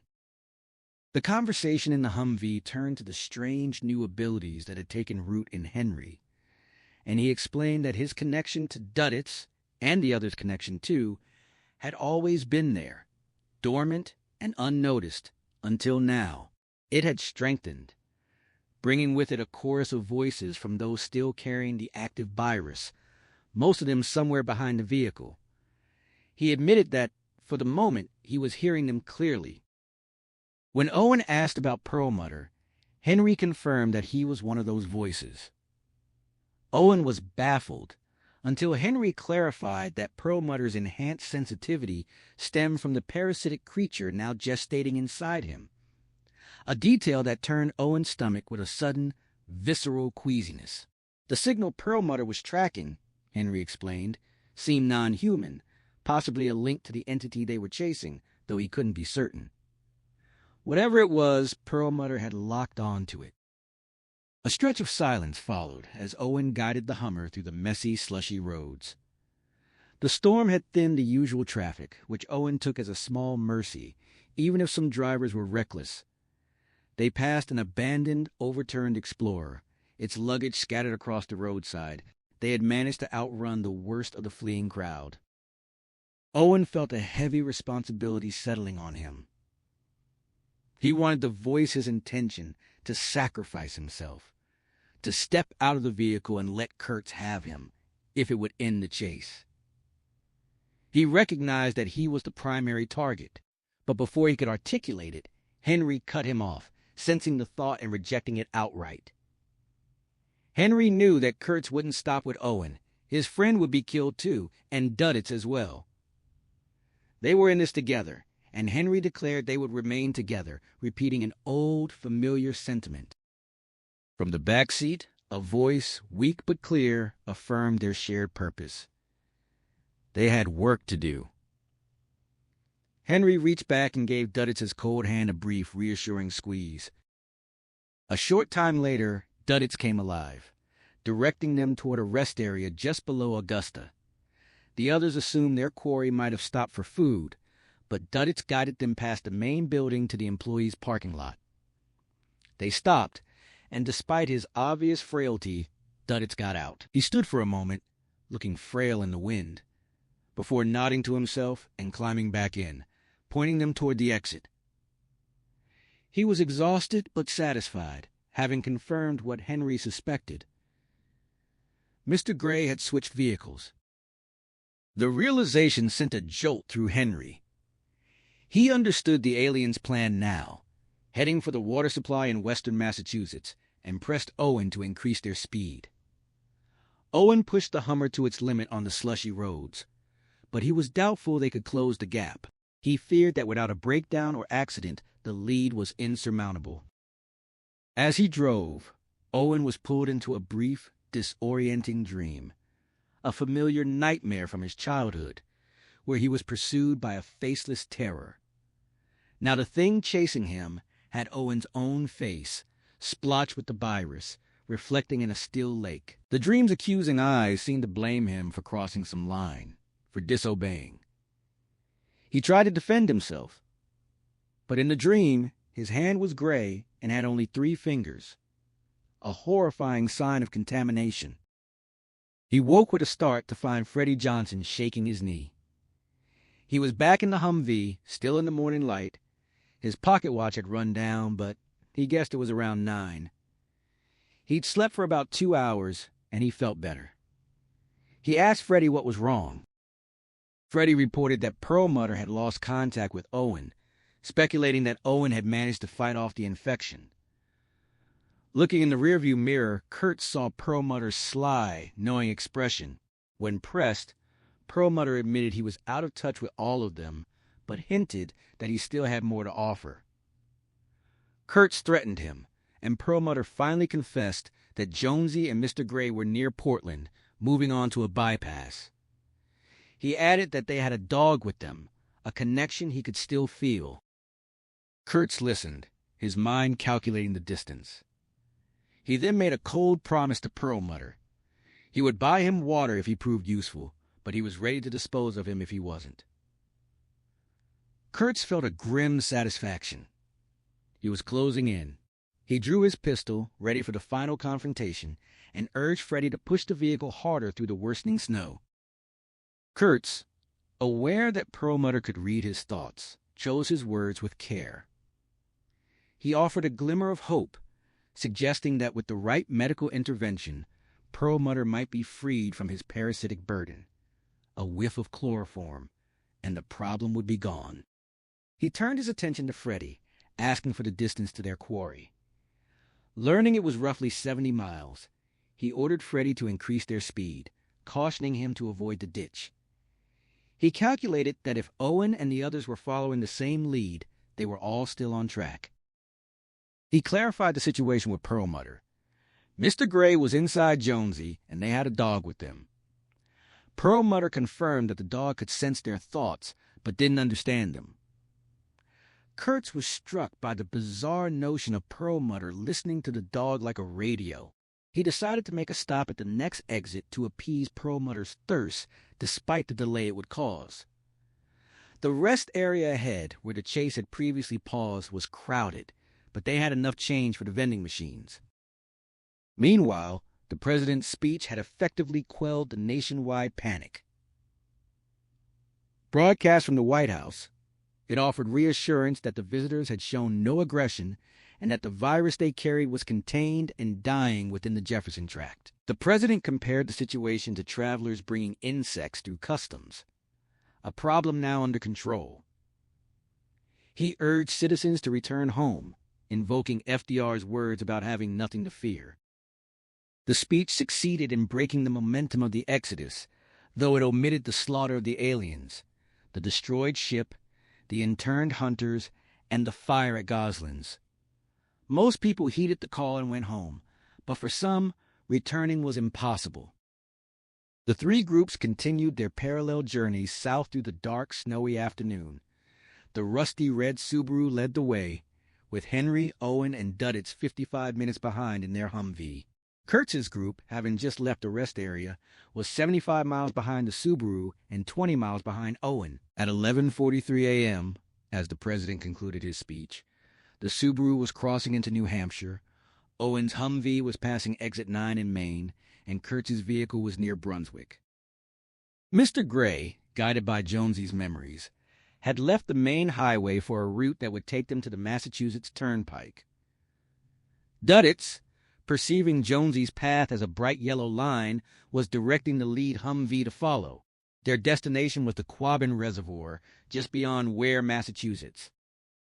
Shaft 12 was his target, a fact Jonesy's trapped mind couldn't conceal. The Massachusetts Water Authority office at Windsor Dam marked the approach, But the alien's plan went beyond that. Jonesy could guide him there, and then Mr. Gray would handle the rest. Stuck in his mental prison, Jonesy felt the urge to pace. He knew he couldn't simply sit still. If he did, he feared he would unravel completely, losing himself to a gibbering madness that would leave him vulnerable to the entity controlling his body. His window was shuttered, but he took a grim satisfaction in noting that the taunting message on it had changed to one of his own quiet defiance. He imagined he could make the shutters vanish, but knew it would be futile. Mr. Gray would simply erect another barrier. The truth was clear. His body belonged to the invader now. He started pacing to calm his nerves, counting his steps around the small room. The Dreamcatcher swayed in the center. He wondered how close they were to their destination. He knew the area around Ware, remembering the summer cottage he and Carla had bought years ago. The cottage had come about through a series of fortunate events: his unexpected promotion and an inheritance from Carla's grandmother. One summer they had taken a tour of the Quabbin Reservoir, led by a guide named Larrington.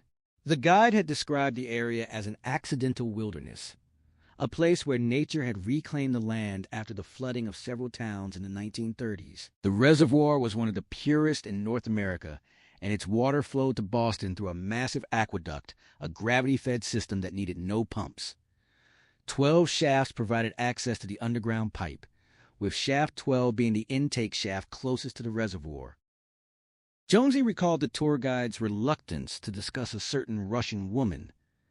Later, Jonesy had investigated the story, learning that a disoriented woman had appeared in Ware, asking for directions to the Quabbin.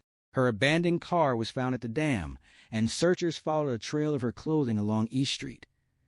Her path led to the Shaft 12 building, a stone structure on a promontory. There, on the steps, they found her neatly folded jeans and underwear. The door was open. The implication was clear. The woman's purpose was never fully understood. The men who found her trail saw the evidence of her struggle in the broken branches and blood on the rocks. She had walked barefoot through the brush to reach the shaft house. They discovered her belongings, but there was no body. It was assumed she had committed suicide by entering the shaft. The story had stayed with Jonesy, a dark piece of local lore, and now it connected to the mission Mr. Gray was determined to complete.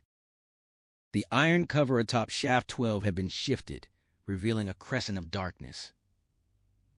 Inside, the men found the crowbar used to move it, along with the Russian woman's belongings. Her purse, billfold, and passport arranged like a final offering. A slip of paper with her handwriting turned out to be not a suicide note, but directions, ending with a simple instruction: walk along the shore. She had followed that path, disrobing as she went, the evidence of her struggle visible in the scratched branches and blood along the trail. Standing at the open shaft, the men listened to the hollow sound of water rushing below, 125 feet down. They couldn't fathom why she had chosen such a method, but they could picture her final moments, sitting at the edge, perhaps pausing to ensure her identification was visible, and then slipping into the gap. The old postman, Mr. Beckwith, had later summed it up with grim local humor. The folks in Boston would be drinking her in their coffee by Valentine's Day. Advice he followed himself by sticking to beer. Back in his mental prison, Jonesy continued pacing, counting his steps. The story clarified Mr. Gray's intention for the dog lad, but it didn't solve Jonesy's immediate problem. He was trapped and blind, unable to see the world outside. But then he realized something. The room was getting bigger. He was expanding it with each circuit. If he could make the room grow, perhaps he could alter other things too. Henry was coming, guided by Duddits. Jonesy knew that Duddits could see the line, could track Mr. Gray no matter how often he changed vehicles. The problem was the lead, an hour or more. And once Mr. Gray threw the dog down the shaft, the contamination of Boston's water supply would be inevitable. Theoretically, the supply could be shut off. But Jonesy doubted anyone would act in time. Hundreds of thousands would be affected within days. He looked up at the Dreamcatcher and felt a change in the air, a presence that made his skin prickle. He whispered Duddit's name, but got no answer. On his desk, however, a cribbage board and a deck of cards had appeared. Someone wanted to play the game. From Duddit's perspective, the pain was constant, a weight he carried silently. He was tired and hurting, his throat sore and his body shaking. He longed for sleep, but he had to stay awake for Henry and Owen, who were trying to catch up. Jonesy was trapped, and Mr. Gray was scared. Scared Jonesy would discover the truth about who was really locked up. Duddits remembered the game. They had always talked most when they played. Now it mattered more than ever. He focused his remaining strength, willing the board and the cards into existence. He was not lost. He saw the line, and this time he would do more than just peg the pegs. The boy's voice reached Jonesy through the Dreamcatcher's threads, clear and steady, the way Duddits always sounded in his own head, unmarred by the clumsy tongue that tripped over simple words. He told Jonesy not to cry, that he wasn't lost, and Jonesy felt the tears he'd been fighting break free anyway.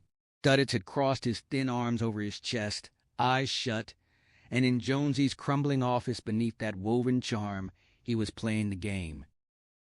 Henry's voice came through the Humvee's cabin, ragged with exhaustion. He announced he'd locked onto the dog, the one Perlmutter was tracking, and that they'd gained a little ground, but frustration bled through his next words as he wished aloud for some way to slow their quarry. Rain lashed the windshield now, and Owen kept his attention fixed on the road, hoping they'd clear the freeze line before it turned to sleet. The wind bullied the Hummer, swaying it in its lane. Past noon and somewhere between Saco and Biddeford, Owen glanced in the mirror and saw Duddits slumped in the back, eyes closed and head back, arms folded. His skin had taken on a sickly yellow cast, and a thin red trickle stained the corner of his mouth. Owen asked if Henry's friend could help, and Henry answered that he believed Duddits was trying. When Owen pressed about the boy being asleep, Henry turned, looked at Duddits, then back at Owen, correcting himself. He'd been wrong. In the office, Jonesy dealt the cards, pitching 2 into the crib and picking up the remaining hand. Duddits' voice came again from the Dreamcatcher. Calm, steady, repeating that he wasn't lost. Jonesy swiped at his eyes, blaming allergies, and invited Duddits to start. The voice called out a deuce, and Jonesy played it, then followed with a 7. Duddits' 6 made 15, and when the voice from the Dreamcatcher announced the score with a borrowed Beavism, Jonesy laughed despite everything. He watched, transfixed, as a peg rose from the board and settled into the second hole on First Street, and understanding bloomed. Duddits had always been able to play properly. All those years of wild pegging had been a gift, a joke meant to make them laugh. The realization brought fresh tears, and as they continued playing, 21, then 31 for 2, Duddits told Jonesy that Mr. Gray was blocked from him, but that Jonesy wasn't. Jonesy could still reach him. They finished the hand, Duddits pulling ahead despite Jonesy's crib, and Jonesy gathered the cards to shuffle. Duddits asked what Mr. Gray wanted besides water, and Jonesy's mind immediately supplied murder, the alien's taste for killing. But he pushed that thought away, offering instead that Mr. Gray craved bacon. Then, in the middle of shuffling, Duddits filled his mind. Young, strong, ready. In the Humvee, Duddits groaned loudly. Henry turned and saw fresh blood streaming from his nostrils, his face clenched in concentration, eyeballs rolling beneath their lids. Owen demanded to know what was wrong, but Henry had no answer. Then Duddits began to cough, deep bronchial spasms that sprayed blood from his lips. Owen shouted for Henry to wake him, and Henry gave him a frightened look. They were nearing Kennebunkport, the New Hampshire border only 20 miles ahead, the Quabbin Reservoir 110. Henry had seen the picture of it on Jonesy's office wall, knew about the cottage and where. Duddits cried out between coughs, the same word 3 times, and Owen misheard it as aching. Henry corrected him. Duddits was saying bacon. Meanwhile, Mr. Gray, the entity that now thought of itself by that name, recognized a serious problem in its own growing humanity. It could still reason that Jonesy was contained, and that the pursuit, though persistent, was unlikely to catch him before he reached his goal. But those facts brought no satisfaction. What it craved was the emotional triumph of taunting Jonesy, of gloating over its victory, of sticking out its tongue and making that rude noise Jonesy's memory supplied. It wanted to moon its pursuers, and Mr. Gray realized with a kind of horrified fascination that it had become infected, not with virus, but with humanity itself. Emotion had taken root, followed by sensory pleasure. The taste of bacon, the savage thrill of violence, and now the fragmenting chaos of higher thinking that split its once harmonious mind into a wrangle of competing desires. Part of it wanted to abandon the mission and simply exist, to eat, to drive fast, to experience pleasure and even murder. But if it didn't finish quickly, it might never finish at all. It was no longer pure Byram, it was becoming Jonesy. It pushed the accelerator, felt the Subaru's weak response, and reached out to calm the growing Byram inside the dog, cold and alien to its own touch, before it could tear free too soon. It would need the dog to drown in the water supply, carrying the infection until the time was right. As it drove west on I-90, past the little towns, it sought refuge from its own growing consciousness in Jonesy's academic memories, immersing itself in the bloody details of the Civil War, blue and gray men slaughtering each other, until a thought intruded. Bacon. It pushed it away. But Jonesy's stomach gurgled, and the memory of Dysart's bacon was too vivid. A horn startled it, pulling it back to the road. It had wandered into the passing lane and swerved aside as a truck roared past, splashing the windshield and blinding it momentarily. Rage surged, thoughts of violence, of beating the driver's brains out, and then the thought hit again, louder. Bacon sandwich. This time it couldn't resist. The craving was overwhelming, and Mr. Gray realized with a kind of horror that it was drooling helplessly, already slowing the car. In the Humvee, Henry suddenly pressed his fist to his temples, grimacing. He could hear Mr. Gray, and the alien's hunger was overwhelming, a physical ache that made Henry wince. Owen asked who, and Henry told him it was Mr. Gray. Then, with wild hope, Henry announced that the alien was pulling over, that it was stopping. Perlmutter's voice cut through the Humvee's cabin, pulling Kurtz back from the edge of sleep. They had just cleared the New Hampshire tolls, Freddie Johnson steering them through the automated lane to avoid any human toll-taker who might notice the stench, the shattered rear window, or the weapons. Kurt studied Perlmutter's face, sweat-streaked and haggard, but somehow richer than the colorless bureaucrat who had once clutched a clipboard and couldn't stop saying, "Sir." He looked like Ma Jode now, and Kurtz almost giggled at the thought. Perlmutter's thirst was desperate, his eyes fixed on Kurtz's Pepsi with naked longing before another foul fart escaped him. Freddie cursed, but the shock had faded from his voice. Now he just sounded resigned, almost bored. Kurtz refused to drink, claiming his own thirst, and Perlmutter winced through another pain, his next fart thinner and more childish. His eyes narrowed with cunning. He offered a trade. The drink for information Kurtz needed. Rain slapped through the broken window, soaking Kurtz's arm, and he bore it because he had to. He was responsible, after all. Perlmutter read the thought and confirmed it, then demanded the drink with a sharpness that made Freddie growl a warning. Kurtz raised the bottle, waggling it, aware of the bitter comedy of his reduced circumstances. Once he had commanded armies. Now he bargained with a dying man over a soft drink. Pride had brought him low, he knew, but pride was also the belt that held up his pants, even after the pants were gone. He made his offer. Tell him what he knew, and the Pepsi was his. Perlmutter's red-fuzzed tongue darted across his cracked lips as he demanded a promise, and Kurtz gave it solemnly, daring him to read his mind. Perlmutter studied him, and Kurtz felt those creepy fingers, mats of red growth now under each nail, probing his thoughts. It was awful, but he endured it. Perlmutter nodded, satisfied.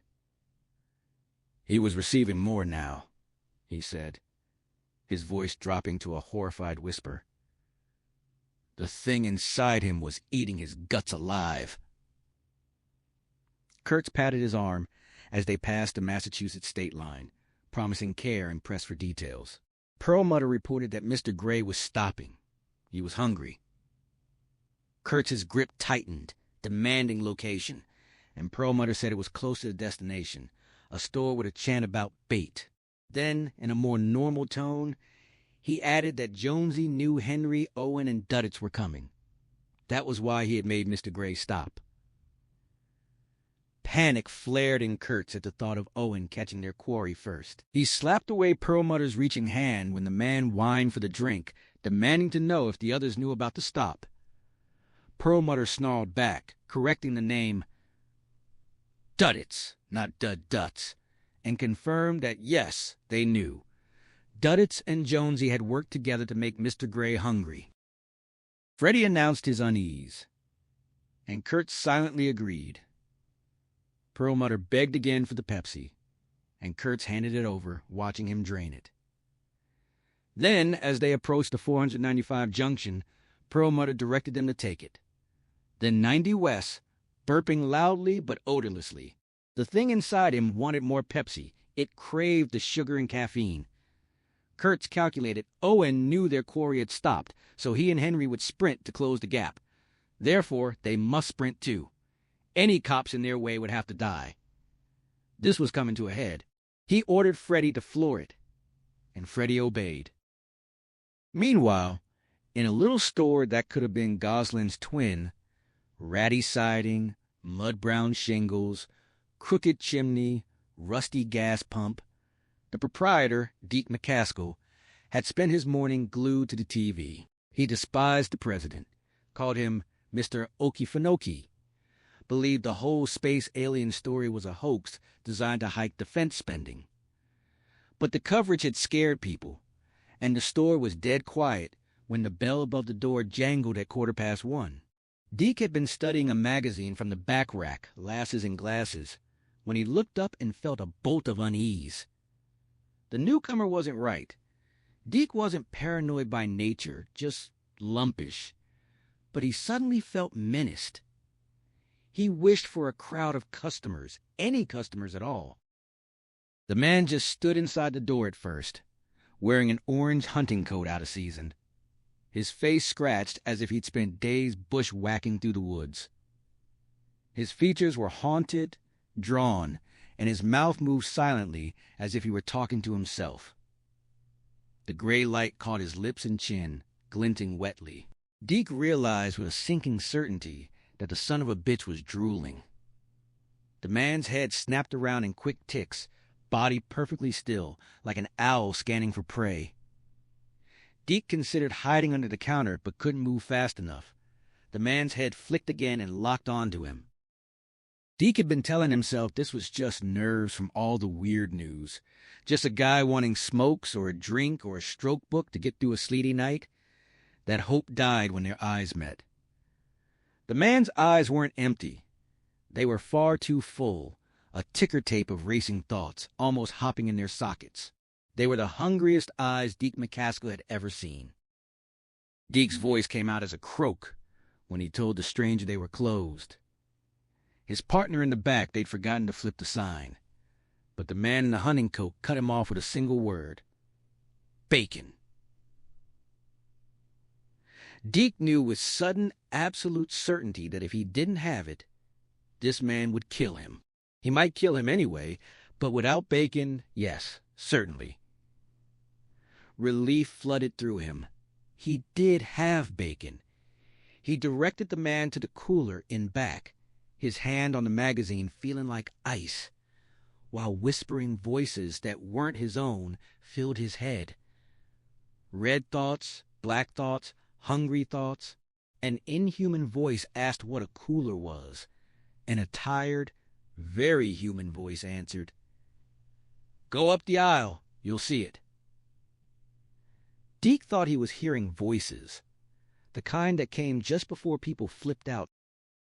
The man limped past him up the center aisle, and Deke glanced at the phone by the register. It was within reach, 911 on speed dial, but it might as well have been on the moon. The inhuman voice inside his head warned that it would know if he tried, and Deke let out a moan. Through the convex mirror over the door, he watched with dread fascination as the man approached the cooler, stood gazing in, then grabbed all 4 packages of bacon. The man came back down the aisle, limping, scanning shelves, looking dangerous and hungry, but also dreadfully tired, like a marathoner in the final mile. Deke felt vertigo looking at him, as if he were seeing multiple people overlaid and shifting in and out of focus, like a movie about a woman with 100 personalities. The man stopped for a jar of mayonnaise, then a loaf of bread, and set his purchases on the counter. He announced that bacon sandwiches on white with mayo were the best, and smiled with such tired, heartbreaking sincerity that Deke forgot his fear for a moment and reached out to ask if he was all right. His hand stopped as if hitting a wall, trembled, then flew up and slapped his own face. It drew away slowly, hovering, 2 fingers folding down. Voices argued in his head, one saying, "Don't kill him," another challenging, "Come out and stop me," a third warning of surprises. Then his hovering hand floated forward, and the first 2 fingers plunged into his nostrils, digging. They squirmed like worms, the dirty nails scraping cartilage, burrowing brainward, and Deke could hear the tearing. A voice commanded Mr. Gray to stop. And suddenly Deke's fingers were his own again, pulling free with a wet plop. Blood pattered onto the counter. The change pad, the magazine. The customer asked how much he owed, and Deke croaked at him to take it and go. The man insisted on commerce, items of real worth exchanged for currency, and Deke shouted $3, his heart hammering, terrified that this creature might still kill him despite being so close to leaving. The man rummaged through a battered wallet, saliva drizzling from his mouth, and produced $3, then 3 coins from his jeans. He announced with pride that he tipped 20%, more than Jonesy's 15, and Deke whispered his thanks. The man said to have a nice day, and Deke told him to take it easy. The man stood with his head lowered, sorting through responses, then said he would take it any way he could get it. He warned Deke not to call anyone, made him swear to God, and remarked that he was like God. He opened the door and left. Deke stood frozen, then rushed to lock the door, peering out at the mud-splattered Subaru. The man juggled his purchases, got in, and Deke prayed he would drive away. Instead, the man pulled off the bread tie, took out a dozen slices, and opened the mayonnaise jar, using his finger to slather each slice and licking it clean with eyes closed and head tipped back in ecstasy. He tore open a package of bacon with his teeth, folded the meat onto a slice of bread, topped it with another, and tore into it ravenously. He finished the sandwich in 3 huge bites, then reached for more, and a thought flashed through Deke's brain. It's even better this way. Almost alive. Deke backed away from the door, the gray day seeming to invade the store, dimming the lights, and then the floor tilted up to meet him. When Deke came to, he couldn't tell how much time had passed. The digital clock was flashing 88. 88. 3 of his teeth lay on the floor, his nose and chin caked with dry blood. He crawled to the door praying, and found his prayer answered. The Subaru was gone.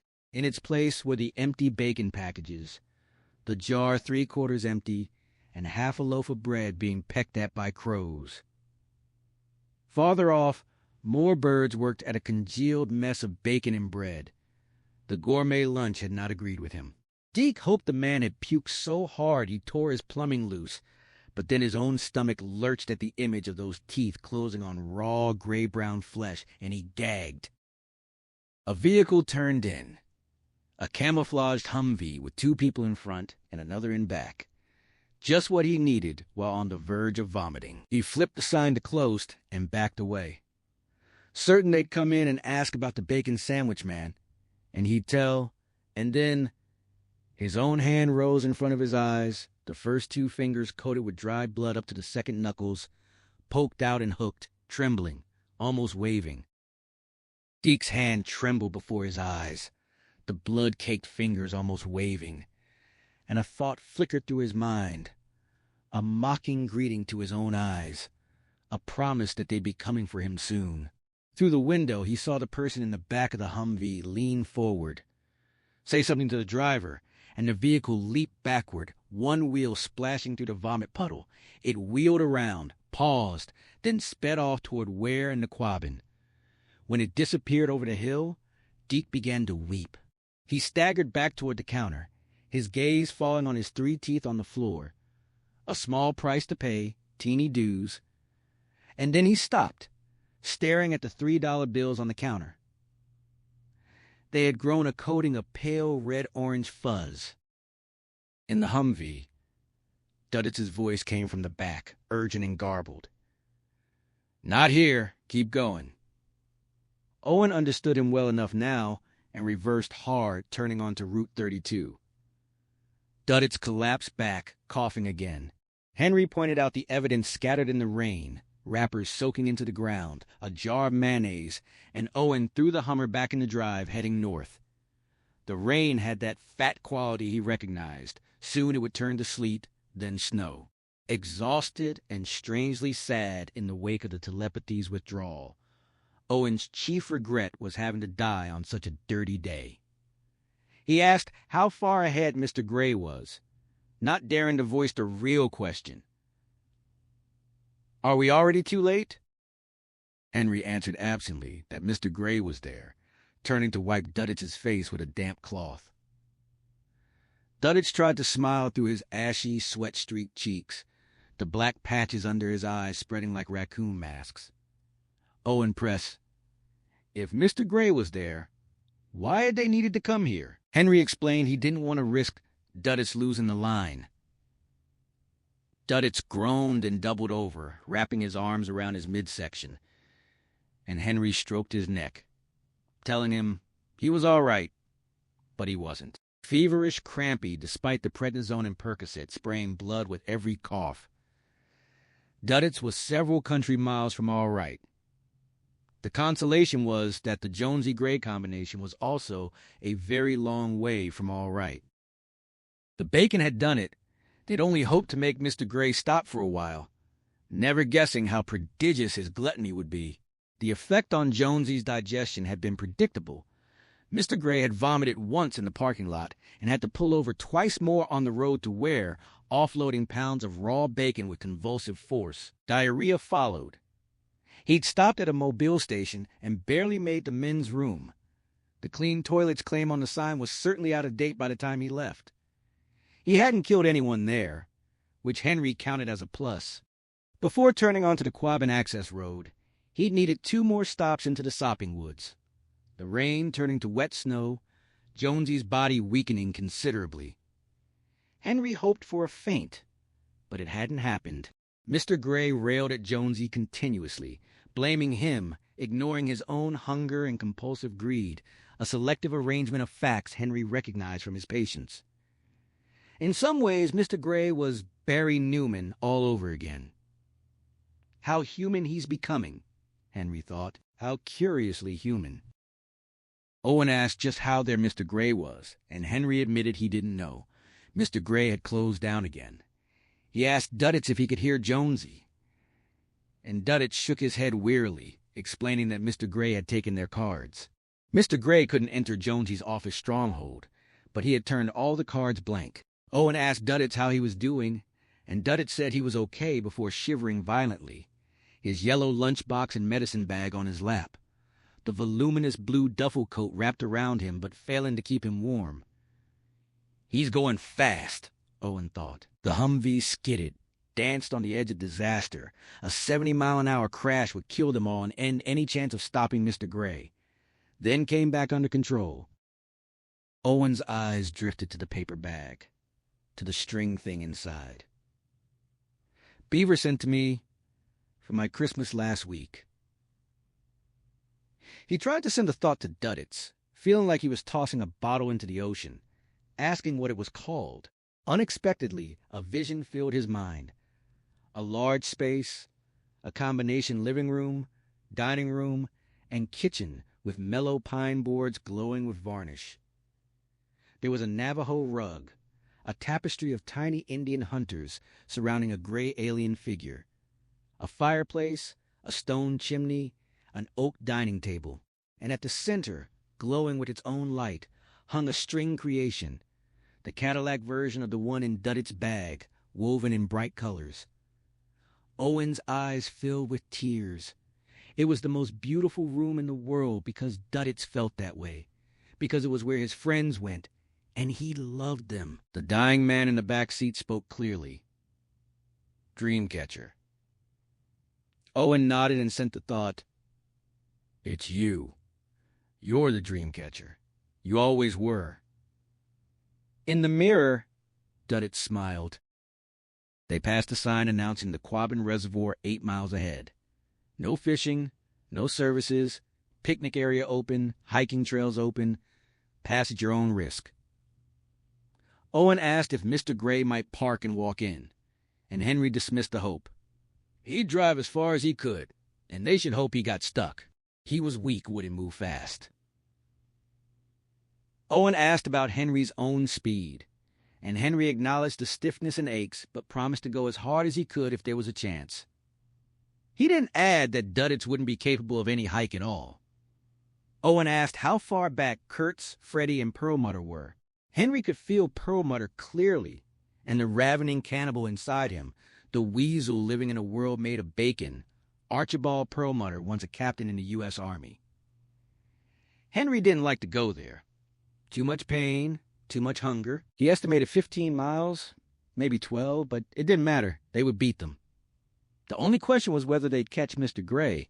They'd need luck. Or help. Owen asked if they'd still be heroes if they caught him.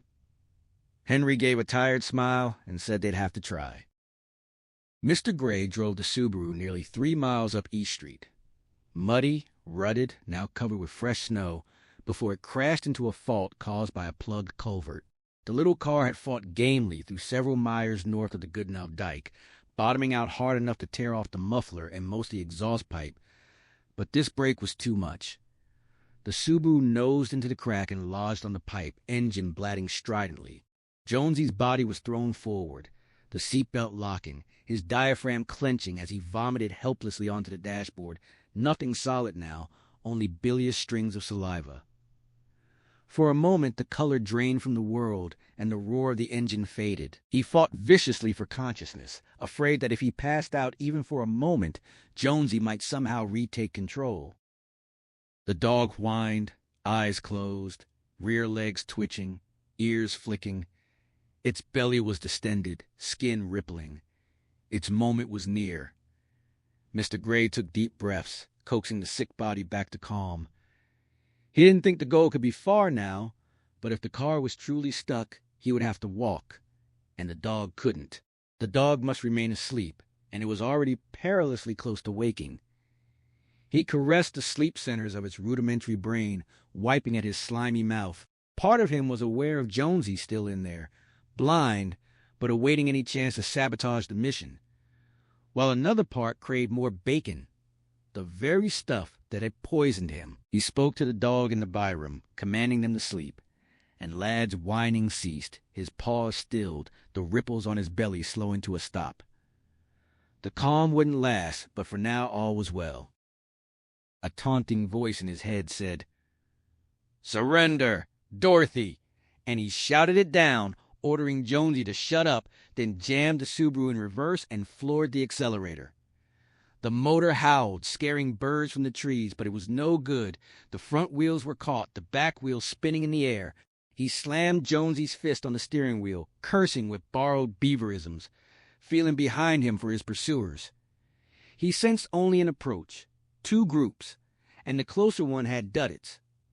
He feared Duddits, since the boy was responsible for how absurdly difficult this job had become. If he could stay ahead of Duddits, all would end well, but they were blocking him. Duddits, Jonesy, and Henry, a force he had never encountered before, and he was afraid. Yet he told Jonesy he was still enough ahead, getting out of the car, slipping in the snow, slamming the door. Great white flakes filled the air as he slogged around the back, boots sliding in the mud.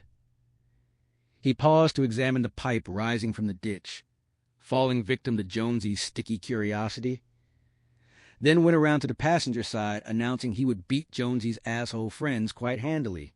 No answer, but he sensed Jonesy silent, still the bone in his throat. The dog was the problem. The Byram was poised to come out. How to transport it? He searched Jonesy's storage vault and found an image from Sunday school. God's only begotten son carrying a lamb, wearing it almost, front legs over one side, rear legs over the other. It would do. Mr. Gray pulled out the sleeping dog and draped it around his neck. It was heavy already, Jonesy's muscles stupidly weak, and would be much worse by the time he got where he was going, but he would get there. He set off up East Street through the thickening snow, wearing the border collie like a fur stole. On Route 32, Freddie was forced to drop his speed to 40 on the slippery new snow. Kurtz howled with frustration. Worse, Perlmutter was slipping into semi-coma just when Kurtz had been able to read Mr. Gray's location. Pearlie spoke dreamily that Mr. Gray was too busy to hide, afraid of Underhill and Jonesy and Henry and Duddits, and right to be afraid because they'd killed Richie. Kurtz asked who Richie was, not caring much but wanting Perlmutter to stay awake. Pearlie didn't know, then snored. The Humvee skidded. Freddie fought the wheel, and Kurtz slapped Perlmutter hard as they passed the bait store. Pearlie's yellowish eyes fluttered open, and Kurtz demanded where they were now. Pearlie said the water, the reservoir, his distended belly twitching before his eyes closed again. Freddie advised letting him sleep. It had to be the reservoir, he meant, and they didn't need him anymore. The tracks ahead were clear. No one would be up there today but them. Kurtz agreed, praising God, and picked up his 9mm before putting it back. He asked Freddie how Mexico sounded when this was over, and Freddie said, good, as long as they didn't drink the water. Kurtz laughed and patted his shoulder. Beside them, Perlmutter slipped deeper into coma. And inside his lower intestine, in that rich dump of discarded food and dead cells, something opened its black eyes for the first time. 2 stone posts marked the entrance to the Quabbins' vast acreage. Beyond them, the road became a single lane, and Henry felt he had come full circle. It wasn't Massachusetts, but Maine, the deep-cut road all over again. He looked up at the leaden sky, half expecting the dancing lights, and saw instead a bald eagle soaring close enough to touch, landing on a pine branch to watch them pass. Duddits raised his head from the cool glass and announced Mr. Gray was walking now. Henry's heart leaped. Owen heard too and pressed the Humvee harder, though the wet snow was treacherous, only a single set of tracks leading north. Henry thought they'd leave their own set. If Kurtz got this far, he wouldn't need telepathy.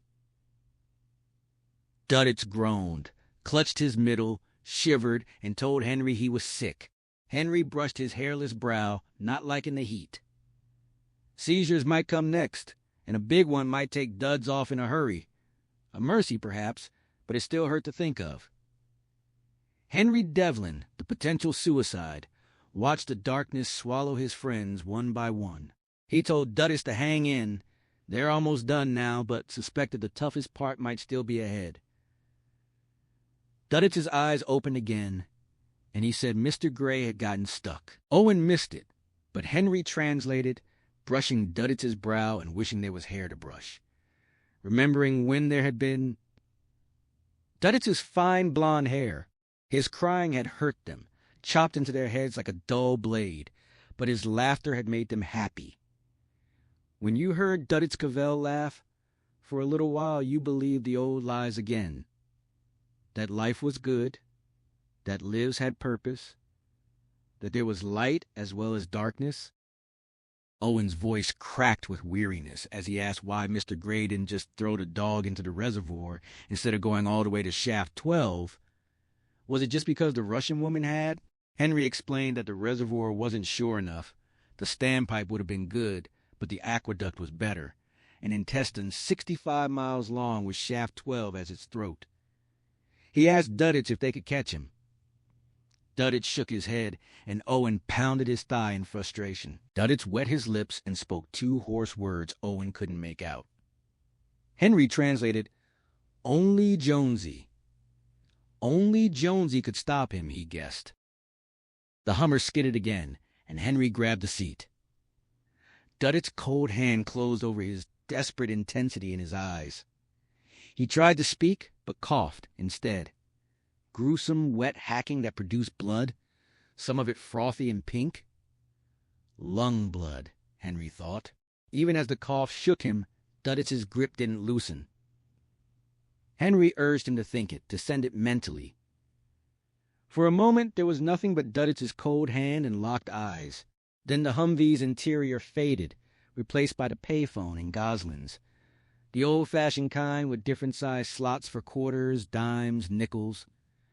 The rumble of men's voices and the clack of checkers filled the air. Jonesy had made the actual call that day after Richie Grenadeau's death. The others gathered around in their jackets because old man Gosling wouldn't throw an extra log in the stove. Two signs hung over the phone. One reading, "Please limit all calls to 5 minutes," and another, a crunching bang threw Duddits against Henry's seat and Henry into the dashboard. Their hands parted.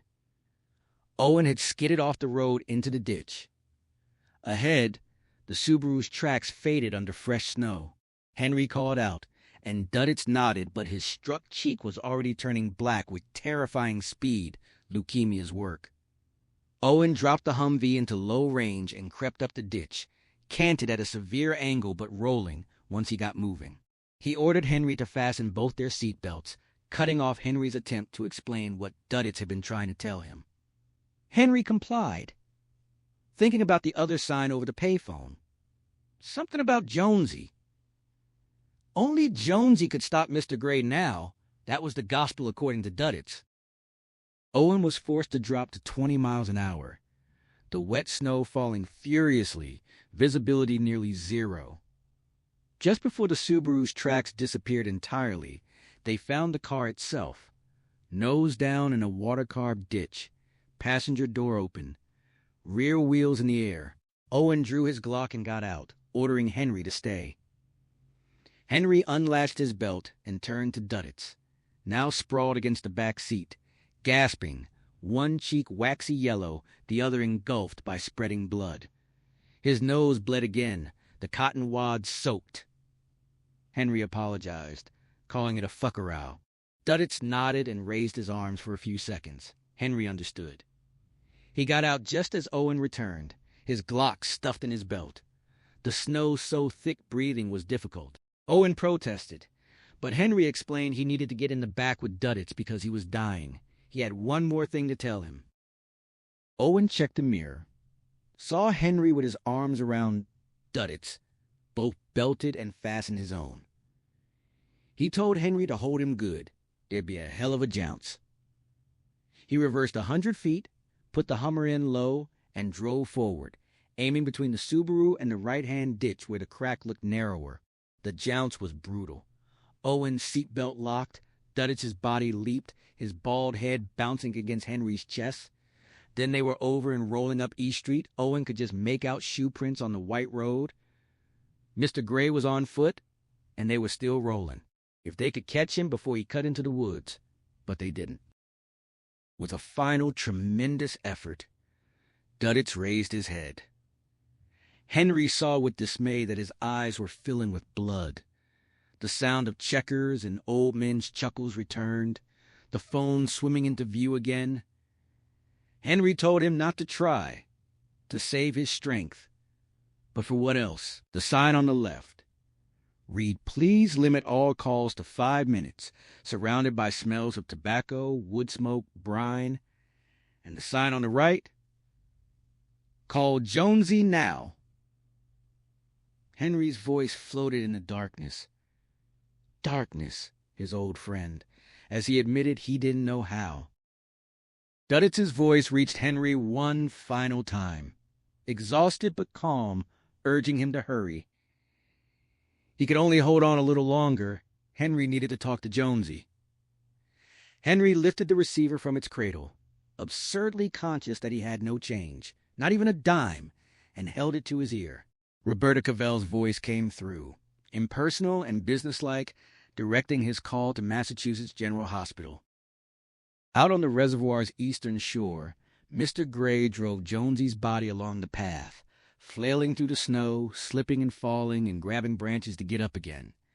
Jonesy's knees were torn open, pants soaked with blood, lungs burning, heart hammering. The only thing that truly concerned him was Jonesy's hip, the one broken in the accident, now a hot, throbbing ball of pain that shot down his thigh and up his spine. The dog's weight made it worse. Still asleep, but the thing inside wide awake, held in place only by Mr. Gray's will. Once the hip locked up entirely, and he had to beat it with Jonesy's gloved fist to make it release. How much farther through this cursed, blinding snow, and what was Jonesy up to? He didn't dare let go of the Byram's restless hunger long enough to check. A phantom shape appeared ahead in the snow. Mr. Gray paused, gasping, then fought forward again. A sign nailed to a tree read absolutely no fishing from Shaft House. 50 feet beyond, stone steps rose from the path. 6, maybe 8. At the top, a stone building jutted out over the snowy gray, nothing where the reservoir lay. Jonesy's ears could hear water lapping against stone, even over the labored beat of his heart. He had come to the place. Clutching the dog and using the last of Jonesy's depleted strength, Mr. Gray began to totter up the snow-covered steps. As they passed between the stone posts marking the reservoir entrance, Kurtz ordered Freddie to pull over. He confirmed Freddie had his automatic and his sidearm, a .44 Magnum, while Kurtz had his .9, which he liked for close work. He wanted to see the color of Owen Underhill's brains. He told Freddie this was his final mission, and he couldn't have hoped for a finer companion, squeezing his shoulder.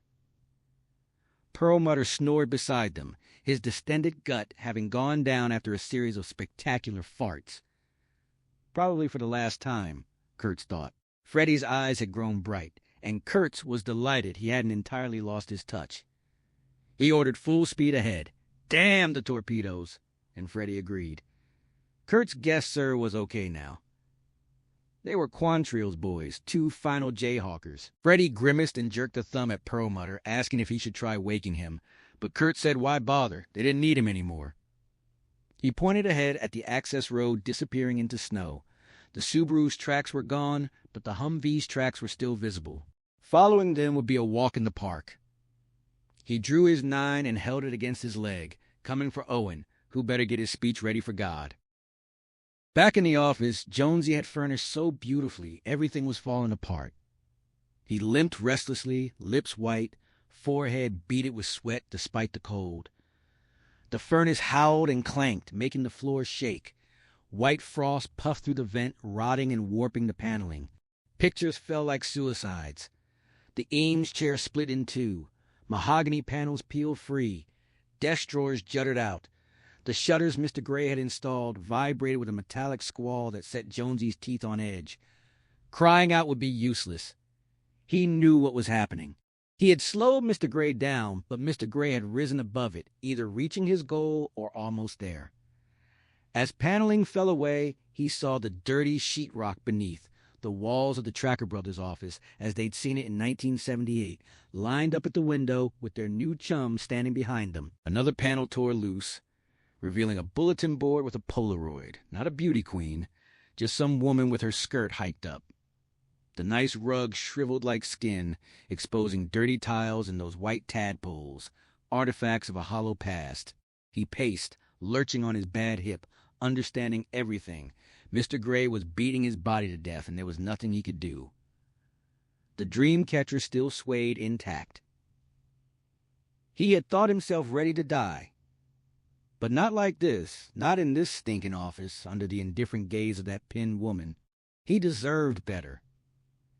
He cried out to the swaying cobweb that he deserved better, and on the disintegrating desk behind him, the telephone rang. Jonesy wheeled around, groaning at the fiery pain. The phone was black and clunky with a dial instead of buttons. a May the Force be with you sticker on it. His childhood phone, the one his parents had given him, number 949-7784. He sprang for it, ignoring his hip, praying the line wouldn't disconnect. He answered, swaying on the shaking floor, and heard Roberta Cavell's voice. "Yes, doctor. Hold on for your call." A click, silence, then another click, and Henry's voice, faint but unmistakable. Jonesy shouted, desperate as the place fell apart around him. Henry said he was in Goslin's, only he wasn't. Wherever Jonesy was, he wasn't there either. They were in the hospital where Jonesy had been taken after the accident. No, not there either.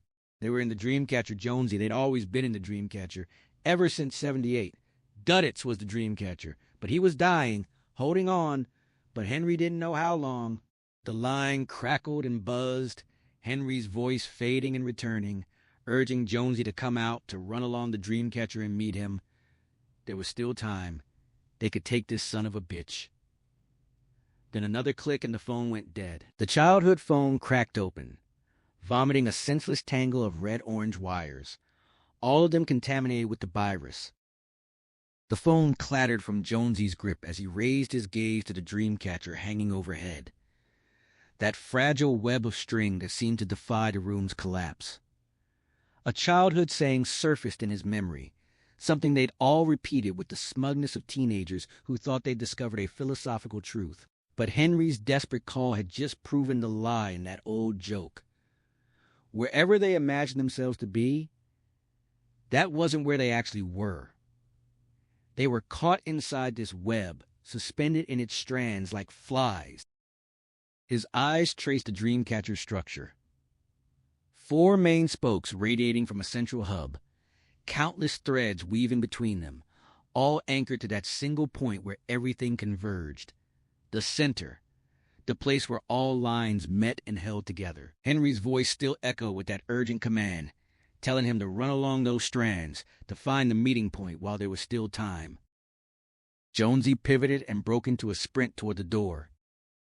On the other side of that threshold, Mr. Gray confronted his own obstacle. The shaft house door refused to budge, but the creature wearing Jonesy's body felt no real alarm. This was merely a delay, not a defeat. Emotions had taught him something valuable. The ability to anticipate problems and plan around them. Perhaps that was why these fragile beings had survived so long in such a hostile universe. The thought of abandoning his mission altogether, of embracing Jonesy's seductive offer to simply exist in this world of sensation and pleasure, kept surfacing, whispering possibilities of bacon and something Jonesy's mind called a cocktail, a cold drink that promised a pleasant buzz. He pushed those temptations aside. First, the imperative. First, the seeding. Afterward, he could indulge. A blast of frozen air and wet snow from the reservoir snapped him back to the present. He blinked against the sting, sidestepping along the granite stoop until his footing gave way and he dropped to his knees. Jonesy's hips screamed in protest, but Mr. Gray ignored the pain. He hadn't traversed light years and frozen miles to tumble back down these steps or plunge into the icy water below. Kneeling on the crushed stone, he swept snow aside with his free hand, searching for a loose rock. The windows on either side of the door were narrow but potentially passable. Through the muffling curtain of snowfall, he caught the distant growl of an approaching engine. Another vehicle had already stopped, probably at the end of E Street. His pursuers were coming, but they were too late. Even if they reached the path, the mile of overgrown, treacherous trail would slow them. By then, the dog would be in the water, and the Byram would be on its way to Boston. His fingers found a loose chunk of stone. He worked it free with care, mindful of the animal draped across his shoulders, its body pulsing with the life growing inside it. He tried to stand, but Jonesy's hip joint had swollen tight again, refusing to bear weight. He forced himself upright anyway, the agony radiating through his teeth and temples, and braced against the locked door. When the pain receded enough to move, he shattered the window beside the door. Glass cut into Jonesy's hand, deep and ugly, and cracked panes dangled like a crude guillotine above the opening. Mr. Gray paid them no mind. He was unaware that the man whose body he wore had finally slipped his cage. He squirmed through the window and landed on cold concrete, straightening to survey his surroundings. A rectangular room stretched about 30 feet before him. The far window offered only a blank white view. Snow pasted against the glass like a shroud. Beside it stood a massive steel bucket, its sides speckled with rust rather than the red growth he sought. A mechanism for lowering men into the shaft, he guessed. And there, in the center of the floor, sat the iron cover. 4 feet across, heavy, with a square notch cut into one side. He scanned the room, found a crowbar among the scattered tools near the broken window. Perhaps the very one that the Russian woman had used all those years ago. Soon Boston's water would carry the Byram to every tap in the city, he thought, a Valentine's gift for millions. He seized the crowbar, limped to the center of the room, his breath clouding before him, and fitted the tool's spatulate end into the notch. It seated perfectly. Henry slammed the receiver down, drew a steadying breath, and lunged for the door marked Office and Private. Old Renee Gosselin squawked after him from the register, ordering him back, but he didn't slow. As he crossed the threshold, a strange awareness settled over him. He was a boy again, years short of his full height, glasses light on his nose. Yet beneath that adolescent exterior, an adult mind churned. He burst into the office cackling with the reckless joy of childhood, laughter that belonged to the old days when duddits pegged their cribbage scores and they nearly burst their guts from the hilarity. But the office dissolved as he entered, transforming into a hospital corridor, Mass General. He'd made it. The passage was damp and cold, the walls splotched with the familiar red growth. A voice groaned somewhere nearby, ranting in confusion. "I don't want you. I don't want a shot. I want Jonesy." Jonesy knew duddits. Jonesy died in the ambulance. He's the only one who'll do. Mr. Death, crafty and persistent, seeking its target. But Henry wouldn't stay away. He had business here. He walked unseen down the corridor, his breath puffing white in the frigid air. A boy in an orange coat he'd soon outgrow. He felt the absence of the rifle Pete's father had lent him, the phone with the Star Wars sticker, Beaver's jacket, Pete's NASA sweater, all buried in the years, dreams that had fallen away and died. Some dreams die and fall free, he thought. One of the world's bitter truths. 2 nurses passed him, laughing, grown-up Josie Rinkenhauer and the woman from the Polaroid they'd glimpsed through the Tracker Brothers' window. They didn't see him. He wasn't here for them. He was running back along his strand of the Dreamcatcher, heading for the center, following the voice of the thing that wasn't quite Mr. Gray. Through the Humvee's shattered window, Kurtz heard the unmistakable stutter of automatic fire. A pulse of irritation shot through him. The shooting had started without him, and he feared it would end before he arrived. He urged Freddie to push harder, to ignore the treacherous road. "Pretty greasy underfoot," Freddie warned. But Kurtz insisted anyway, leaning forward as if that could speed their progress. A pink stain bloomed in the snow ahead, blood seeping through the white like a shaving cut. Then the abandoned Subaru appeared, nose down and tail up, blocking their path. In that instant, Kurtz revised every criticism he'd ever made about Freddie's driving. His second-in-command twisted the wheel and punched the accelerator, and the Humvee vaulted over the brake with a jarring crash that slammed Kurtz into the ceiling. Stars burst in his vision. Perlmutter's limp body flopped like a rag doll. They tore past the Subaru, close enough to rip off its door handle, and bucketed onward, chasing fresh tire tracks. "Breathing down your neck now, Owen," Kurtz thought. "Right down your ever-loving neck." But that single burst of fire nagged at him. What had happened? Whatever it wasn't repeated. Then another shape appeared in the snow ahead, olive green, the other Hummer abandoned. They had gone, probably, but Kurtz wasn't taking chances. He ordered Freddie to lock and load. Time for someone to pay.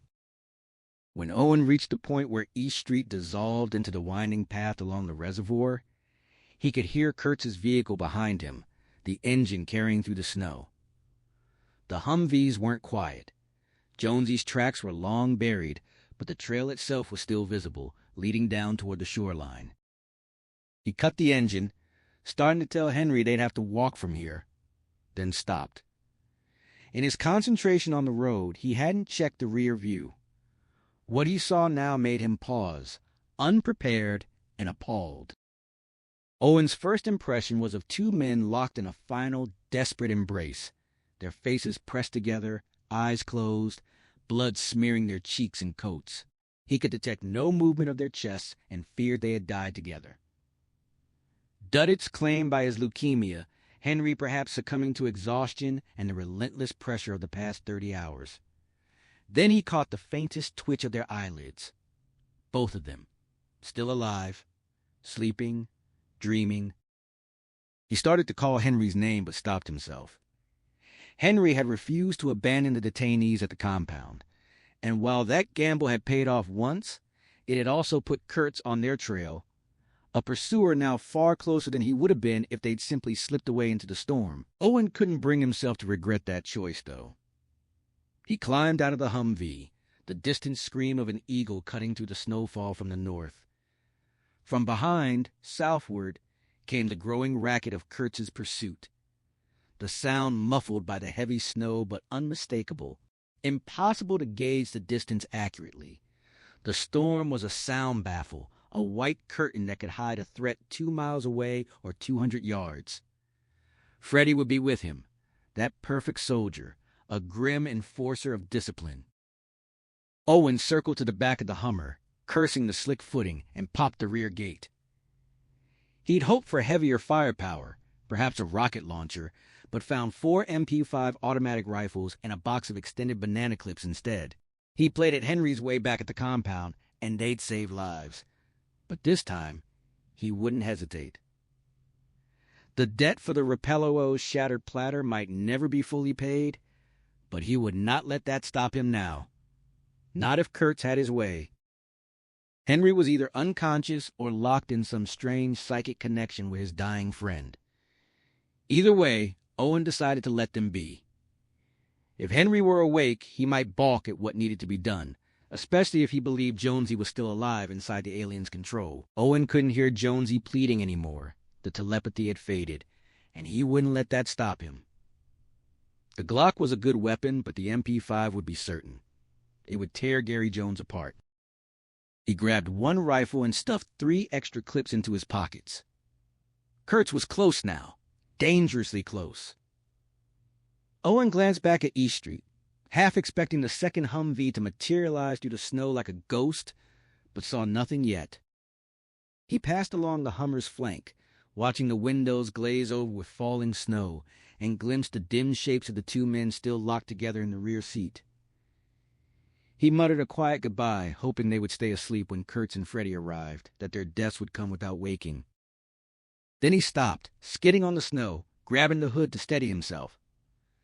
Duddits was beyond saving, that was clear, but Henry might still have a chance. Just possibly. His mind screamed at him that there was no time, that every second wasted brought Kurtz closer, but Owen decided to gamble anyway. Maybe it was to pay a little more on that old debt. Maybe it was for what he'd done yesterday, watching those naked gray figures raise their arms in surrender before the guns opened up. But mostly it was for Henry, who had promised they could be heroes and had actually tried to make good on that promise. He wrenched open the rear door, seized Duddits by his duffel coat, and yanked him sideways onto the seat. The hat fell away, revealing a bald, shining skull. Henry, still clutching Duddits, tumbled on top of him, groaning softly. Owen leaned in and hissed a warning. "Don't sit up. Don't move, no matter what." Then he slammed the door, backed away 3 steps, and fired a burst into the Humvee's windows. They shattered, collapsing inward in a spray of safety glass. Casings clinked at his feet. He stepped forward and peered through the ruined window at the two men inside, now covered with glass fragments and Duddit's blood, looking as dead as any bodies he'd ever seen. He hoped Kurtz would be in too much hurry to examine them closely. A hard metallic jounce echoed from behind. Kurtz had reached the washout where the Subaru had been abandoned. Owen wished they'd rear-ended the thing, but the sound wasn't loud enough for that. Still, it placed him. A mile back, at least. Plenty of time. But what about the other end? Where was Mr. Gray now? He slung the MP5 over his shoulder and started down the path toward Shaft 12. Inside the cold, glass-strewn room, Mr. Gray discovered a new and unwelcome human emotion. Panic. All that way through space and snow, only to be thwarted by weak human muscles and a rusted iron cover that weighed far more than he'd anticipated. He heaved on the crowbar until Jonesy's back screamed in protest and finally felt the cover shift, an inch, maybe two, on its concrete seat, a sliver of darkness appearing beneath its edge. Then Jonesy's lower back locked up and Mr. Gray staggered away, clutching his spine, certain it would shatter. The dog whined, a series of high-pitched yips. Mr. Gray turned and saw that the creature's abdomen had swollen grotesquely, one leg sticking stiffly upward, the skin stretched to the breaking point, veins pulsing with clockwork rhythm. A trickle of bright blood seeped from beneath its tail. The Byram was nearly ready to emerge. He stared balefully at the crowbar, still jutting from the cover slot. The Russian woman, in Jonesy's imagination she had been a dark-haired beauty, must have been broad-shouldered and muscular to have moved this thing. Then gunfire cracked through the air alarmingly close, and Mr. Gray gasped. Doubt that human corrosion had infected him, and for the first time he realized he might actually be stopped here, so close to the rushing water that would carry the Byram 60 miles to Boston. 120 pounds of iron stood between him and his goal. He rushed forward, screaming a string of childish curses, Jonesy's failing body jerking on its broken hip. Owen was coming, and Mr. Gray knew he couldn't count on turning the man's weapon against himself. Not without time, not without surprise, and the one approaching had been trained to kill. He leaped into the air. Jonesy's overstressed hip snapped free of its swollen socket, the sound audible even over his screams. Mr. Gray landed on the crowbar with all the weight he could muster, and this time the cover slid nearly a foot across the concrete. The dark crescent opened wide enough for the dog, just barely, and he would accept barely. Jonesy's leg could no longer support him, but that no longer mattered.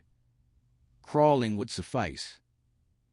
He dragged himself across the floor to where the sleeping border collie lay, seized Lad by his collar, and began hauling him toward the shaft. The hall of memories shuddered around Jonesy as he ran, the floor trembling in an endless earthquake, lights flickering overhead. Stacks of cartons had toppled in some corridors, blocking his path. He wove through the maze on instinct, trying to ignore the phantom pain in his hip. He was nothing but mine now, he reminded himself. But the agony persisted like a missing limb's ghost. He passed boxes labeled with fragments of his life. Wars and politics, childhood stories, household clutter. He leaped over a pile of fallen cartons marked with his wife's name, landed badly, and screamed at the jolt. He grabbed at boxes labeled with Civil War battles to keep from falling, and finally glimpsed the far end of the storage room. The door ahead was marked ICU, quiet please, no visitors without pass. This was where they'd taken him, where he'd awakened and heard the voice pretending to call for Marcy. He burst through into a familiar corridor, blue and white, where he'd taken those first painful steps after surgery. Virus splotched the walls now, and from hidden speakers came a low, distorted version of a Rolling Stones song, Sympathy for the Devil, a strange choice for a hospital, a soundtrack that seemed to mock his purpose. The recognition of the song had barely formed in his mind when his hip detonated. a nuclear burst of agony that tore a startled scream from his throat and sent him crashing to the black and red ICU tiles. The pain was a flashback to the moment of impact in Cambridge, that explosion of red that had stolen his consciousness. He rolled across the cold floor, twisting and writhing, staring up at the glowing light panels and the circular speakers that pumped out that eerie soundtrack from another world. Pain made everything distant, turned love into a cruel mockery. And he remembered learning this lesson in March, now forced to relearn it. He clutched at his swollen hip, eyes bulging, mouth stretched in a rictus of suffering, knowing exactly what had happened. Mr. Gray had re-broken his hip. Then a voice cut through the fog of agony, young and familiar, echoing from somewhere nearby. Not this corridor, but an adjacent one. One of his own children? No. It was Henry, but not the Henry who had gone to Goslin's with Pete. This was the Henry of their childhood, the one who had faced down Richie Grenadeau and declared that Pete would outrun them all. The voice urged him to hurry, warning that someone named Owen was coming to kill him. He tried to respond, still thrashing on the floor, protesting that he couldn't move, that the bastard had broken his hip again. But something was shifting, changing. The pain was running backward, rewinding like a videotape, and he realized with a jolt that he was wearing the bright orange coat his mother had bought for his first hunting trip. He was 14 again. The hip that wouldn't break for another 23 years was whole, and in that moment, understanding crashed through him. There had never been a real Mr. Gray. The alien was nothing but a construct of the Dreamcatcher, a ghost in the machine, no more substantial than the phantom pain in his hip. I was immune, he thought, scrambling to his feet. I never caught the virus. Mr. Gray is me. He ran, agile and quick, with a 14-year-old's body, swerving around corners without falling. The next corridor was achingly familiar. A gurney stood against the wall, a bedpan on its surface, and walking past it on delicate hooves was the deer from Cambridge, the one he'd seen just before the accident. A collar circled its neck, and from it hung his magic 8-ball like an oversized amulet. He sprinted past, and the deer watched him with mild, surprised eyes. Henry's voice called again. Closer now. Urgent. Jonesy poured on more speed. Young lungs working easily. No virus to fear. No Mr. Gray inside him. The alien had always been a phantom, the ghost of a ghost, and the life support that kept it tethered to existence was Jonesy himself. He turned another corner. 3 doors stood open. Beyond them, by a fourth that was closed, Henry waited, 14 years old and wearing the same orange coat. His glasses had slipped down his nose in that familiar way, and he was beckoning urgently, warning that Duddits couldn't hold on much longer, that they had to kill Mr. Gray before Duddits died. Jonesy reached him, wanting to embrace him but knowing there was no time. He confessed it was all his fault, his voice high with adolescence. Henry dismissed it with that old, impatient look, the one that had always made Jonesy feel they were holding him back. If that were true, Henry argued, then Duddits was the murderer and they were all accomplices, but that was ridiculous. Duddits had never done anything on purpose. It was all he could do to tie his shoes. Jonesy thought of the old question. Fitwa. Fit Neek. He started to ask about Duddits, but Henry cut him off. Duddits was holding them together, holding them in the Dreamcatcher. Were they going to stand here arguing while the world went down the chute? They were going to kill the son of a bitch, Jonesy declared, reaching for the doorknob. Above it hung a sign declaring there was no infection here, in both English and French. And suddenly he saw both of its bitter edges. An Escher illusion, where truth and lie depended entirely on the angle of perception. Dreamcatcher, he thought, and turned the knob. Beyond the door lay a nightmare jungle, overgrown with blood-colored creepers and vines, the air thick with sulfur and the chemical bite of starter fluid. At least the shit weasel was elsewhere, on another strand of the Dreamcatcher, A problem for Lad the Border Collie now. A television flickered on the wall, its screen half obscured by Virus, showing a ghostly black and white image. A man dragging a dog's corpse across a concrete floor through a dusty chamber that echoed with the hollow sound of rushing water. The man was himself, and in the center of that room, the rusty circular cover with its MWRA stamp. The entrance to the aqueduct, the gateway to the world's water supply, had been partly pushed aside, revealing a dark crescent beneath. The dog wasn't quite dead yet. Its back legs twitched as it was dragged toward the gap. Henry's impatience snapped Jonesy's attention from the television, where a desperate, dying version of himself still wrestled with the dog near the shaft's edge, to the hospital bed at the center of the overgrown room. There lay the creature, its gray, featureless form half hidden beneath a sheet speckled with the same reddish growth that choked every surface. Jonesy understood, with a strange, settling clarity, that this thing had never been real in the way he believed. It was a projection, a crude imagining pulled from the frightened minds of those who'd first encountered the virus, given shape by the Dreamcatcher's strange logic. The knowledge brought him a thin, private relief. He hadn't been alone in his delusion. More satisfying still was what he saw in those enormous black eyes. Fear. Genuine, unmistakable fear. Outside the mental space of the Dreamcatcher, Freddie Johnson brought their Humvee to a stop behind the abandoned vehicle they'd been chasing. Kurtz ordered him to recon the wreckage, and Freddie slid out into the snow, carbine ready, his spine prickling with an unease he couldn't quite name, a cold awareness of Kurtz's presence at his back. The man's 9mm probably trained on him even now. He pushed the thought aside. Owen was the one who crossed the line, not him. Inside the hospital room, Jonesy and Henry, both of them boys again, wearing the orange coats of their first hunting trip, advanced on the bed. Mr. Gray's hand jabbed uselessly at the call button, but the virus had choked the mechanism.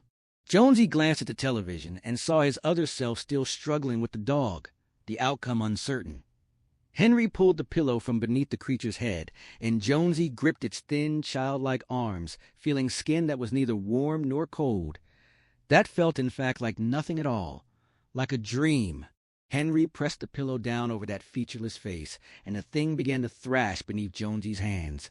A monitor shrieked somewhere, but Jonesy only watched, wanting it to be over. In the shaft house, Mr. Gray fought to wedge the border collie into the narrow gap he'd pried open. Water rushed below, and the dog's rear legs pedaled uselessly as the Byram inside it struggled to be born. The creature's head wouldn't fit. Panic surged through him, sharp and raw, but beneath it came a horrifying awareness. Something was happening behind his back. Jonesy was doing something. He screamed at the dog, at the universe, at the stubborn impossibility of it all. Then his voice cut off. He couldn't breathe. A stranger's voice, cold with fury, spoke in his mind. "This is how we say welcome." In the hospital bed, the gray thing's three-fingered hands shoved the pillow aside for a moment, gasping for air. Its black eyes blazed with terror and rage, fighting with a desperate will to live that Henry, despite everything could recognize. It wanted what they all wanted, to go on. Henry understood that struggle, even as he pressed the pillow down again. Its airway opened for a breath. 2, then closed. Mr. Gray reeled, suffocating, and in his panic he wrenched the dog sideways, certain it would fit now. Even if he had to crush its distended belly to make it through, it would go. Freddie Johnson leaned into the abandoned Hummer, carbine raised, and reported 2 bodies to Kurtz. The boss joined him for a quick glance, a pair of pale, bloodied figures entwined in the back seat, then lowered his 9mm. If Owen was still ahead, gunshots would give them away.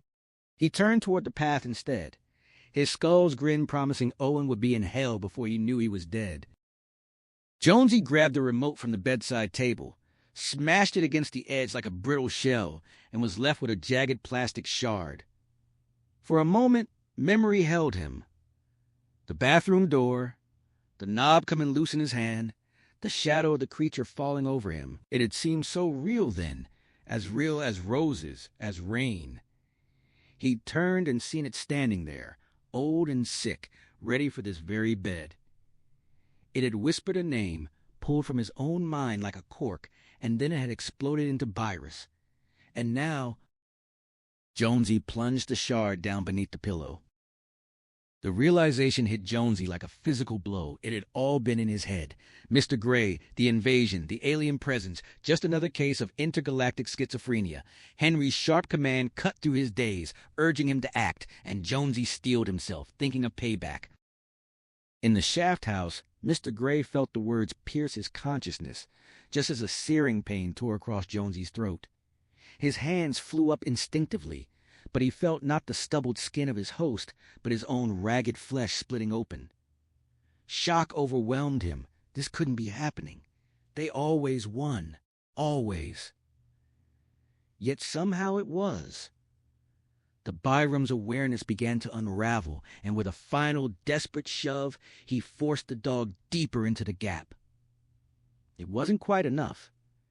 His last human thought was a regret. He should have taken Jonesy's offer.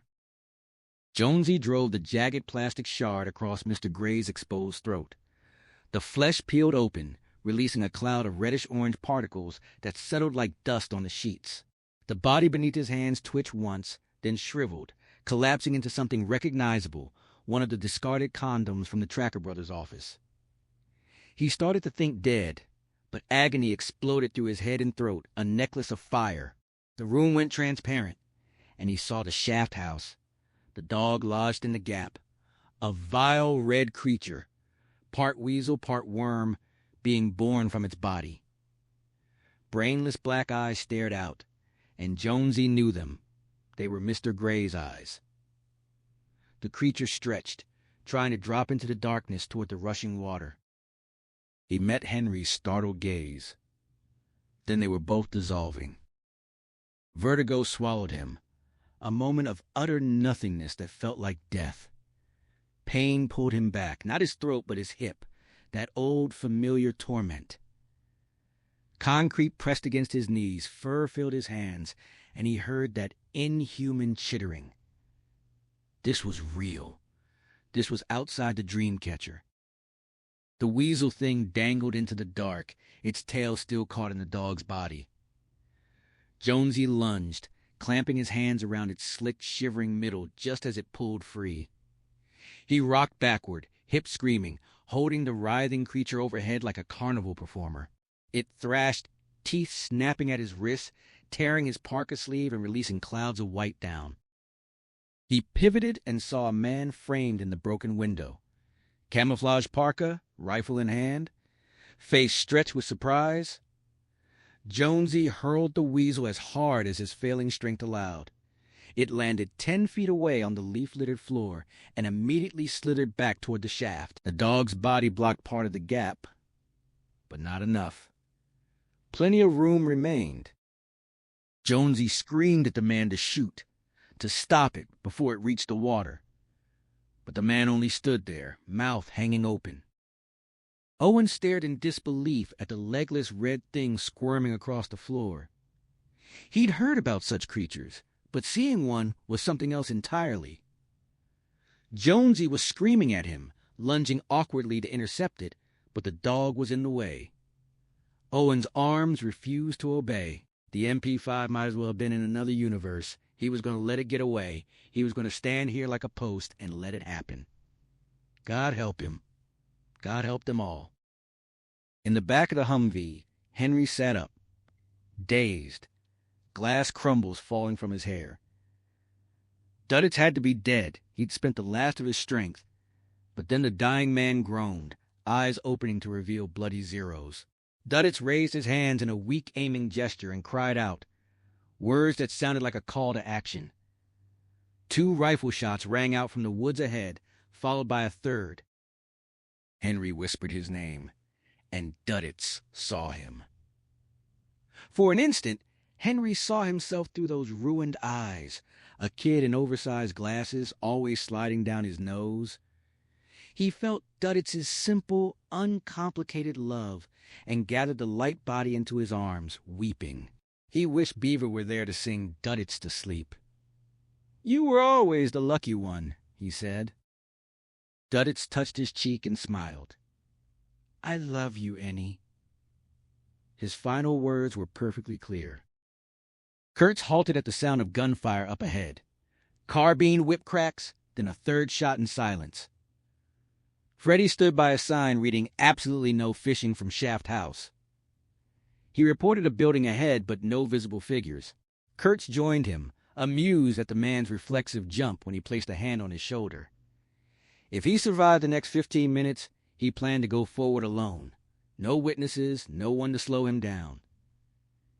He spoke low into Freddie's ear, suggesting Owen had found someone else to kill. The telepathy was gone now. Too bad for Freddie. Too bad for everyone. "Do we go get him?" Freddie asked. Kurtz dismissed the idea of immediate pursuit with a theatrical reluctance, suggesting instead that they step off the path and wait 10 minutes, see who emerged from the shaft house, if anyone did. Inside Owen's mind, a strange, childish phrase surfaced. "Scooby-Doo! Got work to do." His carbine lifted as if guided by another hand, and when the force released him, he took control, switching to single-shot fire. The first round ricocheted off concrete in front of the weasel, and the creature pulled back, baring needle teeth. Owen addressed it with grim irony, then fired again. The shot blew through its head, and the thing tumbled backward, but even with its rudimentary skull destroyed, instinct drove it to crawl forward again. Owen thought of the Rapallows. Good neighbors from his childhood. How he'd misunderstood Mr. Rapallow's words about a stroke, thinking he'd said stork. Kids got everything wrong. This shot was for them, for all the things he'd gotten wrong. The third round tore the Byram in two, and the ragged pieces twitched still. He swung the carbine toward Jonesy, settling the sight on the man's forehead. Jonesy met his gaze without flinching, raising empty hands. He explained that Mr. Gray was dead, throat cut while Henry held a pillow over his face, like a scene from The Godfather. Owen's voice was flat as he asked where this execution had taken place. Jonesy answered with a hollow laugh. "A Massachusetts General Hospital of the Mind, where deer roamed the halls, and the only movie was Sympathy for the Devil." Owen flinched at the title. Jonesy invited him to shoot if he had to, claiming to have saved the world with some ninth-inning help, and mentioned that his hip was broken again. The pain immense. Owen lowered the weapon. "You can live with it." Jonesy collapsed onto his elbows, groaning, turning onto his unhurt side. He spoke of Dudditz's death, of Beaver's vocabulary, fuckarow versus fuckery, his words rambling and delirious. Owen dismissed the nonsense, focusing on the real threat. Kurtz was coming. He hadn't heard them arrive, but the snow muffled all but the loudest sounds. He told Jonesy to hang on, then headed back toward the road, scanning the woods with fading hope. If Kurtz and Freddie were lying in wait, he'd be dead before he saw them. He had to trust in luck. It had pulled him through before. The first bullet caught him in the belly, blowing out the back of his coat. No pain, just the shock of impact. The second grazed his head, a burning sting. The third hit his chest, and he went down, losing both his feet and the carbine. He lay half in the snow, hearing something scream. An eagle, he realized. He managed to get up on his elbows, blood filling his mouth, and saw two figures advancing through the trees, Johnson and Kurtz. His luck had run out. It always did, in the end. Kurtz knelt beside him, holding a battered triangle of newspaper, a cocked hat, a fool's hat. He offered condolences. Owen acknowledged the hat and asked if Kurtz had at least achieved his objective. Kurtz inquired about the shaft house. Owen managed to say he'd gotten him, blood wheezing from a new hole in his chest. Kurtz pronounced all's well that ends well, placing the newspaper hat tenderly on Owen's head. Blood soaked the paper, turning the UFO story red. Another scream echoed across the reservoir. An eagle, Kurtz observed, patting Owen's shoulder and telling him to count himself lucky that God had sent a warbeard to sing him out. Then Kurtz's head exploded in a spray of blood and bone, his blue eyes frozen in amazed disbelief. He toppled forward, and behind him, Freddie Johnson stood with his carbine raised, smoke drifting from the muzzle. Owen tried to speak, but no sound came. Freddie must have read his lips because he nodded, explaining that Kurtz had been about to do the same to him. He hadn't needed telepathy to know that, not after all these years. Owen tried to communicate finish it, and Freddie nodded again, perhaps catching the last vestige of that fading connection. Owen was fading now, tired beyond measure. He lay back in the snow, and it was like falling into a bed of softest down. The eagle screamed again, faint and far, and Owen thought of how they'd invaded its territory, disturbed its peace. Soon they'd be gone, and the eagle would have the reservoir to itself. We were heroes, he thought. Fuck your hat, Kurtz. He never heard the final shot. Silence settled over the woods. Henry sat in the back of the Humvee beside Dudditz's body, weighing his options. The chances that all the bad guys had killed each other seemed slim. The chances that the good guy had taken them all out seemed slimmer still. His first impulse was to flee into the woods, but the snow would hold his tracks. If Kurtz or whoever returned, they'd follow and shoot him like a rabid dog. Better to get a gun and shoot them first. He reached for the door handle, then heard a surprised curse, a thump, and a close gunshot. Someone had fallen, perhaps shot themselves. But no, a low grunt followed as the person got up and kept coming. Henry lay back down, arranging Dudditz's arms around him, playing dead. He didn't think it would work. The bad guys had passed by on their way in, but now they'd be less likely to be fooled by bullet holes and broken glass and Dudditz's blood. He heard soft footsteps crunching in the snow. Only one set, probably Kurtz. Death approaching. Henry closed his eyes and waited. The footsteps passed the Humvee without slowing. Freddie Johnson's immediate goal was to turn the Humvee around without getting stuck, then get past the break in East Street. If he made it to the access road, the Mass Pike and 1,000 places to hide awaited. He swung open the door and slid behind the wheel, and the stench of stale farts and ethyl alcohol hit him like a slap. Pearlie. He'd forgotten about Pearlie. He turned, raising his carbine, but Pearlie was still out cold. He could just tip him into the snow to freeze. But Pearlie wasn't sleeping. He wasn't in a coma. He was dead. Shrunken, mummified, his cheeks hollowed, his eye sockets deep divots. He was tilted strangely, as if he died mid-fart, his fatigue pants dark and wet. A red stain spread toward Freddie. A yammering shriek exploded from the back seat. Something tore off Freddie's ear, then punched through his cheek into his mouth, latching onto his jaw. Perlmutter's shit weasel tore off the side of his face like a hungry man stripping a drumstick. Freddie shrieked, discharging his weapon into the passenger door, trying to shove the thing off. His fingers slipped on its slick skin. The weasel withdrew, swallowed its prize, and struck again, burying its mouth in the flesh of his neck and shoulder. His jugular opened in a vast jet of blood that sprayed the roof and dripped down like red rain. His feet jittered against the brake. The creature drew back, considered, then slithered over his shoulder into his lap. Freddie screamed once as it tore off his plumbing, and then he screamed no more. Henry watched from the other Humvee as the figure behind the wheel jerked and thrashed, blood spraying the windshield. At last the driver fell sideways, and a bulky shadow rose over him. Henry recognized it from Jonesy's bed at Hole in the Wall. The creature had a way out through the broken window. They didn't like the cold. It killed them. But Henry wasn't leaving anything to chance. Something had run up a debt, and payback time had arrived. He checked the glove compartment. Nothing but invoices, receipts, and a paperback titled How to Be Your Own Best Friend. He opened the door, got out, and immediately fell on his ass. He scrambled up, slipped again, grabbed the door to steady himself, then shuffled to the back of the vehicle. He could still see the thing inside, thrashing and feeding. He laughed, crazy as hell, taunting it to lay eggs, calling himself the Eggman, asking if it wanted a copy of the self-help book. He slid in the treacherous snow, holding onto the Hummer's flank, watching the thing shift and move until he lost sight of it. He reached the rear, thumbed the button to pop the window, and yanked it open. Guns. Army carbines. He grabbed one, checked the safety, the selector switch, the full clip.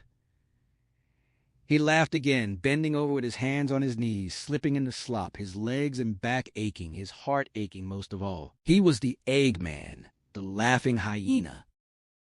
Henry circled to the driver's side of Kurtz's Humvee. Carbine raised, spooky music playing in his head, laughter still spilling out of him. The gasoline hatch was obvious, but the weasel, Gemara, the terror from beyond space, was nowhere in sight.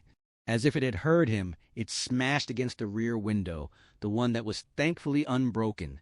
Its head was smeared with blood and flesh, its sea grape eyes staring into his.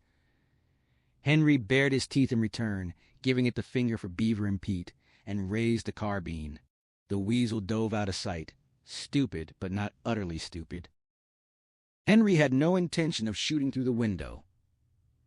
He thumbed the selector to full auto and fired a long burst into the gas tank. The sound was deafening. A ragged hole appeared where the port had been, and for a moment, nothing happened. So much for Hollywood. Then a hoarse whisper rose to a throaty hiss. He stumbled backward and fell, an act that likely saved his eyesight and his life. The Humvee exploded, fire lashing out in yellow petals, the rear tires jumping, glass spraying over his head.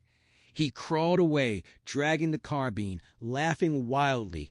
A second explosion sent shrapnel whirling through the air. He got to his feet using a tree's lower branches, panting and laughing, his body a symphony of aches. The entire back half of the Humvee was engulfed in flames, and he could hear the thing inside chittering as it burned. He circled to the passenger side and aimed at the broken window, then realized all the windows were now broken except the windshield. He laughed at his own stupidity. Through the flames, he could still see the weasel lurching like a drunk. He had no idea how many rounds remained in the clip, but it would have to be enough. He wouldn't risk retreating for another. The thing never came out. He stood guard for 5 minutes, then 10. Snow fell, the Humvee burned, black smoke pouring into the white sky. He thought of the Dairy Days parade, the tall cowboy on stilts, Duddits jumping with excitement. He thought of Pete outside DJHA's, hands cupped pretending to smoke, dreaming of commanding a Mars mission. He thought of Beaver and his Fonzie jacket, his toothpicks, his lullaby, his fierce hug at Jonesy's wedding, telling Jonesy he had to be happy for all of them. When he was sure the weasel was dead, he started up the path to find Jonesy. He didn't hold out much hope, but he discovered he hadn't given up hope either. Pain anchored Jonesy to the world, and at first the haggard man kneeling beside him seemed like a dream. Henry snapped his fingers in front of his eyes, and Jonesy asked if it was really him.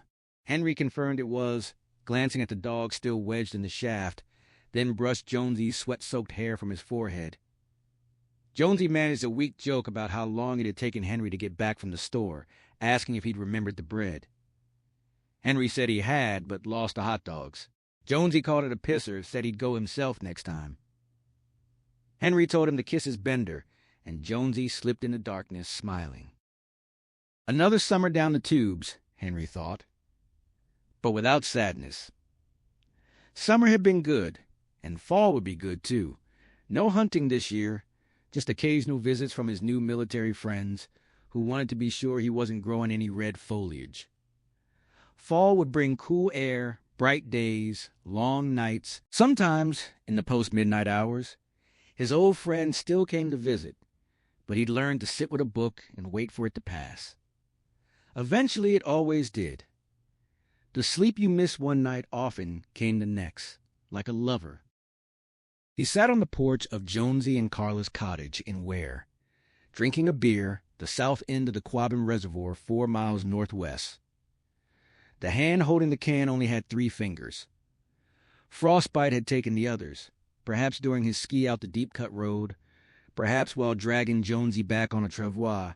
Last fall had been his season for dragging people through the snow, with mixed results.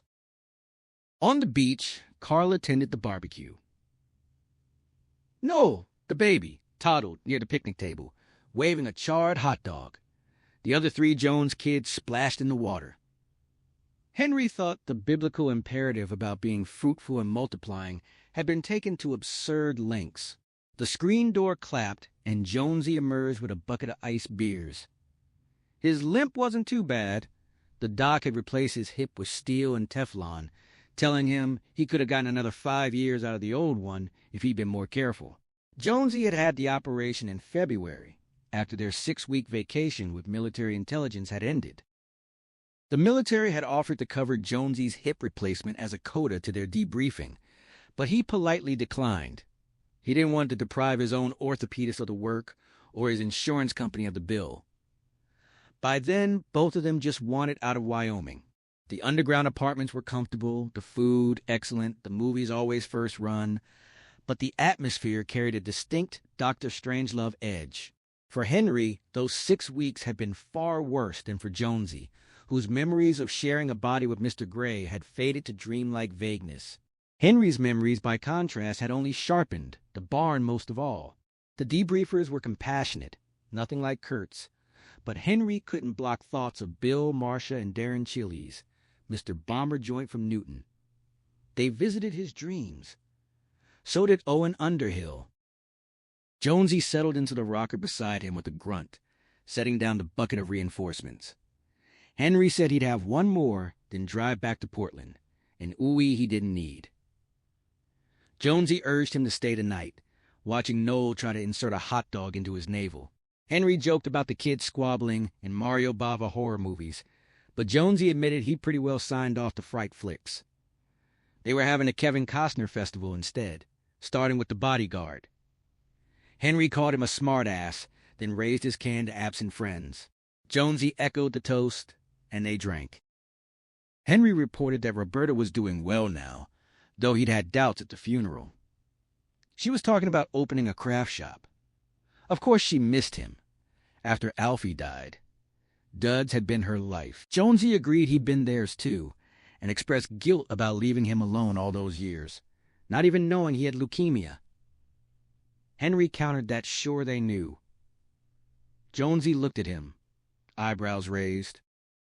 Carla called out, asking how Henry wanted his burger. He shouted back, "Cooked!" and she sent him to retrieve the baby. Henry fished Noah out from under the table, and the 18-month-old babbled something that sounded like a ghost's greeting, bopping him on the nose with the dirt dog. Henry pried it from his fingers and settled the boy in Jonesy's lap. By the time Jonesy had cleaned the mustard and ketchup from his son's navel, the kid was nearly asleep. Jonesy pressed Henry on what he'd meant by, "Sure we knew."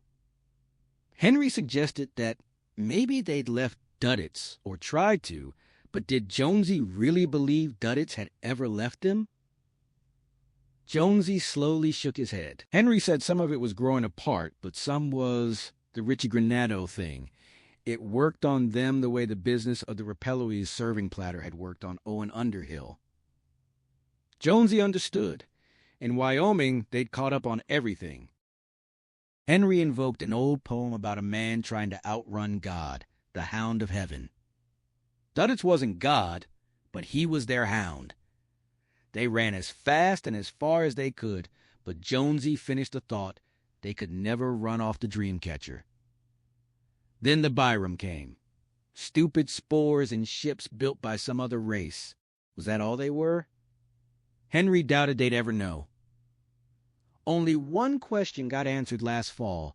For centuries, they'd wondered if they were alone in the universe, and now they knew they weren't. Big whoop. He mentioned Garretson, the Navy psychologist who'd led the debriefing team. Gerritsen had assumed two questions were answered: that they weren't alone, and that they weren't the only intelligent beings. Henry had tried to convince him the second assumption was faulty logic. A house built on sand. He might have planted a seed of doubt. The Byram weren't shipbuilders, and the race that built the ships might be gone, perhaps turned into Byram themselves. Jonesy objected that Mr. Gray wasn't stupid. Henry agreed, but only once he'd gotten inside Jonesy's head. Mr. Gray was Jonesy. He'd stolen his emotions, his memories, his taste for bacon, even his basic personality and subconscious kinks. Whatever in Jonesy loved Mario Bava horror and Sergio Leone westerns. Whatever got off on fear and violence. Mr. Gray loved that shit. Those things were primitive survival tools. And as the last of his kind in a hostile environment, he grabbed every tool he could. Jonesy dismissed this as bullshit, his dislike plain on his face. Henry insisted he wasn't being theoretical.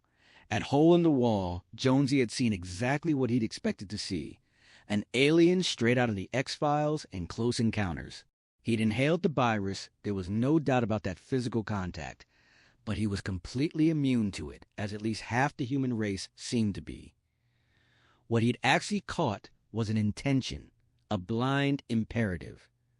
There was no word for it, because there was no word for them. But Henry believed it got in, because Jonesy believed it was there. Jonesy stared at him over his sleeping son's head and asked if Henry was telling him he'd almost destroyed the human race because of a hysterical pregnancy. Henry shook his head. If that had been all, it would have passed like a fugue. But in Jonesy, the idea of Mr. Gray stuck like a fly in a spider web. Jonesy finished the thought. It stuck in the Dreamcatcher. Henry agreed. They fell quiet. Soon Carla would call them to eat beneath the blue sky. Jonesy pressed the question of coincidence. Had the Byram just happened to come down in the Jefferson Tract? Just happened to find him there, along with Pete, Beeve, and Duddits a few 100 miles south, holding them all together? Henry said Duddits was always a sword with two edges. Josie Rinkenhauer on one side, Richie Granado on the other. Duddits the finder, the savior, Duddits the killer. But he needed them to help him kill. They supplied the hate and fear, the deeper subconscious layer, the dark stuff Duds lacked. His idea of meanness was counting someone's crib backward, more in fun than anything else. Henry recalled the time Pete had pulled Duddits' hat over his eyes, and Duds walked into a wall. After that, Pete always lost when they played the Duddits game, counted backward every time. Coincidence? Henry doubted it. Jonesy wondered if even Duddits knew payback's a bitch. Henry said he'd learned it from them. Duddits gave Mr. Gray his foothold, but he also gave Jonesy a stronghold, a place to hide. Jonesy would never forget that. Henry said it all started with Duddits. They'd been odd ever since they knew him. Jonesy mentioned D. Funiak, the kid he'd caught cheating, even though he hadn't been there the day of the test. Henry said that was the point, but in the end it was Duddits who broke the little gray son of a bitch. He also thought Duddits had saved his life at the end of E Street, planting a thought in Kurtz's sidekick's head. Don't worry, old host. Go on about your business. They dead. But Jonesy returned to the question of coincidence. Were they supposed to believe the Byram connecting with them, of all people, was random? That was what Gerritsen believed.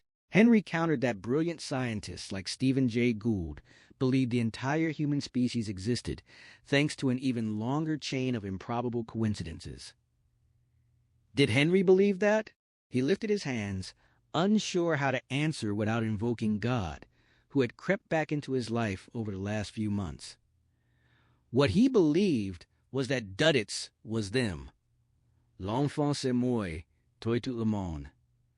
Race, species, genus, game, set, match. They were, in their sum, Duddits. All their noblest aspirations came down to keeping track of the yellow lunchbox and learning to put their shoes on the right way.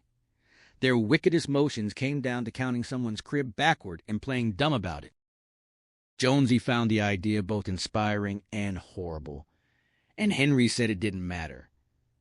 Jonesy asked who sang to them when they were sad and scared, and Henry said, God still did that, then could have kicked himself. Jonesy asked if God had kept the last weasel out of shaft 12, because if that thing had gotten in the water, Henry said it would have caused trouble, no dispute, but destroy them. He didn't think so. They were a new thing to the Byram. Mr. Gray had known it, those tapes of Jonesy under hypnosis. Jonesy cut him off.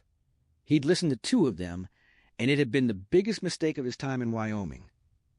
Listening to himself speak as Mr. Gray had been like listening to a malevolent ghost. Some things were better forgotten. Henry apologized, and Jonesy waved it off, though he'd paled. Henry said they were a species living in the Dreamcatcher, for lack of better words. Maybe they'd invent some eventually, but for now, Dreamcatcher would have to do. Maybe the Byram were just drawn to them, Henry suggested. Like flowers turning to the sun, or iron filings to a magnet. Jonesy asked if they'd be back. Henry said yes, them or others. He looked up at the blue sky. Somewhere toward the Quabbin, an eagle screamed. But not today. Carla called that lunch was ready. Henry took Noel from Jonesy, their hands and eyes and minds touching for a moment. They saw the line. Henry smiled. Jonesy smiled back. They walked down the steps and across the lawn side by side, Jonesy limping, Henry carrying the sleeping child, their only shadows trailing behind them on the grass. The end. Thank you for staying until the very end. Stories like Dreamcatcher rarely leave us where they found us. Long after the final confrontation, what lingers isn't only the horror, it is the quiet reminder that friendship, memory, and sacrifice can endure even when everything else begins to fall apart. Rather than offering easy answers, Stephen King leaves us with questions that continue to echo. How much of who we are lives in our memories? What makes ordinary people stand together when fear tells them to run? Those ideas are what give Dreamcatcher its lasting power, allowing its supernatural horror to become something deeply human. The 2003 film adaptation, directed by Lawrence Kasdan and adapted for the screen by William Goldman, remained faithful to the novel's central premise while streamlining many of its psychological layers and character development. Some readers missed the quieter emotional moments that could only exist in King's prose, while others appreciated seeing its unforgettable imagery brought to life. The performances helped anchor the film's larger-than-life events. Thomas Jane, Damian Lewis, Timothy Oliphant, Jason Lee, Donnie Wahlberg, and Morgan Freeman each brought a distinct presence to their characters, while cinematographer John Seale captured the isolation of the frozen wilderness with striking visual contrasts. James Newton Howard's haunting score quietly carried the emotional weight beneath the science fiction and horror. Creating the film was no small challenge. Much of it was shot in freezing Canadian conditions, and the production combined practical creature effects with the digital visual effects available at the time. Even today, the adaptation remains a fascinating example of how difficult Stephen King's most imaginative novels can be to translate from page to screen. If this retelling sparked your curiosity, the original novel offers an even deeper journey into the characters' minds and the mysteries that surround them. There are moments, emotions, and subtle connections that only the book can fully reveal. I'd love to know what stayed with you the most. Was it the friendships, the unsettling mystery, or the questions the ending leaves behind? Share your thoughts in the comments. And if you enjoy thoughtful story retellings like this, subscribing and sharing the channel helps us continue bringing more unforgettable books to life. Until our next story, remember this: the most haunting tales are never the ones that simply frighten us. They're the ones that quietly follow us home, waiting for the moment we remember them again.